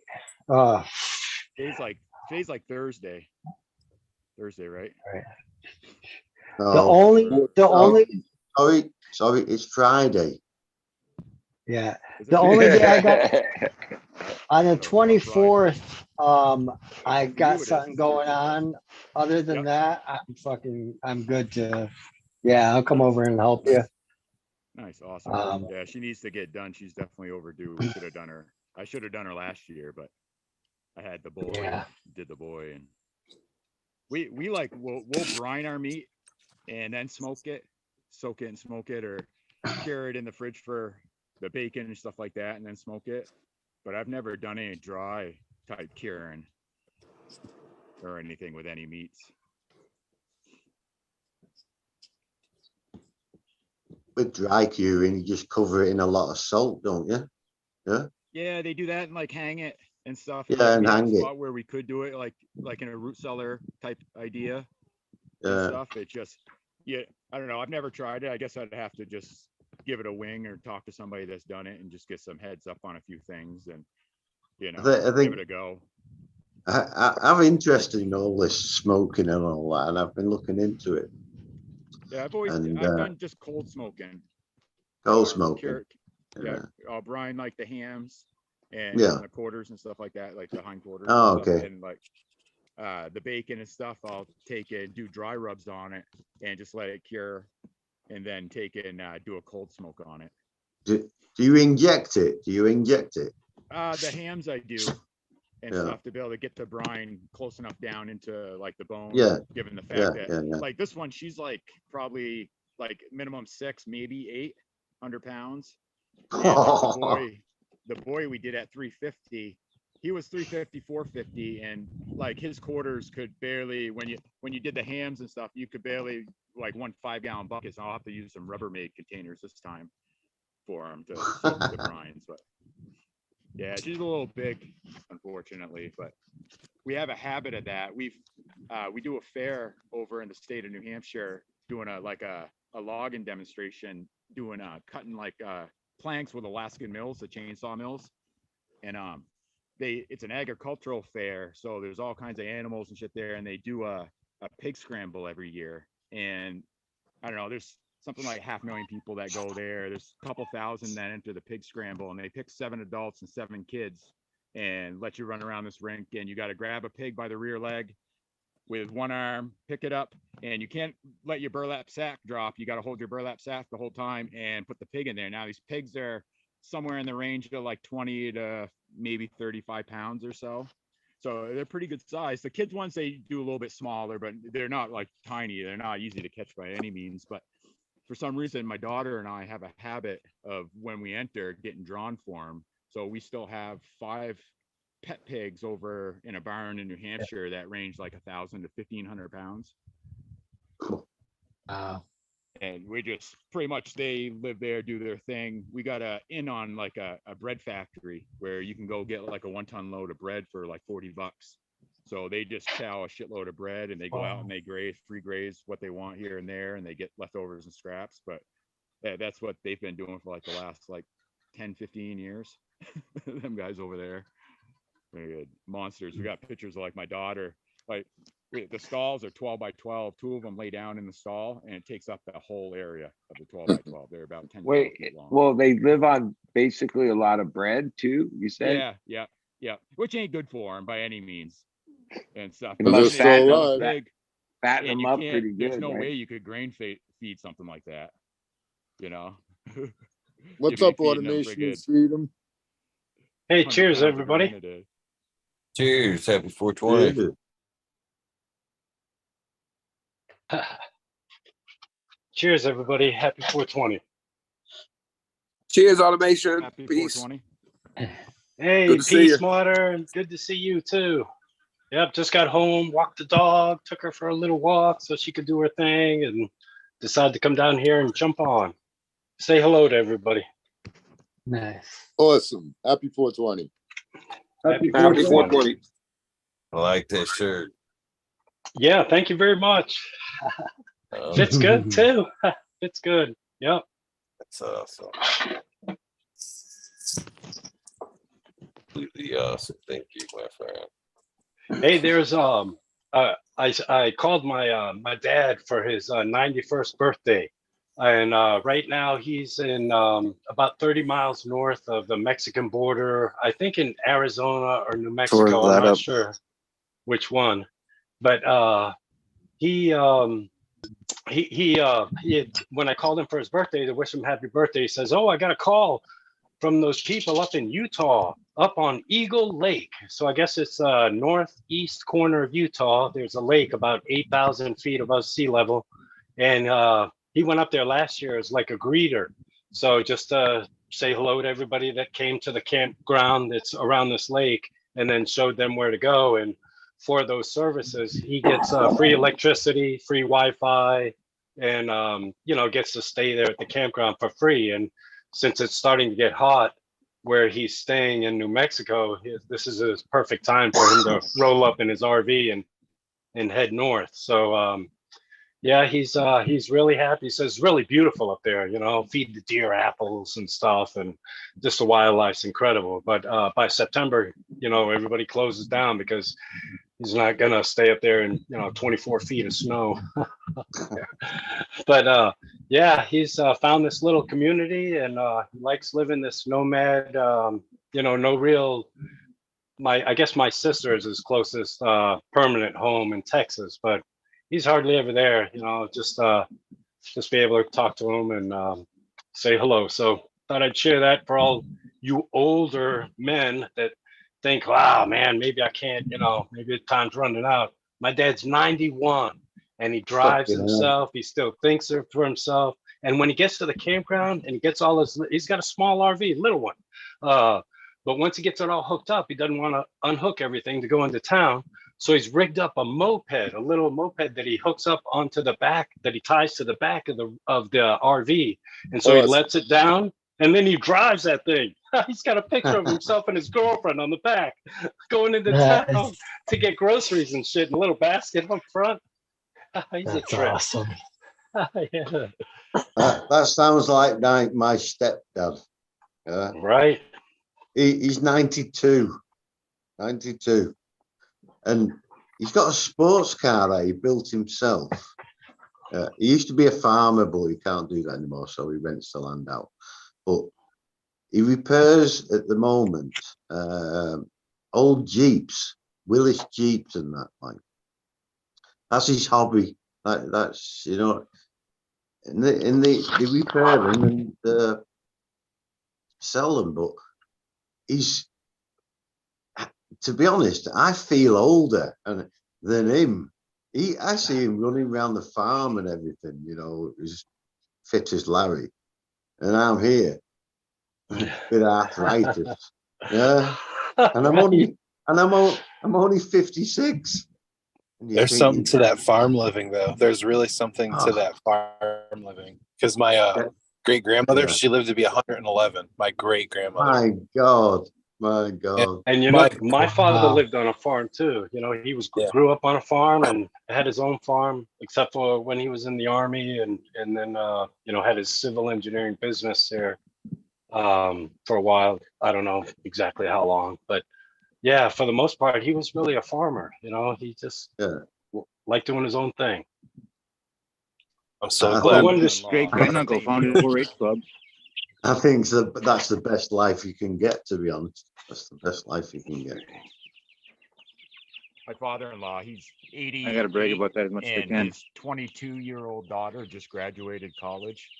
He was 60-something when he had his last child. And wow. He farms and works out in the woods every day. Yeah, powerful guy there, man. Almost 70 years old, having his last kid. Yeah, that's great. That's insane. My great great grandma's little brother started bridge clubs. I just want to. I know what it is. It's the camera itself is showing a shadow. I just want to show everybody all the stickers. I thank everybody in chat and all you guys that I buy seeds from or send me seeds. And send any stickers. I always try and put them up here. It's just an old oil tank that's in my basement, and I just put a shower curtain with pot leaves on it, and then I just use these little magnets to hold the stickers in place. That way I don't have to, I want to take them with me because this isn't going to be my permanent home. But anyway, just a quick little fly through here and trying to show everybody in here. Reading Our World and Smiley, some of the old stickers there. Nice. Yeah, and I got Amy Aces, of course, spotlight right there. Woo! Love showing everybody that. That's so cool. So cool. So cool. Respect. Yeah. Yeah, awesome collection. Yeah, I want to keep adding to it. That Amy just is everywhere. Everywhere. I'm smoking on her now, right here. Amy Aces. Yeah. Happy 420. Happy 420, man. It's almost there. Almost there. Oh yeah, it's not. But Amy's kind of like an invasive plant, seems. She's spreading.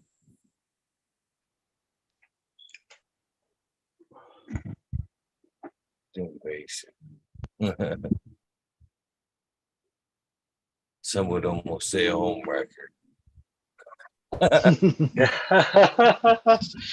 Yeah. Yeah, the first few times I was mentioning Amy around my wife, and she's kind of, she's not really into this hobby, but that's okay, because I get all the leash I want, to do whatever I want with this hobby. But I was throwing Amy's name around, quite a bit, and I could see her kind of looking out of the corner of her eye. I mean, like, who's this Amy girl, Finally had to let her in a little secret, it's just this stuff. Classic. That is classic.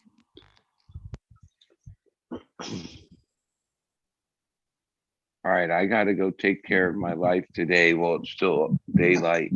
It was nice being with everyone on this 420. Maybe I'll check in later. Good to see you, buddy. Go up and going. Yeah, have a good 420, everyone. Great having a smoke with you, buddy. Cheers, bud. Take care, buddy. Cheers, bud. 420, buddy. Yeah, cheers. And all you other guys too, I didn't mention. Cheers, Major and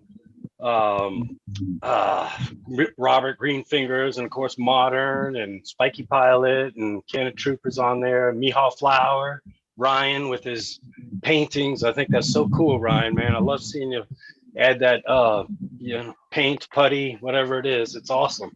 Yeah, I think your creation's really cool.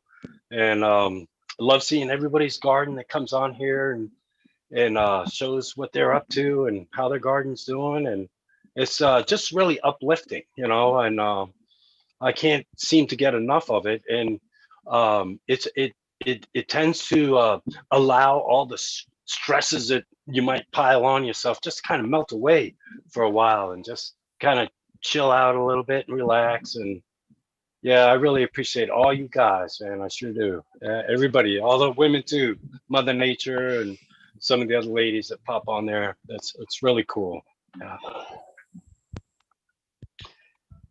Yeah. Where's Chicha B at? Yo, She's in Chicha. chat. She's in chat. Oh. She went for something to eat, I think. Might be at Hi, work. Chicha. Come hang S'mores. out with us, Cheech. Yeah.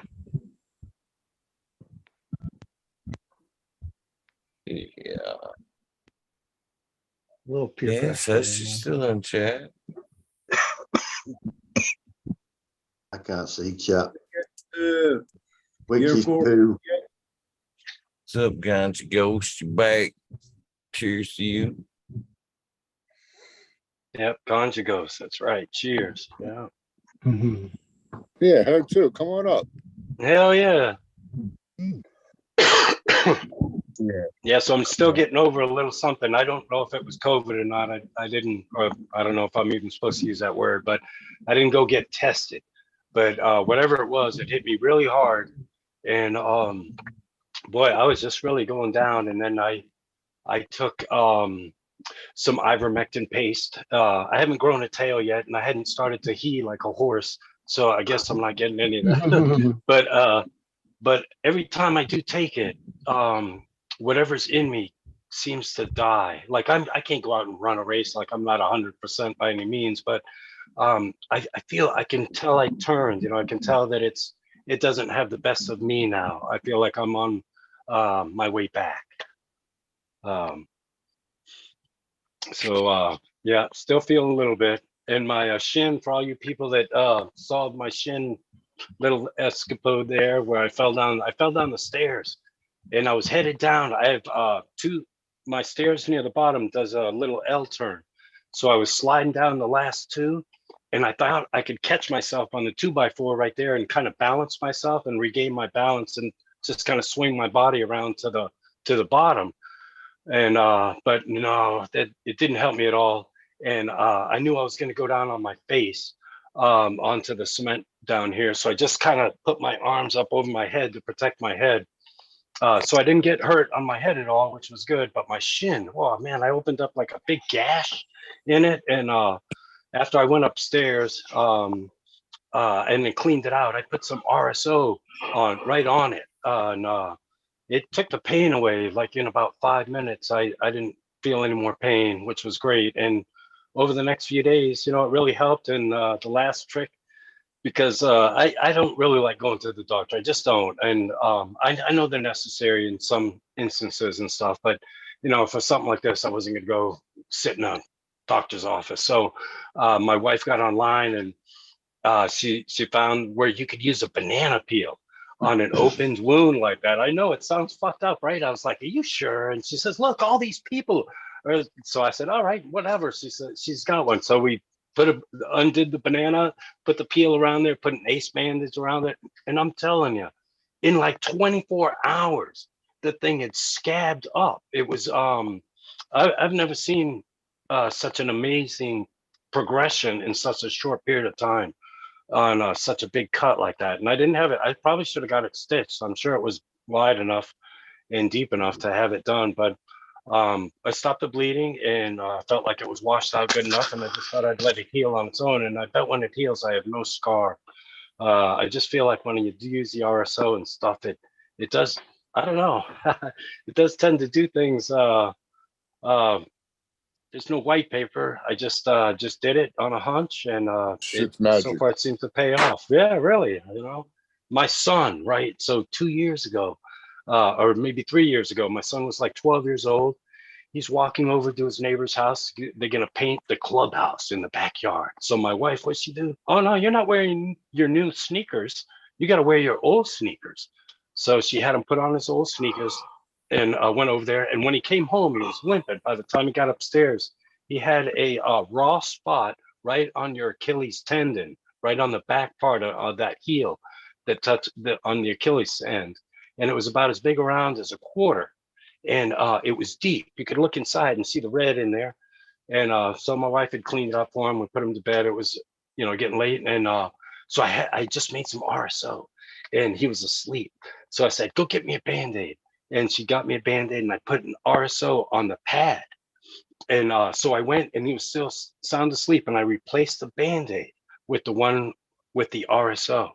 And when he got up the next morning, I was watching him from our living room and I could see him coming towards us and he's walking normal, no limp, no nothing. And I said, and just before he got to us, I said, hey, how's your foot feeling? And he had like this stunned look on his face, like, oh yeah, that's right. My foot should be killing me.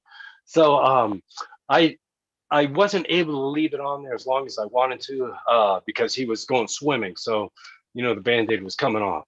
And I didn't get to reapply any more RSO on the Band-Aid at all. It just kind of healed on its own. But you know, at each little chance, you know, things you learn, you know, the only way you're going to know is to give it a try. Please, can I jump in? Yes. I'm going to say good night now to everybody in chat and everybody on the panel. I love you and leave you. See you again soon. Peace Ciao. out. Good to see you. Good to see you, Yeah. Spike. It was awesome, Happy awesome 420. hanging with you. You all. Missed you Cheers, all. brother. Ciao. Good Cheers. night. Peace, brother.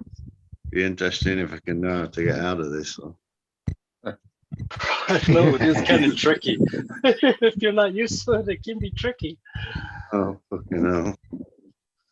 Well, I think my mushrooms is starting to kick in. That's what it is. That's why I'm. Yeah, that's what it is. That's got to be it. Oh, fuck. Yeah, I guess you're hanging with us. Leave. Boop. That was funny.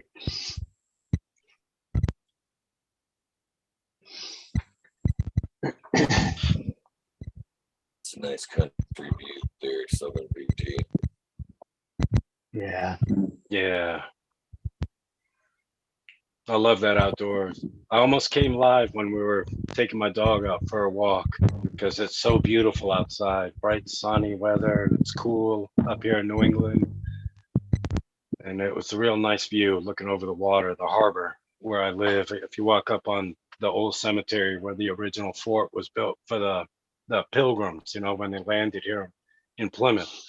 And so from that vantage point, you can really see a nice outlook of the harbor. Like the buildings haven't gotten too tall so that they block the view, and the trees are still not full of leaves. So it's easy to see everything. It's really pretty. So I almost went live there, but I was like, what am I going to do? Got the dog. I got, I should have done it. It would have been a nice little walk.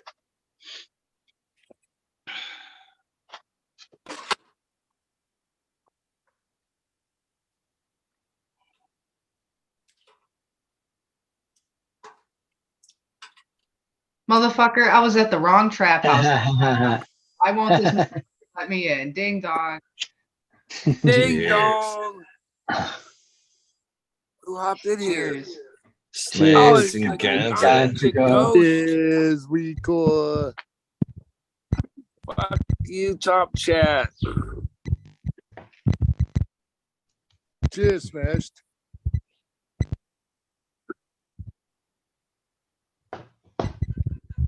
Cheers, Smash. How's it going, buddy? Cheers, Smash. He said 1 minute. He's setting up. Okay. What you smoking on today, Ganja?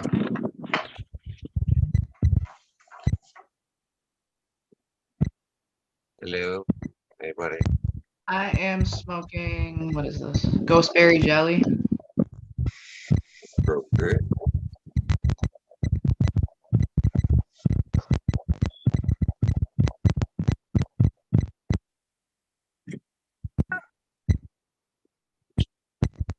Are you loving it? Well, like it's McDonald's, yes. You know what's funny? I'm actually wearing a shirt that looks like a McDonald's shirt, but it says marijuana. Marijuana, I'm loving it. Well, yes, I am loving it. What up, Smash?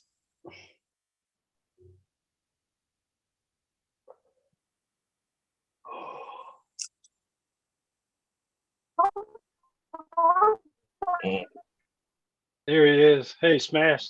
I still can't hear you though. That was weird. Right. My computer always messes up. Come on. There we go. Happy 420, kid. Let's take a dab. Mm-hmm. This is my first smoke of the day. That's a shame. No. Yeah, it is. Good morning. Somebody just woke up. Hey, what's happening, Smash? What's up? What's up? Yeah, first smoke of the day. Fucking, I stayed up super late last night because this dispensary is like, yo, we're dropping clones. Chemdog is working with a company in Mass, and he's like, we're dropping clones on 420. So I sat up super late trying to pre-order them so I could just wake up and go. But those fuckers didn't put them online, and they didn't tell me they weren't putting them online. They just fucking sold out. I was like, great. I'd be pissed. Oh, I can't that drive. sucks. I can't drive 2 fucking hours not to know. You know what I mean? Oh, I dude. think CSI Um, CSI makes a fucking chem dog S1 that's fantastic. All right, now with the shirt off. Oh no! Fuck you, bro. Thing is,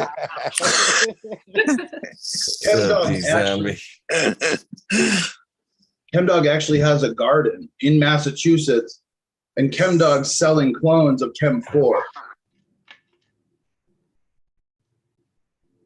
You're smashed. Do you know where in Massachusetts? Mr. Look at Zombie, TC maybe tissue 420. culture. Um. Oh, hey, D Zombie. It's the fucking Fumey takeover.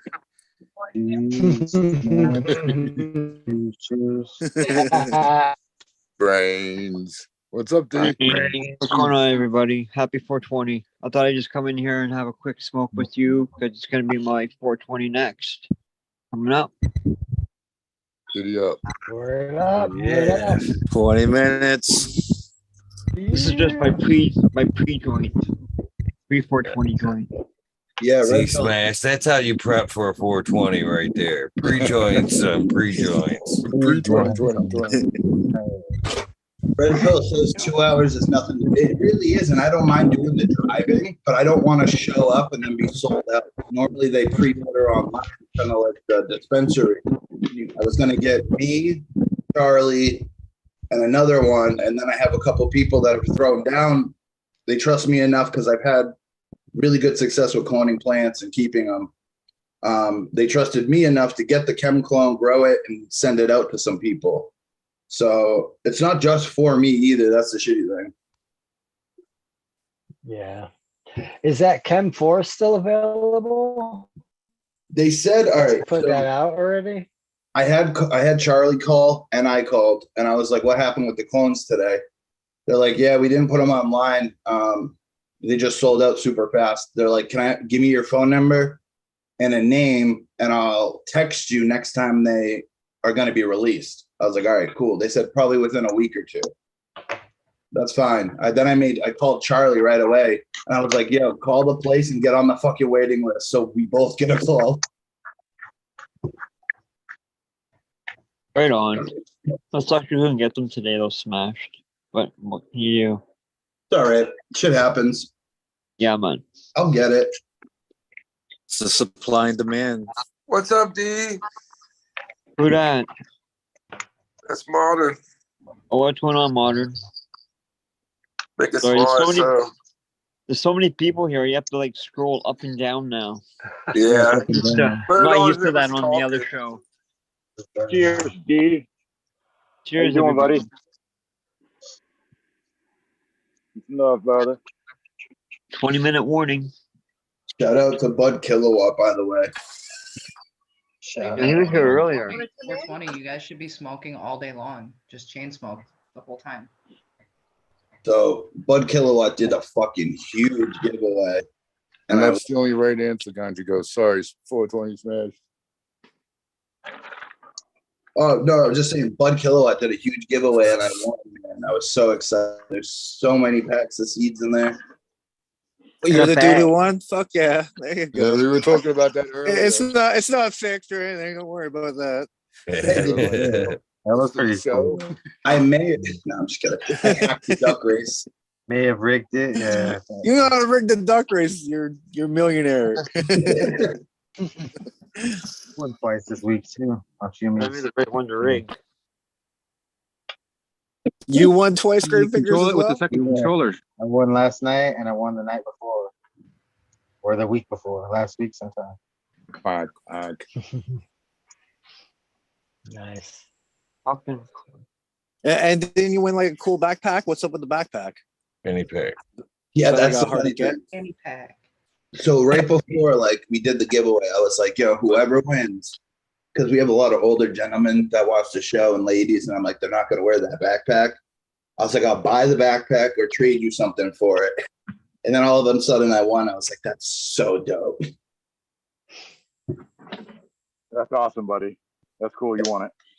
You gotta Yeah. pick and choose what contests you enter. Can't use all your luck on the little ones. Right, right. Well, you're going to need a couple more tents, man. And a company You can still grow outside, right? You can go and grow some outside. Yeah. Take yourself So a little hoop house. I think this year what I'm doing is just seeds outside. Like Marshall comes to events with me. How many packs of seeds do I normally give out? Fucking 100 if I can. a lot. What I hear. So I figure might as well make my own. Yeah, it's fun making seeds. It's fun giving them away too. A lot of fun to give them away. Yeah, more people should make seeds, you know. I just want to be that spark, like especially at like the Freedom Rally. You know, like me, you, Charlie, we're growers and shit.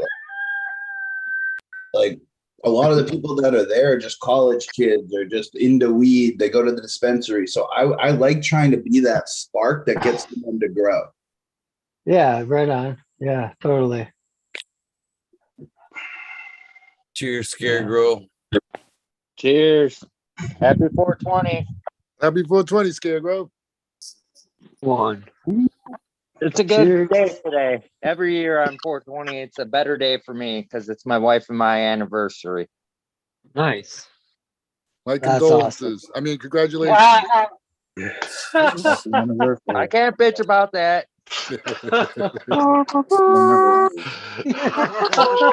Actually, I'm happier now at 44 than I've ever been in my life. Excellent. Excellent. Good to hear, man. 7 years strong and getting stronger every year. Good, good. She's watches, isn't she? Sitting next to you. Sitting next to you, Just blink. She's at work.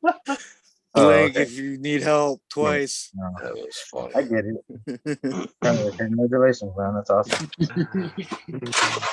Well, Eagle, you know how it is with me. I'm brutally honest. I'll tell it how it is. Truthful. That's a good quality in a person, I think. Yeah, it is. Hell yeah. Yeah, it sucks that I don't get to spend a day with my wife, but she's at work. I work day shift. She works second shift, so opposite. That probably shift. helps the relationship though. So like if you guys need to separate, you know, you guys have your Exactly. time apart. And it works out. So Yeah, I'm tripping good. Wow, I must have got some good ones this time. Oh hell yeah, man. Oh hell yeah. Did you eat like 5 grams? I have no Dude. idea. I just You don't know. you didn't. I just break off chunks and then I just Animal. eat, whatever, and then chocolate I see bar what style. happens. Yeah, they come in like chocolate bars, and sometimes they hit me pretty good, and other times they don't. So I guess it's hit or miss. Do you know on the what bars? strain? I don't. I have no idea. I just know that they are mushrooms, and yeah, I know they are. Yeah. Oh yeah, I got some good ones this time. I'm telling you. Yeah, 'cause Marshall. those That's things can. classic.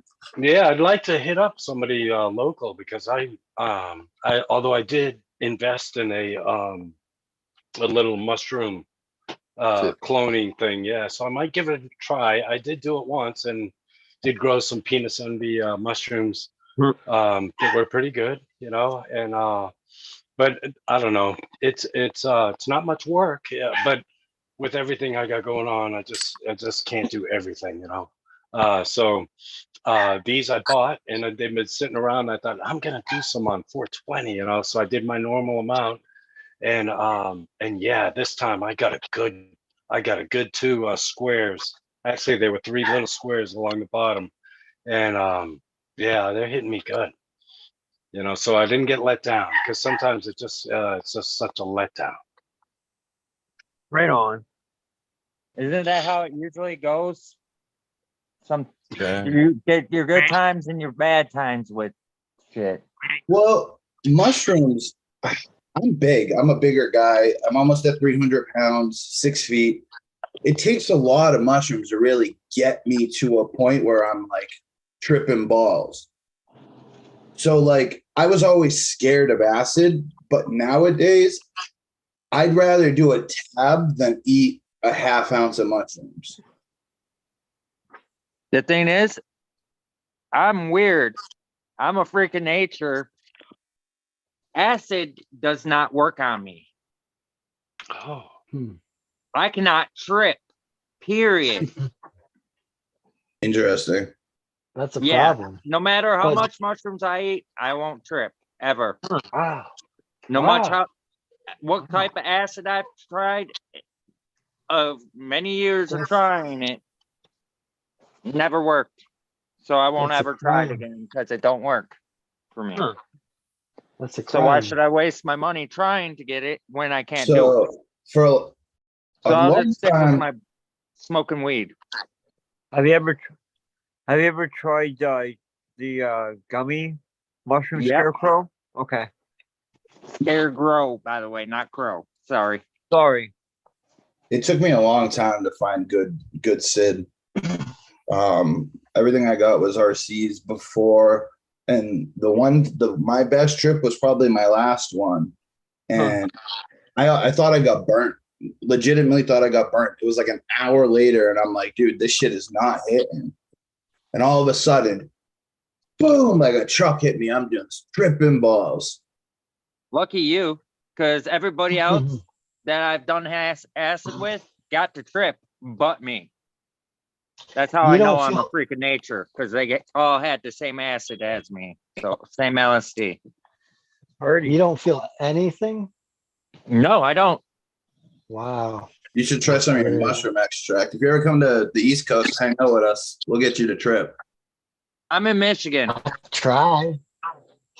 So Yeah. Well, when I come to Michigan, I'll try. Yeah, next time you go out, Marshall, let me know. We'll fucking carpool.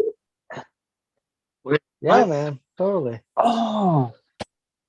I'm planning to go sometime this summer. I'm down. You know, well, you summer, guys hit me up when you're fall. in Michigan, and I'll smoke with you guys. Cool, man. I'm sitting. Oh yeah. I'm sitting on green crack crust with runts right now that I grew. Green crack. We don't call it green crack anymore. G-Unit. Hey, Ryan. I'm just talking shit with you. We're goofing about green crack earlier. Oh, nice. Yeah, it's good bud. Yummy. Sweet. It tastes like papaya at all? Would you say? It has this phenotype that I grew. It preserved a lot of the runts flavor into it with a lot of the green crack effects. It's weird. It's cool. I like it. What up, Pepper? What up, Sergeant Pepper? Hey, what's up, Sergeant Pepper? What up, guys? Salute, Sergeant. What up, That's Sergeant right. Pepper? Sergeant, you're showing your face, man. That's when I looked up. I was like, "What?" That's the first time I've seen Sergeant Pepper's face. Damn, Sergeant. Oh no, shiver me timbers. It's all good. Happy 420, guys. Happy Happy 420. 420, Yeah, everyone. happy 420. Nice to see you, my friend. Glad you popped in. Yeah, man. I just been busy working like crazy, and Canada Trooper tugged my ear and said, "Hey, man, take take a 10-minute break and get your ass in there. And I said, all right, I'll take a 10-minute break. There you go.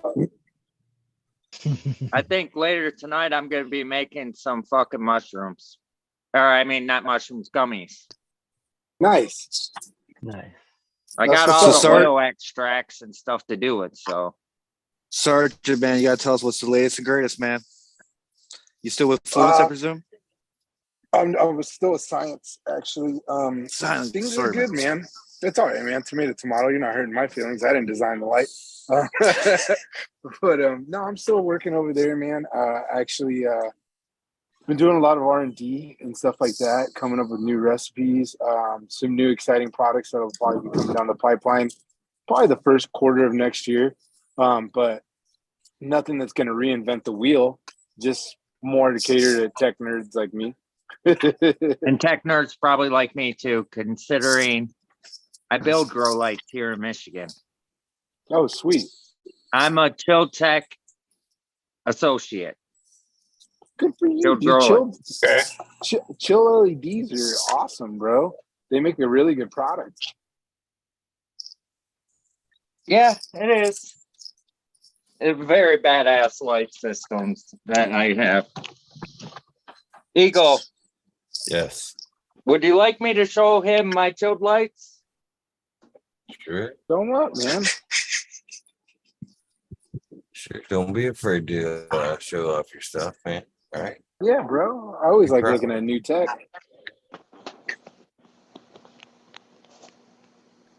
Floor is yours.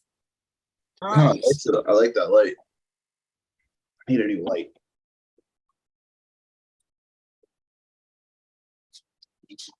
You went too deep in the tent. Right. Fair day, Keisha. Yeah, I could see he's got some of the original boards from Chilled right there. He's got a couple mouse pucks right there. Then he's got their latest and greatest LED bars right there. I think those guys came out like what 2-3 years ago. Those bars, really efficient. I like chilled Control panel. I don't know. I'm weird with the lights. I want a light that I can adjust the UV. Like I want it to actually have some UV lights.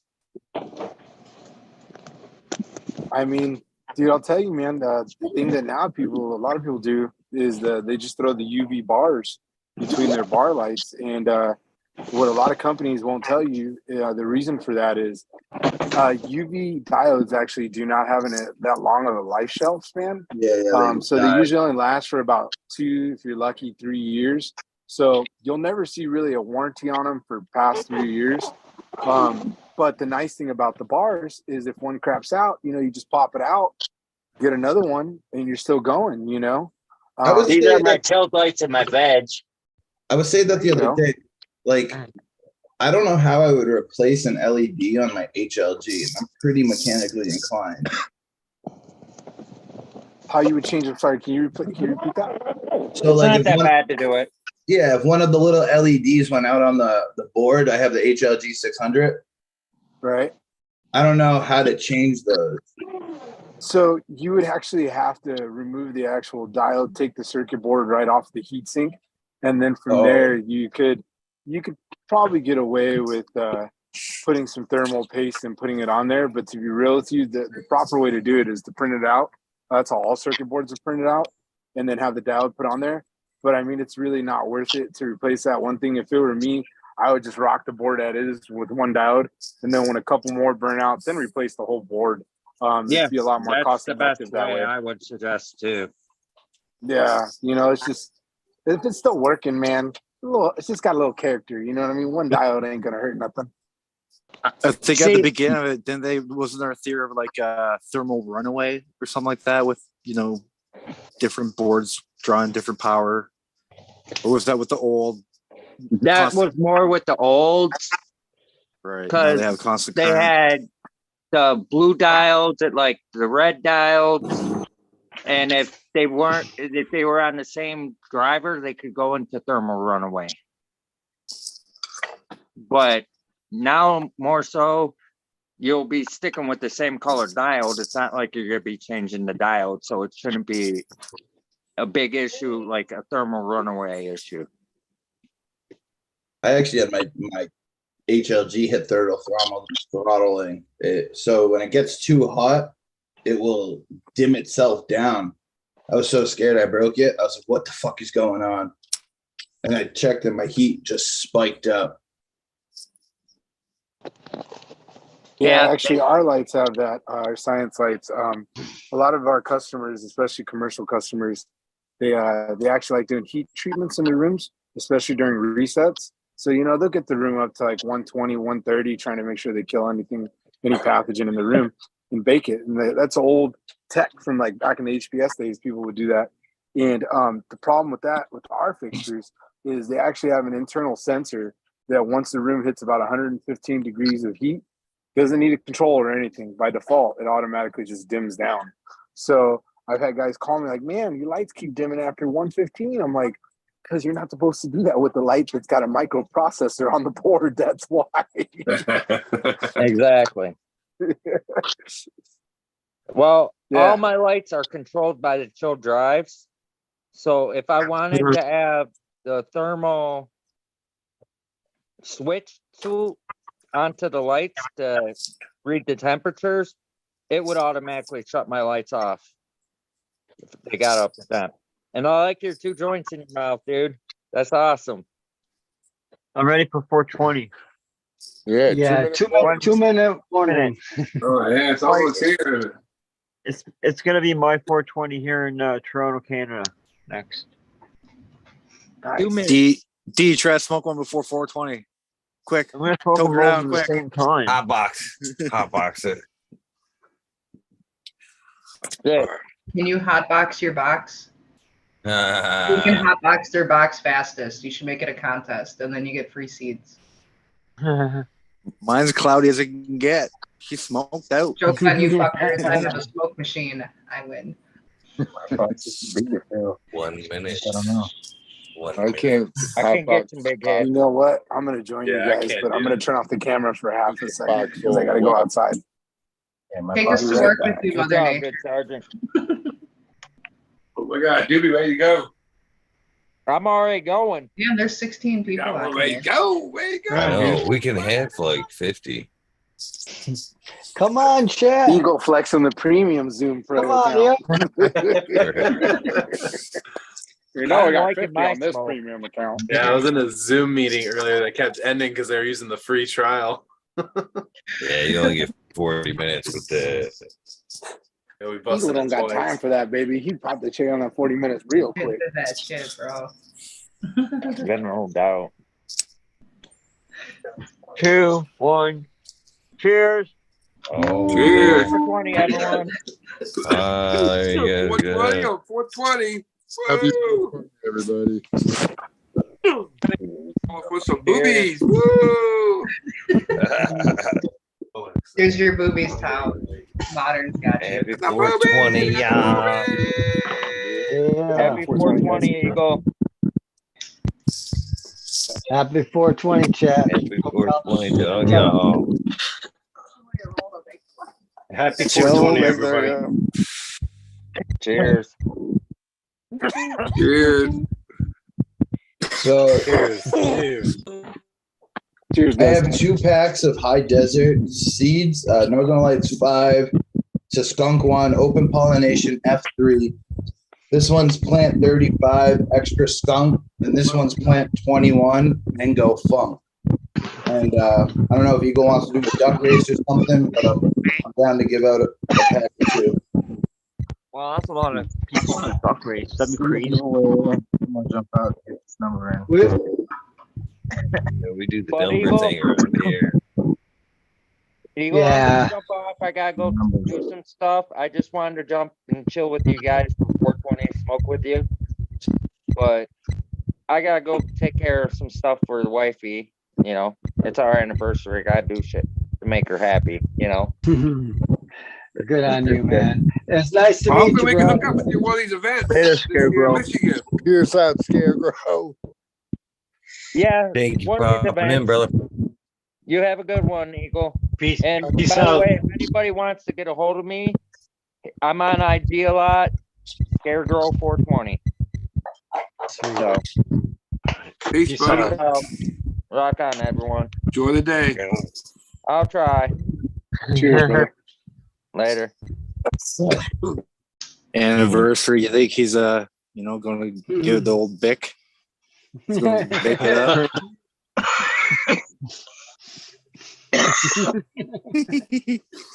Frozen. You didn't go there. No, I Very had to. mature. Very That's what I do. Special occasions. That's what they all say. That's how it starts.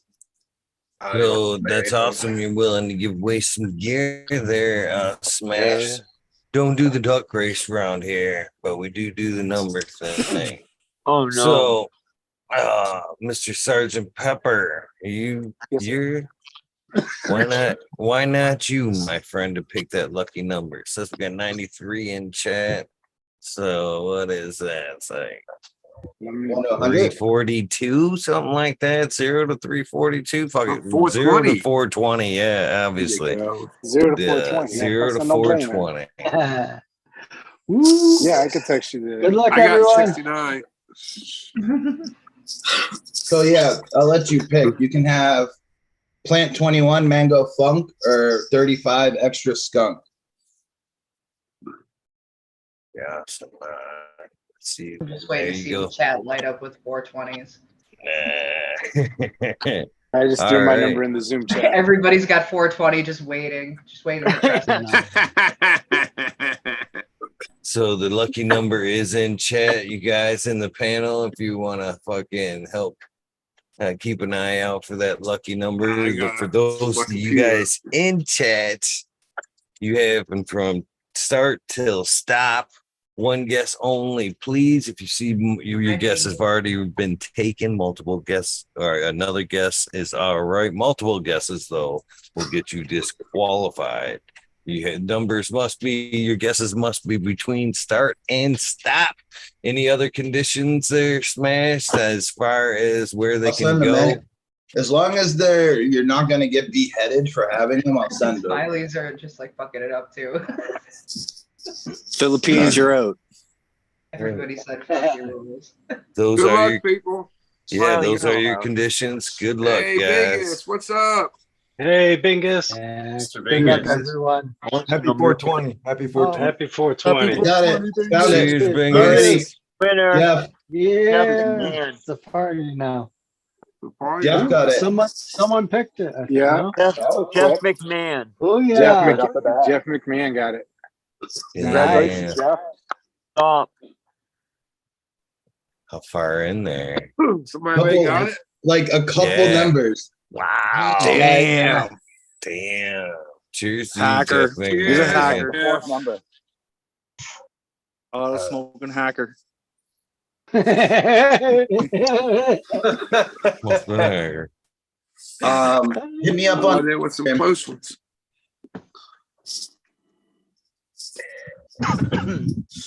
Howdy, Bingus. Hi, how you doing, man? Good, chilling. Wait, you grow in the perlite, right? Yeah, perlite. You have that. That's a cool style. It Bingus. What's Bring up? back some stem cells for me, boss. Yeah. What was Double that? order. Bring back a couple stem cells for me. Oh, I will. Thank you. I will. We may have to kiss, but I'm not sure. Oh. Should we all leave you two alone? We'll start a breakout room for you guys. I'm not sure how that would work. How do you transfer stem cells to somebody? I'm not I sure. don't know. I don't know. If you're a Cartman on South Park, you just buy them. Trap and keep it 2000. Yeah. Yeah. I'm definitely going though, guys. I'm headed down there. I got my plane ticket. I got everything ready to go, and All right. hopefully I'll come back a new man. Who knows? All Yeah, I was right. explaining you can't drink coffee. That would kill me, man. Dude, Wait, what are you talking about that you can't drink coffee, bro? What are you talking I about? got tea. This is fuck. I'm sorry. Is that's all right? Yeah, Jeff McMahon. Tea's okay. Oh, all right. Cannabis, okay. Cigarettes, no. Alcohol, no. So all the normal indoctrinated shit that we can take is no, because it's poison. Well, it don't kills ever stem tell a cells. Cuban person that coffee is poison. You won't make it to your car.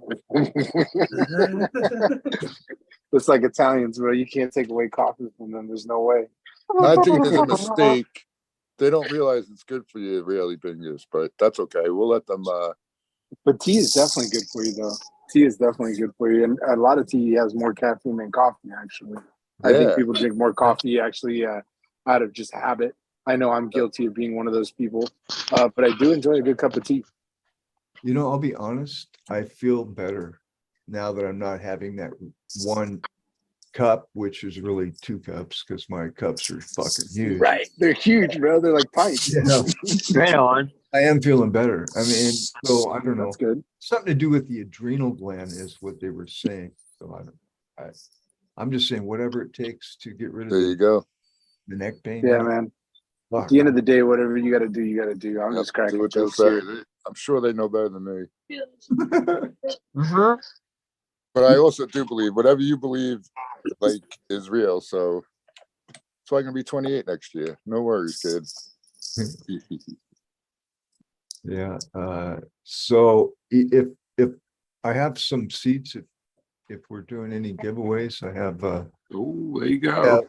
I have the Platinum Asset, which is Smiley's platinum cake crossed with my Spartacus male, which is double white cheese. And I also have some Bingusberry, which is my biggest blackberry crossed with Spartacus. So if you're interested, I don't know how do I. I'm leaving then. Yeah, I'm about ready to leave too. What the fuck? Close this place out. The both of them have been proven to be pretty good. The Bingusberry is an F1. You will find some weird phenos, I'll be honest, but the ones that aren't weird are, every one of them so far has been a keeper. And so I just, when they come up and they look weird, I just pluck them. And I do have some F1s that I'll be working on. I just found a Bingusberry leaning male, so I'll be going for F2s here in the next however long that takes, and we'll go all the way to F4, see if I can stabilize it. But these are F1s, just in both cases. Platinum Assets, every single pheno has just been a wow, you know. So I don't have any problems with that one. So that's the lowdown. Nice. And everybody in chat room, I'm trying to say hi, but I'm sure if I missed you, howdy. Howdy to everybody. That's for sure. Today's a good day. I have indulged today, without a doubt. But Ganja, Oh shit. did you not have a red shirt on like 5 minutes ago? I don't know what you're talking about. I think you're just really high. That's a possibility. That's a possibility. Have you been smoking the pot? Dude, she had the marijuana shirt on. He's been smoking the pot. Now she got the nerd shirt. The reefers. McDonald's. Reefers. Reefers. Over 1 trillion stoned. I was going to chime in though, guys, and say, unfortunately, I got to go pick up my daughter. But it was really nice to drop in and chill with you guys. I'm definitely going to be listening on my drive on my AirPod and hearing you guys chat. But until next time, I'll see you guys. If you guys need anything, don't be afraid or hesitate. Just reach out, man. Dude, I need a bag of $20 bills unmarked. Dad used to say that all the time. Oh, you need anything? Yeah, a bag of hundreds. You're the only sergeant Cheers, that I Sergeant salute, Pepper. Salute, Good to see you, Sergeant Pepper. Happy 420, man. Yeah, Happy happy 420. 420. Guys, take it easy. Stone. Nothing wrong with being stoned. All these people offering stuff. The weed I'm about to smoke is Jack of Diamonds from Smiley's Garden, which is across, I believe, of Platinum Cake and Jack Skellington. If anybody's wondering. You'll be Thank you so much. Smiley has a sale going on, I think, today, the 420 sale. If you check out his website, you guys should go get some stuff while he's got his sale going on. Everyone has a sale today. So, yo, if you want to buy something, do it now.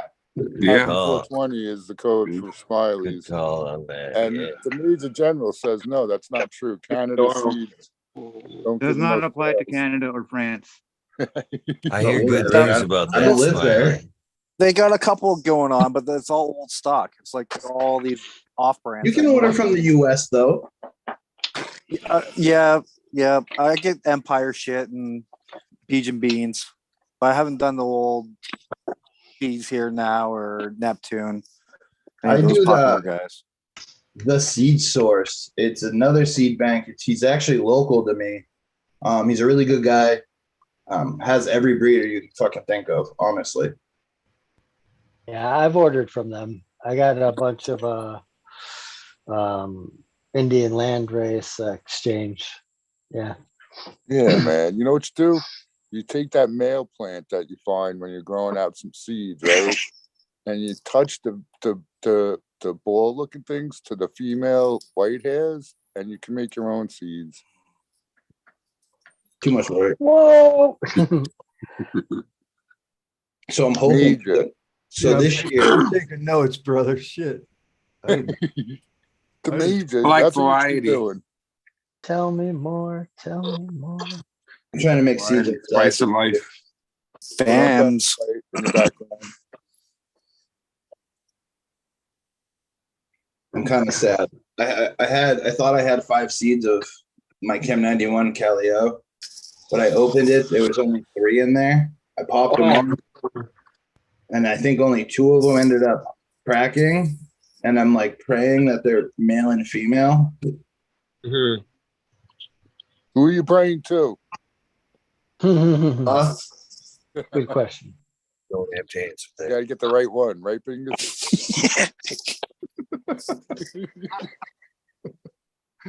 Oh, I love Tao. Willie Nelson, Snoop Dogg. There you go. There you go. Oh, yeah. I going to traded Tao. There you go. That's the answer. The Tao. I don't need any followers on IG. I need 12 good disciples. Who's with That's me? right. Will not 12 be good drinking ones, I Kool-Aid. said. Not 11 good ones and 1 bad one. 12 good ones. Kool-Aid not allowed. The cult of Tao. Don't eat the red licorice. I'm smoking. Don't eat the yellow snow. Dude, when I heard that Tao, you know who you guys know who Lucky Mike is, but he needed help. He's in a wheelchair, right? He needed help to get something at the top of something. I can't remember the particulars, but I heard that Tao showed up, took the dough, didn't rip him off, got what he needed, and brought it right down to him. That's when I said Tao is the shit.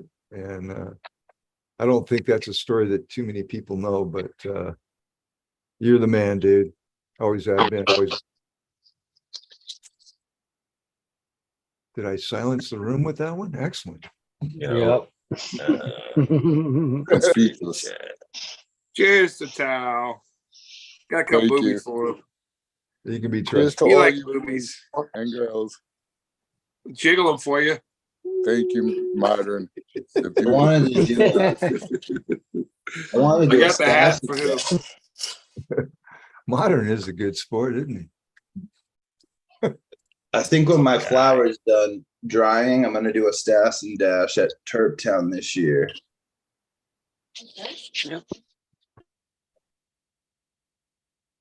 I have so much flower coming down, man. I can't wait. I'm so mad that I have to buy weed. That's awesome. It's definitely always a Weed good is a good feeling. thing. It's just like, well, one of the last grow I grew like 3 strains. One of them I just did not like at all. Like, I think it hermed on me. Like if you were to break up the buds, you would see like it was trying to make seeds inside. And I found a couple white seeds, and that's the only plant that did it. That's the only one that was different in the garden. It took forever. It was like 120 days or 110 days. 100 days, something like that. And it just wasn't good. So I tried to make hash with it. It processed like shit. Some hit or miss in the garden sometimes. It's Tal's new hat. What do you think of that, Tom? He claps. There you go. He claps, Tal. make it clap, Martin. Martin, make it clap. It looks like he's got a lobster tail on his head. What the Make fuck? sure you don't fly away. I know, right? Take off. That's something The Rock would wear.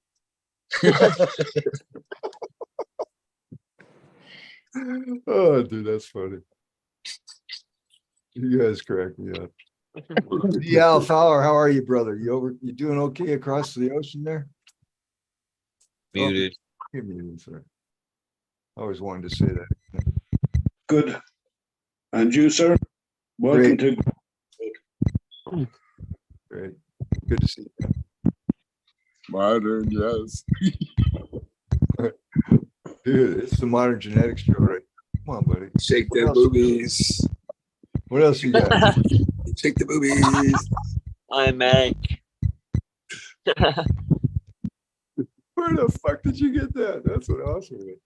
Man. I know, right? It's from his friendly glass blower.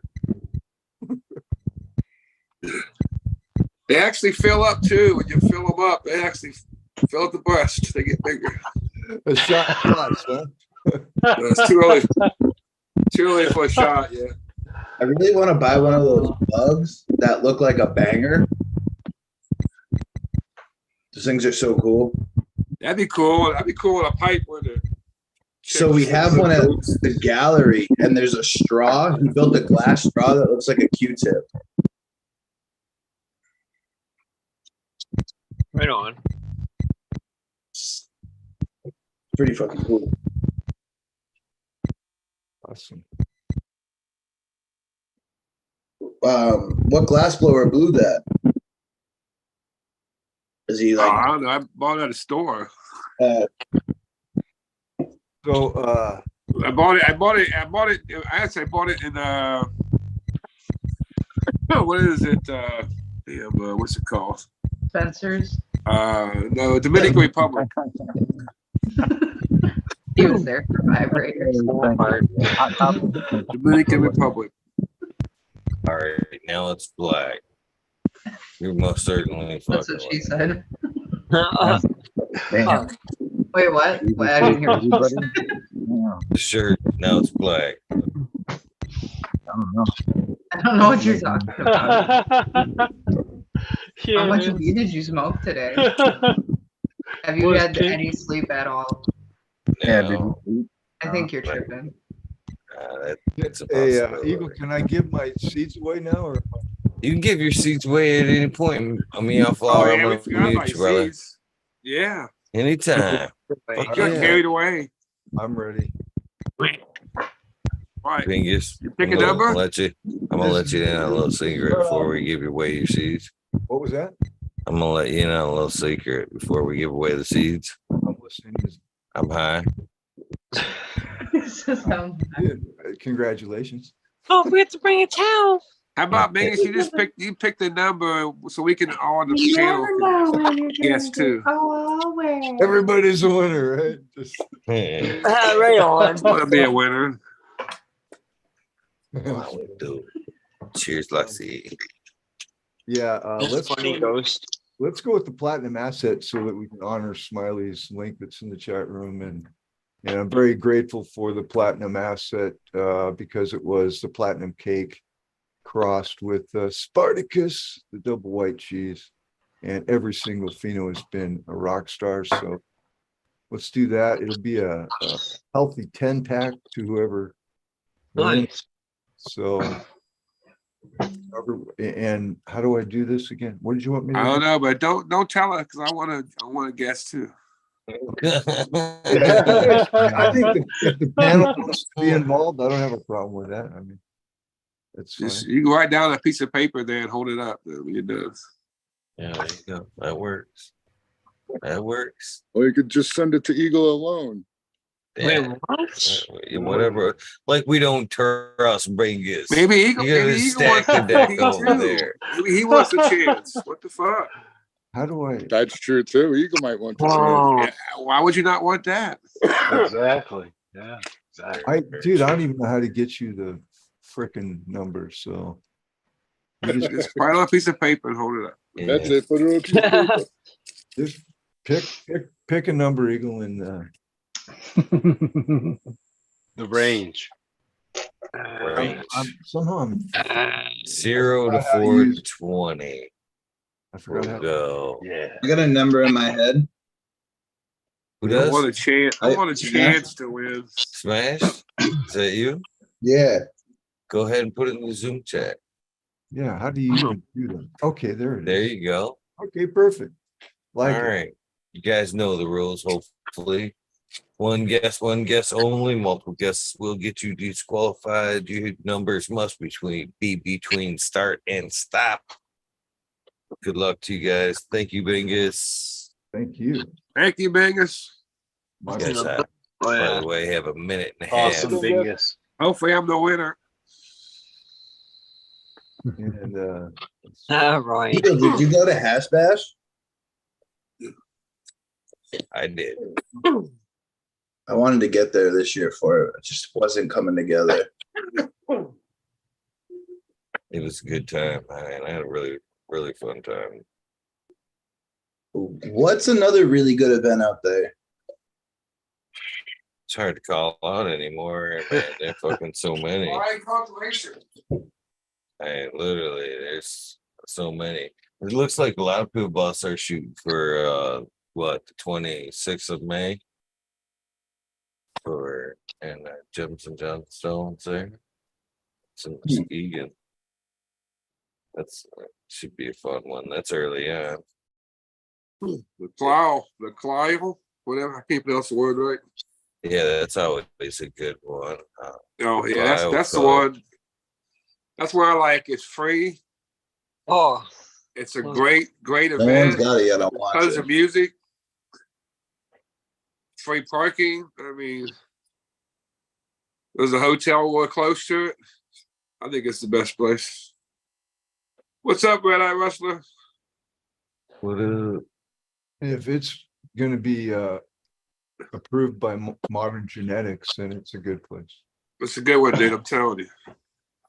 What's the one in Lansing at Bigfoot Lodge? Do they still have one? No, man. Man, that's been a missed event right there. That is time is up. Bam. Did I win? Did I win? I don't know. Let's see. The lucky number you guys were looking for was 164. Oh, wow. Far away Who from that. in the hell was close to that? 164. I'm fucked. 177. I see he's close so far. 177. Ooh, Nowhere Man had a 152. bad Shrug. 152. What's yeah. that? That's Shrate 152. Yeah. Shrate? 159? 152? Yeah. Nowhere Close. Man had 146. 152. That's pretty crazy. That came up. Congratulations. 152 is the closest, right? I think it is. Yep. So, Shirati, yeah, I think I've seen you everywhere. So, Yeah. I'm going to put my email in the chat and just send me an email, and you'll get your surprise in the mail. Yeah, I want a surprise. Fuck. Fuck. Great shit, Shrate. Thank you. I like Biggie, for surprises. passing some love on this fine 420. Congratulations. You got one of the best wins I've seen. You'll like these. Played out. Guaranteed, you'll like them. Everybody, Yeah, man. everybody- Something tells me that would be good. everybody that has it, that has tried it, it's just like, I want on the next order, they're like platinum asset. Dude, I'm out. Well, when will you'll have more? I'm like, wouldn't you like something else? No. Okay, well, fuck, you're gonna have to give me some time because it's gonna take a little while. So it's very popular, and it's probably the most popular strain I have in the garden right now. Again, thanks to Smiley for that. Sometimes things work out. I did cross the raspberry with Spartacus, and I just put in 2 phenos, and I'm kind of pensively excited. I don't know what's going to happen, but isn't that the fun of it, guys? When you do stuff like this, is you got to sit there and wait 60 days to see. That's right? not the fun of it. No way. It's addicted. I'm more addicted to that than I am to. Really? That's The fun part is tired of smoking waiting it. for it. Think you pop it on, smashed. He disappeared before we could say goodbye. Smash. Oh, Peace out, smashed. Peace smashed. peace Peace, out. smash. This Saturday, brother. More rounds. Yeah, middle finger tech changed his shirt too. What's up with that? Really? Itchy. What you smoking on, D? What you got in that fatty? Space fronts right now. Out of this world. Space rats.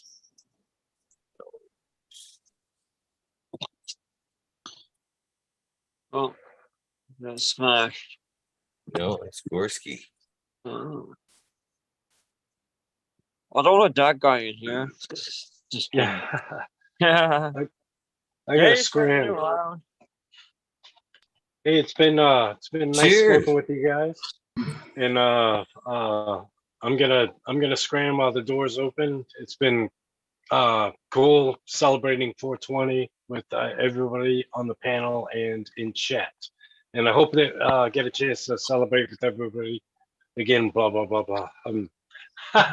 Anyway, Great to see you, man. Great to see you. Always. all right, peace Good to out. see you, automation. Enjoy those Bye. mushrooms. Enjoy your Take trip, care. brother. Yeah, Happy enjoy Thank the you. rest. Peace and Thank you. love. Bless- Peace bless out, you, man. Eagle. Thank you, Eagle. Have a great day. That's funny. Yada yada yada. Hey, Korsky. You're like, I'm starting to peak. I'm out. What's up? wrong with What's up, that. Korsky? Go find a tree to hug, man. Yes. Yeah. Cheers. Cheers. What up, Happy Gorski? 420. Hey, Gorski. Hey, what's up? How's everybody doing? Doing great. Nice. Pretty good. Yeah, thanks for giving me a reason to clean up the mad science room. And I've been cleaning for like the last 3 hours. Just got the kid to go to sleep. And then they're replacing the electric line, so they might turn off the power. So it's either now or never. So Nice. I figured, Clean. yeah, man. Thanks for opening up Shiny the floor even. Nice. yeah. Thanks for opening up the drawbridge, dude, and letting us over the moat, huh? But happy 420. You opened up. I was like, yes, he did it. He did it. I've been waiting years, man, years. So Pleasure I'm to have really- you finally on, my friend. yeah, dude. The panel, you guys are amazing. Thanks for lighting up my evenings. Yeah, I mean, I even got to type in when we knew we were gonna have a kid and all that kind of stuff. So I've shared a lot of moments with you guys behind the scenes. I truly appreciate it. Right. Thank you. Right on, man. Thank you. Yeah. Yeah. So I got a few plants that are pretty cool just because they're from people on the panel. So I just wanted to show those off. But yeah, so here's the one from Buddy Kilowatts. This is that Mendo Banana God. Nice. So that one's doing really cool. And I mean, I've got other things going on, but I started trying to test doing squash with corn and other things going on from Masonic. The blue cheese over here, I'm really stoked about. Any of his lines have been really, really good. They pop really well and they have a lot of vigor to them. And then Green Source Gardens, they've got some good stuff. And then Humboldt Seed Company, this is the pineapple muffin. So, and then apples and bananas from Masonic again. Just giving a shout out to everybody on 420 that's really hooked it up. Green Source Gardens mail over here, Wizard Fruit. That one's doing great. And then a bag seed when I used to work at Kind Love. That's the Mandarin cookies. One is Exotic Genetics, an apple Cannibal Kush that I made. Across with and some Thailand race. Just Future Cannabis Project. Everybody out there, man. Like, thank you so much, Canna World. I appreciate you guys so much. Laid out some of the seeds. Buddy hooked it up. He gave me this one right here, Buddy Kilowatts, when he sent me those other crosses with the seeds in them. And Nice. then I'm growing all these from Masonic. And then I'm growing a bunch of these from Future Cannabis Project. And then, you know, I got my own crosses. I got plants that have seeds in them, and then just mad fucking science all day. Yeah. Awesome, Well done. man. Fuck Yeah, Awesome. so, yeah, it's going good. And then you guys even got me to clean the house. Nice. You know, so House like was clean. I wanted to Did a set good it up job. and just show you guys what's up. Oh, even more. Yeah, he is sick. So these were outside and they froze. So some of the males, I lost some of the males. Some of them are hanging on for dear life. But yeah. So I got some of my Dankovich, right? So he's got some of his crosses over here, and then I got some of my crosses here, and then some Adam Dunn cross over there, and yeah, everybody, dude. Adam Dunn's over there too, and then this is my Susie Q cross right here. It's a Susie 2, and tobacco, tomatoes, just You just keep all them as mothers. yeah. So like, I really like Taproot Moms. I like doing them in clear cups so I can see the roots, and I've just kind of correlated over time what the roots look like is kind of what the plant's going to be like. So when they're all over the cup like this, they kind of have a really heavy smell. And otherwise they have like longer ones. So, you know, they're going to be really nice and stable in structure. But I like to companion plant with grasses and other things. So I just been trying a lot of different techniques. Like this is a tomato plant, and then this is a canna, and they seem to just grow together really nice. So, you know, trying to do spider plants or cactuses or trees, you know. So this was like a tree that grew in my backyard. I got the seeds for it. I planted a bunch of seeds. I wanted to see if they would grow along with cactus. So, and then eventually I'll pot those to something like this big. Then I'll have like tomatoes, trees, and canna all growing together. So, yeah, I just started, man. Thank you so much. If you guys got anything you need tested, let me know. I got plenty of floor space, and then I'll be. I love that. Right, and then I'll be growing outside. Oh wow, lots of space, Gorski. Yeah, there you go. Right on. We'll be growing till the cows come home. Okay. Awesome. Yeah. And then if we got any gearheads out there, if you live in Colorado, we've got maybe like 75 to 100 collector cars over there. Yeah, nice. My landlord's a hick. You guys were talking about being a pack rat. Well, no. And that shed is filled with like really cool classic cars in it and stuff. So anyways, 3 mil. Yeah, it's been a fun journey. I don't know. I can't thank you enough, Eagle. And thanks for letting me on your platform. It really means a bunch, dude. Glad you came on. Popping in. Hell yeah. Yeah, man. And then the headache, but the good fortune at the end is all these seeds, you know? Like we got a box full of seeds So we'll be doing vegetables too. So it's not just canna. So yeah, that's kind of a tour for you. Nice. Nice, really nice spread. 100%. You got a lot going on, dude. Nice, yeah. Yeah, I mean it's been perpetual for 4 years, and we've lived in, I think, 4 or 5 locations I've grown at. And over the years, it basically just turns into this, you know?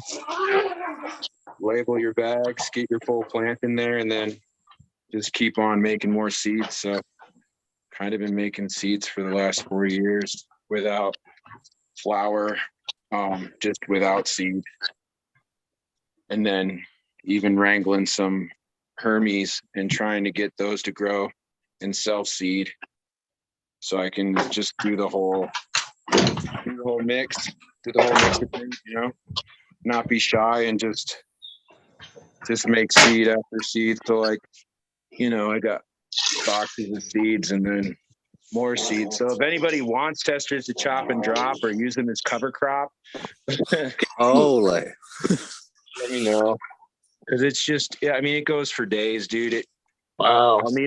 I'll need a few lifetimes to hit it up. So, like I said, hit me up on Insta, Gravy Kilos, if you want some seeds to just practice with, because there's nothing like killing a few plants that teaches you how to grow. How much CBD stuff you got, brother? I have a good amount. Like Dankovich, he sent me some of his stuff, so I've got his cherry wine, and I mean the list goes on. The BAOX, or what is it? Yeah, BAOX 2 crossed to the Odo 2. So he was more than kind and gave me a bunch of his seeds. So I grew out all the different kinds, and there was 9 different kinds. And then I think he had some crosses with GG4 and stuff. I placed him in the other room. I kind of got him going. I can show you if you want to see him. But yeah, I'm trying to grow everything. There's no limit to what I'll grow, and then I'll let it live too. So I don't really have a discerning, like, oh, this one's small, oh, this one's weak. Like, if they still live, they'll stick around until they die. Well, we'd never have Skittles. We wouldn't have Mac 1 if we all, you know, got rid of the mutants. Mutations are good sometimes. Oh yeah. I mean, I really look forward to the mutants. I really appreciate them. Yeah, like, see, this is Dankovich. This is Gift Basket. And I did some heavy dry backs, like some where they were not watered for 3 days in a row, and the water would just run through. But yeah, so these are his gift baskets. I had 2 different bags of them, so I didn't know what they were. So I just kind of marked on them so he could tell me later. And then Gift baskets, Eagle. I was 100% waiting for it. It's cool. So there's a straight mill gift baskets. It's a garden, dude. It's a giver. Garden. Yeah, and then like the whole clear cup thing, if you guys can get over the hump and believe that you can grow in clear cups, you can do it. And then you can even, if you want to be discerning, have a really good root structure. And in that way you're picking your cultivars. Like Bingus, if you're breeding and you want to see like every part of the plant while you're moving it along, you can kind of see the root structure or the stability of the plant as well. Because if you don't want anything flimsy or what people are going to be growing out of a 10-pack for you, you know, it's just another step that I took to see how the clones root in the cups, see if they do it like the moms. And then I try to keep all the tap root plants and then cut off them and clone them out and then grow those out over the years. That's a great one. If I might just interject here. Sure. Because I'm feeling extremely warm and generous. If anybody in the chat room or on the panel wants a pack of Platinum Asset or Bingus Berry, just email me. All right. It's not going to be, I'm not going to give them away. Sharati, yours are definitely coming. But while they last, since these are F1s and I have another batch coming, anybody that wants them, just email me at bingus503gmail.com and I will get a pack out to you ASAP. All right. I want one. Okay. Me too. That's awesome, That's Vegas. awesome, man. I don't want to have. I Yeah. don't want to have to Badass, email buddy. you. I'll tell you right now. So just make sure to email me. And like I said, while they last, and I will take them in order that I get the emails. So just I just told you. I'll be first in line. Is that first in So, line? that's going to be my 420 gift to the world. And with that, What was that email again? Bingus, BINGUS 503 gmail.com. I have it in the chat room as well. Oh shit. Okay. I'll have to do it later. And I'll put it in, the Send you my I address. found the meeting chat. I'll put it in there for you guys. Much appreciated. Thank you, Vegas. Thanks, Bingus. Mighty nice of you, dude. Amazing. Fire. You get away from Yeah. fire. Celebrate the 420. Oh, Hillbilly yeah. Herb. Cheers to you, my friend. Hey, that, what's I'm gonna head happening, out. y'all? Happy 420. With that, I'm going to head Put that out. link up there. Cheers, brother. Oh, Bingus. Peace, Peace Bingus. out, Bingus. Right? You rolling out? Yeah, I got Yeah. I got a guy sitting here waiting for me for the last. All right, Vegas. All Cheers, right, that's brother. fair. All right, You're guys. awesome, Cheers, Bingus. Bingus. Have a good night. Happy 420 and Bingus. Yeah, Fight. have an buddy. Buddy, have thank an you for 420, popping in, man. brother. Peace, man. Take care. Always now. That email is in chat if you want to fucking hit Bingus up for some seeds. There's that's where you do so. Well, so cheers to Hillbilly Herb. How are you and what are you smoking? Thanks. Right on, folks. Yeah, I just got back from a little run around town. I picked up some organic super lemon haze, so I'm just hitting on that. And yeah, I dropped some seed packs off at the Crappy Tire in the Burpee seed rack. So I stashed a few seed packs in there. So hopefully some lucky stoner will find something good. That's What? awesome, dude. That's You're just crazy. down the road, Hillbilly. What store was it? Queensway Crappy Tire, man. Bottom of the 427. Easy in, easy Shit. out. Oh Awesome. wow. What's up, Hillbilly? Hey, Modern. Got some hot dogs. Not right Oh, now. I that ate it. dog. Yeah, he's got some in his belly. Yeah. Look at the hamburger pretty soon. Yeah, big I like up, the Siegel. sound Thanks of for it. the open platform today. That's pretty far out. Thank you for joining us today, man. I like the opportunity to get to meet y'all. Hopefully, I get to hear one of you got all your guys' stories at one point, but this will do for now. This is a nice second. Easy, man. Right. Mhm. Oh, yeah. Have you enjoyed your 420 so far?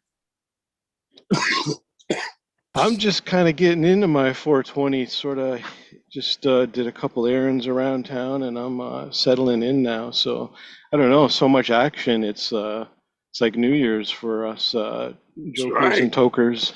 Definitely is. It's definitely a holiday. Tried to get into my regular dispo, but man, there was like a lineup of people outside. The plaza was full of cars. Couldn't get fucking near it. So I went to a Wait quiet till the one. last minute. Yeah, well, they had a pretty good giveaway today, so I think Oh, yeah, everyone was probably trying to did. get in on the raffle and shit. But I just popped around to a quiet one, picked up that lemon haze, said, "Hey, do you want some seed packs?" And he's like, "I'm not saying no." But you got to be careful up here. Last year, I dropped some seed packs off at the dispo, and as soon as I pulled them out, they stepped back from the counter. It was like I was like putting guns on the table or something. Like, "Oh, we got to be careful about," and they're looking over their shoulders. And the guy stashed the packs in his pocket right away. Like, "Oh, we can't have that here, but I'll take them." Cheers, Cheers. Buddha. Yes, cheers. Hey, how's it going? Hey Buddha. Happy 420, Mr. Buddha Boy. You right. Good boy. I wanted to say, yo, namaste. Good to see you, Modern. Good to see you too, brother. I was just listening to the voice of our good friend Hillbilly, and it's just nice to hear his voice, right? Right. Yeah. Well, I'm more of a talker Word, than a bless up, typer. respect. No, you're a real cool dude. Oh. I respect you as a kind of as a friend, believe it or not.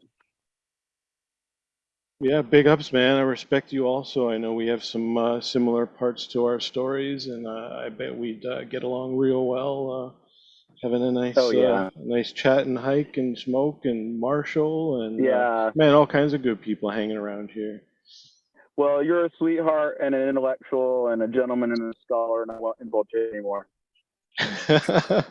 Thanks, brother.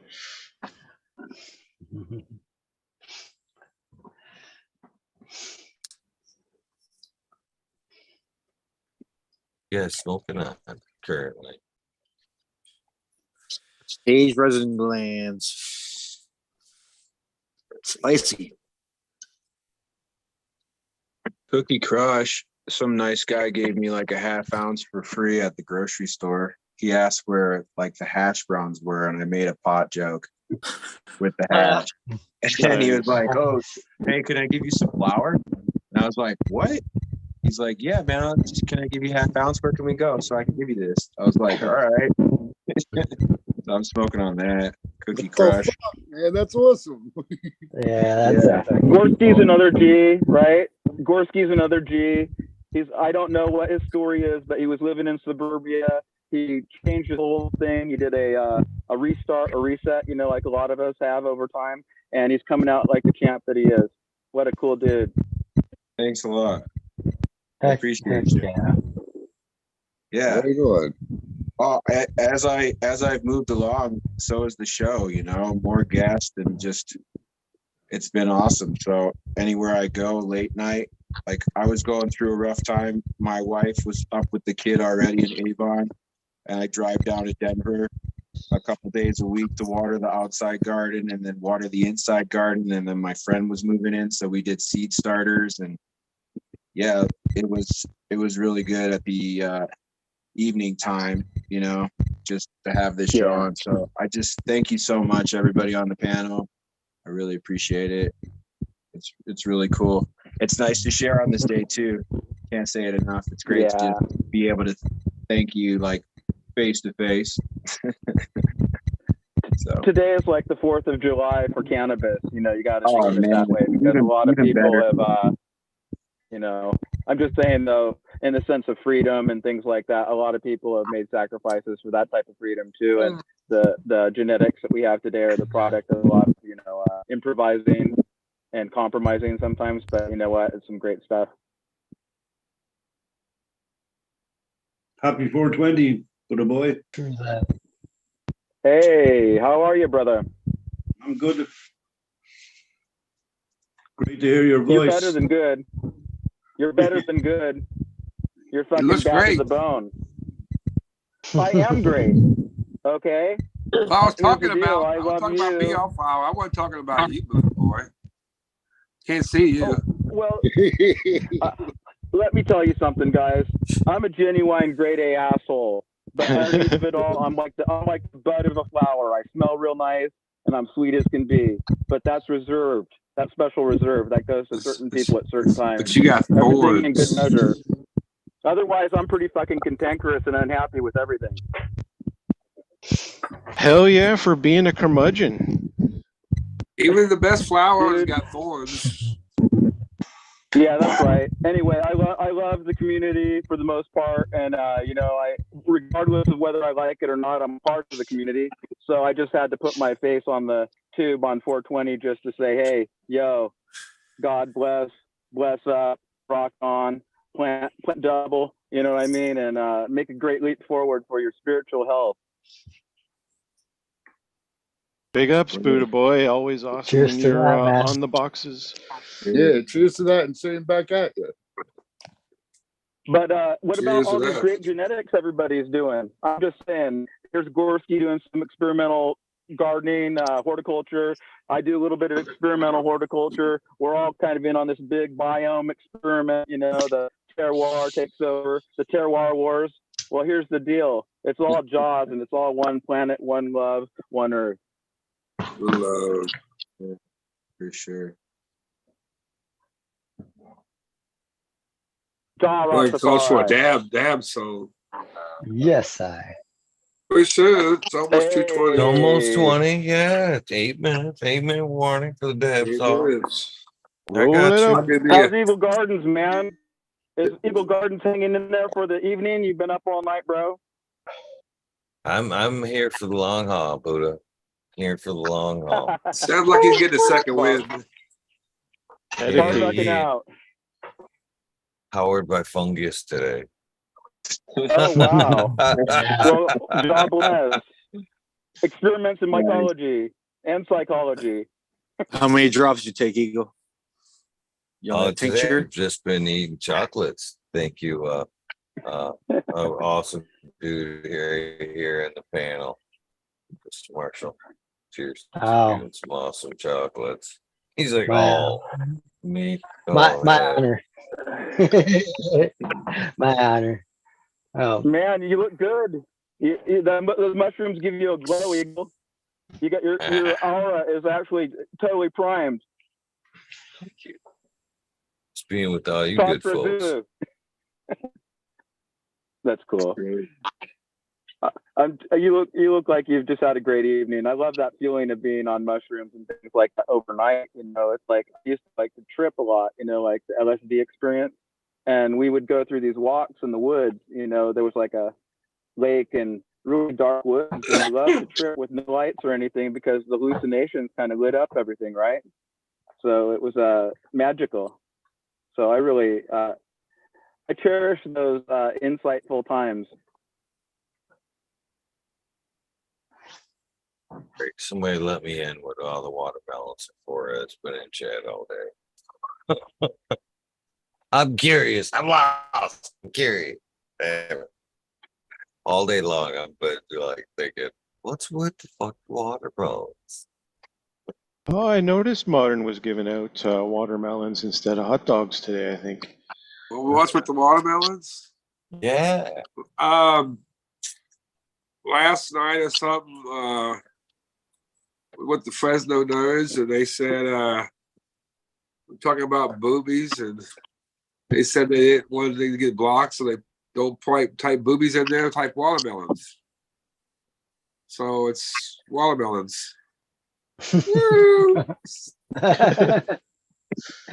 Now I know. right. There we go. It might use some hot dogs, but it's a holiday, you know. It's like a 4th of July. Do I want to know what the hot dog actually symbolizes? I can't put both of them on there. Does So that I mean get you've one at been a just time. like throwing your dick around the chat and we didn't even know? Is that what the hot dog means? Hot dog don't mean my dick. It means a hot dog. Hot dog sandwich. But you can interpret it however you want to interpret it. I don't care. I like the way you get all serious about it. I'm talking a lot of shit, but you ain't talking about my damn hot dogs out there. Well, every time y'all mention hot dogs, we gotta pay our respect to Tao because he was a hot dog eating champion. Everybody knows that. In this dog eat dog world, he ate the dog. Huh. He should be passing out dogs. No, I think so. Want a hot dog now, damn it. Hey, thanks a lot. I gotta do some chores. The kid's been sleeping and I gotta take advantage before the wife gets home. I just, I wanted to hop on. And, Thanks for hopping on. Yeah. It was Yeah, perfect. Yeah, I appreciate you all. Look for me in the chat, Gorski, or look for me on Instagram if you need seeds, gravy kilos. And yeah, free. I'm not charging anything. They're just giveaways. So hit me up if you need something. Peace out, Appreciate Gorski. you, brother. Yeah. It's cool hanging, Great Gorski. Rock You on. know what? I'm gonna have to drop out for a little bit, but I'll be back.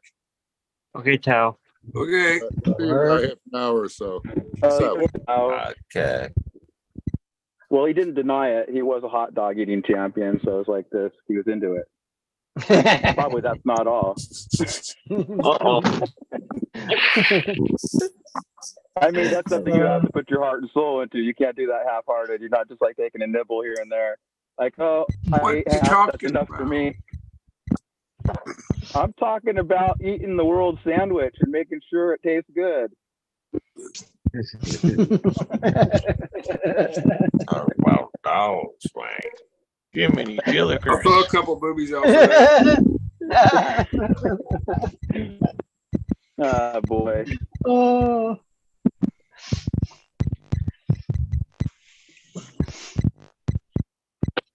The cow. I didn't do that. Hold on. Sorry about that. This is crazy. Fuck. All right, I can go with it.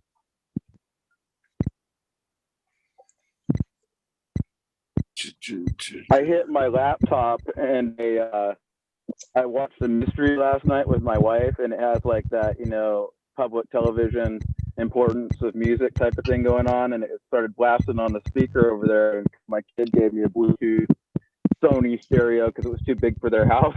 It's definitely too big for my house too, but it's like this. I'm not used to hearing blaring music coming from over to the right side of me yet.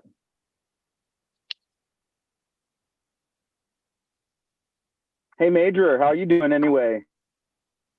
Oh man, I just hit some old fucking aged resin glands that just chewed me up. Oh. But I'm What all right, again, man. huh? I'm doing good. I got about another week of freedom until I go back to the slave market. The old boss man wants me to go back. Well, seasonal Yeah, it's seasonal. seasonal So work's kind of like predictable. yeah, I'm back, glad to back, hear yeah. you can have some time to yourself, and you know also earn an income that supplements your lifestyle, so to Oh speak. hell yeah, man. That's what the motivation is. Like, oh, work hard for 6 months, but I get 6 months of freedom. So it's like that's worth being a slave than being a Yeah. king. You know, it's like slavery to being a king. It's the fucking best, man. River. Well, Only be a all slave. of us are, you know, in charge of our, you know, I think Bob Marley said every man has the right to choose his destiny. I think he meant women too. So it's like this, we are in charge of like our own destiny, but it is nice to kind of feel like you're not going against the grain of nature anyway, you know. I mean, sometimes man's order isn't exactly the natural order. So it's like this, you know, you only plant when the earth is ready for you to plant in it, you know, but you make your preparations year round. Mm-hmm. Absolutely. And secretly in my basement, I'm growing probably, you know, 800 pounds of worms. So eventually I want to expand wow. back to the old man's shop 420, cheers. and Cheers. become Samsung. a worm farmer, man. Roll it up.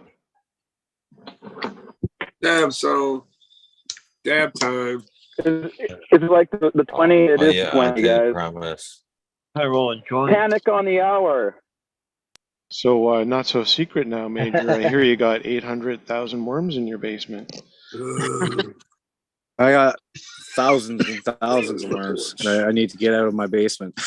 Oh wow. And into the shop, man. But it's 4 years is my goal, and then I'm going to just be, you know, be back in the trap house, or I'm going to be in the worm house. It's going to be one of those. I'm not going to, you know, be a mason and do all that shit anymore, man. It's, you know, time to work for myself. Hell yeah. I know you're a smart guy and a hard worker, and I think, you know, everybody here has engaged in labor, but I really urge you to protect your hands and your wrists a little more, you know, as you age a little bit, because they actually start to kind of like, you know, degenerate a little bit. And you might have encountered it before, you know, from slinging hammers and shit like that. But I am a really strong person and, you know, all that, but it's like this, I ain't gonna be punching you out. I might kick your face, but it's like this, my hands aren't good, you know, they're just not what they used to be. So I'm just saying, peace. Be good to yourself. I started rock climbing early enough that you fell in love with your hands and how you treat them, and that's just part of the game, Okay. man.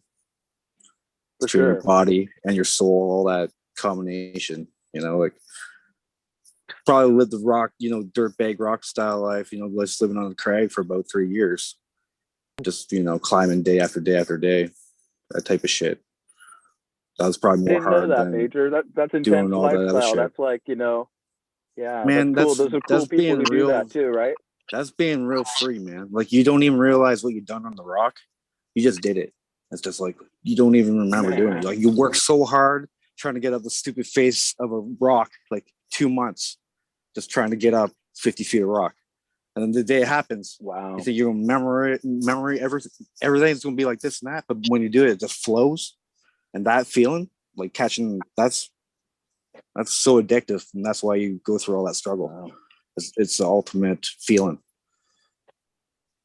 Well, alpinism is like the jagged edge of reality, right? I'm just saying the razor's edge, you know, and it's not without its, you know, great personalities and athletes and nature people, you know, the Sherpas included, you know. I'm just saying for that type of Climbers are definitely a different person for sure, man.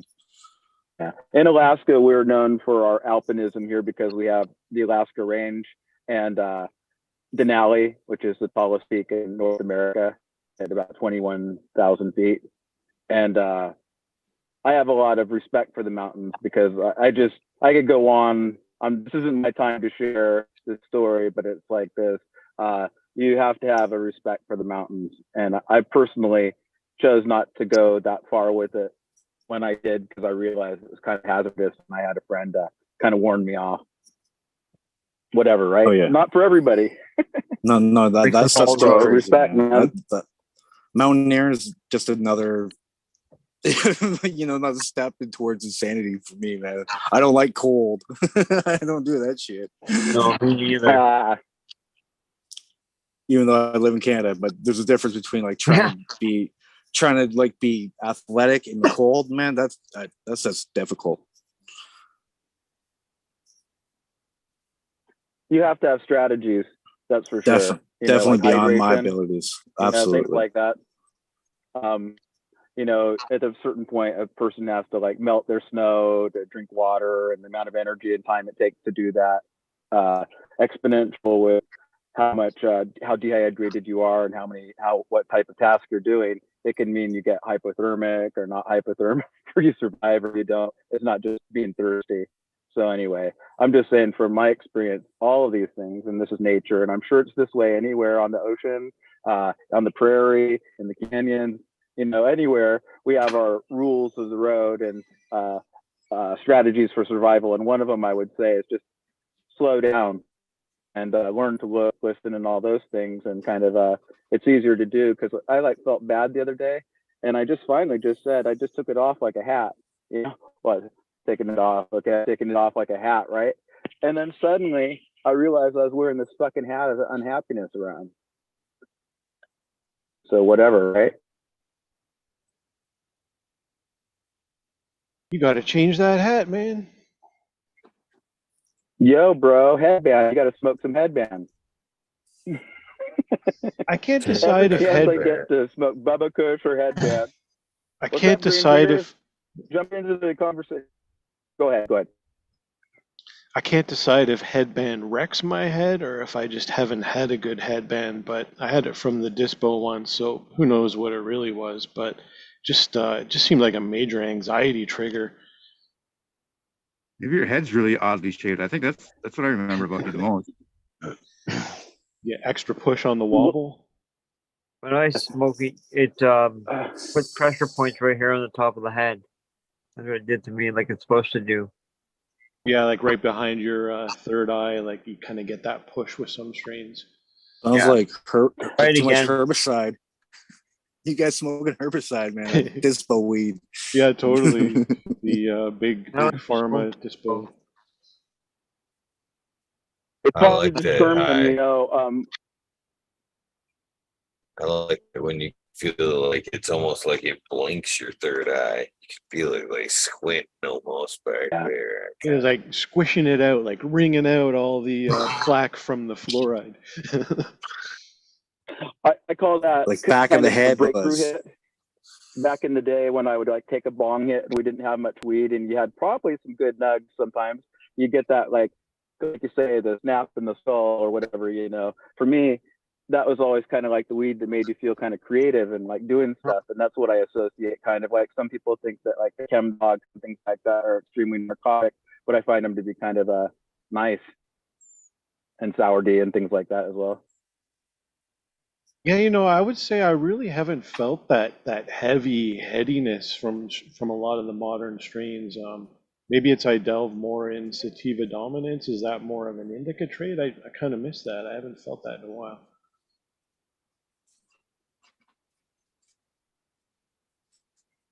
Well, I would say a lot of what we call indica are polyhybrid that have a good amount. They're like F2s or whatever, S1s and things like that. So you're going to have so much fucking variation that having sativa influence in there. And I do think that sativa is not a misnomer. I think it's a valuable part of our nomenclature, binomial nomenclature. So, and I'm saying that it's like sativa L, we all know what that means, but it's like this. It's valuable to differentiate between the head and the body, and then also to correlate how they mix. I like to have something that makes me trippy and relax. Yeah, So go absolutely. I figure. want my You know, cake and eat it too, but I don't want to smoke my cake. Anyway, enough about me, more about you.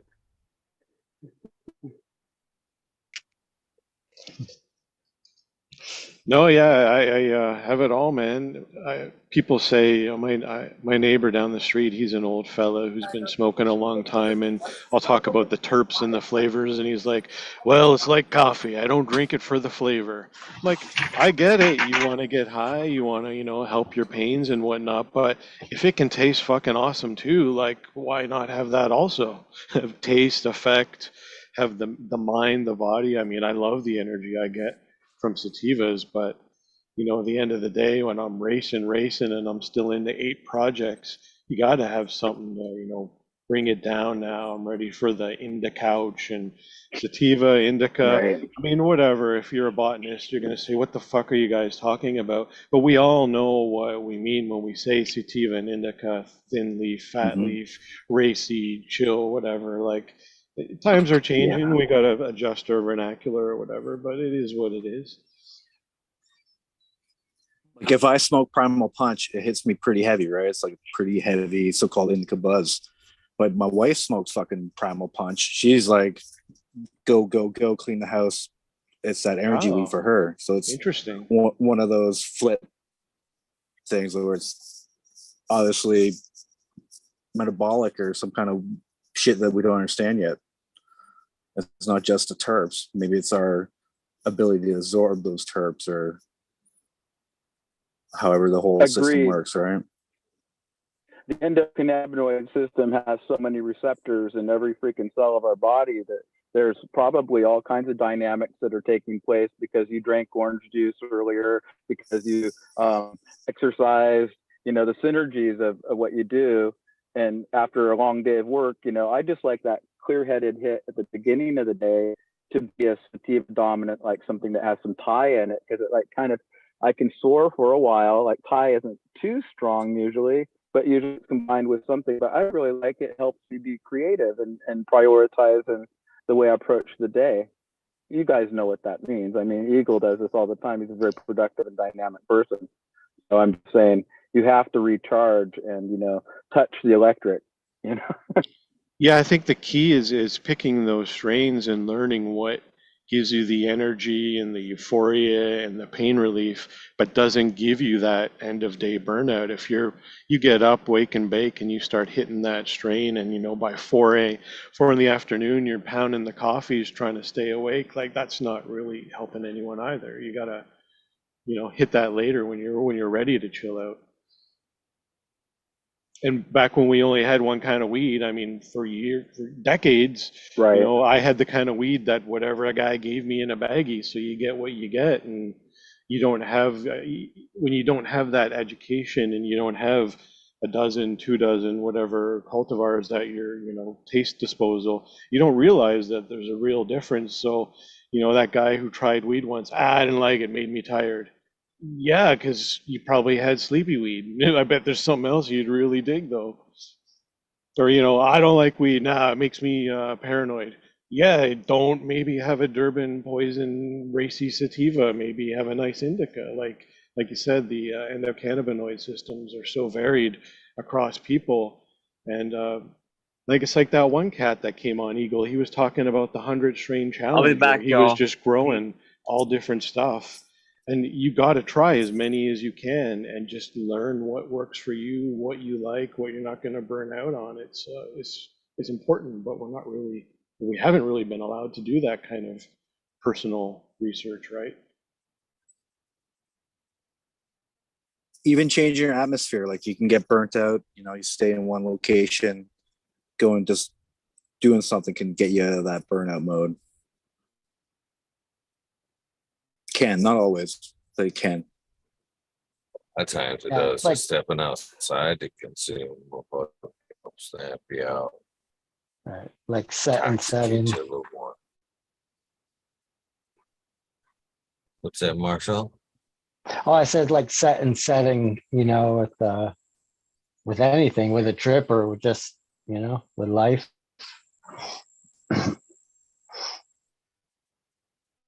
Hey guys, tell me something. I'm like retarded. No, I'm not. I don't like to say that word, and I don't like to be negative. Okay, but here's the deal: with respect towards those who see things different than me, and probably in a way that's better than me, complementary to what I see. With respect to that person I just insulted. You know what? Oh, can you guys see me? No. No. That's pretty funny. I thought I was being seen. Only in my third eye. Right? Forget about this shit, man. This is funny. I'm like wearing like nice clothes, clean ones. I took a shave sometime last week. And, let's see. I don't know what to do. Let's see.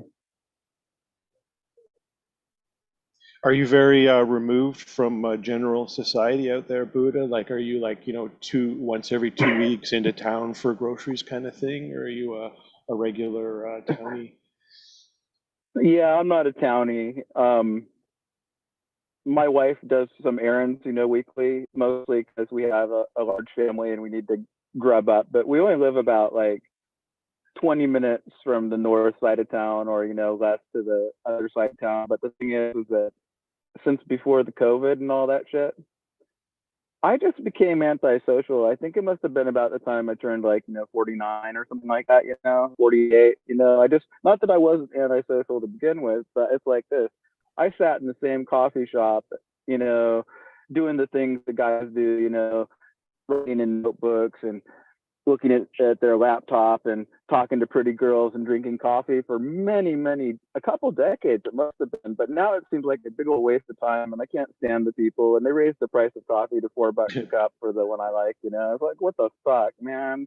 I'm gonna go home and I'm gonna do the things that I've been procrastinating about, that I want to do, like hang out with my friends, smoke pot, and learn more about genetics. I mean, this is the time, right? It's Renaissance of weed. So all I'm saying is I've gone up to 2 months without leaving my home.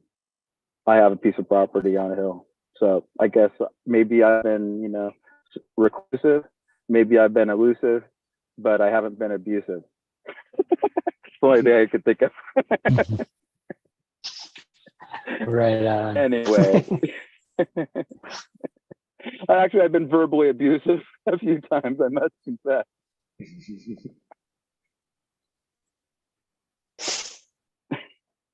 No way I could do 2 months.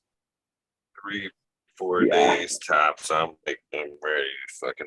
I gotta get the fuck out of it. I'll go up to my camp and I'll do a couple weeks at my bus off grid and I won't see anybody. But then as soon as you're coming back into the city, as soon as you hit the highway, your blood pressure grows up tensions, bro. Like you just feel everybody's anger and rush. And I'm like, I don't even, you get this crazy culture shock. It takes me 2 or 3 days after being in the bush to kind of get into city. And I still don't want any part of it. If I go to the grocery store, I'm gonna have an altercation with somebody. Like it's just everywhere you go, people are mad at you. They're in your way. It's me first, and that's part of big city living too. I know once I get out of the city, people are way more friendlier. But yeah, I don't have much time for it. Guys, just to interject on this one topic, I went to the damn gas pumps the last time, or no, 2 times ago that I went to town, and some dude pulled up behind me, and I like went over to look at him, and he gave me the finger, and he rolls down the window, and I'm like, okay, is there How do something you I do? can do for you? And listen, he says, move your car forward. I'm sorry to get all hyper here. I'm just doing it the way he did it. He really actually yelled at me. And the pump ahead of me was out of gas. It had one of those like plastic things over it. And people come and go from the pumps. Never do you get behind somebody and start harassing them. And I went inside and told the guy behind the counter, he was an Alaska native, and he thought that guy was funny because it's like, some guy like having, a fit over nothing. And then we all watched him, and the guys inside were watching him, and I was watching him, and he was, oh, this guy's big. This guy's 320 pounds, and none of it's brain. And he had a normal car. He probably has a family, So, I mean, in me, I didn't know whether to be the Zen master or the Kung Fu master. But, you don't want to be sucked into situations. So, guys, I'm just saying, even when I am peaceful, go into town, I tried to mail some seeds. The lady at the post office was very unhelpful. I left without actually mailing those seeds. Free seeds to a lady in Puerto Rico, CBD. So I'm just saying, I'm not complaining, but honestly, I don't want to have to fucking bust, whatever. I don't want to have to posture. I don't want to have to fucking intimidate. But it's like this. It's tit for tat sometimes. So anyway, I'll shut up. Yeah.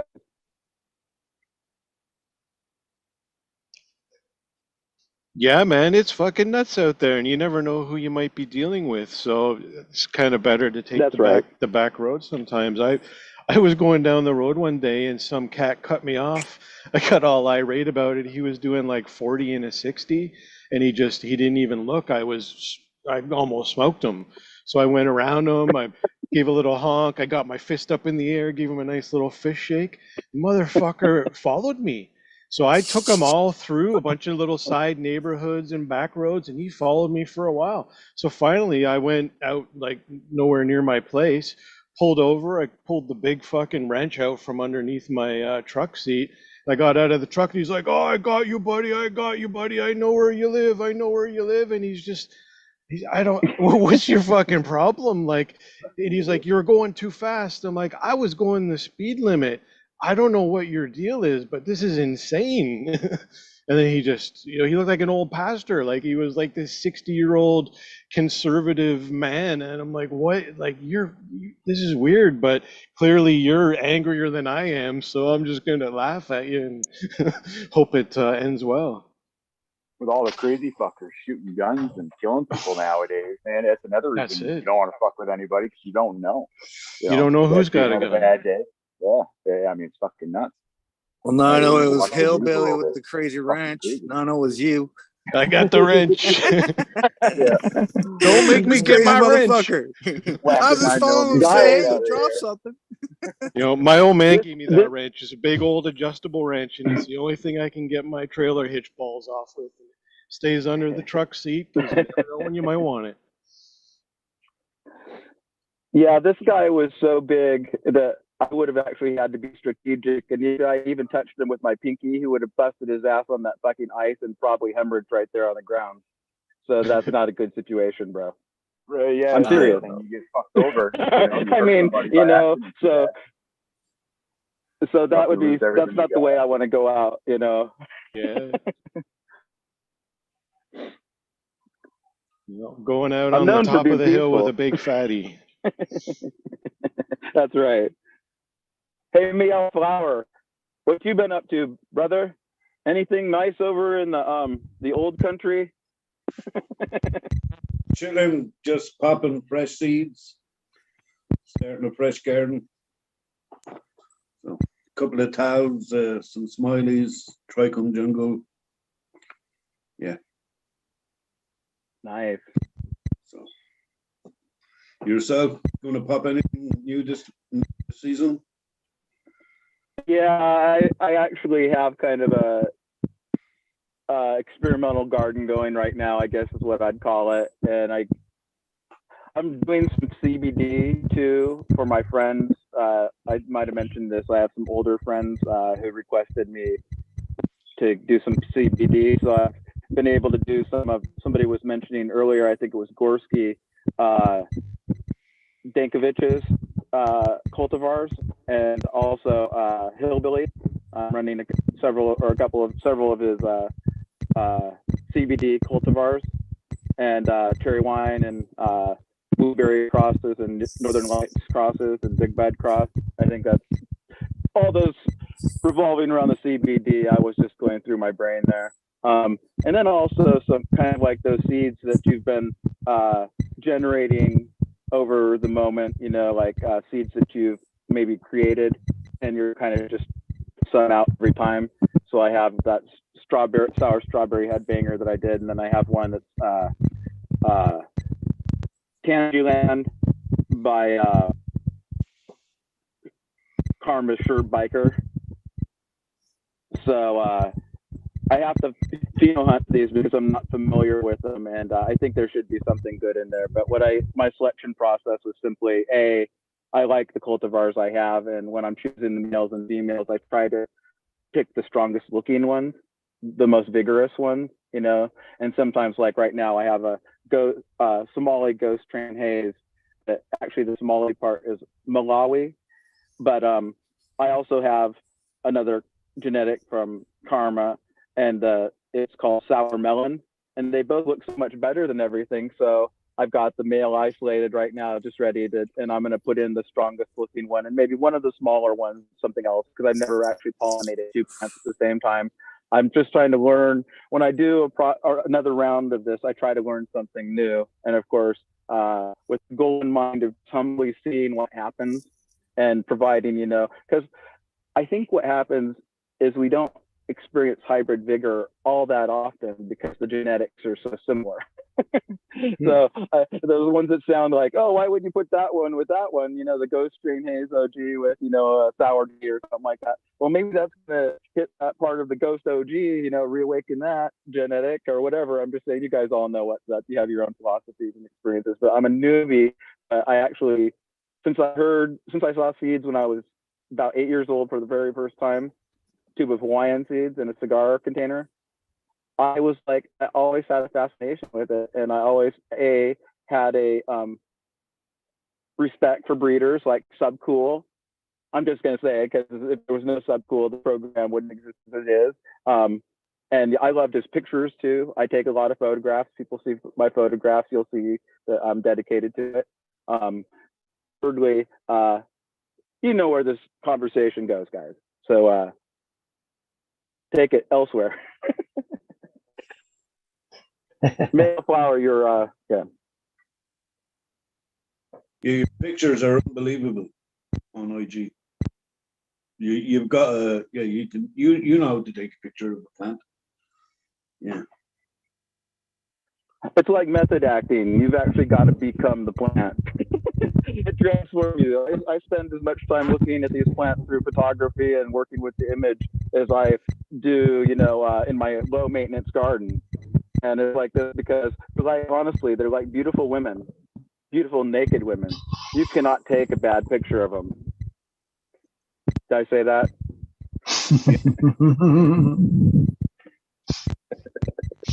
You gotta love it, man. If you love it, if you love what you're actually your model, if you love the botany, if you love the expressions of the terpene profile, the internodal distances, the cola structure, all that stuff that's wonderful, then you really know the plant. You're learning the plant, but you know it. And then you can smell that in the hash. When you have the hash, you can smell that, that sandalwood, that bouquet of incense, I smell some people's cultivars, including the DOA, that had a really nice little bit of lime in there and a little bit of like a sandalwood, and it was very much I had a lot of males, I have to admit, but I ended up with this really kind of a throwback expression, I think. I really like it. It's interesting, and it's kind of raw. I like it because it's not an OG. Yeah, man. Lime and sandalwood, you're speaking my language, man. That would be like my top jar for sure.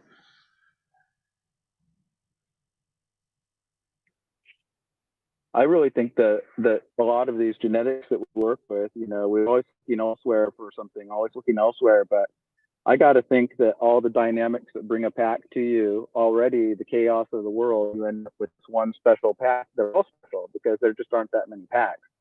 But the ones you choose to breed with intention are the ones that are kind of give you some revelation, as to what your own process is.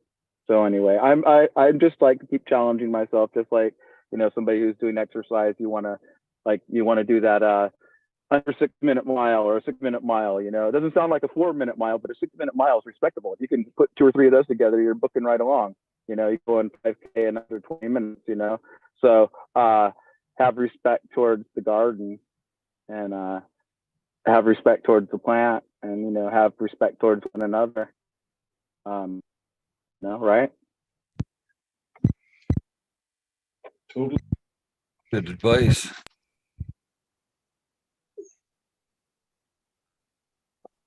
Stretching my legs, man. The only goal. I'm so sorry. Well, I just gonna just say, said the only I was goal worth stretching my having legs, is the man. one which is hard. How you doing, Eagle? I'm doing good, man. I just had to get up and fucking stretch my legs a little bit, man. All that sitting around all that time. It's hard to sit for that long anymore, man. My legs are Fuck yeah. Don't do it. I don't know how You need to truckers work do it, out, man. brother. Work out. Do you have one of those little ellipticals or something like that? What's that, Buddha?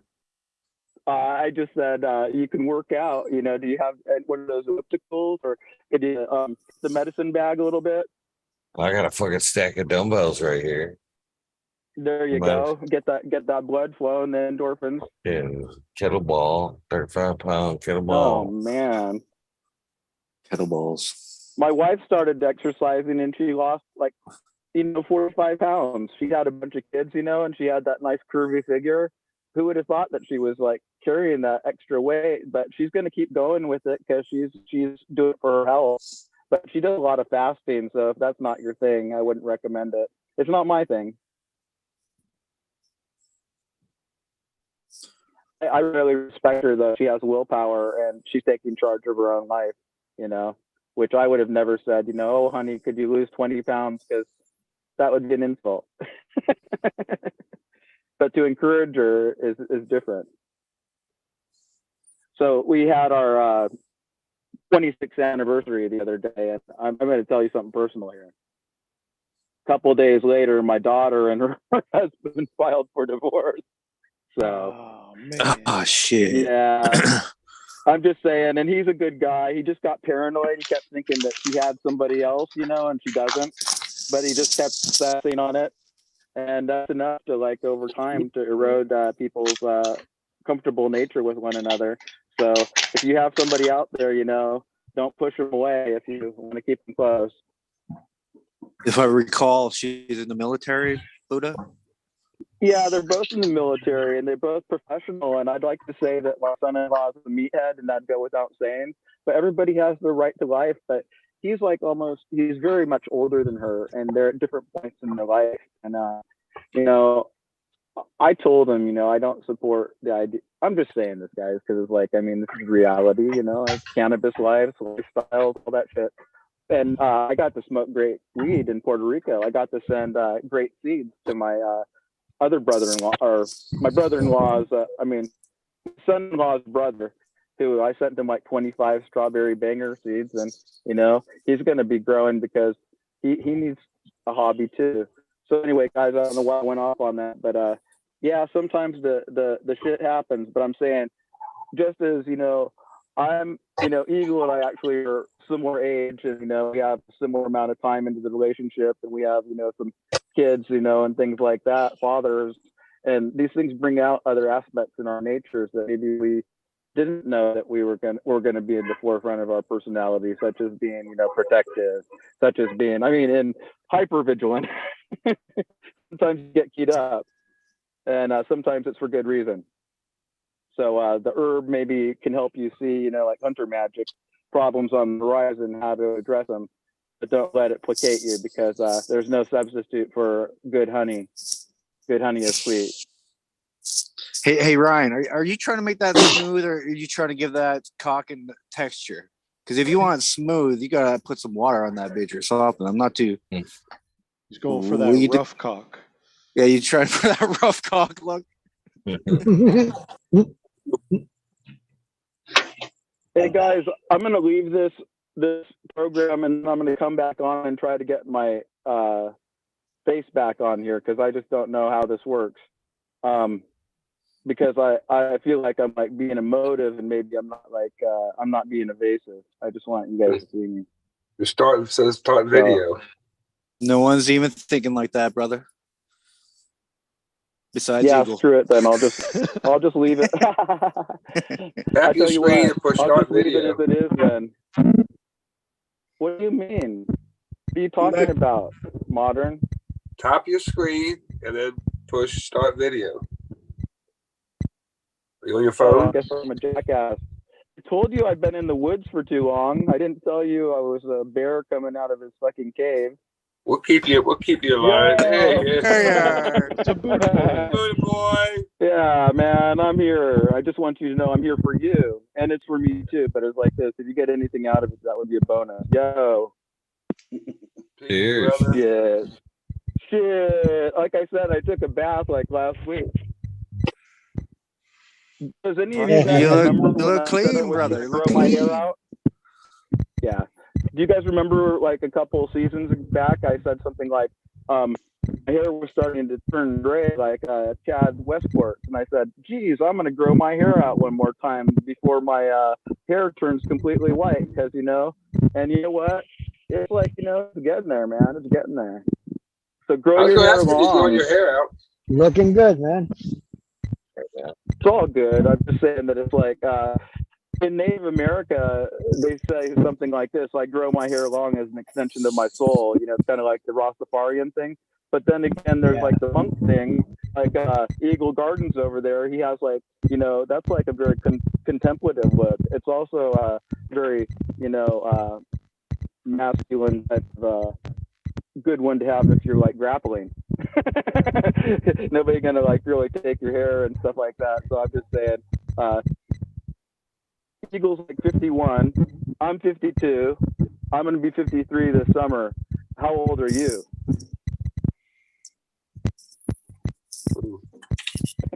Oh, Ryan. Oh, jeez. Mother Teresa. There's a lot of people here. That's hilarious. You almost look like a cross between Garth and Marilyn Monroe. Am I wrong about that?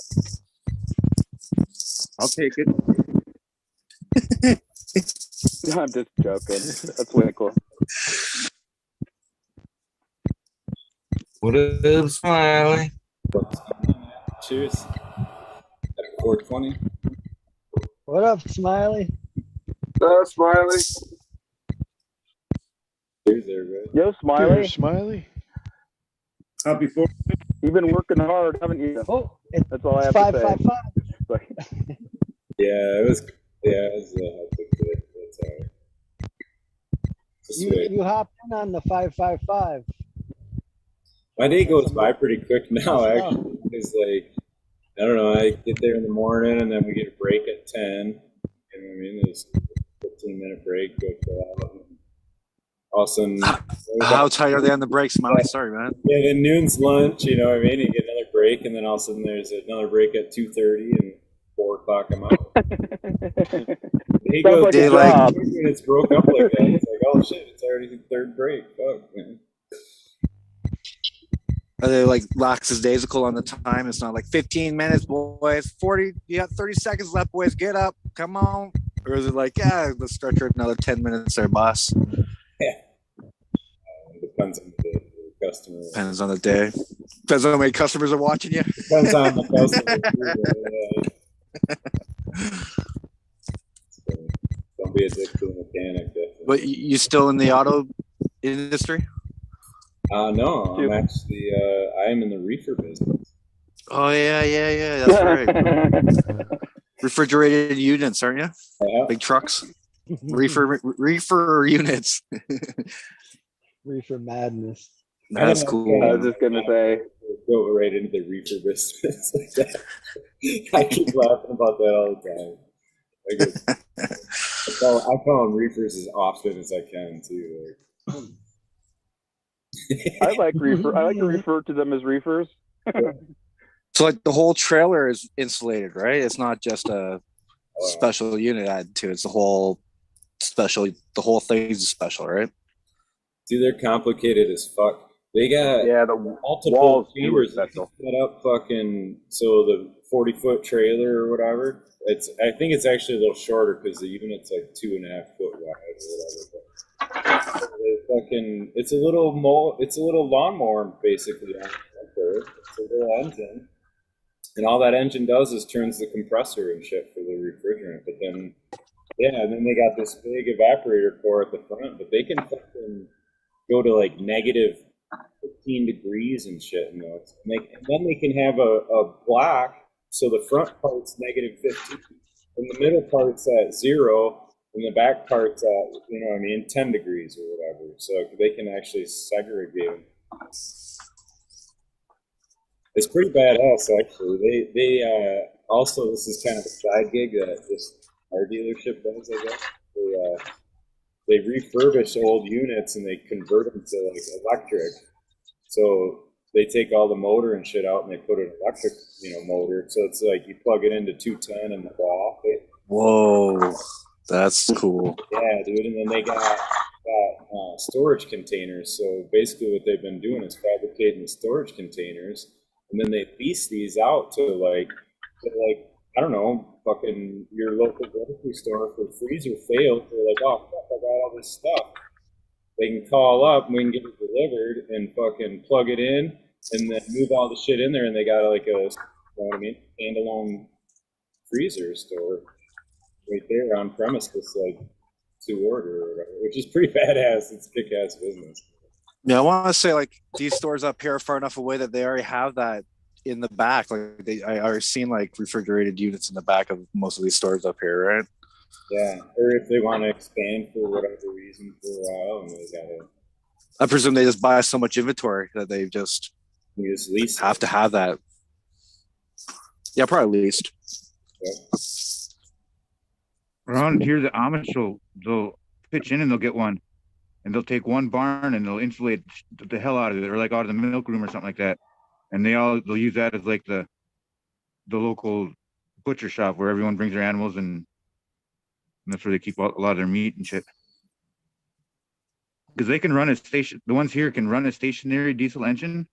Like someone will even take. I've seen guys. They had a bulldozer that didn't have any tracks on it, and they ran a sawmill off of the fan built thing on there. That was. Yeah, I don't know. I lost the train of thought, but. So I had a little bit of a stoner moment before I realized that reefer trucks were actually like a real thing. So I'm a big strawberry fan. I fucking love strawberries, and reefer trucks are how they move strawberries around. And I was looking at the website of one of the local strawberry farms, and they were talking about their reefer trucks. I sent them off a big email. Man, I wish your trucks had reefer in them. I think you got a problem on your website there, but that would be awesome. And then after the fact, oh, reefer trucks. All right, I got you. Yeah, it's funny. You ever been to Watsonville? The strawberry capital of the world or something? Oh, where's that at? Watsonville, California. I bet they have a fine strawberry social. I imagine. Right down the road is Gilroy, the garlic capital. I used to work in produce. I was the clerk, the guy who stacked all the stuff out there and all that. And then I got to be the manager. So that was I know what a reefer is because all the freight comes in one of those. And they actually can get too cold, in the north, if it's really cold out, we got a few that were off, they call it shrink when you don't sell something. But the one thing I wanted to say was about strawberries, simply stated, most people probably know this. They're all moldy on the shelf. They don't even last 3 days in the refrigeration. They come with the mold on them. And, we would sell 2 pounds for $5 on Friday, I was at Safeway of all places. And the second thing is that they're on the Dirty Dozen or whatever it is top list of one of the top 3, I think it is, fruits that retain pesticides. So it's really a dirty business for those. So anyway, just 2 thoughts about that. I love strawberries. I like strawberry jam, all that, but I try to get, hey, we can grow them in our yard even here in the north, Michigan, you guys can and all that. It's a tradition, you have that. But anyway, all know what's up with that. But strawberry is one of my favorite flavors, even the smell and aroma and weed, it's always kind of complementary to a gas or whatever, Anyway, peace. Buddha boy, you Does guys anybody got smoke any weed? you guys got wild strawberries up there, Buddha boy? Yeah, we actually, I don't know if they're native or not, but I might have mentioned this before. The best place to get strawberries if you had no scruples would be the cemetery above our town, which is goes back to 1900. Because yeah, they just took there and they run everywhere and just kind of they're part of the landscape. But yeah, they flourish. Things like rhubarb, potatoes. A lot of the North Country type of stuff. It's soil temperature that dictates a lot of what you can grow and how you do it. So you raise your beds, of course, you guys know that. And it's at one point our town, it's a mining town. It was founded by a gold miner and all this crap during a rush. It was an island and it was called on one of the rivers, and it was called Garden Island, and it's still called that. The residences there are called Garden Island. And it's a little subdivision. And that was where they had an island and they had self-sufficient gardening for the whole, I don't know what the population was, but I reckon it was maybe 20,000 people or something like that. So they could do that with small home gardens and then a little bit of supplement from there. And there's some big potato fields, and even people got to glean, that's taking over the surplus. And, the women and children can go pick those up and take them home and go home with 50 pounds of potatoes or whatever, just as gratis. Anyway, rock on.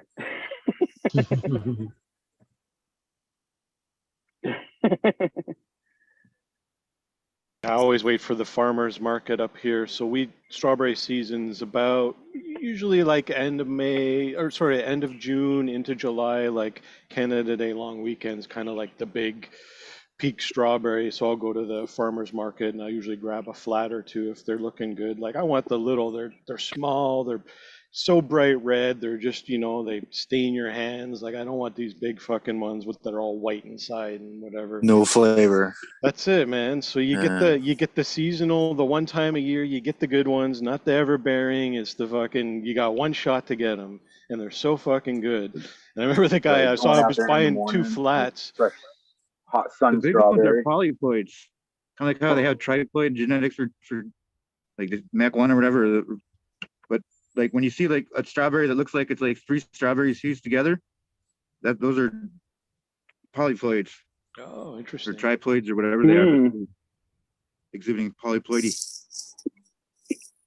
I remember I was grabbing 2 flats the one day, and the guy's, so are you doing them down? You're gonna make jam and stuff? I'm like, no, I'm just gonna eat them.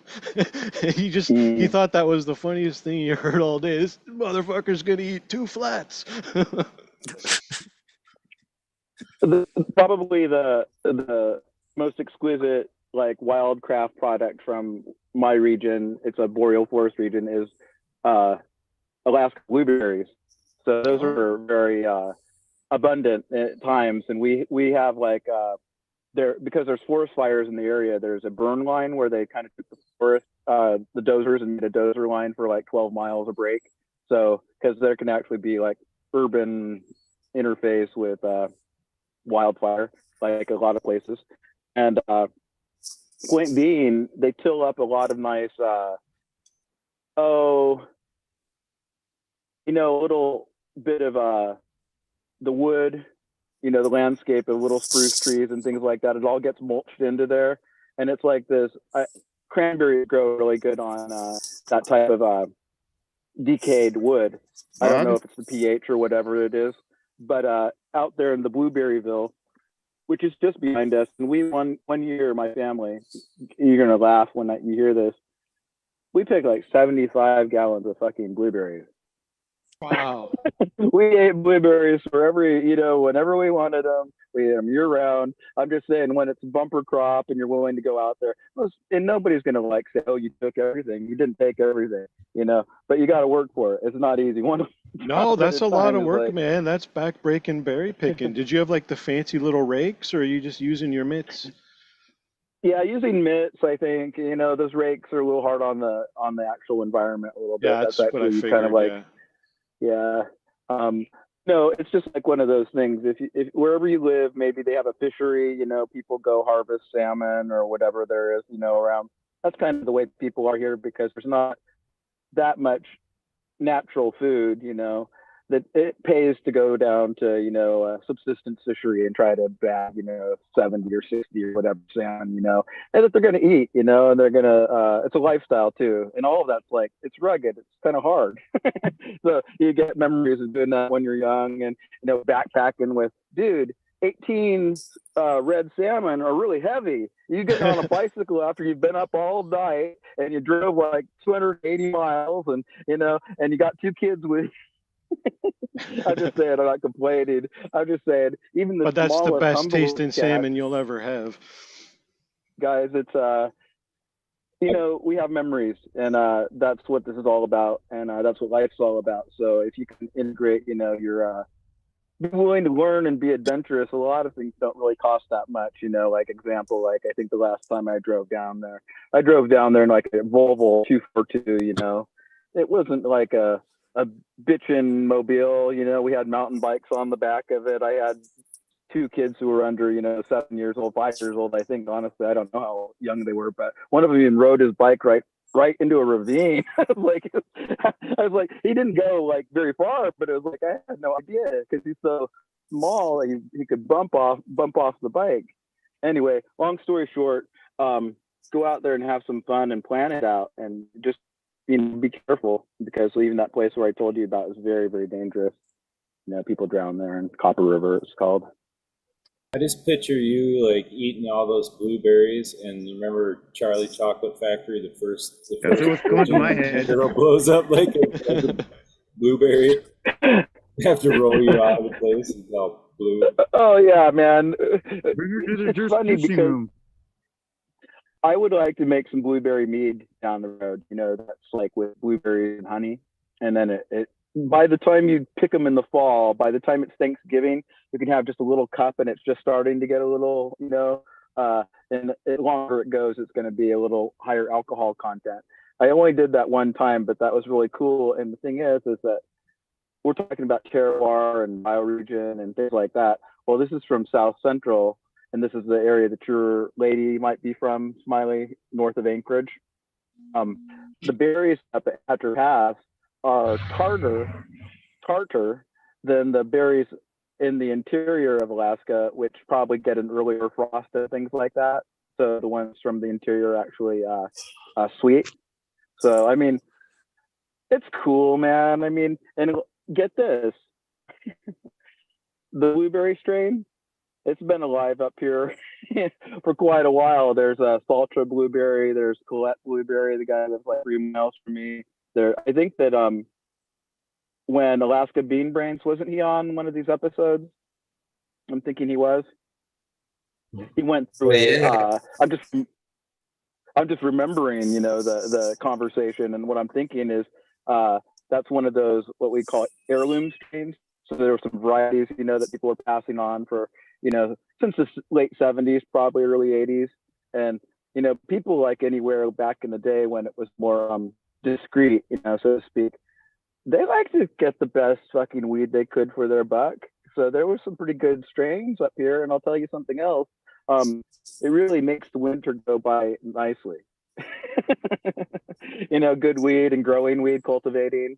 You know, some people have hobbies. I think that guy, Alaska Brands, he may have been a auto body or paint guy. I'm not sure. I think that I see in the back of his pictures. I looked at his website. I think I saw some cars that were getting worked on. Maybe I'm wrong, but I know he likes breeding cars. rabbits, dude. He had like meat rabbits and shit that he was breeding, if I remember right. Oh, he had green brains. yeah, Yeah, and he was I thought he had some like other farm animals too, but he was. So does bred Lemon them and Hoko. shit, and he was working on his like meat line of fucking rabbits. Oh, Lemon Hoko does that as well for his own consumption. He breeds and harvests, and I don't know. Well, they breed like rabbits.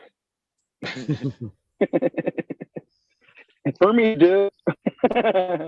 The problem is I've heard they don't like have enough fat or something. So like if a rabbit is all you eat, you're still gonna like go deficient or whatever. And so you gotta have. I think I've heard that actually. Yeah. Like over just itself or whatever. But I don't know. I guess if you ate all the brains and stuff like that, that, you know, less traditional ends of you can probably make it. But you're probably right, Smiley. I forgot what they call that. It was on one of the seasons of that show alone. I saw that the girl, she was killing it. She was trapping so many bunnies and eating rabbits all the time. Like she had no trouble finding the food, but it just wasn't nutritious enough, and she was starving on a full rabbit diet. Oh man.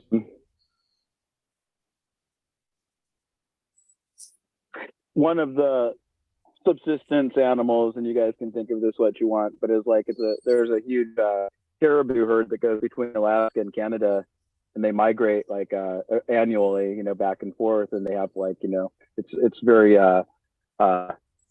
dramatic, you know, 20,000 or whatever this herd, and people go caribou hunting, and it's like what's nice about caribou hunting is like actually meat is very lean and very tasty as well. It's better than moose or whatever, you know, which other people might eat. And the size of the caribou is such that you can probably pack it out.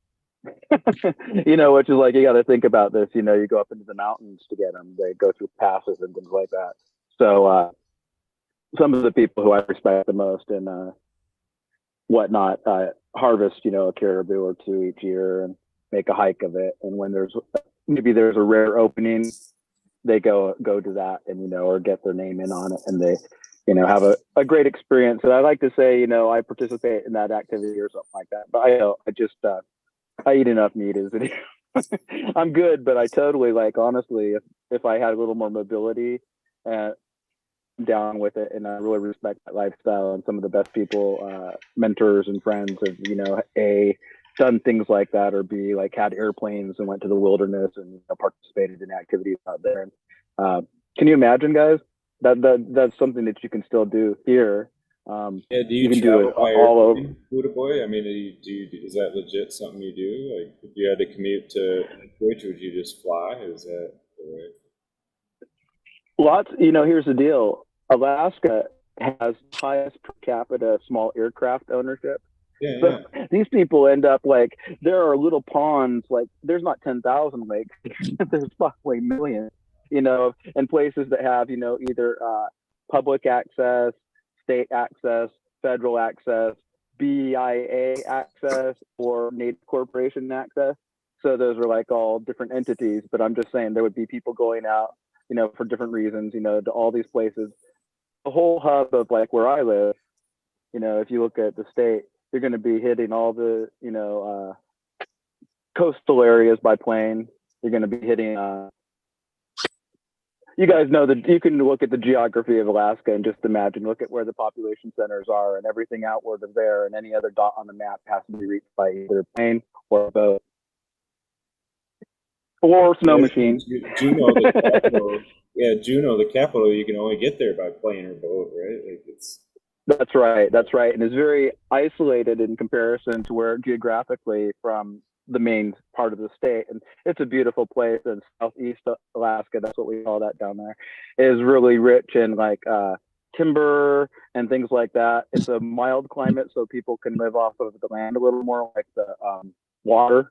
And traditionally, they had like Native American people there who when one's called Tlingit, others like the Haida, Shimsham, they all go down the Pacific Northwest coast all the way, to like Washington. But the point is, they have like this, they have distinguishing.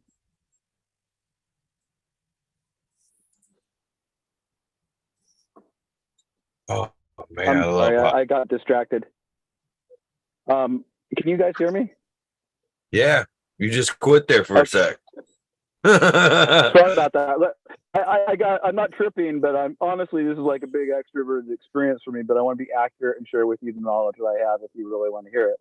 So, point being, South Central had a very, traditionally, before contact, they were the richest of the nations, of the native nations in Alaska, because they did the carving. They could carve themselves dugouts. The dugouts could go on the ocean. They could actually do raids. They could do hunting. They said one of the chieftains ended up going almost maybe to Hawaii and then coming back. I know that sounds outrageous, but that's in their native war that happened. So there's some in the totem poles and the lodges and the storytelling are very amazing. So we'll just leave it at that.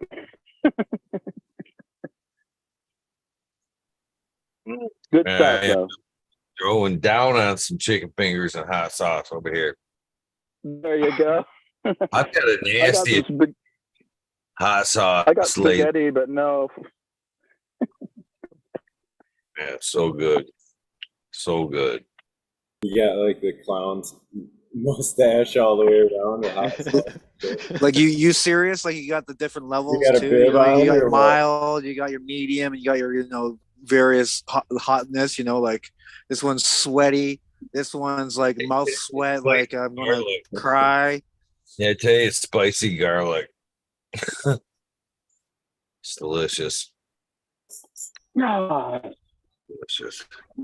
It's got a little. Oh yeah, it's pretty. Company called Pepper North to make this fucking beautiful hot sauce with blueberry in it. They used to use maple syrup, but now they switched to honey. A blueberry honey hot sauce with it's hot. It's like they give it a 7 out of 10 on the hot scale.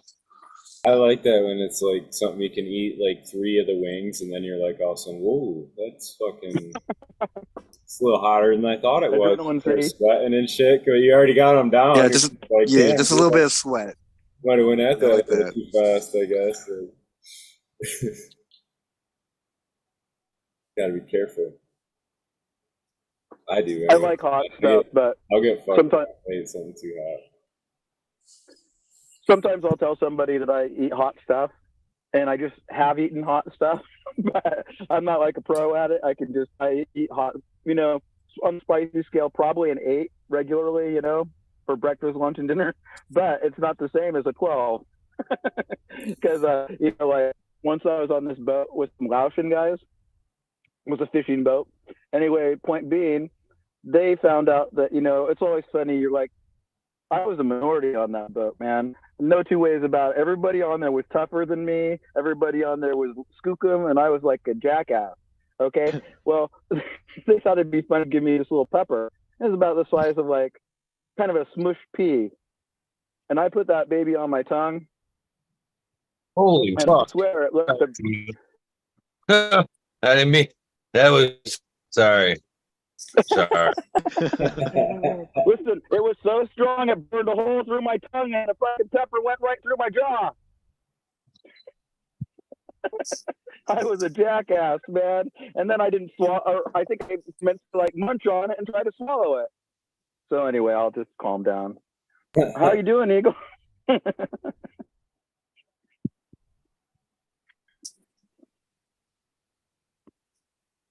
I got fucked up by hot sauce in Texas, dude. This shit ain't. Same down there. It's super hot, dude. It's unreal. Like we got the mild, and like, it was not mild. It was fucking hot, dude. They seen were you like- coming. Like my lips were numb, dude. My lips were all numb. Like fingers were burning, like shit like that. I was like, I don't know what I just ate, but it was really hot. It was really Oh man, the last time I got burned, I was like complaining about the wings not being hot enough, and sure enough, the chef was like, "Oh, give him this stuff," and I was being cocky. Of course, I poured the whole thing on a wing, and that was the last thing I ate. Wrecked the whole night of a buffet, man. A little heat's good, man, but too much is like Yeah, like those concentrates, like those extracts. That's just like meanness. I think that's the first time I had extract. Didn't even know about it. Yeah, that shit's what it's the capsaicin or whatever that shit is. Yeah, just crazy. Burns everything and all the way through your intestines. Cry, Man, yeah, get it fucked up. hurts. I don't know how you can get. I mean, I get how you can like get your mouth and stuff numb to it or whatever, but like that shit's like legit burns your skin. Like some of that hot sauce. It's like you don't want to touch it. Like when the cook's coming to you and he's got gloves on and shit, and he's like not touching anything. Like there's a Stand reason. back. I know they make like rubs out of the sauce of it, right? Like there's actual like I guess it's for your muscles, some kind of relief for it. Capsaicin gels and stuff, right? That's cool. I can see it like the icy hots or whatever. Yeah, I guess same reaction like you're talking about. There must be some kind of heat. It makes you heat up somehow, right? Just absorbs it through the skin.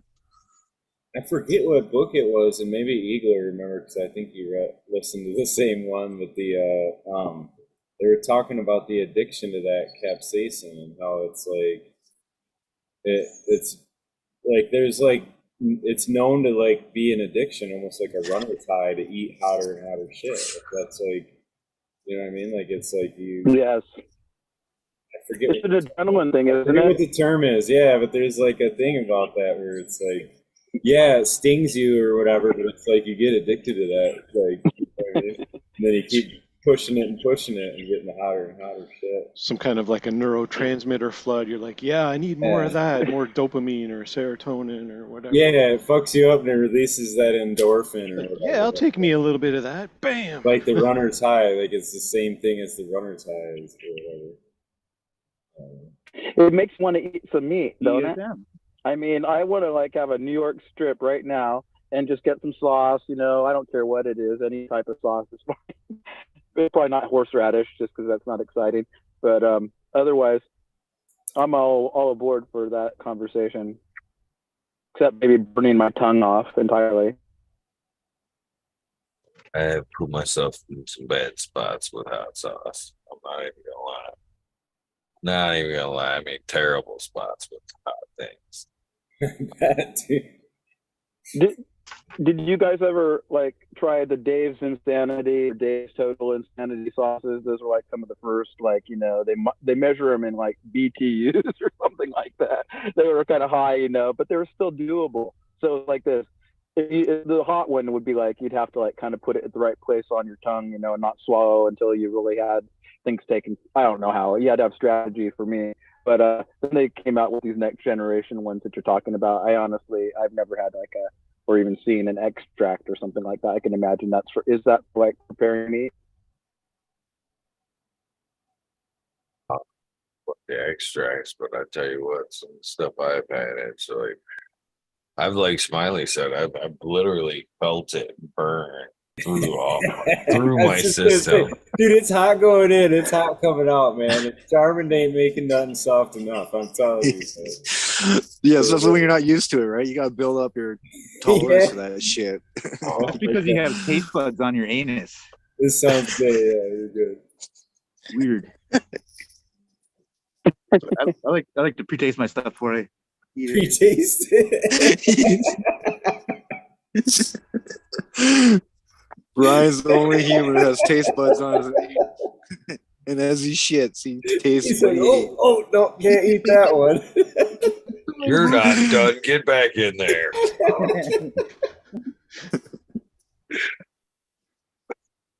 Oof. Oh, right, that's awesome. That's a sweet fish there you got, Southern. A big little catfish there, or what was that? You're muted. My daughter caught it down at the reservoir down the road. Oh, nice. When it was in a minnow trap, when it was like, I don't know, an inch or two big. And I don't know, it was like 4 or 5 years ago or so. We had it in like a 10, 20 gallon tank for the longest time. And it stayed probably like 5, 6 inches long. And then last year, the year before, put it in this one. And now she is, I don't know, it's probably like 10, 12 inches now. And so it gets Wow, a pretty fat belly. That's on it. crazy. I've seen those little ones in the bait bucket before. That's far out. Kept it for 5 years, you said? Yeah, yep. That's awesome. What was it? Was it like a baby trout or was it? Yeah, no, just a baby catfish. Little Baby brown catfish. head. Yeah. Yeah, it just it went into a minnow trap. We threw some minnow traps out to catch a bunch of fish one day, little fish and stuff. Because the brook out back, we took in we cleaned out some of the big rocks in the bottom of it, and kind of as the brook flows down, we kind of built it up so it made these little pools. And we're bringing fish back up from the reservoir down the bottom of the hill, back up there, and they're kind of staying there. It's something my daughter was doing, kind of just having fun.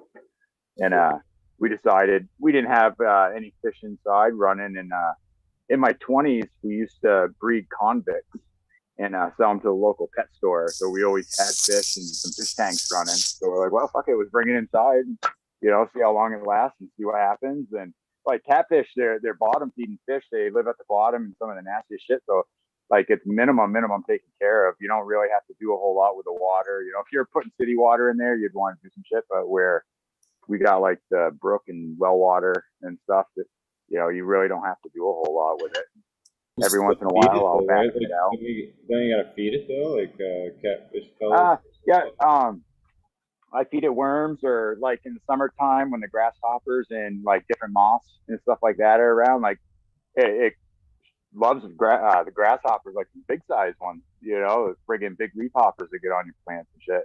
And I'll bring a couple of them in, and she'll chow them up, and you'll see her belly just get really, really big for a couple of days after she's eating those. And there's some just like regular fish food pellets that are, I don't even know what they're for, just like regular, if you had some pond fish outside, like some goldfish or the koi or something, we'll give her some of those or something if we just happen not to be feeding her worms or some of the bugs that are happen to be going on.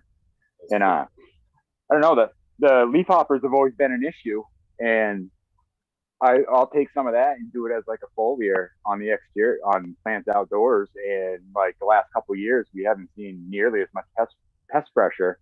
But then we have all the birds and stuff that are around, and you know, the birds would love to eat them, and a lot of times the birds are out running around. So I mean, in theory, the grasshoppers would be smart to stay away now, you know, too, with all the extra birds kicking around. So one of the two, something happened, and you know, the plants like it, things are working out. So kind of something we do a little bit with it.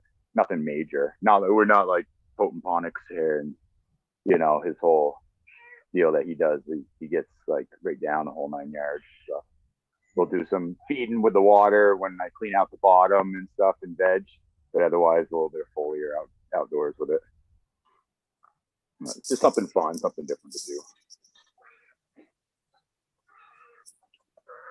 Yeah, Melty.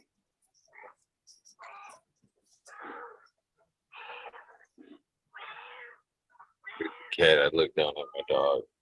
How is that? Sound like a dragon. Yeah, my melting cat over Like, hey, pet me, come here. on. It's not getting enough attention. Yeah, she's a little cutie.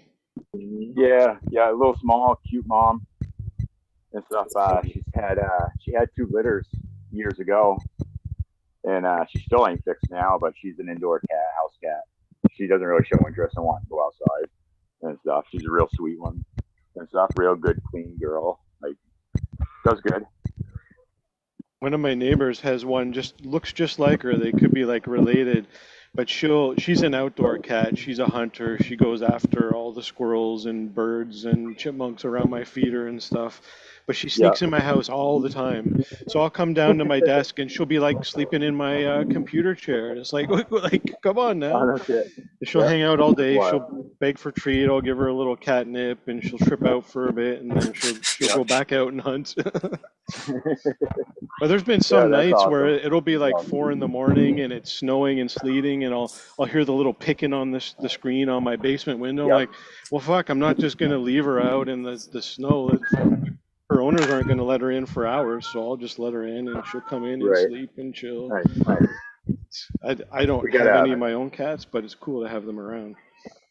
There's a black cat around here that's just, I think it's been left because you talk to any of the neighbors, no one knows whose it is, or no one wants to claim it or anything. And it comes around every so often, and we'll leave food outside for it. And we'll see it sometimes hanging out by the pig pens and just sitting out there waiting for like a mouse or something to come through to eat some of the leftover pig food or something, jump down and gets it. And he'll leave it on the doorstep every now and then when she ends up being in heat. And like summertime, the windows are open and you can hear her screaming, friggin' all the way down the hill.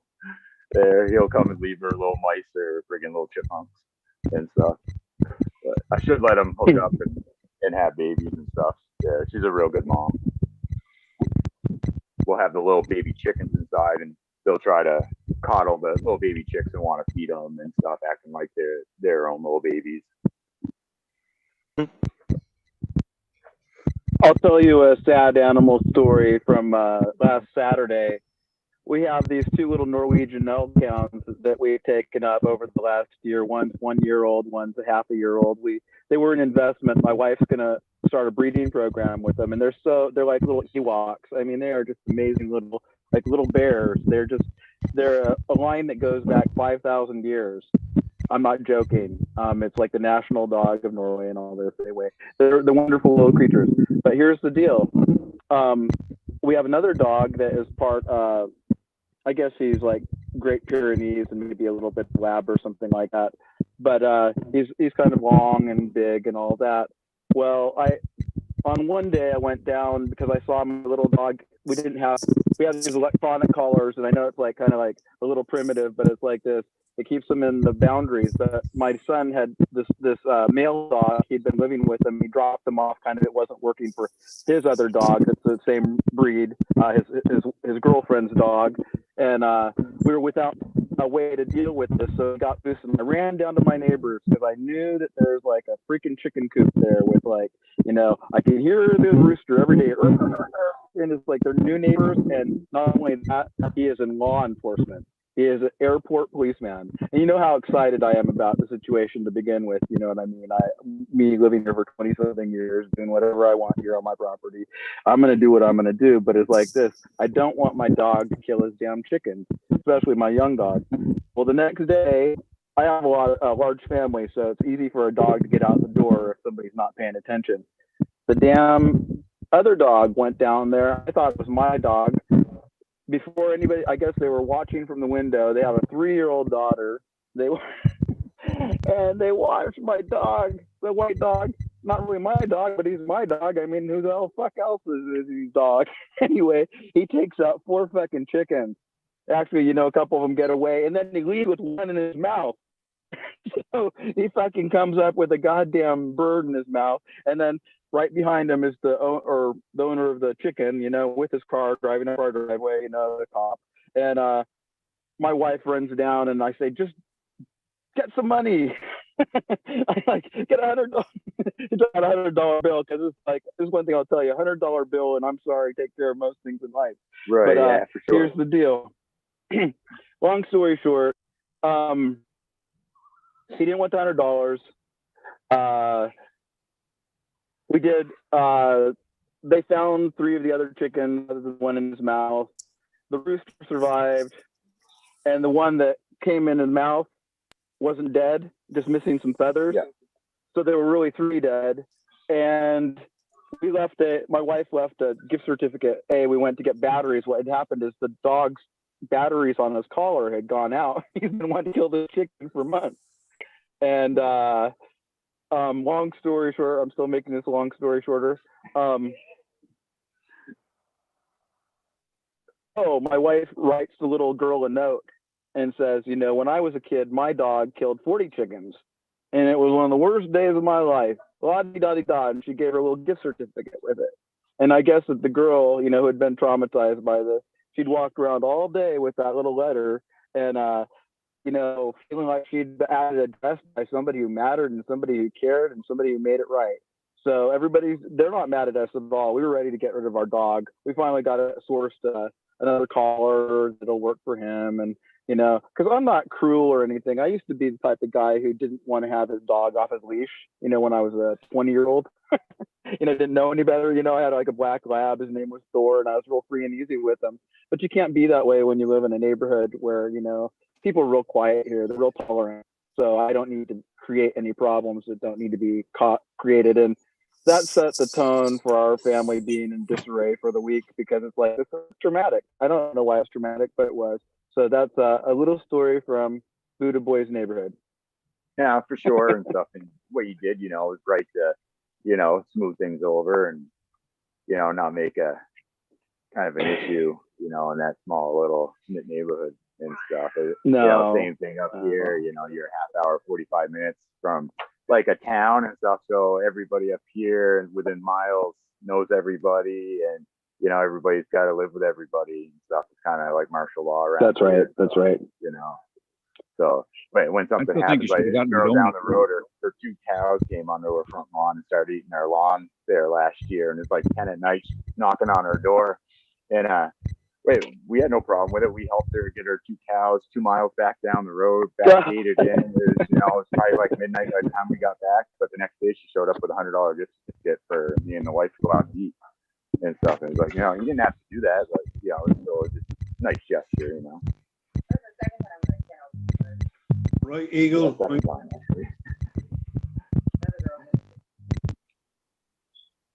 Civic responsibility is something I'm gonna have to learn. Like I've never, sorry guys, I never ran a filter ever, and I think I'm gonna invest into. My son has a filter hanging over in another place that he's not using. I think I'm gonna remount that one right over here, just because I'm trying to be a good neighbor, not draw attention to myself, not challenge their sensibilities. I'm literally, what would be the equivalent of a city house lot from them, on a 2+ acre of land. So I'm just saying. So when you try to challenge the authorities, just still try to get along with neighbors if they're nice. They're your security. They're normal, safe people who let people know or they help you when you need help, and they might ask you for help once in 20 years.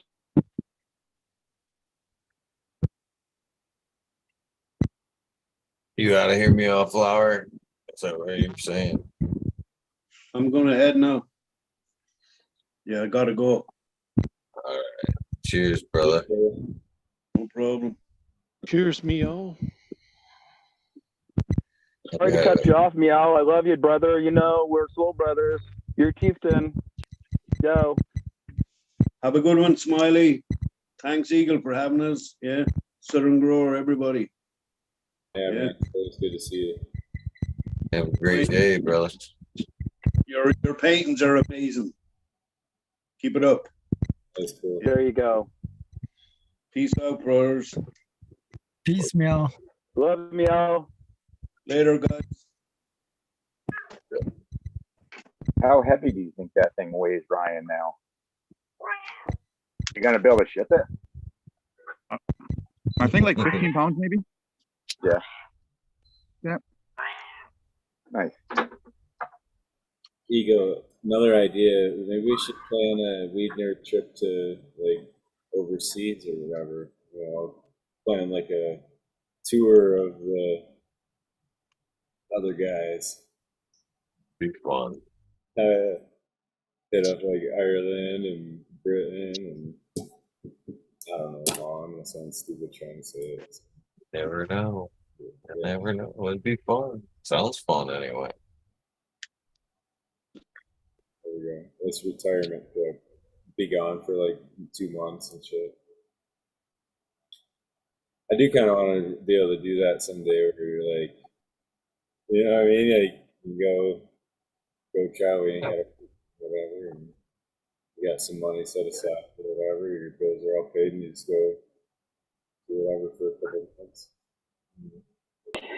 It could expand your mind about the social context of cannabis. Like if you're in the Middle East and they're like, making their hash, and beating it like you've seen in the, Morocco or the Rift Valley, Rift Cream and things like that. And if you go like Thailand, they might have a different expression, for experience, like the captain. And India, you know what I mean? You see, like, remember the Strain Hunters videos kind of took us on a little tour and gave us a little bit of perspective on that. And I'm just But some saying, of these I'm places always are blown away 16, when I smoke. 18, 20-hour flights, you know what I mean? So it's not like you're just going to Yeah. go for a few days. You kind of go hang out for a while. And Africa, like the Congo, places like that. My son went to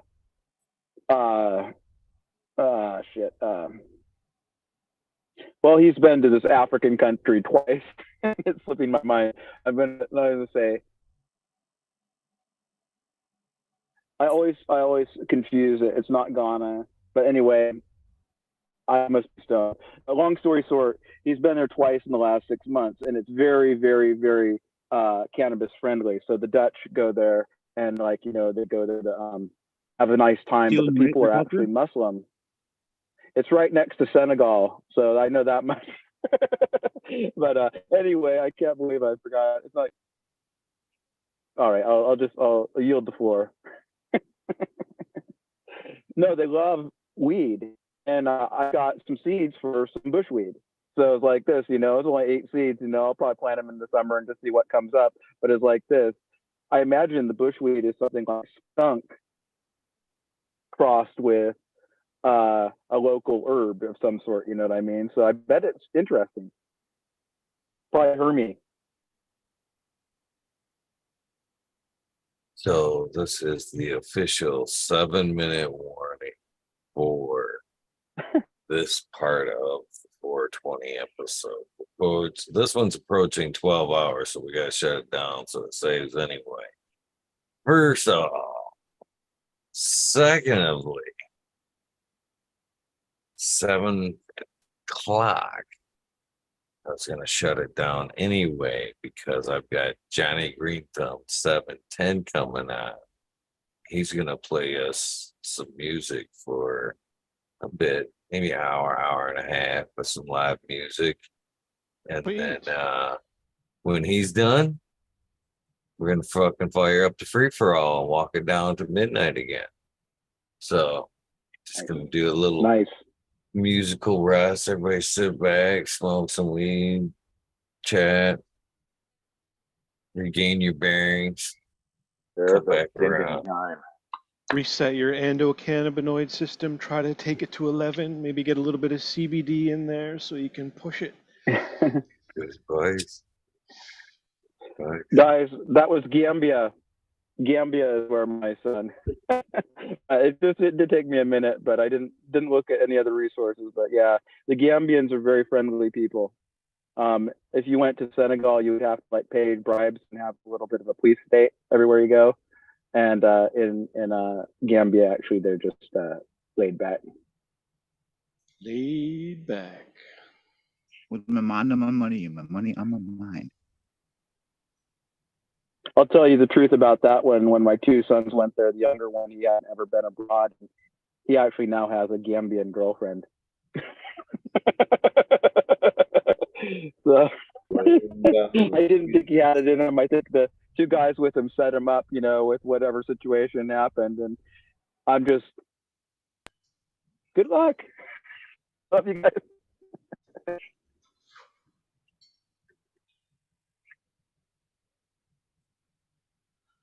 Well, it'll be great to hear. That's a perfect break. I'm gonna get to eat dinner and listen to Johnny Green Thumb. Yeah. Chill back. I was just gonna say, Johnny's gonna play here. That'll be great because I think the last time I was on, I kind of queried after him. I'm so glad that he's contributing. He's a creative and dynamic person. Yeah, he's cool as fuck, man. It's always awesome running into him.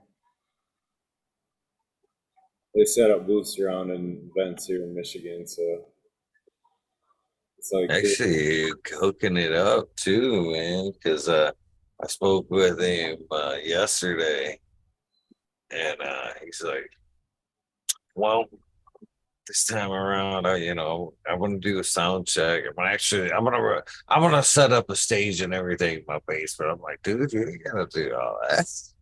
He's like, no. I want it to be, I want to be really good. And then he's pretty serious about the show. He's gonna put it out tonight. So he is an awesome dude, but man, dude's got some musical skills. That's hard to do, Awesome. man. Like play a guitar. Like you got a lot of shit going on. Just playing the guitar, playing the song is both hands doing shit and you're singing and keeping in harmony with that. He's pretty good at it. So excited. It takes drive, to reach, because for oftentimes somebody who's very talented, they don't ever really hear perfection in their own work, no matter how good it is. So they're always trying to improve whatever aspect of the, if you make it a stage, you're going to make it so it enhances the experience. If you show some lighting, even, know how people do, it's because there's a guy who just doesn't stop. He goes for it, and he really goes for it. And I really respect that. And, many endeavors, but music especially, because you really put yourself out there and really give a lot of yourself. Well, to get good at guitar, it just takes the time, practice. I've heard so many people say a lot of that too. Like you just gotta keep doing it, and they do it daily. For hours and shit. So like, to me, it is pretty amazing. I can't do it. That's why it's like. Even guys that play piano, like I don't listen to a lot of music that play piano, but if you see somebody playing a fucking piano, they got a lot of shit going on, man. Like, pretty talented. Drummers, all that shit. Pianists keep the whole score in their head, so when you see a classical piano guy sitting in front of a grand piano playing like a piece for 20 fucking minutes perfectly, you're looking at amazing, like a fucking miracle is what you're looking at. I'm just saying, and there's very few people who can do some of that music like that because it's that challenging. Yeah. So I played the alto saxophone in band. There you go. Start calling you Kenny. I played the trumpet in 4th grade. I wanted to play saxophone, but I couldn't do it, man. That's one of the things I didn't have the lips for that shit, for one, man. And at the time, man, I just didn't. Yeah. But I always thought the sax was an awesome instrument to take on, man. Yeah, I'm gonna jump out a little early, Mike. I just got the dinner signal, so. Well, before you go, how long are you honoring? How long is Happy 420 honorable? You know what? I didn't even ask. Probably till the end of the month if I had to guess, just to do something like that. But I'll double check that. So. Right. But not an excuse to sleep on it if you're listening. Yeah. It's weird, man. Everybody's got stuff going on today too. Like there's all kinds of CPOs and shit too. So it is what it is. If there's interest, I appreciate it. But yeah, man. I'll catch you on the after show too. I'll jump on a little later. See y'all. Right on. In the Weed Peace, Nerd man. world after the 24-hour show, right? Yeah. Woo. Good, but so guys, it is time to wrap this one up. I gotta get the dogs out before I get Johnny in. So Yeah, I got dinner on the way. So Major, Billy Herb, Buddha Boy, Ryan, Marshall, Eagle Gardens. Thanks, buddy. pleasure It's been meeting fun you, hanging my out with friend. you guys today. I'll be in chat. Maybe Yeah, stop man. back in and burn one with you guys later. Right But on. Cheers, awesome, man. buddy. Thank you. Much love. Good to see you. Have a good night, everybody. Dude, Good Right night, on. enjoy man. your meal. Word. Well, I'll jump out now. It was awesome hanging with everyone. And I guess I'll be seeing you later. Yeah, I hope so. Right Yeah. on, Marsh. See you later, man. I Yeah, can go it- next. Oh. Go ahead, Billy. Just a wicked honor to be able to hang out and chill with you, good growers, caregivers, tokers, jokers, shenaniganers. Eagle, thanks for all you do. Like everyone, has good things to say, but it's a life changer and a lifesaver for a lot of folks. So it means a lot. Much thanks, guys. Have a happy 420 to all. Thank you for showing up, my friend. And so it's an honor to have you. I'll bow out next. Let the major play sleep or whatever you want to call it. Anyway, thanks for having the show. Thanks for giving us the better part of however many. This is the 4th annual, so this is a celebration of the beginning of your show, basically, right? So, I was there for a lot of it. So I really feel like we've all just been blessed by the transmission of information that we never even knew would take place. Couldn't have even imagined it. If we mentioned it, it might be like science fiction because it's like a cannabis Tower of Babel. Everybody was speaking a different language, but now we're learning more languages that have to do with the healing and the betterment of ourselves and the furthering of the plant, and realizing that it might not be our agenda, it may be the plant's agenda. And to the healer, Jah Rastafari, bless your running and training program on a personal level, because I see you achieving your goals, and I think it's a worthy thing to do. And I imagine you'll probably go pretty fast. Are you going to try to go do you have a time goal? Is it putting you on the spot? Yeah. For like the 5K? Yes. 7 o'clock time goal. All right. Well, I think it can be done. So I need to focus on mine. I ran for the last month and a half, but I felt a little odd. I didn't feel right in my body. I think I overdid it. So I'm going to go back and hit it harder. What I was doing was every time I went out, I tried to go faster.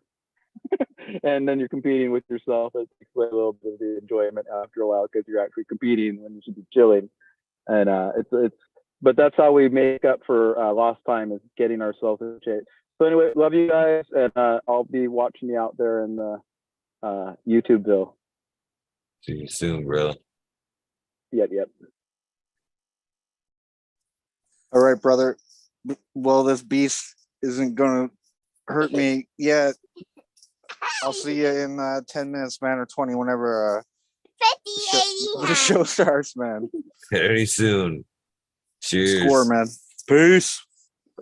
Kilonado. Thank you guys for tuning in to this amazing and portion of the 24-hour episode. Talk about epic, great people from around the world. How else better could someone ask to spend their 420? With that being said, I gotta get these dogs out. I gotta get Super Fire back up. And I will see you in a few with one cool ass dude and some great music. Hit the bathroom, fill the tray.